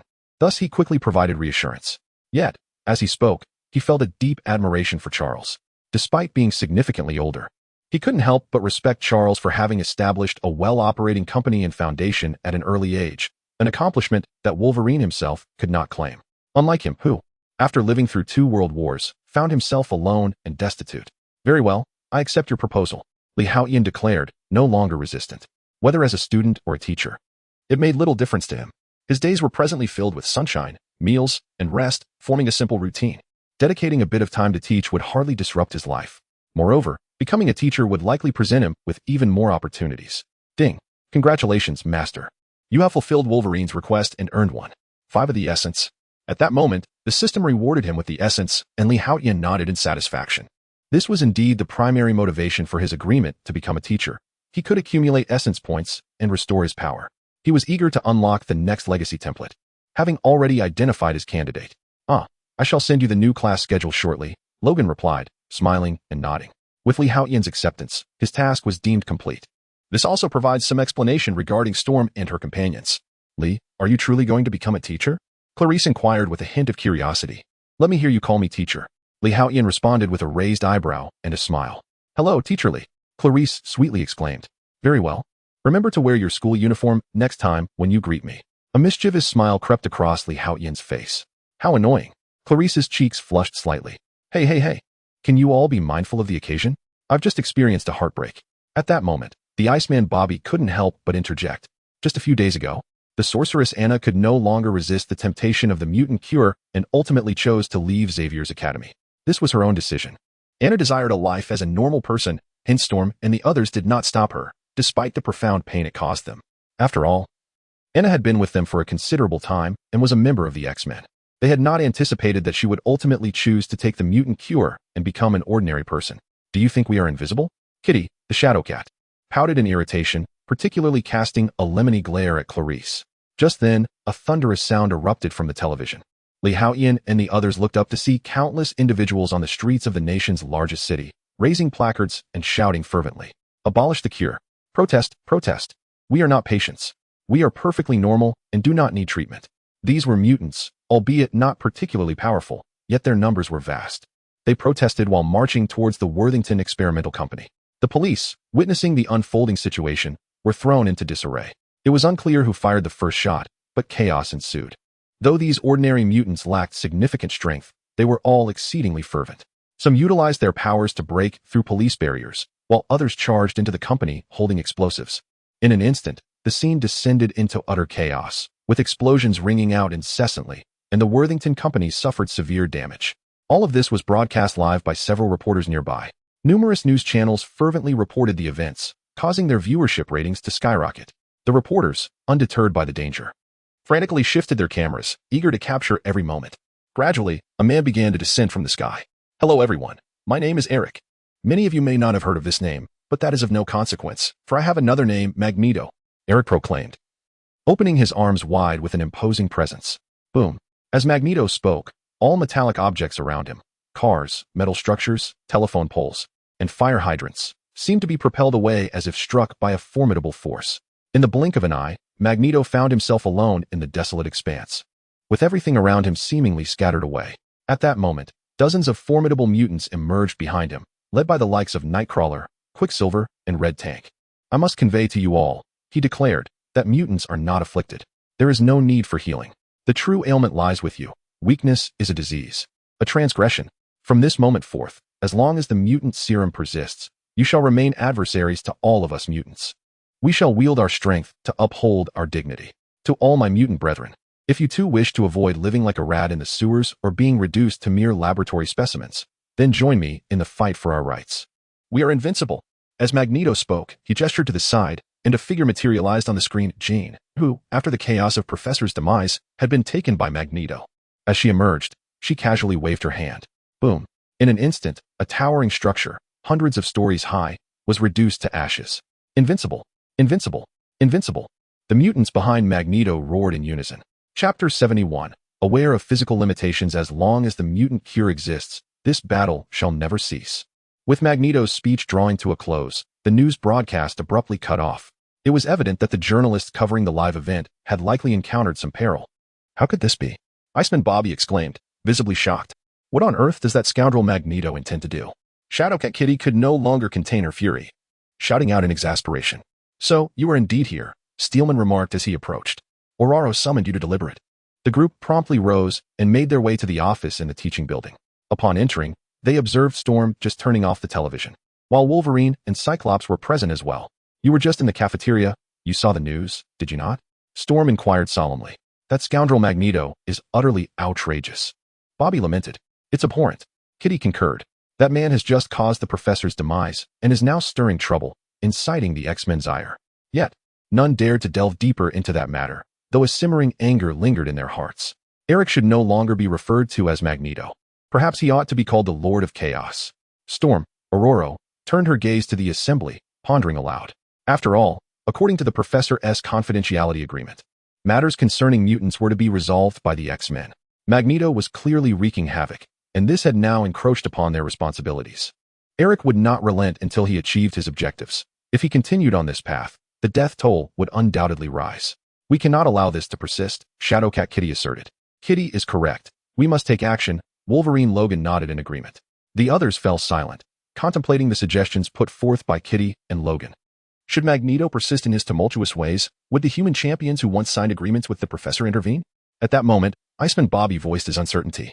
The confidentiality agreement was established by the Professor. Now that he is no longer here, it remains uncertain whether they will uphold it, Logan remarked, shaking his head. But the crucial point is that even if we act now, we cannot thwart them. Eric is already formidable, and now he is surrounded by numerous mutants. Most importantly, Jean is also with him. Storm, Ororo, said with a grave expression. The mention of Jean caused Scott, who had been silent, to display a myriad of emotions. Moreover, Scott was not in the best of states. Instantly, the group fell into a contemplative silence. Although the truth was somewhat harsh, it was a stark reality. The disparity between the two sides was significant. Lee, what is your perspective on this matter? Storm Ororo inquired, turning her attention to Lee Haotian. Others immediately turned their gazes towards Lee Haotian, clearly eager to discern his thoughts. After all, in terms of strength, Lee Haotian currently stood as the most formidable among the X-Men. Without his presence, the Xavier Institute might very well have faced dissolution, given that the tumultuous events instigated by Magneto predominantly involved mutants. According to the confidentiality agreement established by the Professor with humanity's foremost powers, the X-Men bore an inescapable duty. Yet with the Professor absent, pinpointing those mutants had become a daunting challenge. Moreover, Scott, the headmaster, was not in a condition suitable for combat. The X-Men found themselves in a dire state, ill-equipped for immediate engagement. I believe that maintaining the status quo is the most prudent course of action, Lee Haotian stated with an air of calm. His mastery of the fundamental forces had yet to reach the necessary threshold, although this did not diminish his prowess. He envisioned that once he established the next legacy bearer, he might effectively contend with the Phoenix Force residing within Jean, thereby seizing the initiative rather than remaining in a passive position. He had come to understand the disparity in the rules governing the two universes. While the precise differences were incalculable, it seemed that the Dragon Ball universe was somewhat inferior to the Marvel universe. Otherwise, with his Super Saiyan form, even newly attained, he would undoubtedly outclass Jean. Furthermore, he currently possessed the template of Majin Buu.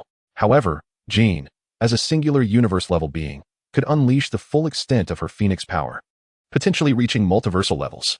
The fact that Lee Haotian could hold his own against Jean already indicated considerable strength, subtly affirming the gap between the two universes, albeit not excessively wide. After all, there were countless entities in the Dragon Ball realm that surpassed the likes of Super Saiyan and the previous Fat Buu. During the Tournament of Power in Dragon Ball Super, many participants easily overwhelmed Super Saiyan forms and earlier iterations of Fat Buu. Yet, those capable of surpassing Jean's Phoenix Force were fewer in number, highlighting the disparate starting points of their powers. Once I create the third character template, I will gain a measure of advantage, Haotian mused internally. Thus, he recognized that a little more time was required. To remain still amidst turmoil and to respond to change with constancy was his current philosophy. I concur. What you say is indeed wise, Li. I believe this to be the most secure approach. I shall heed your counsel. The others promptly expressed their agreement. Let us proceed according to Li's suggestion for now. As for the officials from the beautiful nation, Scott and I will defer matters to them for the time being, Storm declared decisively. With that, the meeting reached a temporary conclusion, and the group disbanded. Haotian then took Clarice and Alice to the rooftop to bask in the sun. He has begun to sense that his body seems to have reached a certain threshold recently. Suddenly, an elusive boundary or perhaps a bottleneck has emerged, imposing limitations upon him.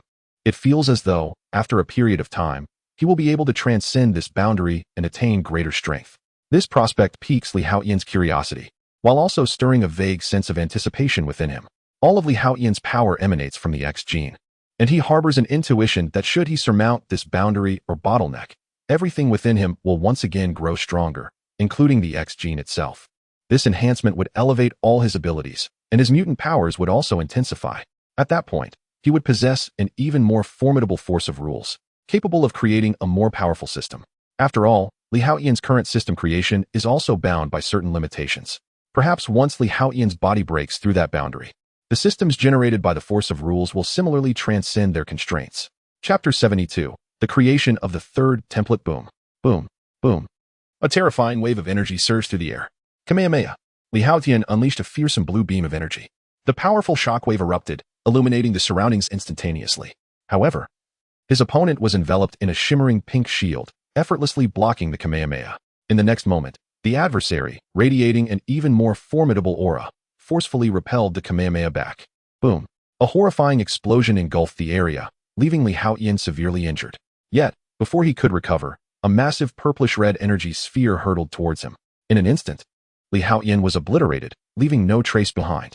Clarice, who was busy peeling chestnuts for Haotian, turned her head in confusion upon hearing his exclamation. She found him rubbing his head in disbelief. Elise approached Haotian, her slender fingers gently resting on his temples, moving slowly up and down, then rotating side to side, applying a thoughtful and tender massage. Li, are you all right? Clarice inquired with concern as she stepped closer. I'm fine. Just got blasted by a version of myself with double the power. Haotian narrowed his eyes, relishing Elise's soothing touch. Giggles erupted from Clarice at his words.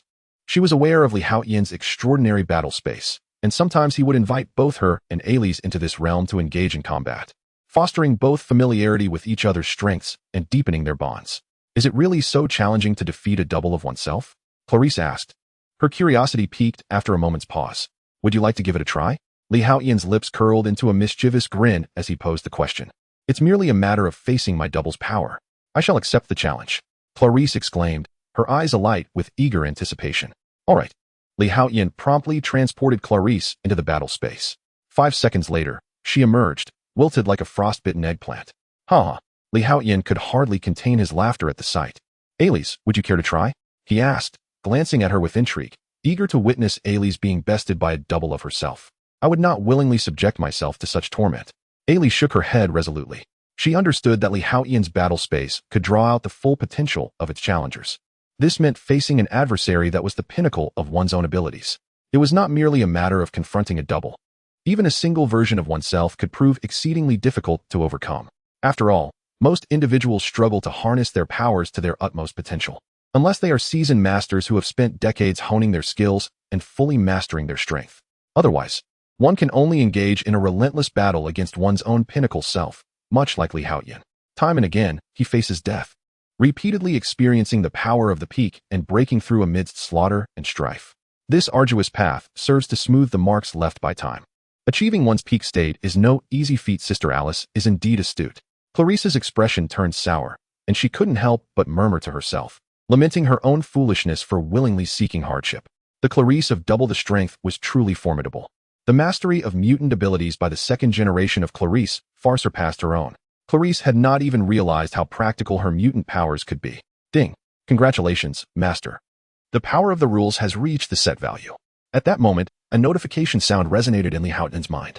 He had finally reached the predetermined threshold. Haotian's face lit up with joy at the news. This meant he could create a third legacy template character. The character he chose to create was none other than the god of destruction from the Dragon Ball universe, Beerus. Although Haotian had the option to create any character from countless worlds, he understood that there were several important considerations to keep in mind. Firstly, the character must not be utterly inept. For instance, a character template from the pirate world would hold little value. One cannot wield island-level power while others can annihilate stars and universes. Secondly, the character should not be overwhelmingly invincible. Take the Omni King, who can obliterate the universe with a mere gesture. Such power would undoubtedly categorize him as an omnipotent being within the Marvel Universe. However, creating a template of this magnitude was beyond Haotian's current divine legacy system capabilities. He surmised that this limitation stemmed from the upper threshold of his X-Gene, which had yet to reach the level of omnipotence. Nevertheless, one thing was clear to Haotian. The character templates he could currently create had surpassed the singular universe, extending into the realm of the multiverse. Thus, his X-Gene level had at least reached that of the multiverse. Whether he could further evolve to the level of the super universe remained uncertain. Previously, Haotian had sensed a presence akin to a bodily limiter. It seemed that with just a little more effort, he could break through a certain restriction and become even stronger. Perhaps, at that moment, his X-Gene would truly undergo a second awakening. While Professor X and others believed that Haotian's acquisition of so many abilities was due to a secondary mutation of the X-Gene, the truth was that only Haotian understood that his X-Gene had never mutated at all. It remained in its original form. All his powers stemmed solely from the system created by his X-Gene. However, this time, Haotian speculated that if he could indeed shatter that inexplicable limitation, it is highly probable that the X-Gene may indeed awaken and mutate once more. Whether it can reach the supercosmic level or even attain the legendary omnipotent cosmic level is uncertain. However, the likelihood is substantial. Yet, this is not the time for such contemplations. The priority lies in creating character templates. With a deep breath, Haotian deftly commenced the creation of the character template. The power of the god of destruction, Beerus, should be commensurate with that of Son Goku at the pinnacle of Super Saiyan Blue. Furthermore, the ultimate state of perfected Ultra Instinct transcends even the god of destruction, Beerus. During the Tournament of Power, Beerus once inquired of Whis whether Goku had truly reached that realm. Whis affirmed, and in that moment, all the gods of destruction from various universes stood in astonishment, gazing at Son Goku, for none among them had attained such a state. Thus, while the template for Kakarot may not surpass the god of destruction template he was about to establish, Haotian holds unwavering confidence in Son Goku. Recognizing him as a character of exceedingly high potential, he believes that the perfected Ultra Instinct Goku is far beyond the limits of that mere monkey. Soon, the template for the god of destruction, Beerus, was completed. Having already created 2 legacy templates, he was quite adept at this process. I hope you do not disappoint me. Haotian thought eagerly as he opened Beerus's legacy template, filled with excitement. Chapter 73. The woman bound by chains and darkness with a swift motion. A third template appeared on his Divine Inheritance System. Divine Inheritance System Template 3. Character, Beerus Race, God of Destruction Progress. 9 abilities, Instant Transmission, High-Speed Flight, High-Speed Movement. Violet Light Sphere, Heat Blast, Infinite Light Bullet, Ultra Instinct Imperfect. Talent, Destruction Energy. Indeed, Destruction Energy is a talent, rather than a mere ability. Upon witnessing Beerus's template, Haotian's face instantly lit up with excitement. This was precisely what he had speculated. If Destruction Energy were classified as an ability, based on the progress he had just achieved in creating the template, it would undoubtedly be impossible to unlock. After all, Destruction Energy is exceedingly potent, perhaps only unlockable upon reaching a progress of over 80. However, if Destruction Energy is deemed a talent, the situation changes entirely. Even at a progress level of merely 1, or even 0, 1, it would not hinder Haotian's mastery of Destruction Energy. Much like the immortal body of Majin Buu, which does not stem from the strength of his power, but rather from an innate, formidable talent.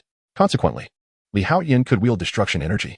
Although, due to the insufficient progress in Beerus's inheritance, all his other abilities could not reach their peak form, rendering similar moves significantly less powerful. At the very least, the Destruction Energy remains intact. As this Destruction Energy becomes one of Haotian's abilities, it becomes intrinsically linked to his strength. While it may not entirely obliterate someone with the singular cosmic level power of Qin, it would suffice to counter her imperfect Phoenix Force. This is Haotian's trump card. Now he finally possesses a winning hand. After all, while the transformation into a Super Saiyan greatly amplifies combat power, sometimes it is not merely a matter of strength. Certain evil deities, sorcerers, and the like possess unique abilities that can be exceedingly troublesome, proving that high combat power does not guarantee resolution. For instance, in Dragon Ball, the dragon itself is relatively weak. However, it granted the immortal body to Dark Zamasu. making him incredibly difficult to defeat in later stages.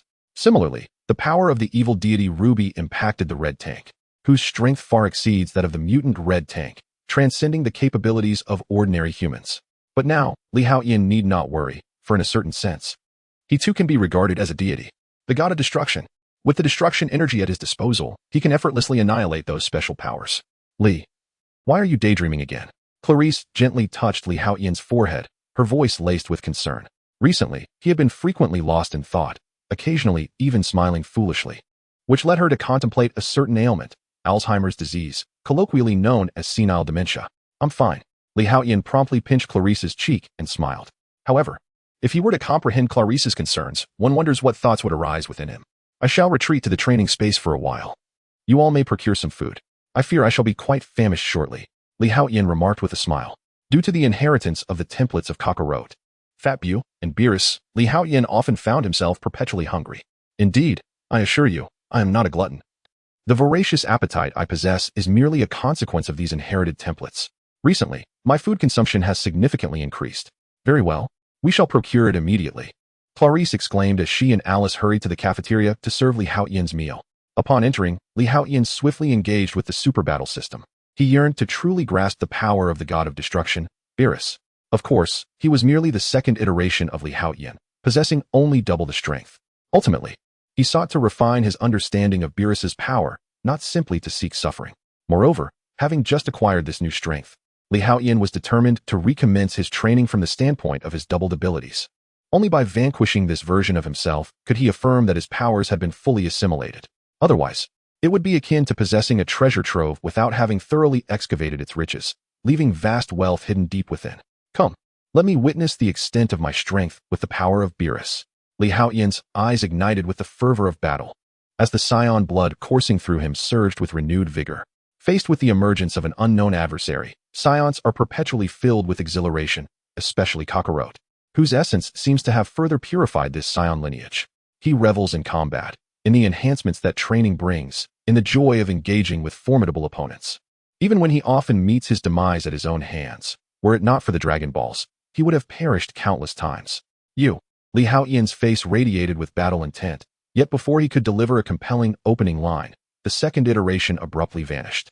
In the next instant, an unfathomable wave of energy descended from above. Boom. In an instant, the terrifying destructive energy obliterated Li Haotian completely. Moments later, Li Haotian slowly opened his eyes, a peculiar expression adorning his face. I was defeated in a single blow? He found himself at a loss for words. Just prior, he had been able to contend with double the strength of the second iteration of Li Haotian. Yet, he had not anticipated the tremendous enhancement in power following the creation of the Beerus template.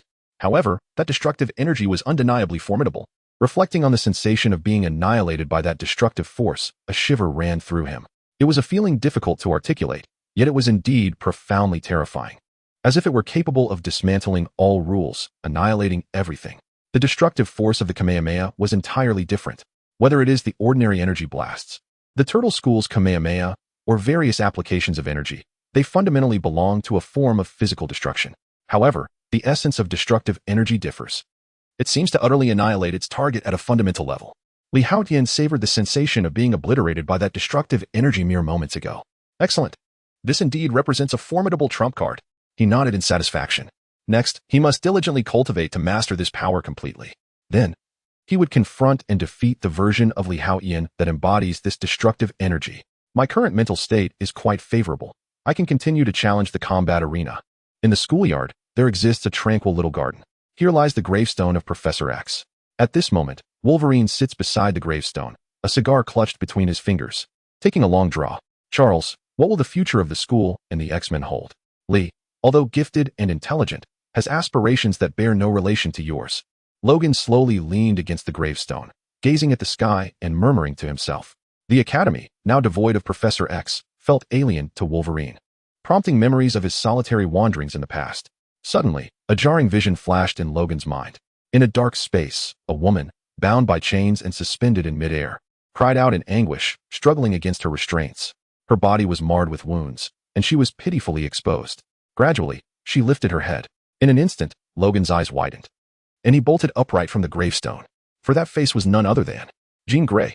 Chapter 74, The Revelation, I am an agent of S. H-I-E-L-D. The chains clanked ominously, exuding a chilling aura. In the dimly lit space, devoid of light, Logan discerned Jean's visage. Jean. Logan instinctively rubbed his eyes, yet in the blink of an eye, that image vanished. And instead arose a haunting call from the depths of his soul. Help me, Logan, I am in agony. Save me. The sorrowful plea resonated deeply within him. Jean. Logan clenched his cigar until it crumbled to ash, the once leisurely enjoyment of it extinguished by the urgency of the moment. Boom. At that instant, a terrifying presence erupted from the depths of his being. Buzzing, Logan felt a wave of dizziness wash over him. He shook his head vigorously. But the voice from within had vanished. Jean. Jean. Yet, no response came. Surely, Jean was in peril. Yes, it must be her. The kind and beautiful Jean.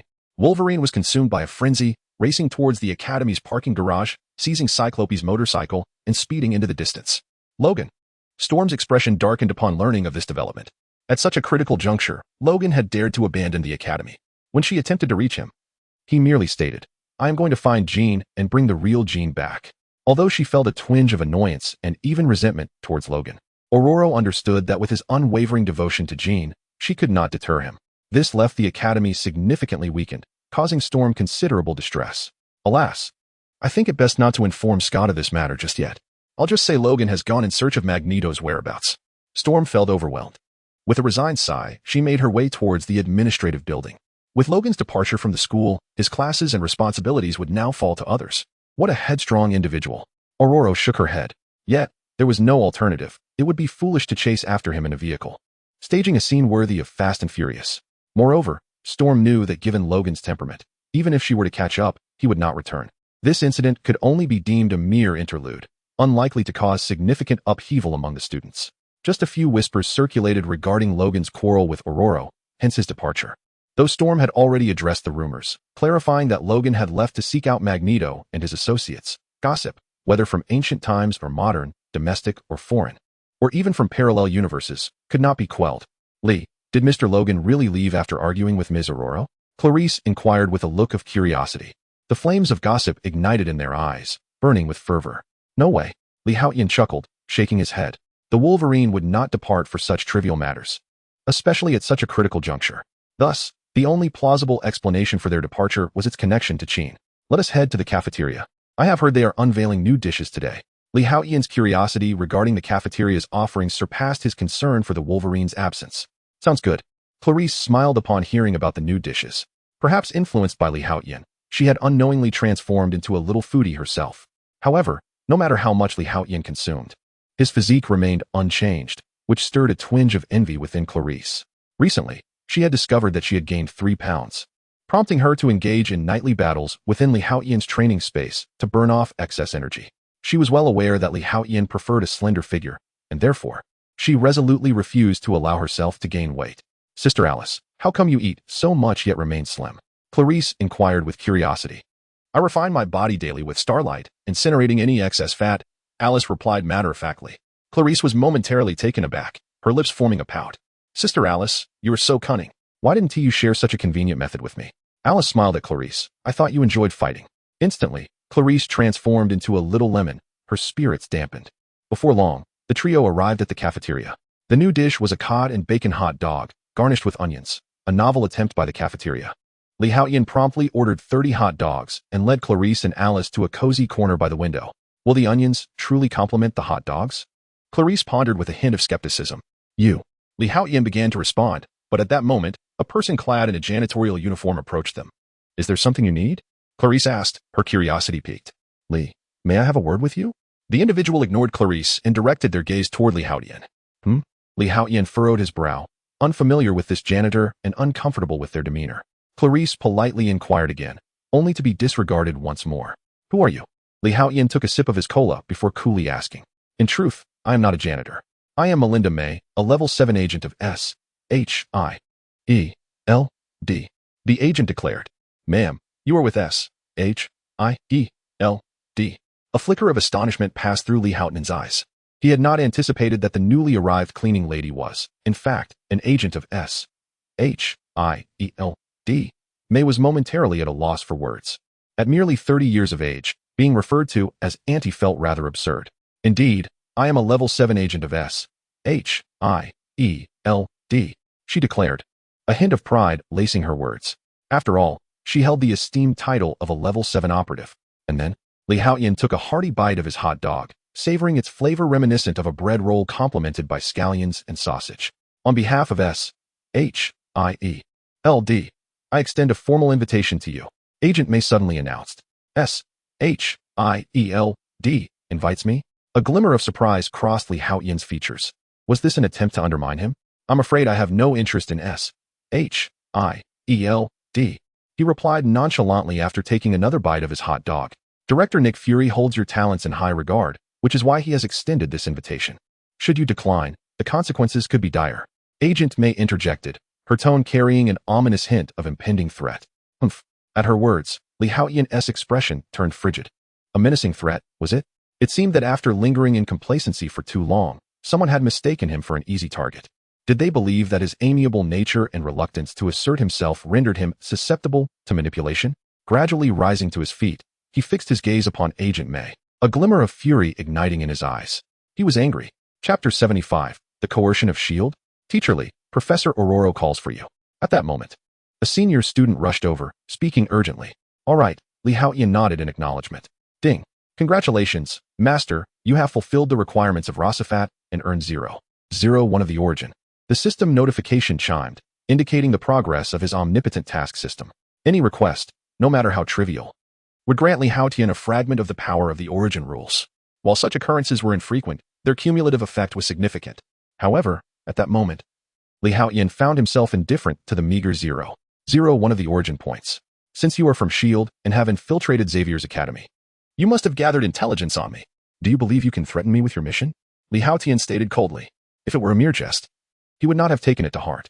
For instance, a former classmate, Jason, had once threatened him, only to be sent flying with a single punch. An incident that he dismissed without genuine anger. Yet now, the agent before him emanated a palpable aura of malice.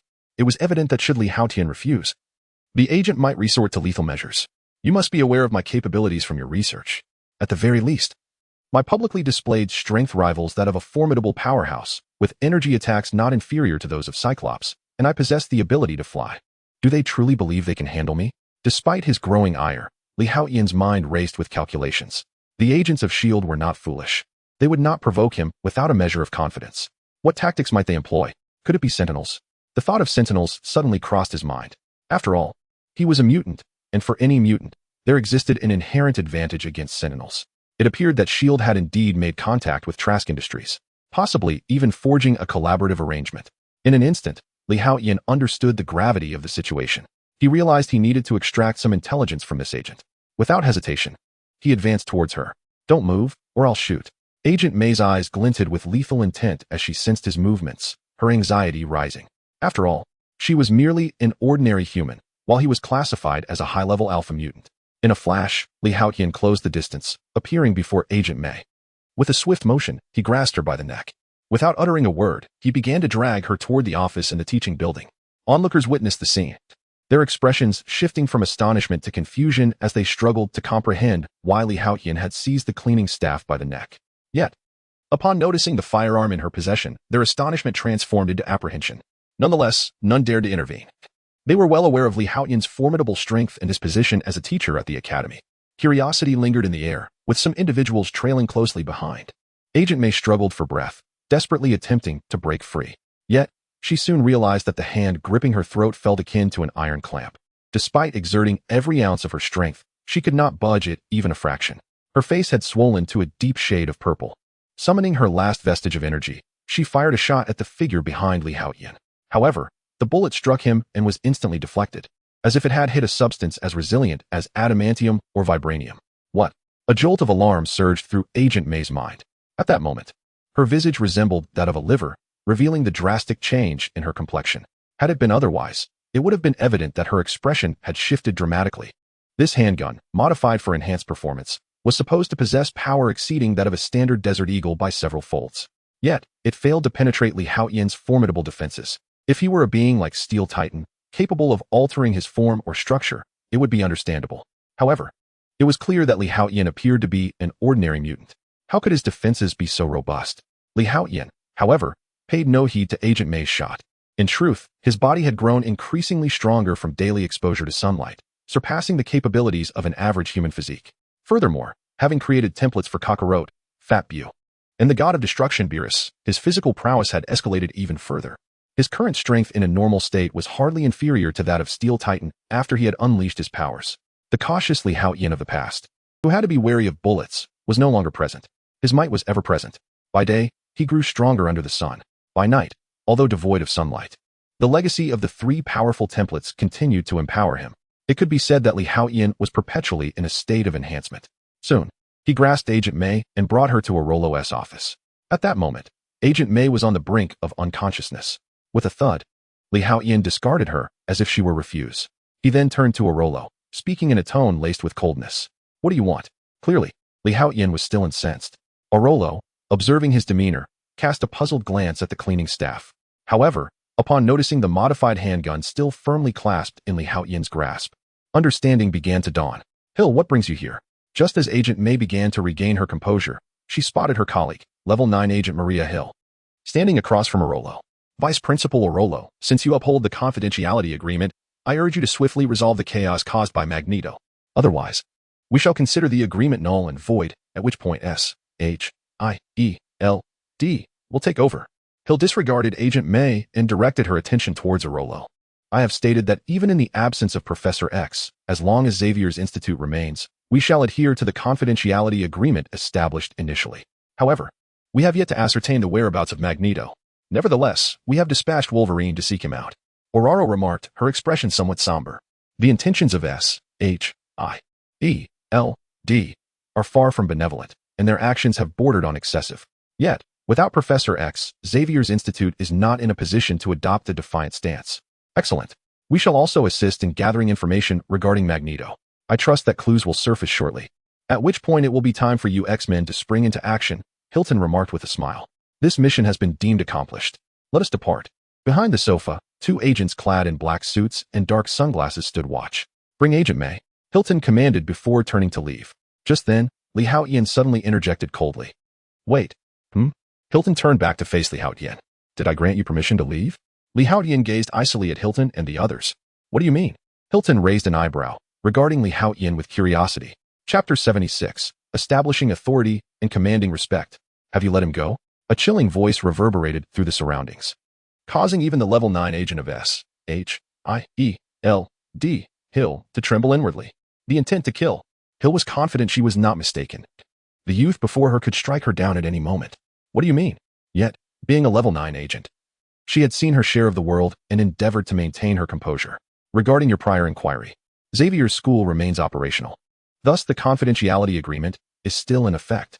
We will handle Magneto ourselves. But your agent M, having failed to undermine us, resorts to threats? You dare to coerce our acting headmaster here. Do you believe Xavier's school is devoid of power? Such arrogance. Your trump card must be a sentinel. Return and inform Nick, that blind fool, that I am quite displeased this time. Out of respect for Professor X, I shall refrain from complete destruction. This time it shall be merely half. However, should this happen again, I shall consider the confidentiality agreement nullified. If you desire a confrontation, let Nick the Blind One test his mettle, Li Haotian declared with a frosty demeanor. What do you mean by half? Hill's expression shifted dramatically upon hearing Li Haotian's words. For S.H.I.E.L.D. had speculated about Li Haotian's strength. He was undoubtedly an alpha-level mutant, and moreover, a high-ranking alpha. If he were to act without a sentinel, it would indeed pose a significant problem. Yet, deep down, Hill's confusion grew regarding the meaning of half. But soon, she would find out. Li Haotian casually lifted his hand, and a purplish-black energy beam manifested at his fingertip. With a flick of his finger, a terrifying force of destruction erupted forth. In an instant, the beam vanished like a flash of a blade, leaving the onlookers in stunned silence. Enough. You may leave. Li Haotian waved his hand dismissively, sending both Hill and Agent M flying out. Thud. The two landed awkwardly, rolling a considerable distance. Delightful. Iceman Bobby couldn't help but exclaim, having held back his excitement. After all, Hill was a member of S.H.I.E.L.D., and without Professor Xavier, they dared not provoke her. Yet, with Li Haotian's arrival, it was as if a tranquilizer had been administered. Everyone felt reassured. You have indeed not disappointed me. Ororo felt a surge of emotion. She had always held high hopes for Li Haotian, and in such a short time, he had evolved from a mere student to a guardian of the school's dignity and interests. Well done. Kitty, the shadow cat, also chimed in. Were it not for Clarice and Alice already standing beside Li Haotian, she would have been unable to restrain herself from clinging to him. Meanwhile, outside, Hill and Agent M were left utterly bewildered. The exact actions of Li Haotian remain a mystery, as does the reason behind the formidable stance taken by the opposing party. Nevertheless, they departed in utter disgrace. Unbeknownst to Hill and her companions, chaos had erupted within S.H.I.E.L.D. Was it an enemy attack? What kind of tactic was this? It was utterly terrifying. Everyone was astounded, their faces reflecting profound shock as they beheld the scene before them. The S.H.I.E.L.D. headquarters had been split in two. Even the organization S. Hidden Ace, the aerial aircraft carrier, had suffered the same fate. In short, everything pertaining to S.H.I.E.L.D. had been severed in half. One portion remained intact, while the other was utterly annihilated. The magnitude of the force involved was beyond comprehension. Even the activation of the protective shield by S.H.I.E.L.D. proved futile. Everything was laid waste in an instant. Had a deity descended upon them? Before the remaining half of the S.H.I.E.L.D. building stood Nick Fury, his expression still marred by astonishment. Gazing at the scene, he murmured to himself, "This can only be accomplished by the grandeur of divine power. Could it be that an evil god has invaded Earth?" A grave demeanor crossed Nick's face. If that were the case, Earth was on the brink of a blood-soaked storm. However, upon Hill and her companions returned to witness the devastated S.H.I.E.L.D., they finally grasped the meaning behind Li Haotian's words. Half, perhaps. In their shock, they hastily relayed this information to Nick, leaving him utterly flabbergasted. Although he had already greatly overestimated Li Haotian's abilities, it was now evident that the opponent's power transcended even alpha level. Could it be omega level? While this speculation left Nick in disbelief, he found no other explanation that could account for the current situation. Xavier's Academy. In an instant, Nick fell into deep contemplation. If Li Haotian truly was omega level, then even in the absence of the professor, Xavier's Academy could not afford to be complacent or overlook this threat. Li, you were simply magnificent. Despite being older than Li Haotian, Bobby the Iceman appeared as a starry-eyed admirer. One might say that Li Haotian embodied the very essence of what a mutant should be in Bobby's eyes. Thank you, Li. Aurora could not help but express her gratitude. Though Scott, the narrator, remained silent, he offered Li Haotian a thumbs up from his wheelchair. Ever since Jean had killed Professor X, Cyclops had grown increasingly taciturn. Moreover, his body, having been nearly drained by Jean, had yet to recover to a state of free movement. While S.H.I.E.L.D. was not a significant concern, it was evident that Magneto was plotting something. I will keep an eye on it, Li Haotian assured. Storm nodded in agreement. Noticing that Aurora had already formed a plan, Li Haotian chose not to elaborate further, as he intended to save her life. In this world, peace remains a fleeting notion, compelling Li Haotian to take action. Yet, he remains unfazed. All schemes and perils, when confronted with formidable strength, reveal their inherent fragility. It will not be long at most. 3 to 5 months more. Li Haotian possesses the confidence to face any formidable adversary this world has to offer. Even the 4 divine beings and the 5 primordial creators do not daunt him. At that time, he shall experience true freedom and unrestrained joy. A moment to genuinely relish life. Everything he undertakes now is in pursuit of greater strength. Sunbathing? Indeed. Completing the tasks of the omnipotent system? Absolutely. Were it not for the earlier encounter with the Agent May, which left him quite displeased, Li Haotian would not have felt the urge to act. He requires someone to speak first, thereby enabling him to reap the rewards. As long as he amasses sufficient source points, unlocks various systems, and attains numerous templates of strength, he can significantly shorten the time required to enhance his prowess. What lies ahead promises to be the true climax. Li Haotian eagerly anticipates it. Chapter 77, The Power Detection System. A gentle breeze caressed the sky, as the languorous afternoon found Li Haotian reclining on a sunbed on the library terrace. Akin to a slumbering fish. Beside him, Clarice provided precise nourishment, complemented by Alice's exquisite craftsmanship. This was the epitome of enjoying life. Ding. Congratulations, Master. The power detection system has been successfully established. Accompanied by a mechanical sound resonating in his mind, Li Haotian, eyes closed in bliss, gradually revealed a smile. At last, success. Although it had consumed a modicum of rule power, he had managed to create this system. The power detection system, while not augmenting one's strength nor offering any extraordinary enhancement, served solely to assess combat prowess, a modest auxiliary system. This world bore some distinctions from the Marvel and Dragon Ball universes he had perused. The power levels appeared somewhat chaotic, rendering a power system necessary, Li Haotian mused. He had already acquired templates of 3 formidable beings, Kakarot, Majin Buu, and Beerus, the god of destruction. In the Dragon Ball realm, possessing such templates would render one nearly invincible. However, Haotian realized that even in this disordered Marvel world, he seemed far from invulnerable. After all, there existed individuals like Gene, who had awakened the Phoenix Force, as well as numerous hidden peak human powerhouses. This left Haotian feeling somewhat perturbed. Thus, establishing a power detection system would allow him to gauge the extent of his abilities. Moreover, it would provide him with crucial data when confronting adversaries. His power detection system was not akin to Frisia's combat power detectors. Even concealed strengths could be discerned. Detection target, power level 39. Haotian's thoughts turned to Clarice beside him. Hello. He then glanced at Alice on the other side. Detection target, power level 97. Haotian was taken aback. Alice's strength was over twice that of Clarice. It seemed her prowess was indeed formidable. Is there something on my face? Noticing Haotian staring blankly at her, Alice instinctively touched her face. No, you look splendid, Haotian replied, playfully pinching Alice's cheek. Her power level of 97 indicated considerable strength. What about me? He curiously inquired, directing his gaze inward. Detection target, power level 9962, with hidden potential. Upon hearing the system's assessment, Haotian fell into contemplation. His normalized power level of 9962 was 255 times greater than Clarice's and approximately 103 times that of Alice's. This was certainly no trivial matter. Generally, surpassing an opponent's strength by a factor of 2 would ensure an easy victory. Should one exceed 10 times, it would be a complete rout. Furthermore, surpassing 20 or 50 times would transcend the realms of comparison entirely. At present, Haotian surpasses Clarice by a staggering 255 times and Alice by hundreds of times. If he wished to eliminate the two, it would be a trivial task. For instance, with the sheer power of Buu, he could effortlessly transform them into candy or chocolate to consume in mere moments. However, this is not Haotian's utmost strength. It merely reflects his concealed potential, which seems beyond the system's current detection capabilities. It appears that full detection is only achievable upon the release of that power, a limitation of the system itself. It seems that the insufficient consumption of rule power has rendered the system somewhat weak. Haotian shook his head. Despite possessing an all-encompassing task system that accelerates his accumulation of rule power, there remains an upper limit, contingent upon the strength of his X-Gene. I am growing increasingly stronger, and my X-Gene is also enhancing, Haotian mused inwardly. However, this cannot be rushed. As I continue to strengthen, my X-Gene will ultimately become more robust. This, he concluded, is not a significant issue. He simply requires a bit more time to test his full combat power.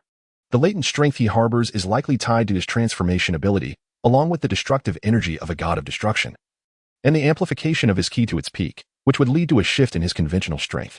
You two go and prepare some afternoon tea. I will join you in the cafeteria shortly. Haotian smiled and promptly soared into the sky. If he were to unleash his power within Xavier Academy, it would cause damage to the vicinity.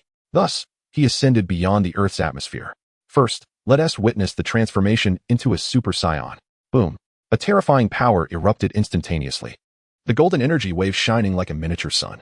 The detection target registered a combat power of 6,960 points.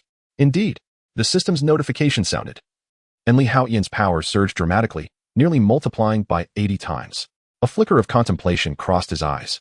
According to the established parameters, the transformation into Super Saiyan 1 yields a power level 50 times greater than the norm. This origin traces back to Dragon Ball Encyclopedia 7, which pertains to the combat power of Goku during the Namek saga as depicted in the Dragon Ball manga and anime. However, Haotian's base combat power is considerably lower than that of the Dragon Ball universe, likely due to the differing rules of the two universes. Haotian could only speculate thus. Nevertheless, subsequent references in Super Exciting Guide Story Edition further reaffirmed the established parameters applicable to the Dragon Ball manga. When the 2013 film Dragon Ball Z, Battle of Gods premiered, the promotional materials reiterated this concept. Hence, it is evident that this concept does not solely pertain to Goku's initial transformation into Super Saiyan, but rather applies to all characters capable of transforming into Super Saiyans throughout the series. Thus, it indeed reflects a variation in the rules governing the two universes. He pondered this insight thoughtfully. The rules of the universe are distinct, which inevitably leads to certain anomalies. Presently, Haotian possesses a conventional combat strength of 962 points, with an enhancement factor of 80 times. This is due to his attainment of the second stage of Super Saiyan 1, which is significantly more potent than the first stage's 50 times, thus achieving a remarkable 80-fold increase. However, The distinction between the forthcoming third stage of Super Saiyan 1 and full power is not particularly pronounced. Should Li Haotian desire to further amplify his strength, he must await additional progress to ascend to the realm of Super Saiyan 2. According to the established parameters, the strength of Super Saiyan 2 is 100 times that of the norm, while Super Saiyan 3 can escalate to an astonishing 400 times. As for the subsequent forms, such as Super Saiyan God and Super Saiyan Blue, culminating in the ultimate state of Zen-like mastery, these represent not merely an increase in combat power, but a fundamental transformation of essence. However, such advancements necessitate that Li Haotian advances through the lineage of the inheritors. Contemplating this, he promptly accessed his attribute panel. Chapter 78. Magneto begins to stir with a swift motion. Li Haotian activated his attribute panel and scanned its contents. Host, Li Haotian lifespan, 199 years essence. Power of rules, 0. 0. Strength, 293 tons mentality, 874, average human, 3, stamina, 9,901, average human, 10, speed, 674 ms combat power, 9962 system space, 30. 000 cubic units possess systems, mental shield system, sunlight empowerment system, divine inheritance system, super combat space system, omnipotent task system, combat power detection system. Divine inheritance system template 1. Character, Kakarot, Son Goku race, Scion progress, 14. 9 abilities, instant transmission, Kamehameha, solar flare, key control, energy ball, rage boost, high-speed flight. Instantaneous movement. Transformations, Super Saiyan Stage 1 3rd tier, Great Ape, combat power increases tenfold, requires over 17 million Blutz waves, talent, Battle Blood, upon near-death recovery.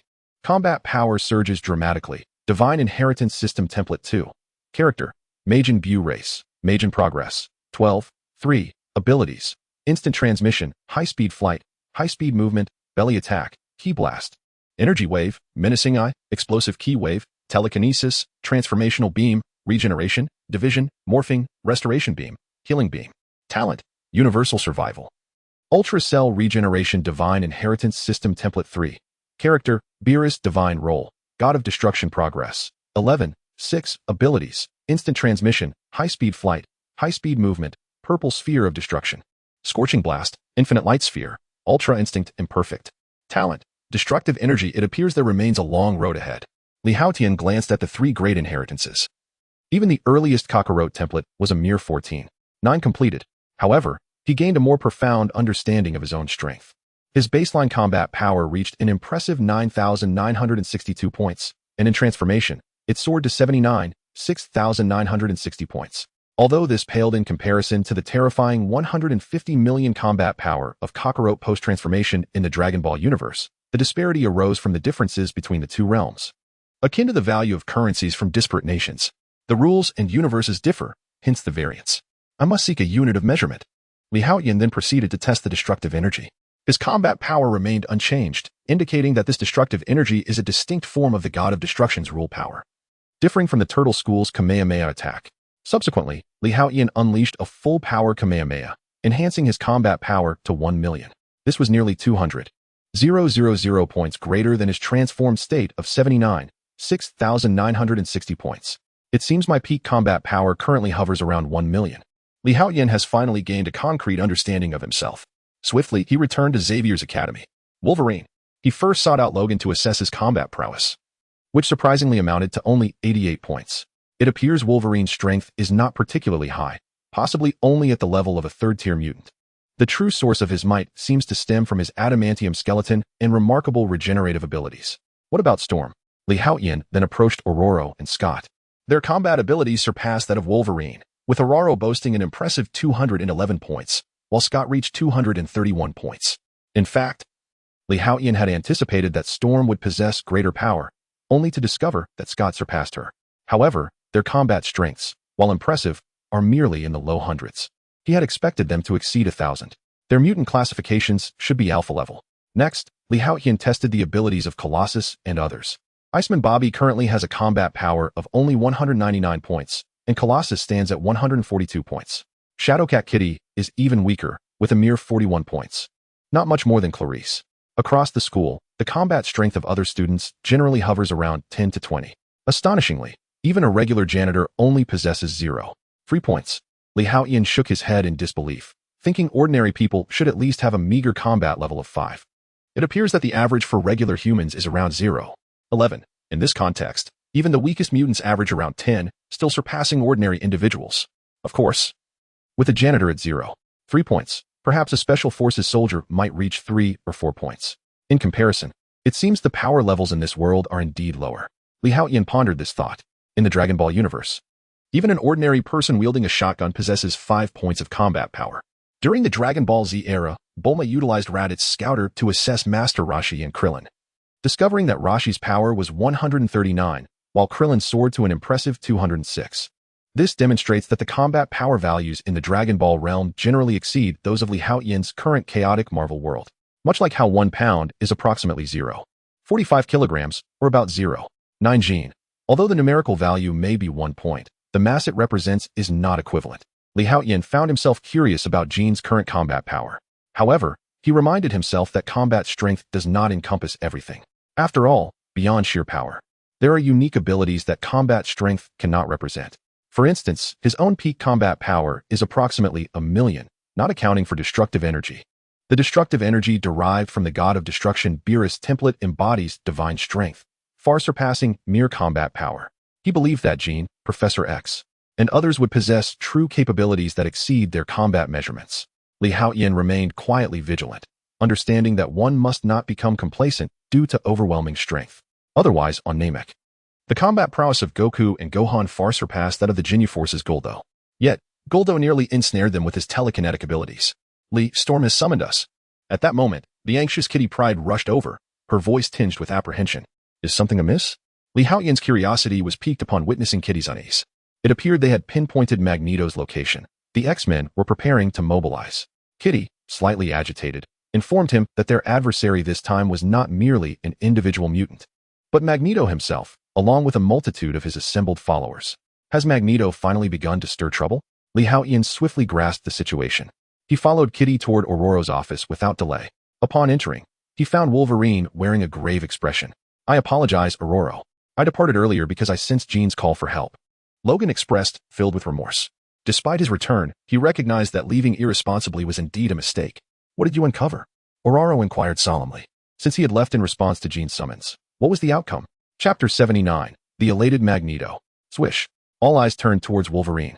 Ororo, too, fixed her gaze intently on Logan, a flicker of irritation flashing in her eyes. Though Storm was not one to harbor resentment, Wolverine's abrupt departure at such a critical moment, without so much as a word of explanation, left her feeling deeply aggrieved. I witnessed Gene, trapped in that dim world, ensnared by chains. As the crowd's attention focused on him, Logan remained silent for a moment before gradually speaking. His heartfelt confession resembled a poignant narrative, evoking empathy among Storm and the others, who softened their gazes and ceased their reproaches toward Wolverine. One would not have anticipated Logan's eloquence. Haotian couldn't help but marvel inwardly.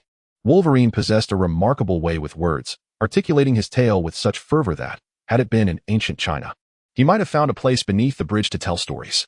Truly, he was an old soul, having traversed many experiences with a vocabulary surpassing my own. Beside him, Clarice was nearly moved to tears. The S.H.I.E.L.D. had just relayed Magneto's location to me, their intentions unmistakable, urging us to take action. Storm spoke in a low voice, her gaze particularly fixed on Haotian amidst the crowd. Clearly, in Ororo's eyes, the foremost powerhouse of Xavier's Institute was Haotian.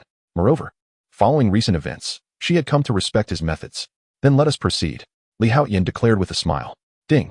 Congratulations, Master, for acquiescing to S.H.I.E.L.D.'s request, earning 6/12 of the origin. Ding. Congratulations, Master, for agreeing to Ororo's request, earning 0/15 of the origin. At that moment, the all-purpose task system gleefully accumulated a surge of origin points. Excellent. Haotian felt satisfied. Let us prepare to depart. Ororo felt reassured upon hearing Haotian's words. Without his full support, she believed that relying solely on herself and Wolverine would prove insufficient. After all, Scott was still unable to engage. Iceman Bobby, Colossus, and Kitty Pryde lacked the requisite combat experience and strength. The X-Men swiftly mobilized.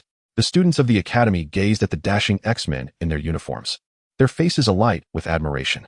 Each silently vowed to strive for strength, aspiring to join their ranks. Boom. With the fiery blaze of engines, the aircraft vanished into the sky. Unlike the envious glances of the students, the expressions of those aboard the aircraft grew solemn. For their adversary this time was not an ordinary mutant, but the illustrious Magneto. A figure as revered as Professor X, he was a legend among mutants. Furthermore, intelligence indicated that Magneto had amassed a formidable cadre of powerful mutants at his command. In that moment, all the X-Men fell into deep contemplation, having already prepared themselves for the possibility of sacrifice. Indeed, Haotian sat beside her, exuding an air of calm assurance. With his current prowess, even if he could not dominate, he would undoubtedly be free from peril. Lee, are you not the least bit concerned? Clarice, embarking on her maiden mission, exhibited a hint of trepidation. Fear not, for I am here. Haotian playfully pinched Clarice's cheek, smiling warmly. Above the magnificent bridge, vehicles flowed incessantly across the cityscape.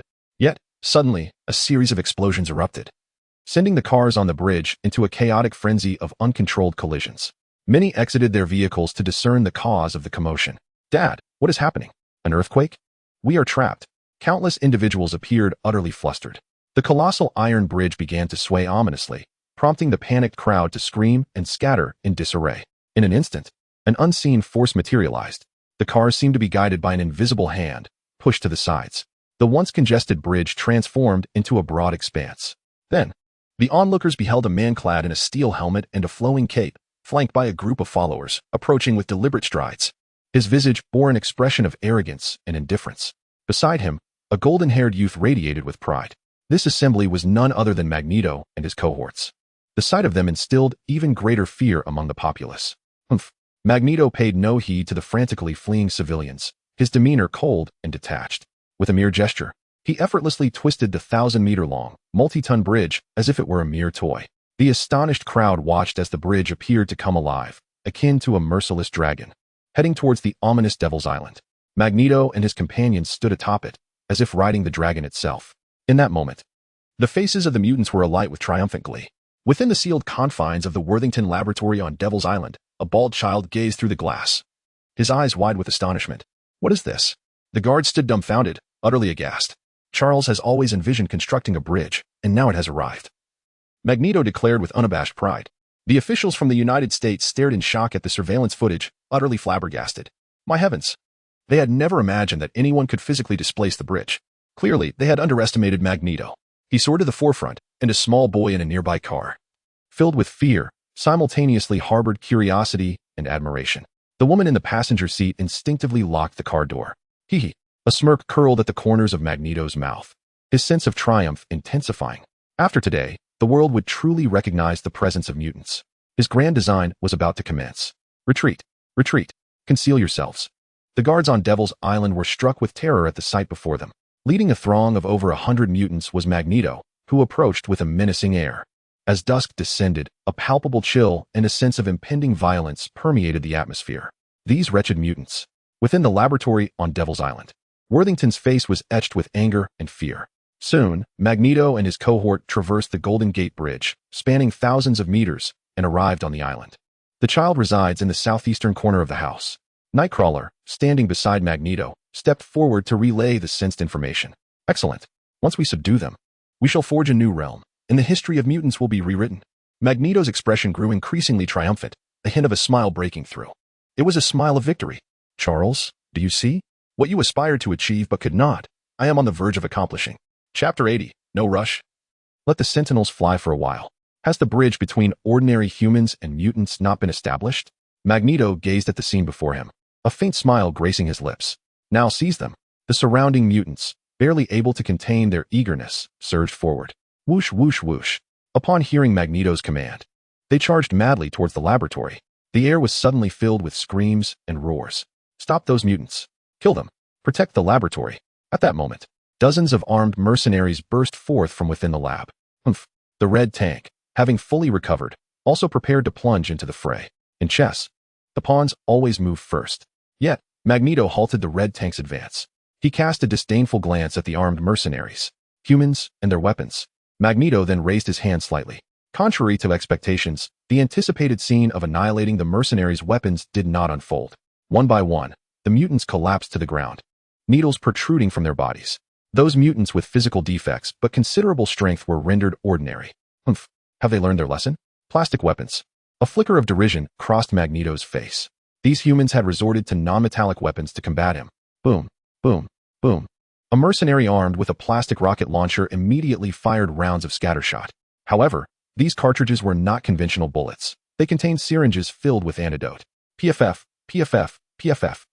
Like a torrential rain of pear blossoms, the sky was showered with monetary blooms. One mutant after another was hit, losing their abilities, wailing in despair. The Human Torch, Nightcrawler, and others could not help but turn pale at this sight. Thus, the pawns must move first, Magneto coldly remarked. He cared not for the lives or deaths of these mutants. War necessitates sacrifice. A glint of indifference flickered in his eyes. If this operation succeeded, his grand plan would proceed smoothly, heralding a new era for mutants. Quick, aim for the bridge. At that moment, the mercenary commander, observing the steadfast Magneto, issued the order. Fire. Whoosh, whoosh, whoosh. Accompanying the command, several mercenaries wheeled out a plastic anti-aircraft gun. In an instant, thousands of antidote syringes soared through the air. Humph. Magneto swiftly waved his hand. Debris from distant ruins intertwined to form a shield before him. Bang, bang, bang. The syringe bullets struck the shield, thwarted in their advance. Arclight. Use shockwaves to destroy those weapons. As the mercenaries prepared for a second round of reloading, Magneto felt a sense of urgency. Understood. The Arclight surged forward, its hands moving swiftly, unleashing shockwaves that spread like ripples. In an instant, all the plastic weapons in the hands of the onlookers were obliterated. The artillery pieces were reduced to mere dust. As for the tanks and fighter jets, the official from the United States, who had been monitoring the situation, could not help but exclaim in frustration. Sir, the tanks and jets cannot be deployed. They would be crushed by Magneto. The deputy commander interjected. What about the ground support troops? The official pressed on. The rescue teams will take at least 30 minutes to arrive. The deputy commander replied, exuding a sense of helplessness. What of S-H-I-E-L-D? Don't they possess supernatural abilities? The official finally roared. We are currently in contact. The deputy commander quickly responded. In truth, S-H-I-E-L-D had been aware of the situation for some time. Above the island of demons, a colossal aerial aircraft carrier hovered, cloaked in invisibility. Undetected by the authorities or Magneto. Where are the X-Men? Have they not yet arrived? Nick, aboard the aircraft carrier, remarked with a grave expression. The battle below had intensified considerably, with the mercenaries from the laboratory on the verge of being overwhelmed by Magneto's subordinates. I have already contacted Storm, the acting principal of Xavier's academy. They are en route, Hill stated. The mention of Xavier's academy brought back memories of a powerful figure, Haotian, leaving a profound impression on her. What kind of terrifying power did he possess? Kill them. Eliminate them. Victory shall be ours. The mutants, witnessing their cures being destroyed by the arc light, erupted in exhilaration, hundreds of them charging towards the laboratory. Lee, are we not going to act? Above the island, even higher than the aircraft carrier, the Blackbird was stealthily circling the area. In fact, the X-Men had already arrived, but Haotian had restrained Storm from intervening. Among the X-Men was a temporary auxiliary member, a teacher from the academy named O'Sullivan. His combat strength was modest, only slightly above 20, weaker than Clarice. Yet his ability was quite intriguing. He could function as a radar. Thus, the situation below was relayed through O'Sullivan's perspective. Iceman Bobby and the others could hardly contain themselves, but their inexplicable trust in Haotian kept them restrained. However, they were puzzled, uncertain of Haotian's motives. You will soon understand. Haotian offered no further explanation, fully aware that S-H-I-E-L-D had also arrived, beneath the aerial aircraft carrier. Although it possesses the capability to evade the radar detection of the Blackbird fighter jets, the individuals aboard cannot escape the perceptive aura of Haotian. Thus, Haotian is acutely aware that the agents of S-H-I-E-L-D have arrived even earlier than they did. Let the Sentinels remain airborne for a while longer. He muses, confident that S-H-I-E-L-D has indeed prepared the Sentinels. These entities pose a considerable challenge, prompting Haotian to resolve to annihilate them entirely this time. He cannot permit the Sentinels to manifest here, wreak havoc, and then depart. After all, there are hundreds of mutants present, many of whom have attained level 2, and a few even reaching level 3. Should the Sentinels acquire the data and information regarding these mutants, it is highly probable that they could evolve into even more formidable Sentinels in the future. Despite Haotian's formidable prowess, he remains fundamentally a mutant, thus harboring a degree of wariness towards the Sentinels. He can no longer wait. Indeed, at that very moment, Nick from the aerial aircraft carrier could no longer contain himself. He contacted Trask, urging the deployment of the Sentinels. Chapter 81. Terrifying Sentinels. Slaughtered mutants. The Sentinels are deployed. Were it not for this critical moment, Nick would have preferred to keep the Sentinels concealed for a while longer. After all, they are a formidable weapon against mutants and could serve as a trump card against them. However, should the X-Men become aware, it could lead to complications. According to Hill, it seems that Haotian is already aware of the Sentinel program. Perhaps Professor X had divulged this information to him before his demise. Oh, Charles. Your abilities are truly formidable. In this world, it is exceedingly difficult to keep secrets from you. Nick could not help but think to himself. The psychic power of Professor X was indeed overwhelming, instilling great apprehension in Nick. Fortunately, that individual has passed away. Otherwise, he would have remained a troublesome adversary. While the professor's death may bring sorrow to Xavier's Institute, for Nick, it is a fortuitous event. Meanwhile, high above in the skies aboard the aircraft carrier, the members of the Blackbird aircraft gazed anxiously at the projection. Magneto and his cohorts were advancing with relentless ferocity, their assault utterly devastating. The hired mercenaries in the laboratory were incapable of mounting any resistance. Will they truly refrain from intervening? Aurora could not help but glance at the calm Haotian beside her, whispering her concern. Not much longer. Haotian replied with a smile. Let the Sentinels fly for a while longer. Look, what is that? At that moment, Iceman Bobby suddenly exclaimed. The group turned their attention downward, where they beheld 21 towering figures soaring into view. These figures shimmered with a metallic sheen, appearing cold and merciless under the moonlight, radiating an aura of terrifying intent. Mutants? They hardly resemble humans. Their peculiar forms seem akin to armor. Are they robots? In an instant, the X-Men began to voice their thoughts. Indeed, they are Sentinels. Haotian had long suspected that Nick and his associates might deploy the Sentinels. However, he had not anticipated that these Sentinels would not resemble the original models. Although they differ from the more horrific killing machines seen in the altered future post the Third Battle, it was evident that they were significantly more powerful than the initial models. Boom. The moment these Sentinels appeared, they charged into the throng of mutants. Robots? Watch me crush you. A formidable mutant resembling a colossal elephant, nearing the threshold of level 3, exhibited a dismissive demeanor.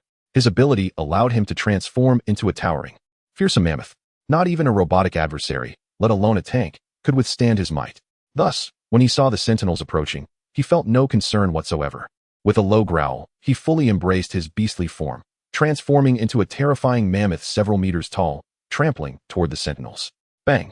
But what unfolded next left this mutant utterly astounded. Before them stood the Sentinel robot, its arms coalescing into a formidable shield of steel, resolutely blocking the terrifying onslaught. The capacity of the Steel Titan bore an uncanny resemblance to that of a certain individual. Within the confines of the Blackbird aircraft, the Iceman, Bobby, gasped in astonishment upon witnessing this transformation. Good heavens, it can even breathe fire. Katie exclaimed in disbelief. The Sentinel's arms began to glow a menacing red, and in an instant, it unleashed a torrent of searing flames. Mutants, capable of flattening armored tanks, were incinerated before their eyes. Although they were at a considerable distance, the scent of charred flesh wafted through the Blackbird, leaving its occupants in sheer horror. Yet, the spectacle of devastation did not end there. A phalanx of 21 Sentinels surged into the crowd, akin to ferocious tigers among helpless chickens. The ordinary Gamma and Delta-class mutants stood no chance against the onslaught of the Sentinel robots. They transformed, spewed fire, or unleashed freezing blasts. The sheer might of these machines left the X-Men utterly astounded. It dawned on them that the robots Professor X had tasked them to simulate were indeed a terrifying reality. Katie muttered under her breath, "These are far more formidable than the simulation robots we faced." Bobby, too, was profoundly shaken, pondering whether he could possibly contend with one in a one-on-one encounter. Who has engineered this monstrosity? Logan, the Wolverine, growled in frustration. Clearly, the Sentinel robots possessed mutant abilities while being purely mechanical, an exquisite amalgamation of biology and machinery, a perfect killing machine. Wolverine's initial transformation aimed to create a flawless weapon of slaughter, and witnessing the Sentinels incited his ire. If the X-Men, already accustomed to battling simulated robots, were so taken aback, one could only imagine the turmoil unfolding on Magneto's side. Charles, the very concerns you harbored have come to fruition. Magneto's shock was palpable as he beheld the Sentinels. However, weren't these machines supposed to be destroyed? Confusion clouded his thoughts, but there was no time for contemplation. The terror posed by the Sentinels was unimaginable. Though Magneto commanded hundreds of mutants, the Sentinels numbered only 21. Yet, his forces were being decimated. At this pace, within mere minutes, all his mutants could face annihilation. The self-proclaimed champions of justice, those traitors who habitually thwarted him, had not appeared this time. A pang of nostalgia for the X-Men struck Magneto. Perhaps their presence could have offered some assistance. Yet, the X-Men, typically a hindrance, had vanished without a trace. Find that mutant inside and eliminate him. He barked at the red tank beside him. Yes, it will be my pleasure to serve. The long-restrained red tank suddenly surged forward with unrestrained fervor. On its path, it encountered a sentinel, which was effortlessly knocked aside. It raced onward, heading straight for the laboratory. Eliminate those sentinel robots. Magneto commanded, prompting those nearby, including Fireman, Nightcrawler, and Archangel, to take action. The other mutants faced the sentinels, only to be met with merciless slaughter. Within this brief span, dozens had already perished, incurring grievous losses. Indeed, Nightcrawler and his companions immediately sprang into action. The grand spectacle must come to an end. At this moment, a trace of indifference flickered across Magneto's face. His mutant abilities erupted to their utmost limit. The nearest Sentinel robot was swiftly brought under his control. However, before Magneto could leverage this Sentinel to counterattack the others, 3 uniquely colored Sentinels emerged from the crowd. These 3 Sentinels, possessing a darker hue, exuded a more substantial quality. With a scoff, Magneto displayed a disdainful smile and raised his hand to manipulate them. Yet, in the next instant, he was utterly bewildered. These 3 Sentinels were not composed of metal, but rather of carbon fiber. Chapter 82. The X-Men Mobilize, the Power of Gene. Damn it. Magneto's composure vanished in an instant. He had not anticipated that the adversary would engineer 3 Sentinels composed entirely of carbon fiber combined with specialized materials, clearly designed to counter him. However, Magneto was a master of the battlefield and would not easily concede. The lone Sentinel under his control charged at the other 3 specialized mutants. Yet, facing 3 opponents, the Sentinel was no match. I'll handle this. The Human Torch rushed forward, teaming up with Shadowcat and Quicksilver to hold off one of the Sentinels. Even so, Magneto still had to contend with 2 specialized Sentinels, placing him at a significant disadvantage. Excellent. The data collected this time would be substantial. Trask aboard the flying aircraft carrier became exhilarated. With the intelligence and materials gathered, he could enhance the Sentinel's capabilities. Were these the Sentinels of Trask Industries? The officials from the United States, monitoring every move, watched in excitement as the mutants were slaughtered. What a terrifying weapon. Not only against mutants, but potentially applicable on global battlefields. In an instant, the eyes of these officials sparkled with anticipation. Meanwhile, Haotian, who had been observing from below, finally revealed a smile. It appeared that all the Sentinels were present, 21 in total, comprising 18 standard metal Sentinels and 3 specialized ones. Haotian's eyes gleamed with determination. Time to act. He surveyed his surroundings, noting that everyone was looking at him, and he smiled. The moment had arrived. Buzz. The Blackbird jet swooped down. You deal with Magneto. I will take care of those Sentinels first. They cannot leave Demon Island intact. Haotian instructed the X-Men. Typically, obtaining mutant data was quite challenging for those at Trask Industries. In each research facility, having a few or even a dozen mutant samples was considered a remarkable achievement. Yet now, with Magneto's group of mutants, it was as if they were handing over their lives for a treasure trove of data to Trask Industries. This opportunity must not be squandered. Leave it to us. Iceman Bobby was already brimming with excitement. The others held their breaths, awaiting Haotian's command. Although Haotian was neither the principal nor the leader of the X-Men, the group had long since come to respect him deeply. He was one of the few they admired outside of Professor X, even if he was significantly younger than most present. Boom, boom, boom. The horrific slaughter continued unabated. Even though Magneto, the Human Torch, Shadowcat, and Quicksilver had all engaged, the situation remained dire, with the mutants still being mercilessly slaughtered. If this continued, they would likely be annihilated within 10 minutes. Damn humanity. Magneto felt an uncontrollable surge of anger within him. The Sentinels were undeniably formidable, each possessing abilities that approached the level of alpha-class mutants. Moreover, they embodied a terrifying combination of various mutant powers, boundless stamina, precise attacks, and an utter lack of fear. Truly, they were the epitome of lethal weaponry. Gene, aren't you going to take action? The number of fallen mutants continued to rise, yet Gene remained disturbingly indifferent, hardly making a move. This infuriated Magneto, leaving him to curse silently. Which version of Gene do you prefer? Had she intervened, perhaps these foes would have been dispatched long ago. Magneto had never doubted her power. However, at this critical moment, he noticed a struggle reflected in Jean's gaze, suggesting some form of inner turmoil. Damn it, could her mind be faltering again? Witnessing this scene, Magneto was rendered speechless. He was aware that Jean's psyche was troubled, likely burdened with multiple personas within her. Yet, the emergence of a personality conflict at such a pivotal juncture was utterly disappointing. It seemed that he could no longer rely on her. Magneto felt a sense of helplessness wash over him. Had the red tank succeeded in eliminating that mutant? He pondered grimly, realizing that if things continued this way, even he would not be able to endure. Retreat seemed to be the only option. Magneto was confident that should he choose to withdraw, these robots would pose no obstacle. Just then, the Blackbird aircraft descended suddenly to a low altitude. Those traitors. Upon recognizing the familiar vessel, a smile broke across Magneto's face. For the first time, he found himself thinking that the X-Men were not entirely detestable. Before long, the aircraft landed, and its occupants emerged, each seeking their respective adversaries. "Let us go, everyone," Haotian said. After all, the X-Men were known for their indiscriminate fighting, so he was disinclined to devise a strategy. He merely cautioned Clarice to avoid getting caught up in prolonged battles and to prioritize her safety, while also advising Alice to keep a closer eye on her, given Alice's combat prowess surpassed 90, whereas Clarice was below 40. Whoosh! The other X-Men leapt from the aircraft, launching into their individual confrontations. Target detected, combat power, 307 points. Haotian immediately focused on Magneto. Indeed, his power greatly exceeded that of Storm and her companions, and he was even more formidable than Wolverine. No wonder Logan was often toyed with by Magneto. It was not merely a matter of attribute disadvantage. Their combat abilities were significantly disparate. He contemplated this, casting a curious glance at Jean, who stood nearby in a daze. Target detected, combat power, 10, 108 points, potential hidden. With a startling regular combat power of 10, 108 points, it was no surprise she was classified as an Omega-level mutant.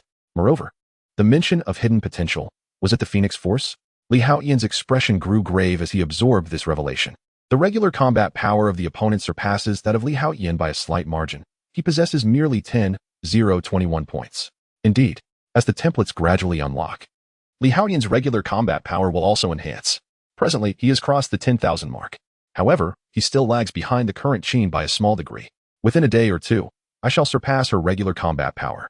Yet, I am curious about the pinnacle strength of her Phoenix Force. Haotian's peak power is now approximately around 1 million. Quite intriguing. However, the opponent appears to be momentarily stunned, so Haotian chooses to disregard her for the time being. He casts another glance at the Sentinel, which registers a combat power of 288 points. To his surprise, this Sentinel is not feeble. Among the entire X-Men, only Scott possesses a combat power that closely matches that of the Sentinel. The others are considerably weaker. Alas, if not for Magneto being restrained, these Sentinels would not pose a challenge for him. It appears that Trask Industries possesses some formidable capabilities. This level of combat power poses no challenge for Haotian. Although the Sentinel is currently weak, who knows how formidable it could become if allowed to develop. It is better to destroy it first. With this thought in mind, Haotian immediately took action. Chapter 83, The Terrifying Template of Majin Buu. In a swift motion, Haotian ascended into the air. It was that little ghost who had been by Charles's side last time. Magneto immediately noticed the approaching Haotian, his expression shifting to one of seriousness.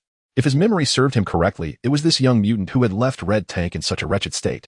Had it not been for one of the mutants under his command, who possessed remarkable healing abilities, Red Tank would likely still be confined to a bed at this moment. Thus, Magneto held a profound impression of Haotian. The young mutant's strength was formidable, and should he intervene, perhaps it would alleviate some of the pressure I am under. Magneto thought to himself. The other Sentinels were of little concern to Magneto. However, these 3 Sentinels made from special materials were exceedingly troublesome, although Fireman and Nightcrawler had managed, with great effort, to restrain one special Sentinel, significantly reducing his burden. The remaining 2 still prevented him from acting freely. If Haotian could assist in holding off one of the special Sentinels, Magneto was confident he could dismantle the other. Once these 3 Sentinels were neutralized, the remaining ones would not only cease to be a threat, but would also fall under his control, transforming into a substantial advantage. These Sentinels were far more powerful than ordinary Tier 2 or 3 mutants. Little Ghost, assist me in restraining one Sentinel robot. I shall handle the rest. Magneto called out as Haotian swiftly approached. Haha. Haotian chuckled upon hearing this. You want me to hold one while you take care of the others? His smile grew wider. Transform into bookmarks. With that, Haotian raised his hand, rapidly gathering a beam of purple light. Sizzle. The moment that transformation beam appeared, it enveloped the special Sentinel still engaged in battle with Magneto's controlled Sentinels. Magneto was momentarily taken aback. An energy-based mutant ability? He began to feel perplexed. Young mutant, you appear somewhat foolish. This Sentinel can absorb energy, even mutant abilities. What you are doing will only. However, before Magneto could finish his sentence, he found himself utterly astonished. The 2 troublesome special Sentinels, the instant they were encased in the purple transformation light, were instantly transformed into 2 light, fluttering bookmarks. This even Magneto, a seasoned veteran, had never witnessed such a technique. The power of the Sentinels was beyond question. While he could easily control ordinary Sentinels, these special ones, not crafted from metal, posed a significant challenge, even for someone as powerful as he. Although he had imagined that Haotian could hold off one Sentinel, he never anticipated such an effortless resolution. Moreover, what was the nature of that purple beam? What mutant ability did it stem from? To think that a Sentinel capable of absorbing mutant abilities could be transformed into a mere bookmark. Unbeknownst to him, the power utilized by Haotian was not derived from mutant abilities. Aside from employing the force of rules to create a system, most of Haotian's powers originated from the world of Dragon Ball. Thus, even a Sentinel would be utterly incapable of absorbing Haotian's strength. What did you just say? Haotian asked with a teasing glance towards the aging figure of Magneto. Magneto was momentarily bewildered, falling into a heavy silence. He had encountered humiliating situations before, yet never had he experienced such an excruciating defeat, one that left him bruised and battered. Ha! Haotian chuckled softly upon witnessing Magneto's discomfiture. In an instant, he vanished and reappeared before another Sentinel. Transform into a bookmark. If you possess the power of transformation, what would you create? With a crackle, the transformation beam surged wildly. Across the battlefield, every Sentinel was sequentially transformed into bookmarks and collected by Haotian. Who was this individual? The officials from the beautiful country, who had been closely monitoring this battlefield, were suddenly struck with astonishment. The Sentinels, who had previously held the upper hand, were inexplicably turned into bookmarks by a mysteriously appearing mutant. This was simply inconceivable. Intelligence reports indicated that this was a new member of the X-Men, named Haotian. Charles had previously submitted his dossier. A nearby researcher, clutching a tablet, displayed Haotian's information prominently. Haotian, X-Men. The officer's expression darkened, fear flickering in his eyes. The ability to transform Sentinels into bookmarks. Could he also convert ordinary people into bookmarks or other objects? The intensity of his fear deepened, laden with trepidation. However, the records only documented body enhancement-type mutant abilities, lacking any semblance of such magical prowess. The researcher wore a puzzled expression. This was utterly absurd. He had witnessed body enhancement-type mutant powers before, but none were as outrageous as Haotian's. Damn Charles, he must be concealing something. There's no way he is merely a body enhancement type. I knew those mutants would never align with humanity. They undoubtedly harbor ulterior motives. In an instant, everyone in the surveillance room could not help but murmur in agitation. The officials of the beautiful country were genuinely intimidated by Haotian's remarkable ability. After all, who would wish to be transformed into a bookmark or some other object at a mere whim? Yet, more than fear, anger surged within them, stemming from their own helplessness and dread. Above in the sky carrier of the laboratory, the expressions of Nick and others were equally captivating. Is this truly a body enhancement type? Nick couldn't restrain his exclamation once more. During the previous incident involving Chingale, he harbored doubts regarding the accuracy of the information reported by Charles. In retrospect, it is evident that the discrepancies were far more egregious than anticipated. The situation is utterly absurd. Such capabilities are indeed formidable. He recalled the last encounter when Haotian, through some unknown means, had effectively dismantled the S.H.I.E.L.D. in two. Now, this terrifying phenomenon of transforming into a bookmark has reemerged. Just how many more abilities does Haotian possess? For a moment, the personnel of S.H.I.E.L.D. fell into a profound silence, their expressions imbued with an even greater sense of trepidation. Meanwhile, Trask aboard the airborne carrier was consumed by a frenzied outburst. At this moment, he resembled a madman. This is impossible. Absolutely inconceivable. My Sentinel is flawless. It cannot be so easily vanquished. Trask's face was a mask of fury and disbelief. The Sentinel is the very essence of Trask Industries, their soul. Facing mutants is akin to slaughter. Yet, it was effortlessly dispatched by a mere young mutant and transformed into a bookmark. He could not accept it. Chapter 84, Magneto's Ambitions and Astonishing Promises. How could this be? A look of anguish crossed Trask's face. The Sentinel was akin to his own child, the culmination of his life's pursuits. Yet now, before Haotian, it appeared as fragile as a fish on a chopping board, a lamb awaiting slaughter. This prompted a singular thought. A paper tiger, the once menacing Sentinel, now seemed as delicate as parchment. A flicker of hatred glimmered in his eyes. I shall seek vengeance. Unbeknownst to Haotian, the gravity of these events was unfolding. Even if he were aware, it would scarcely matter to him. After all, would an ordinary person concern themselves with the latent malice of an ant? Ignorance might serve well, but should that ant dare to climb upon one's foot, flaunting its bravado, even the most mundane individual would not hesitate to flick it away with disdain, or, in a fit of annoyance, grasp it in hand, rubbing it gently between thumb and forefinger, rendering the creature into mere ash. At that moment on the battlefield, the X-Men witnessed the terrifying scene before them. Unlike Nick from S.H.I.E.L.D. or officials from the United States, who were merely shocked, the X-Men felt exhilaration. Lee, how astonishingly powerful. It was unfathomable. Was this a new ability of Lee? Such a formidable automaton, reduced to a mere bookmark without a chance to retaliate. Oh, how thrilling. The X-Men erupted with excitement, while Clarice and Alice wore expressions filled with pride and elation. The mighty man before them belonged to both of them. Boom, boom, boom. Suddenly, a series of explosive sounds erupted from the laboratory. The red tank, shimmering with radiant energy, burst forth from within. Did you kill him? Magneto inquired, his voice laden with urgency. Capturing or eliminating the mutant capable of producing a cure was the primary objective of Magneto's operation. However, earlier, the presence of the Sentinel had instilled a sense of danger in him, prompting him to command the red tank to eliminate the mutant. Had he anticipated the X-Men's intervention and recognized Lee Haotian's formidable prowess, Magneto would have instructed the red tank to capture the mutant instead. Securing that mutant would grant Magneto dominion over the cure, facilitating recruitment of followers or the extermination of disobedient mutants, thus amplifying his power. However, that prospect now seemed increasingly unlikely. After all, with the strength of the red tank, Magneto believed the opponent would not survive. Indeed.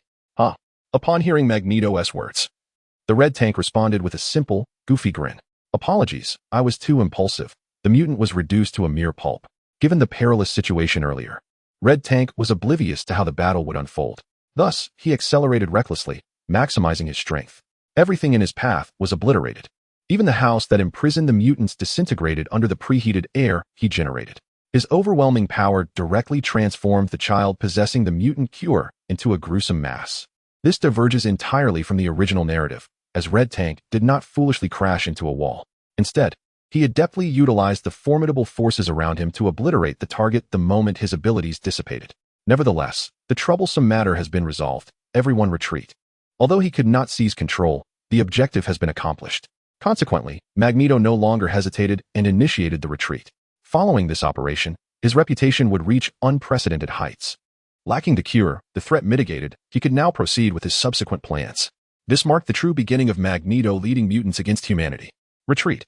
Everyone retreat. Mission accomplished. Hastily withdraw. Upon hearing Magneto's command, all mutants erupted in astonishment. In truth, a third of them had perished in the ongoing battle. However, Magneto remained indifferent. To him, these mutants were not particularly elite. They were merely high-grade cannon fodder. Only the likes of Fireman, Nightcrawler, and Red Tank were considered his genuine subordinates. Yet, Magneto was ruthless. He could easily abandon even Mystique. In critical moments, all these mutants could be sacrificed. With haste, the remaining mutants began to fight and retreat. At that moment, Storm, Aurora, descended gracefully beside Lee Haotian. Although no one explicitly stated it, nearly all acknowledged Lee Haotian as the leader of the X-Men. His formidable strength commanded respect and allegiance. Everyone, gather your belongings and return to the aircraft. I shall probe Jean Grey, Lee Haotian instructed Storm. Understood. Storm nodded without hesitation, promptly calling on the other X-Men to commence their retreat. Clearly, Lee Haotian's words were taken as orders, and no one opposed. In an instant, Lee Haotian soared towards the direction of Magneto and his group. Young mutant, do you wish to oppose me? Magneto intoned solemnly as he noticed Lee Haotian approaching. What of it? A hint of amusement flickered across Lee Haotian's face upon hearing Magneto's voice. Charles is dead. A place like Xavier's school is unworthy of you. Come with me. Magneto replied with a smile. Is merely following you enough to deserve me? Lee Haotian pondered curiously upon hearing Magneto's declaration. Do me a favor and grant the author a 5-star review, while also tossing in a gentle nudge for updates and a complimentary gift. Of course. What is Xavier's Institute but a mere well? What I seek is the boundless ocean. This world is vast indeed, boasting a staggering population of billions and an expanse of over 500,100,000 square kilometers. The enormity is beyond comprehension. Yet, paradoxically, this world is also minuscule, incapable of accommodating mutants. Thus, I shall endeavor to create a realm exclusively for mutants. From this moment forth, mutants shall stand in equal opposition to humanity. Join me, and together we shall govern this nation. What say you? Magneto, ever the master of the dramatic, astonished Lee Haotian with his audacious proposition. The notion of establishing a nation, particularly one for mutants, revealed an ambition of extraordinary magnitude.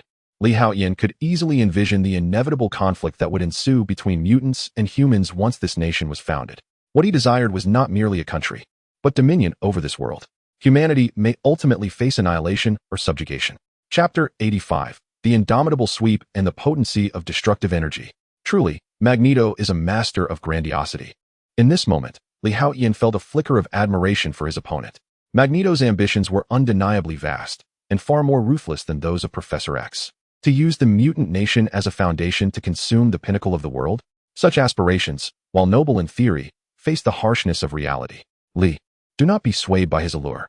At that moment, Storm, Aurora, floated over, having overheard Magneto's attempt to win over Haotian, her expression shifting dramatically.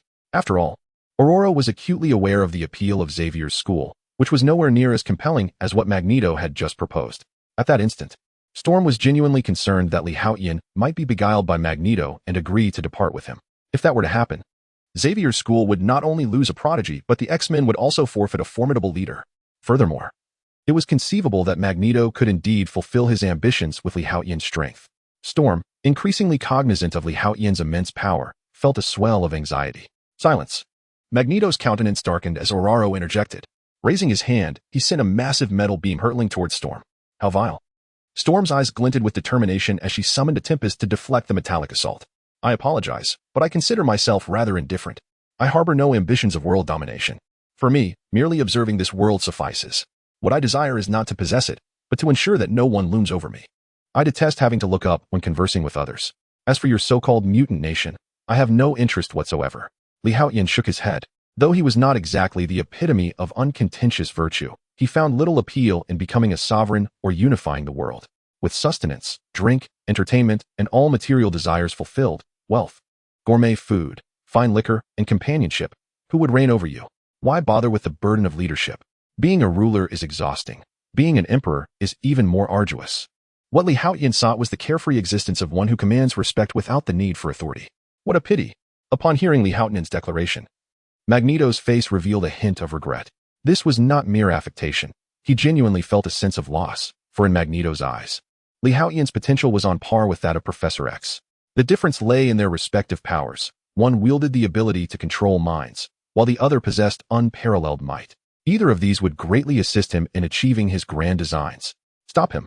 However, being a man of the moment, Magneto did not linger like Liu Bei, who would seek counsel thrice. He simply turned and began to depart. Yet, Magneto was acutely aware that Haotian would not allow him to leave so easily. Thus, he directly issued a command to intercept Haotian towards the distant red tank. In truth, had it not been for Magneto's silence, the red tank would have already made his move. The last time he was dealt with by Haotian, the experience was quite disastrous. Now, he had grown significantly stronger since that time, having undergone a second awakening as a mutant. This enhancement had previously manifested during an attempt to capture the mutant antidote, where he had overwhelmed his opponent with sheer force, reducing them to a mere pulp. The empowered red tank had somewhat forgotten his former pitiful state and had become somewhat intoxicated by his newfound strength. This intoxication had led him to long for the opportunity to teach Haotian a lesson. Roaring with excitement, he charged forward from a distance. Upon scanning the target, the combat power was registered at 222 points, with hidden potential capped at 999 points. The combat power detection system promptly emitted a notification. A basic power of 222 points? Quite impressive, though not particularly overwhelming. Among the X-Men, it appeared that only Scott surpassed him, while the others lagged behind. Haotian murmured in surprise. In reality, the red tank's initial power was somewhat lower than it was now. However, after his recent awakening, he had become stronger. The hidden potential likely referred to kinetic conversion. Once he commenced running, his power would become formidable, nearing the 10,000 mark. Haotian was still somewhat astonished, as this was the most powerful mutant he had encountered thus far. Of course, Jean Grey was an exception, as she could no longer be regarded as a complete mutant. Possessing the Phoenix Force, her base power was significantly elevated. Furthermore, she was already at the pinnacle of alpha-level strength. After being transformed by the Phoenix Force, she had ascended to Omega level. Thus, her formidable base power was to be expected, and her hidden potential was far beyond what the red tank could hope to match. The red tank's limit was merely 100,000 power points. This was the zenith of his capabilities. In contrast, Jean Grey's Phoenix Force was immensely powerful, rivaling that of the 5 cosmic deities, creating a vast disparity between Earth-level and multiverse-level strength. However, such considerations held little weight for Haotian. His potential was equally unpredictable. Even if the X-Gene did not continue to strengthen, his possession of 3 legendary templates promised an explosive increase in power once those abilities were fully inherited. The magnitude of this increase was uncertain, but it was one of the few aspects Li Haotian eagerly anticipated. At that moment, the red tank had completed his acceleration. His combat power had surged past 10,000 points, and the fearsome, swirling energy was terrifyingly potent. Although the red tank was somewhat dim-witted, the evident drawbacks of his charging attack were unmistakable, far inferior to that young man. Magneto turned to glance at the rushing red tank, unable to suppress his feelings of nostalgia. The strength of the red tank was indeed formidable. However, its weaknesses were glaringly apparent, and its methods were rather singular. There existed an abundance of strategies to counter the red tank, rendering it far from being Magneto's ideal subordinate. Only someone like Li Haotian could fit that role. It was a pity that Li Haotian had turned him down. Although the red tank was somewhat dim-witted and lacked variety in its tactics once it commenced its charge, even I would find it challenging to withstand. Just as Magneto was about to turn away, his pupils suddenly constricted, revealing a look of astonishment. His eyes brimmed with horror and disbelief. Could I truly serve as the guardian for all of you, my comrades? Li Haotian raised his hand nonchalantly, and a sphere of purple-black energy materialized. The charging red tank, propelled by an unstoppable force, collided violently with it. No one could impede this force. Yet, before the red tank could complete its utterance, it collided with the energy sphere. In an instant, it vanished without a trace. The once mighty red tank, which had surged forth with a combat power approaching 30,000, had been reduced to mere dust. The purple-black destructive energy sphere, having obliterated the red tank, showed no signs of cessation. It continued its relentless advance toward Magneto and his companions. Wherever it passed, regardless of the mutants' ranks, they were swiftly turned to powder. Even firemen, in a frenzied roar, unleashed flames in an attempt to halt this destructive sphere, but even the flames were eradicated. In its sweeping path, none could withstand its might. In the blink of an eye, Magneto's mutant forces had been utterly decimated, leaving only a scant few clinging to life. The spot where Magneto had once stood now bore a terrifying crater with a diameter of over 100 meters. Chapter 86. The Awakening of the Phoenix Force and the Clash of Deities. What? How could this be? Magneto hovered in the air, his face a mask of astonishment, his heart filled with profound dread.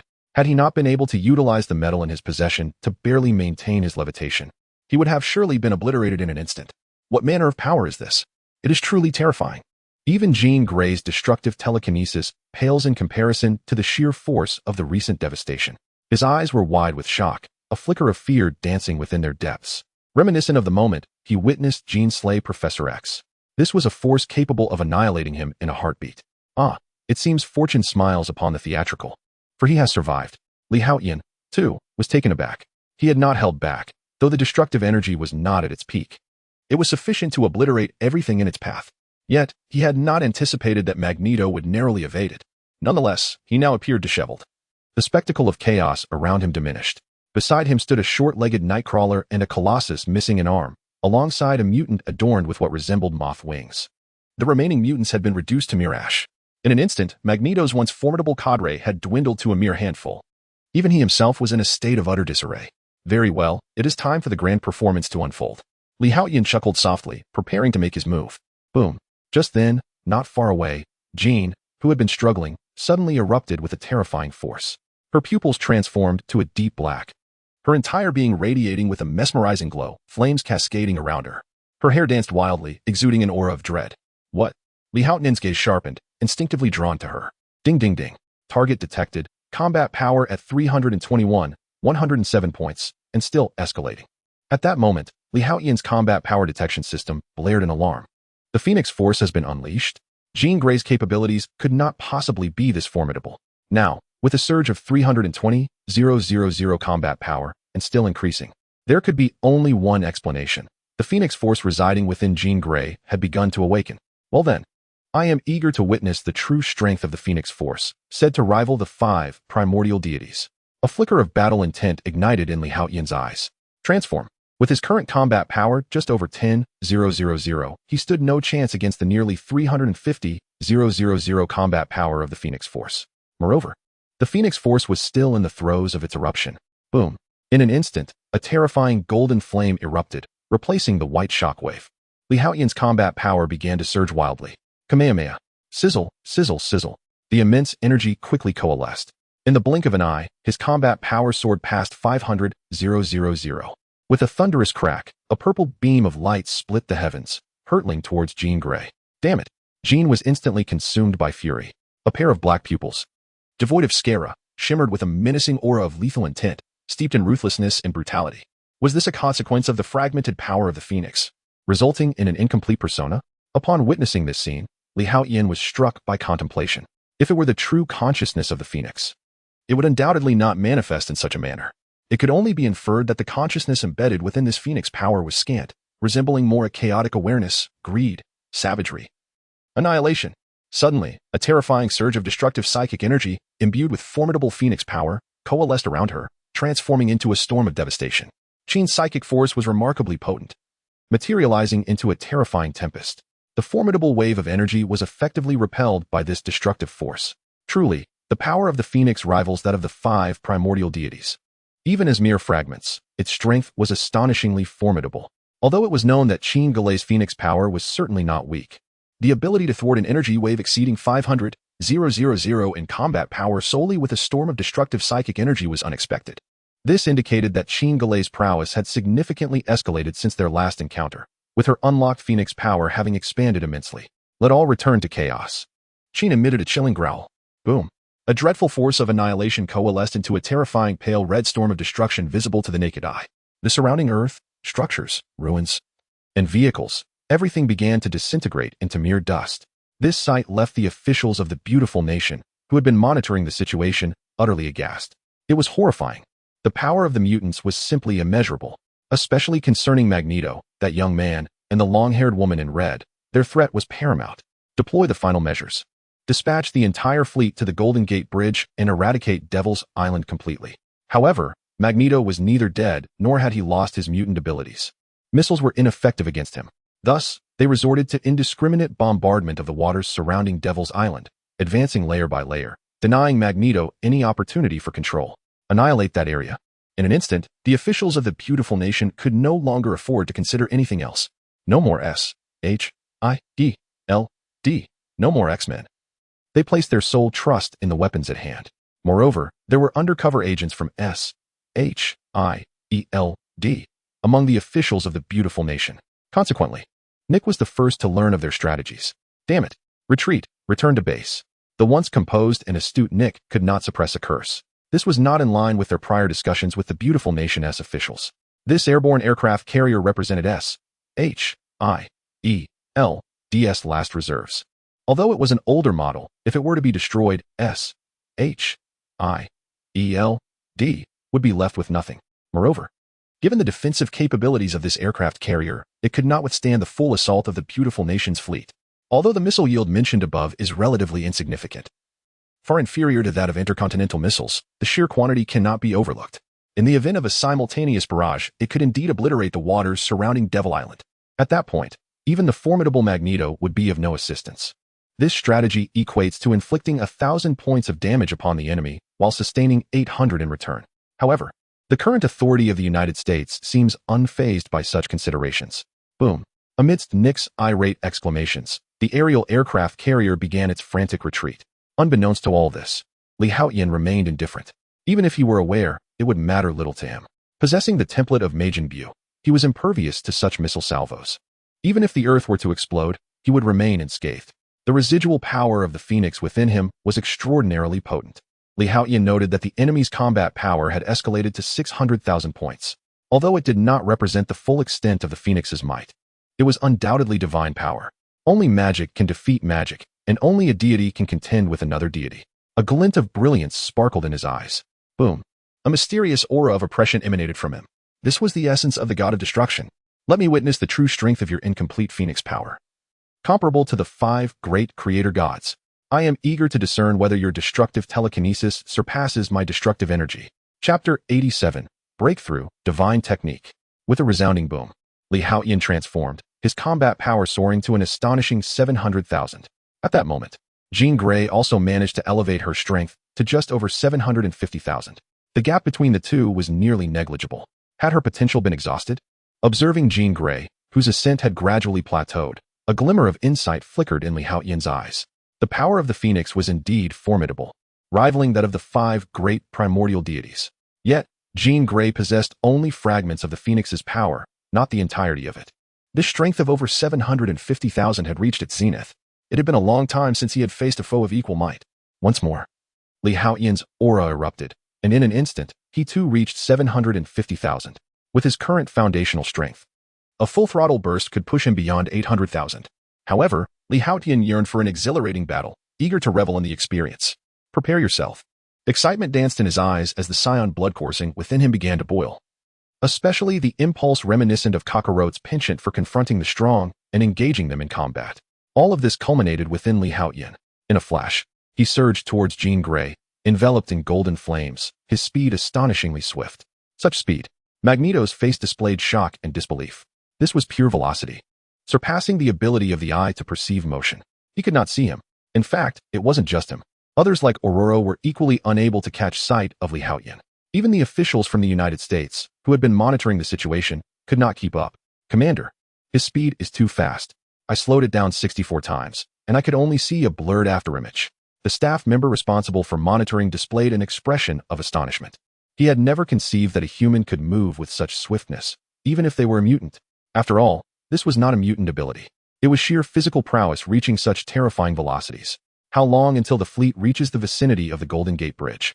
The commander of the United States took a deep breath, striving to maintain a semblance of composure. Yet, the astonishment etched upon his face betrayed him. Commander, we are sailing at full speed.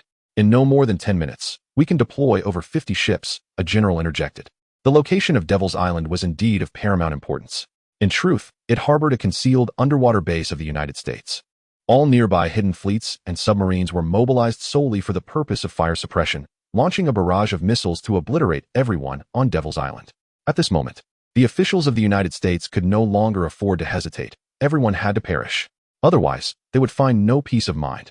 Meanwhile, aboard the rapidly advancing airborne aircraft carrier, Nick was equally astounded.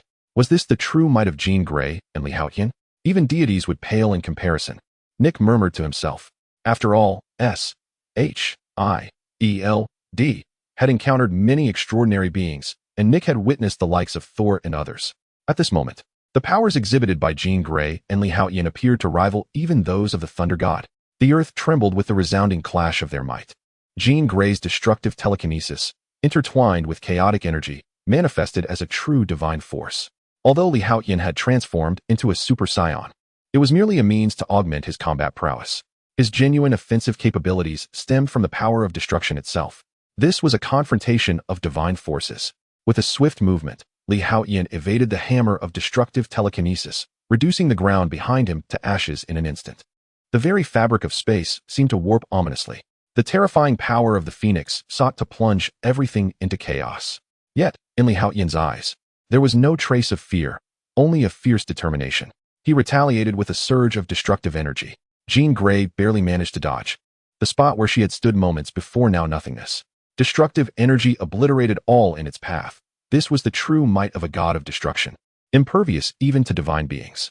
The aura of divinity. In Jean Grey's dark eyes, a serious glimmer flickered. Bloodthirsty, brutal, and wrathful traits began to diminish. Suddenly, flames enveloped her form and transformed into a magnificent phoenix, radiant and invincible. The overwhelming divine presence seemed poised to crush everything in its vicinity. With a mere gesture, Li Haotian unleashed a searing energy blast, akin to a miniature sun, rivaling Jean Grey's phoenix in brilliance. The surrounding area morphed into a furnace of terrifying power, clashing fiercely. In a sudden twist, Jean Grey was transmuted into a cake, encircled by flames. Li Haotian chuckled, recognizing the limitations of this transformation beam, although formidable. It was merely a spell of mage imbue. Against a being of divine caliber, it proved somewhat inadequate. Once more, he unleashed a burst of destructive energy, one of the divine techniques.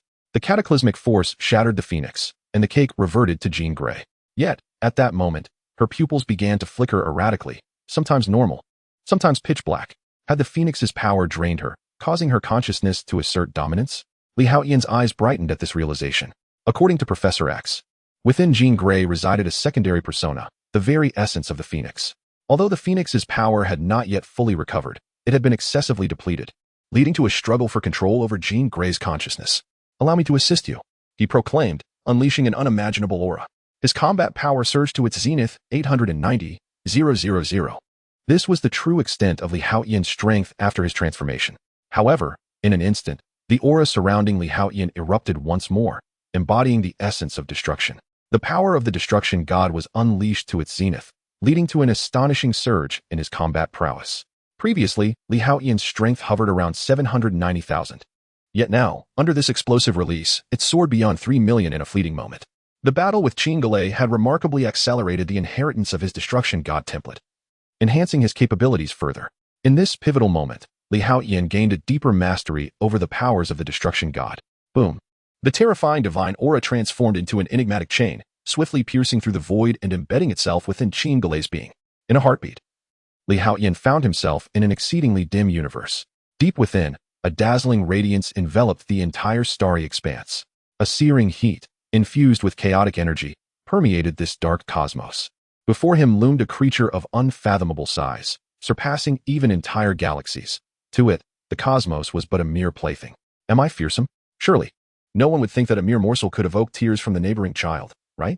With a gaze that was cold and ruthless, it slowly regarded the consciousness of Li Haotian. It was the Chaos Phoenix. Chapter 88. Terrifying nuclear explosion. Is the apocalypse upon us? Is this the essence of your Phoenix Force? Li Haotian expressed his surprise. He had not anticipated that the consciousness of the Phoenix Force within Qin Galei would manifest in such a manner. A silent roar reverberated beneath the cosmic expanse. Instantly, ethereal flames ignited, as if everything was destined to return to chaos. This was the adversary's attempt to incinerate Li Haotian's fragment of consciousness. Destruction. The external Li Haotian scoffed coldly. The formidable destructive energy began to coalesce rapidly. Divine technique, void destruction. This was a newly unlocked capability following the enhancement of his inherited template. Although it fundamentally utilized destructive energy, it specifically targeted the realms of mind and soul. Bruce's destructive energy was not merely confined to the annihilation of matter. It was a force capable of obliterating all, including the mental sphere. Boom. The terrifying purplish-black chains, resembling a divine dragon, swiftly entwined towards the chaotic phoenix. Had it been the complete Phoenix Force, Li Haotian's current strength would have been inadequate for its destruction. Yet, what he faced was merely a fragment of the Phoenix Force. Hiss. The two divine powers collided instantaneously. The once dim cosmic space now shimmered with dazzling brilliance. Accompanied by a mournful cry, the Phoenix Force dissipated. The vast universe once again succumbed to darkness, utterly devoid of light. However, Li Haotian understood that the Phoenix Force had not been annihilated. It had merely been concealed after its disruption. To utterly obliterate the Phoenix Force within Qin Galei, he was not yet capable. This darkened universe appeared to connect to a multiverse. If Li Haotian wished to eradicate the Phoenix Force, he would need to destroy this multiverse. Though he was immensely powerful, comparable to a deity, he had only just entered the realm of a single universe and had yet to attain the level of the multiverse. Swish. In the material realm, Qin Galei's body trembled, causing her to plummet. In a swift motion, Li Haotian caught her. Who are you? Qin, feeling immensely weak and unable to even struggle, gazed at him with apprehension. Calm down, Senior Qin. I am a student of Xavier's academy, your junior. Li Haotian replied with a smile. Qin Galei's consciousness had been suppressed by the Phoenix consciousness, resulting in temporary confusion in her memories, rendering her unable to recognize Li Haotian. TSK. I must say, Senior Qin, your casual invasion of another's mind is rather impolite, he remarked with a hint of amusement.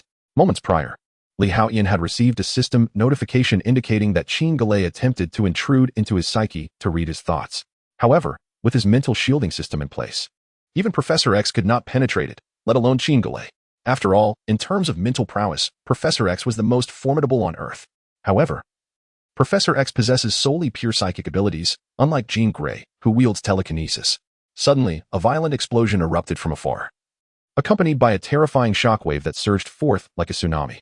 The ferocious blast upheaved the entire maritime expanse, summoning towering waves from all directions that not only disrupted the local magnetic field but also enveloped the entire Devil Island, as if encased in a colossal jar. Above this jar, countless military ships and missiles soared, resembling a rain of arrows or the scattering of celestial flowers. Regrettably, these were not exquisite blooms, but rather harbingers of hellish fireworks. Among the missiles was an intercontinental missile equivalent to a staggering 30 tons of explosive power. In that moment, the skies above Devil Island were devoid of escape, and the entire sea was poised to be erased from existence. Li Haotian furrowed his brow, his expression gradually chilling.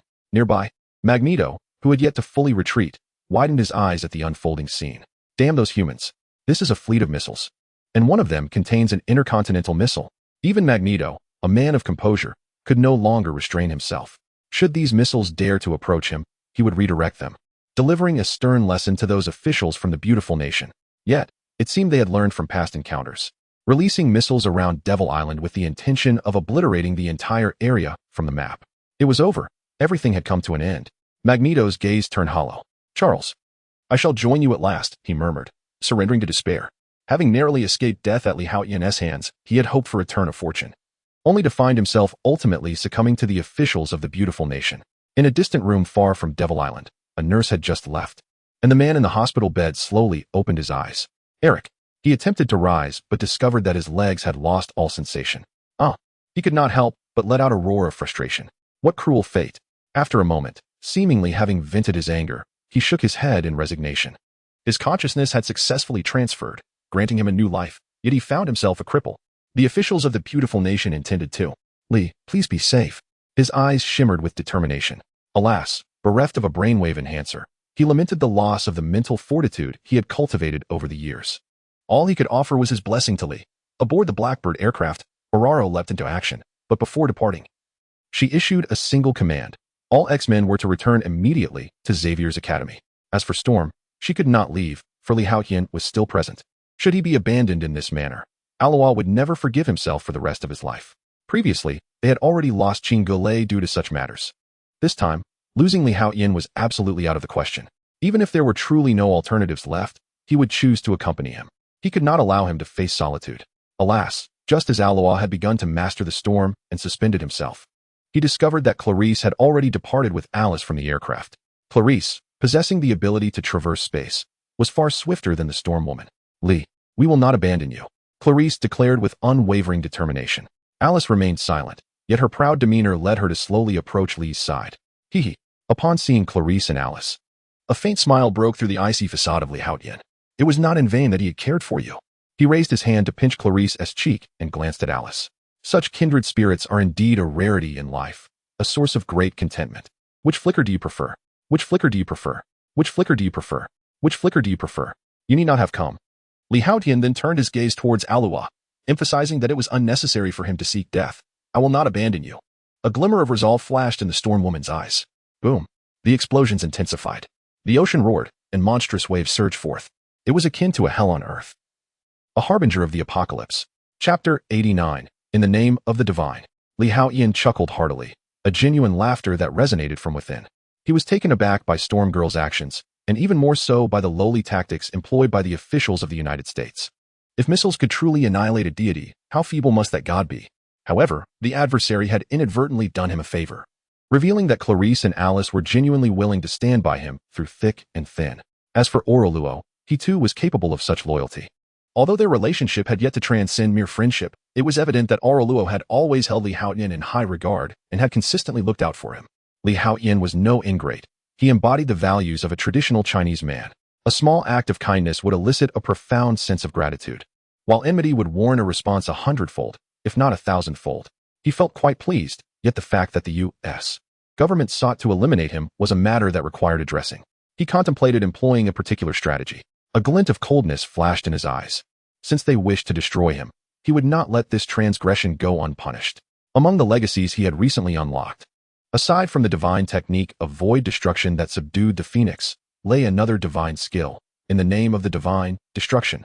Although it too harnessed destructive energy, this technique was aimed at the very fabric of fate. It appeared that the scope of the Dragon Ball saga was limited, failing to fully illustrate the extent of divine power. It merely introduced the Supreme Kai's role in creating planets and life, as well as maintaining cosmic balance. If the power were limited to simple energy blasts, how could one possibly create worlds and life? The god of destruction similarly held the task of obliterating planets to uphold the balance between creation and annihilation, wielding formidable power capable of destroying an entire universe. Alongside shared techniques of destruction, both the Supreme Kai and the god of destruction were deities, each possessing their own exclusive divine techniques. Yet, in the anime, only the simplest of moves were showcased, leaving much untapped potential. A sudden realization dawned upon Lee Haotian. Had he not unlocked these divine techniques, he would never have fathomed that the seemingly nonchalant Beerus could wield such divine prowess. To date, he had unlocked two divine techniques: divine technique of void destruction and divine technique of destruction in the name of the divine. The former targeted the destruction of the mind, consciousness, and soul. Once unleashed, it would leave the opponent with no opportunity for reincarnation, let alone becoming a spirit, ghost, or demon. The latter, however, was the destruction of fate itself, an ethereal concept that defied articulation yet undeniably existed. Let me put it to the test. Li Haotian was filled with anticipation for the power of the divine. After all, he was a god. First, he needed to deal with the imminent threat before him. He gazed at the barrage of bombs descending like an overwhelming tidal wave. Transformative ray. Hiss, hiss, hiss. A powerful beam erupted in an instant, centered on Li Haotian, exploding outward like a magnificent display of fireworks. Boom, boom, boom, boom, boom. In that fleeting moment, the colossal waves, reminiscent of a cataclysmic flood capable of leveling mountains, transformed into a dazzling array of colorful fireworks, gracefully dancing across the night sky, exuding an enchanting romance. In his arms, he held Chingale, while Clarice and Alice stood by his side, with Storm in front of them. It was as if a picturesque scroll slowly unfurled, imprinted upon the heavens. As December 2022 approached its end, the author wished for everyone to have a splendid conclusion, welcoming a beautiful future together. Junior. Chingale was momentarily taken aback, gazing in at the man before her and the breathtaking fireworks dance she had never witnessed before. Alas, she lamented, if only I were a bit younger. Li Haotian, noticing her expression, sighed inwardly. If she were a decade younger, perhaps she might have held some allure for him. After all, the adage states that a woman 3 years older than a man is like gold, and at 13 years older, she rivals the gods. However, with Chingale being over 20 years his senior, that was simply unacceptable for Li Haotian. Despite having lived a second life rich with wealth, status, power, women, and culinary delights, he understood that not everything could suffice. He had always aspired to curate a refined existence, which served as one of his driving forces, not only to avoid being looked down upon, but also to have the freedom to choose what he desired. This ambition far surpassed the mundane concern of dining without anyone daring to turn the table. Li, how beautiful! Clarice gazed at the scene in a daze, having expected certain death, only to be met with such a stunning tableau. Alice remained silent, yet a subtle smile graced her lips. In truth, both women were aware of Li Haotian's transformative beam abilities, but they had never imagined that such a seemingly small power could manifest over such an expansive range. Regardless, they were relieved that they would not perish and could continue to live alongside Li Haotian. Furthermore, his strength filled them with pride, for he was their man. Liu. Storm, also known as Aurora, was left utterly astonished. This was a scenario she had never anticipated. She had prepared herself for death by choosing to descend and accompany Li Haotian, yet the terrifying explosion did not occur. Instead, it was replaced by a breathtaking display of fireworks, stunningly beautiful. How could this be? The women were in shock, while the command center of the official organization in the United States lay in a state of numbness. Everyone stared blankly at the large screen, their faces reflecting unprecedented astonishment. What kind of power could possibly dissipate towering waves and transform countless missiles into fireworks? Is this truly within the realm of human capability? Even if the individual was a mutant, they were still human, a mere monster. Yet the scene before them had transcended their understanding, resembling a divine miracle. Magneto, present at the scene, perceived the terrifying magnitude of this moment more intuitively than anyone else. For the first time, the crowd was overwhelmed by the spectacle. Could this truly be an Omega-level mutant? A being surpassing the 5th-tier Alpha-level superhumans. He murmured to himself. Although he and Professor X were both at the pinnacle of 5th-tier mutants, essentially the peak of Alpha-level, many had even speculated that they were Omega-level. However, Magneto was acutely aware that neither he nor Charles had yet reached that echelon. Perhaps Jean Grey did. Yet, he firmly believed that the individual before him, Li Haotian, was undoubtedly Omega-level. Such a miraculous force could not possibly be wielded by anyone else. However, the matter extended far beyond this. In the name of divinity, destruction, Li Haotian gazed at the fireworks in the sky, a cold glint flashing in his eyes. Those who sought to harm him would not find the matter resolved so easily. Boom. In an instant, a terrifying power erupted from within Li Haotian. A surge of dark purple energy transformed instantaneously into an enormous holy sword. The surrounding space seemed on the verge of tearing apart. The formidable pressure caused the nearby waters to plummet several meters in an instant. Then, with a sudden slash, the holy sword struck the void,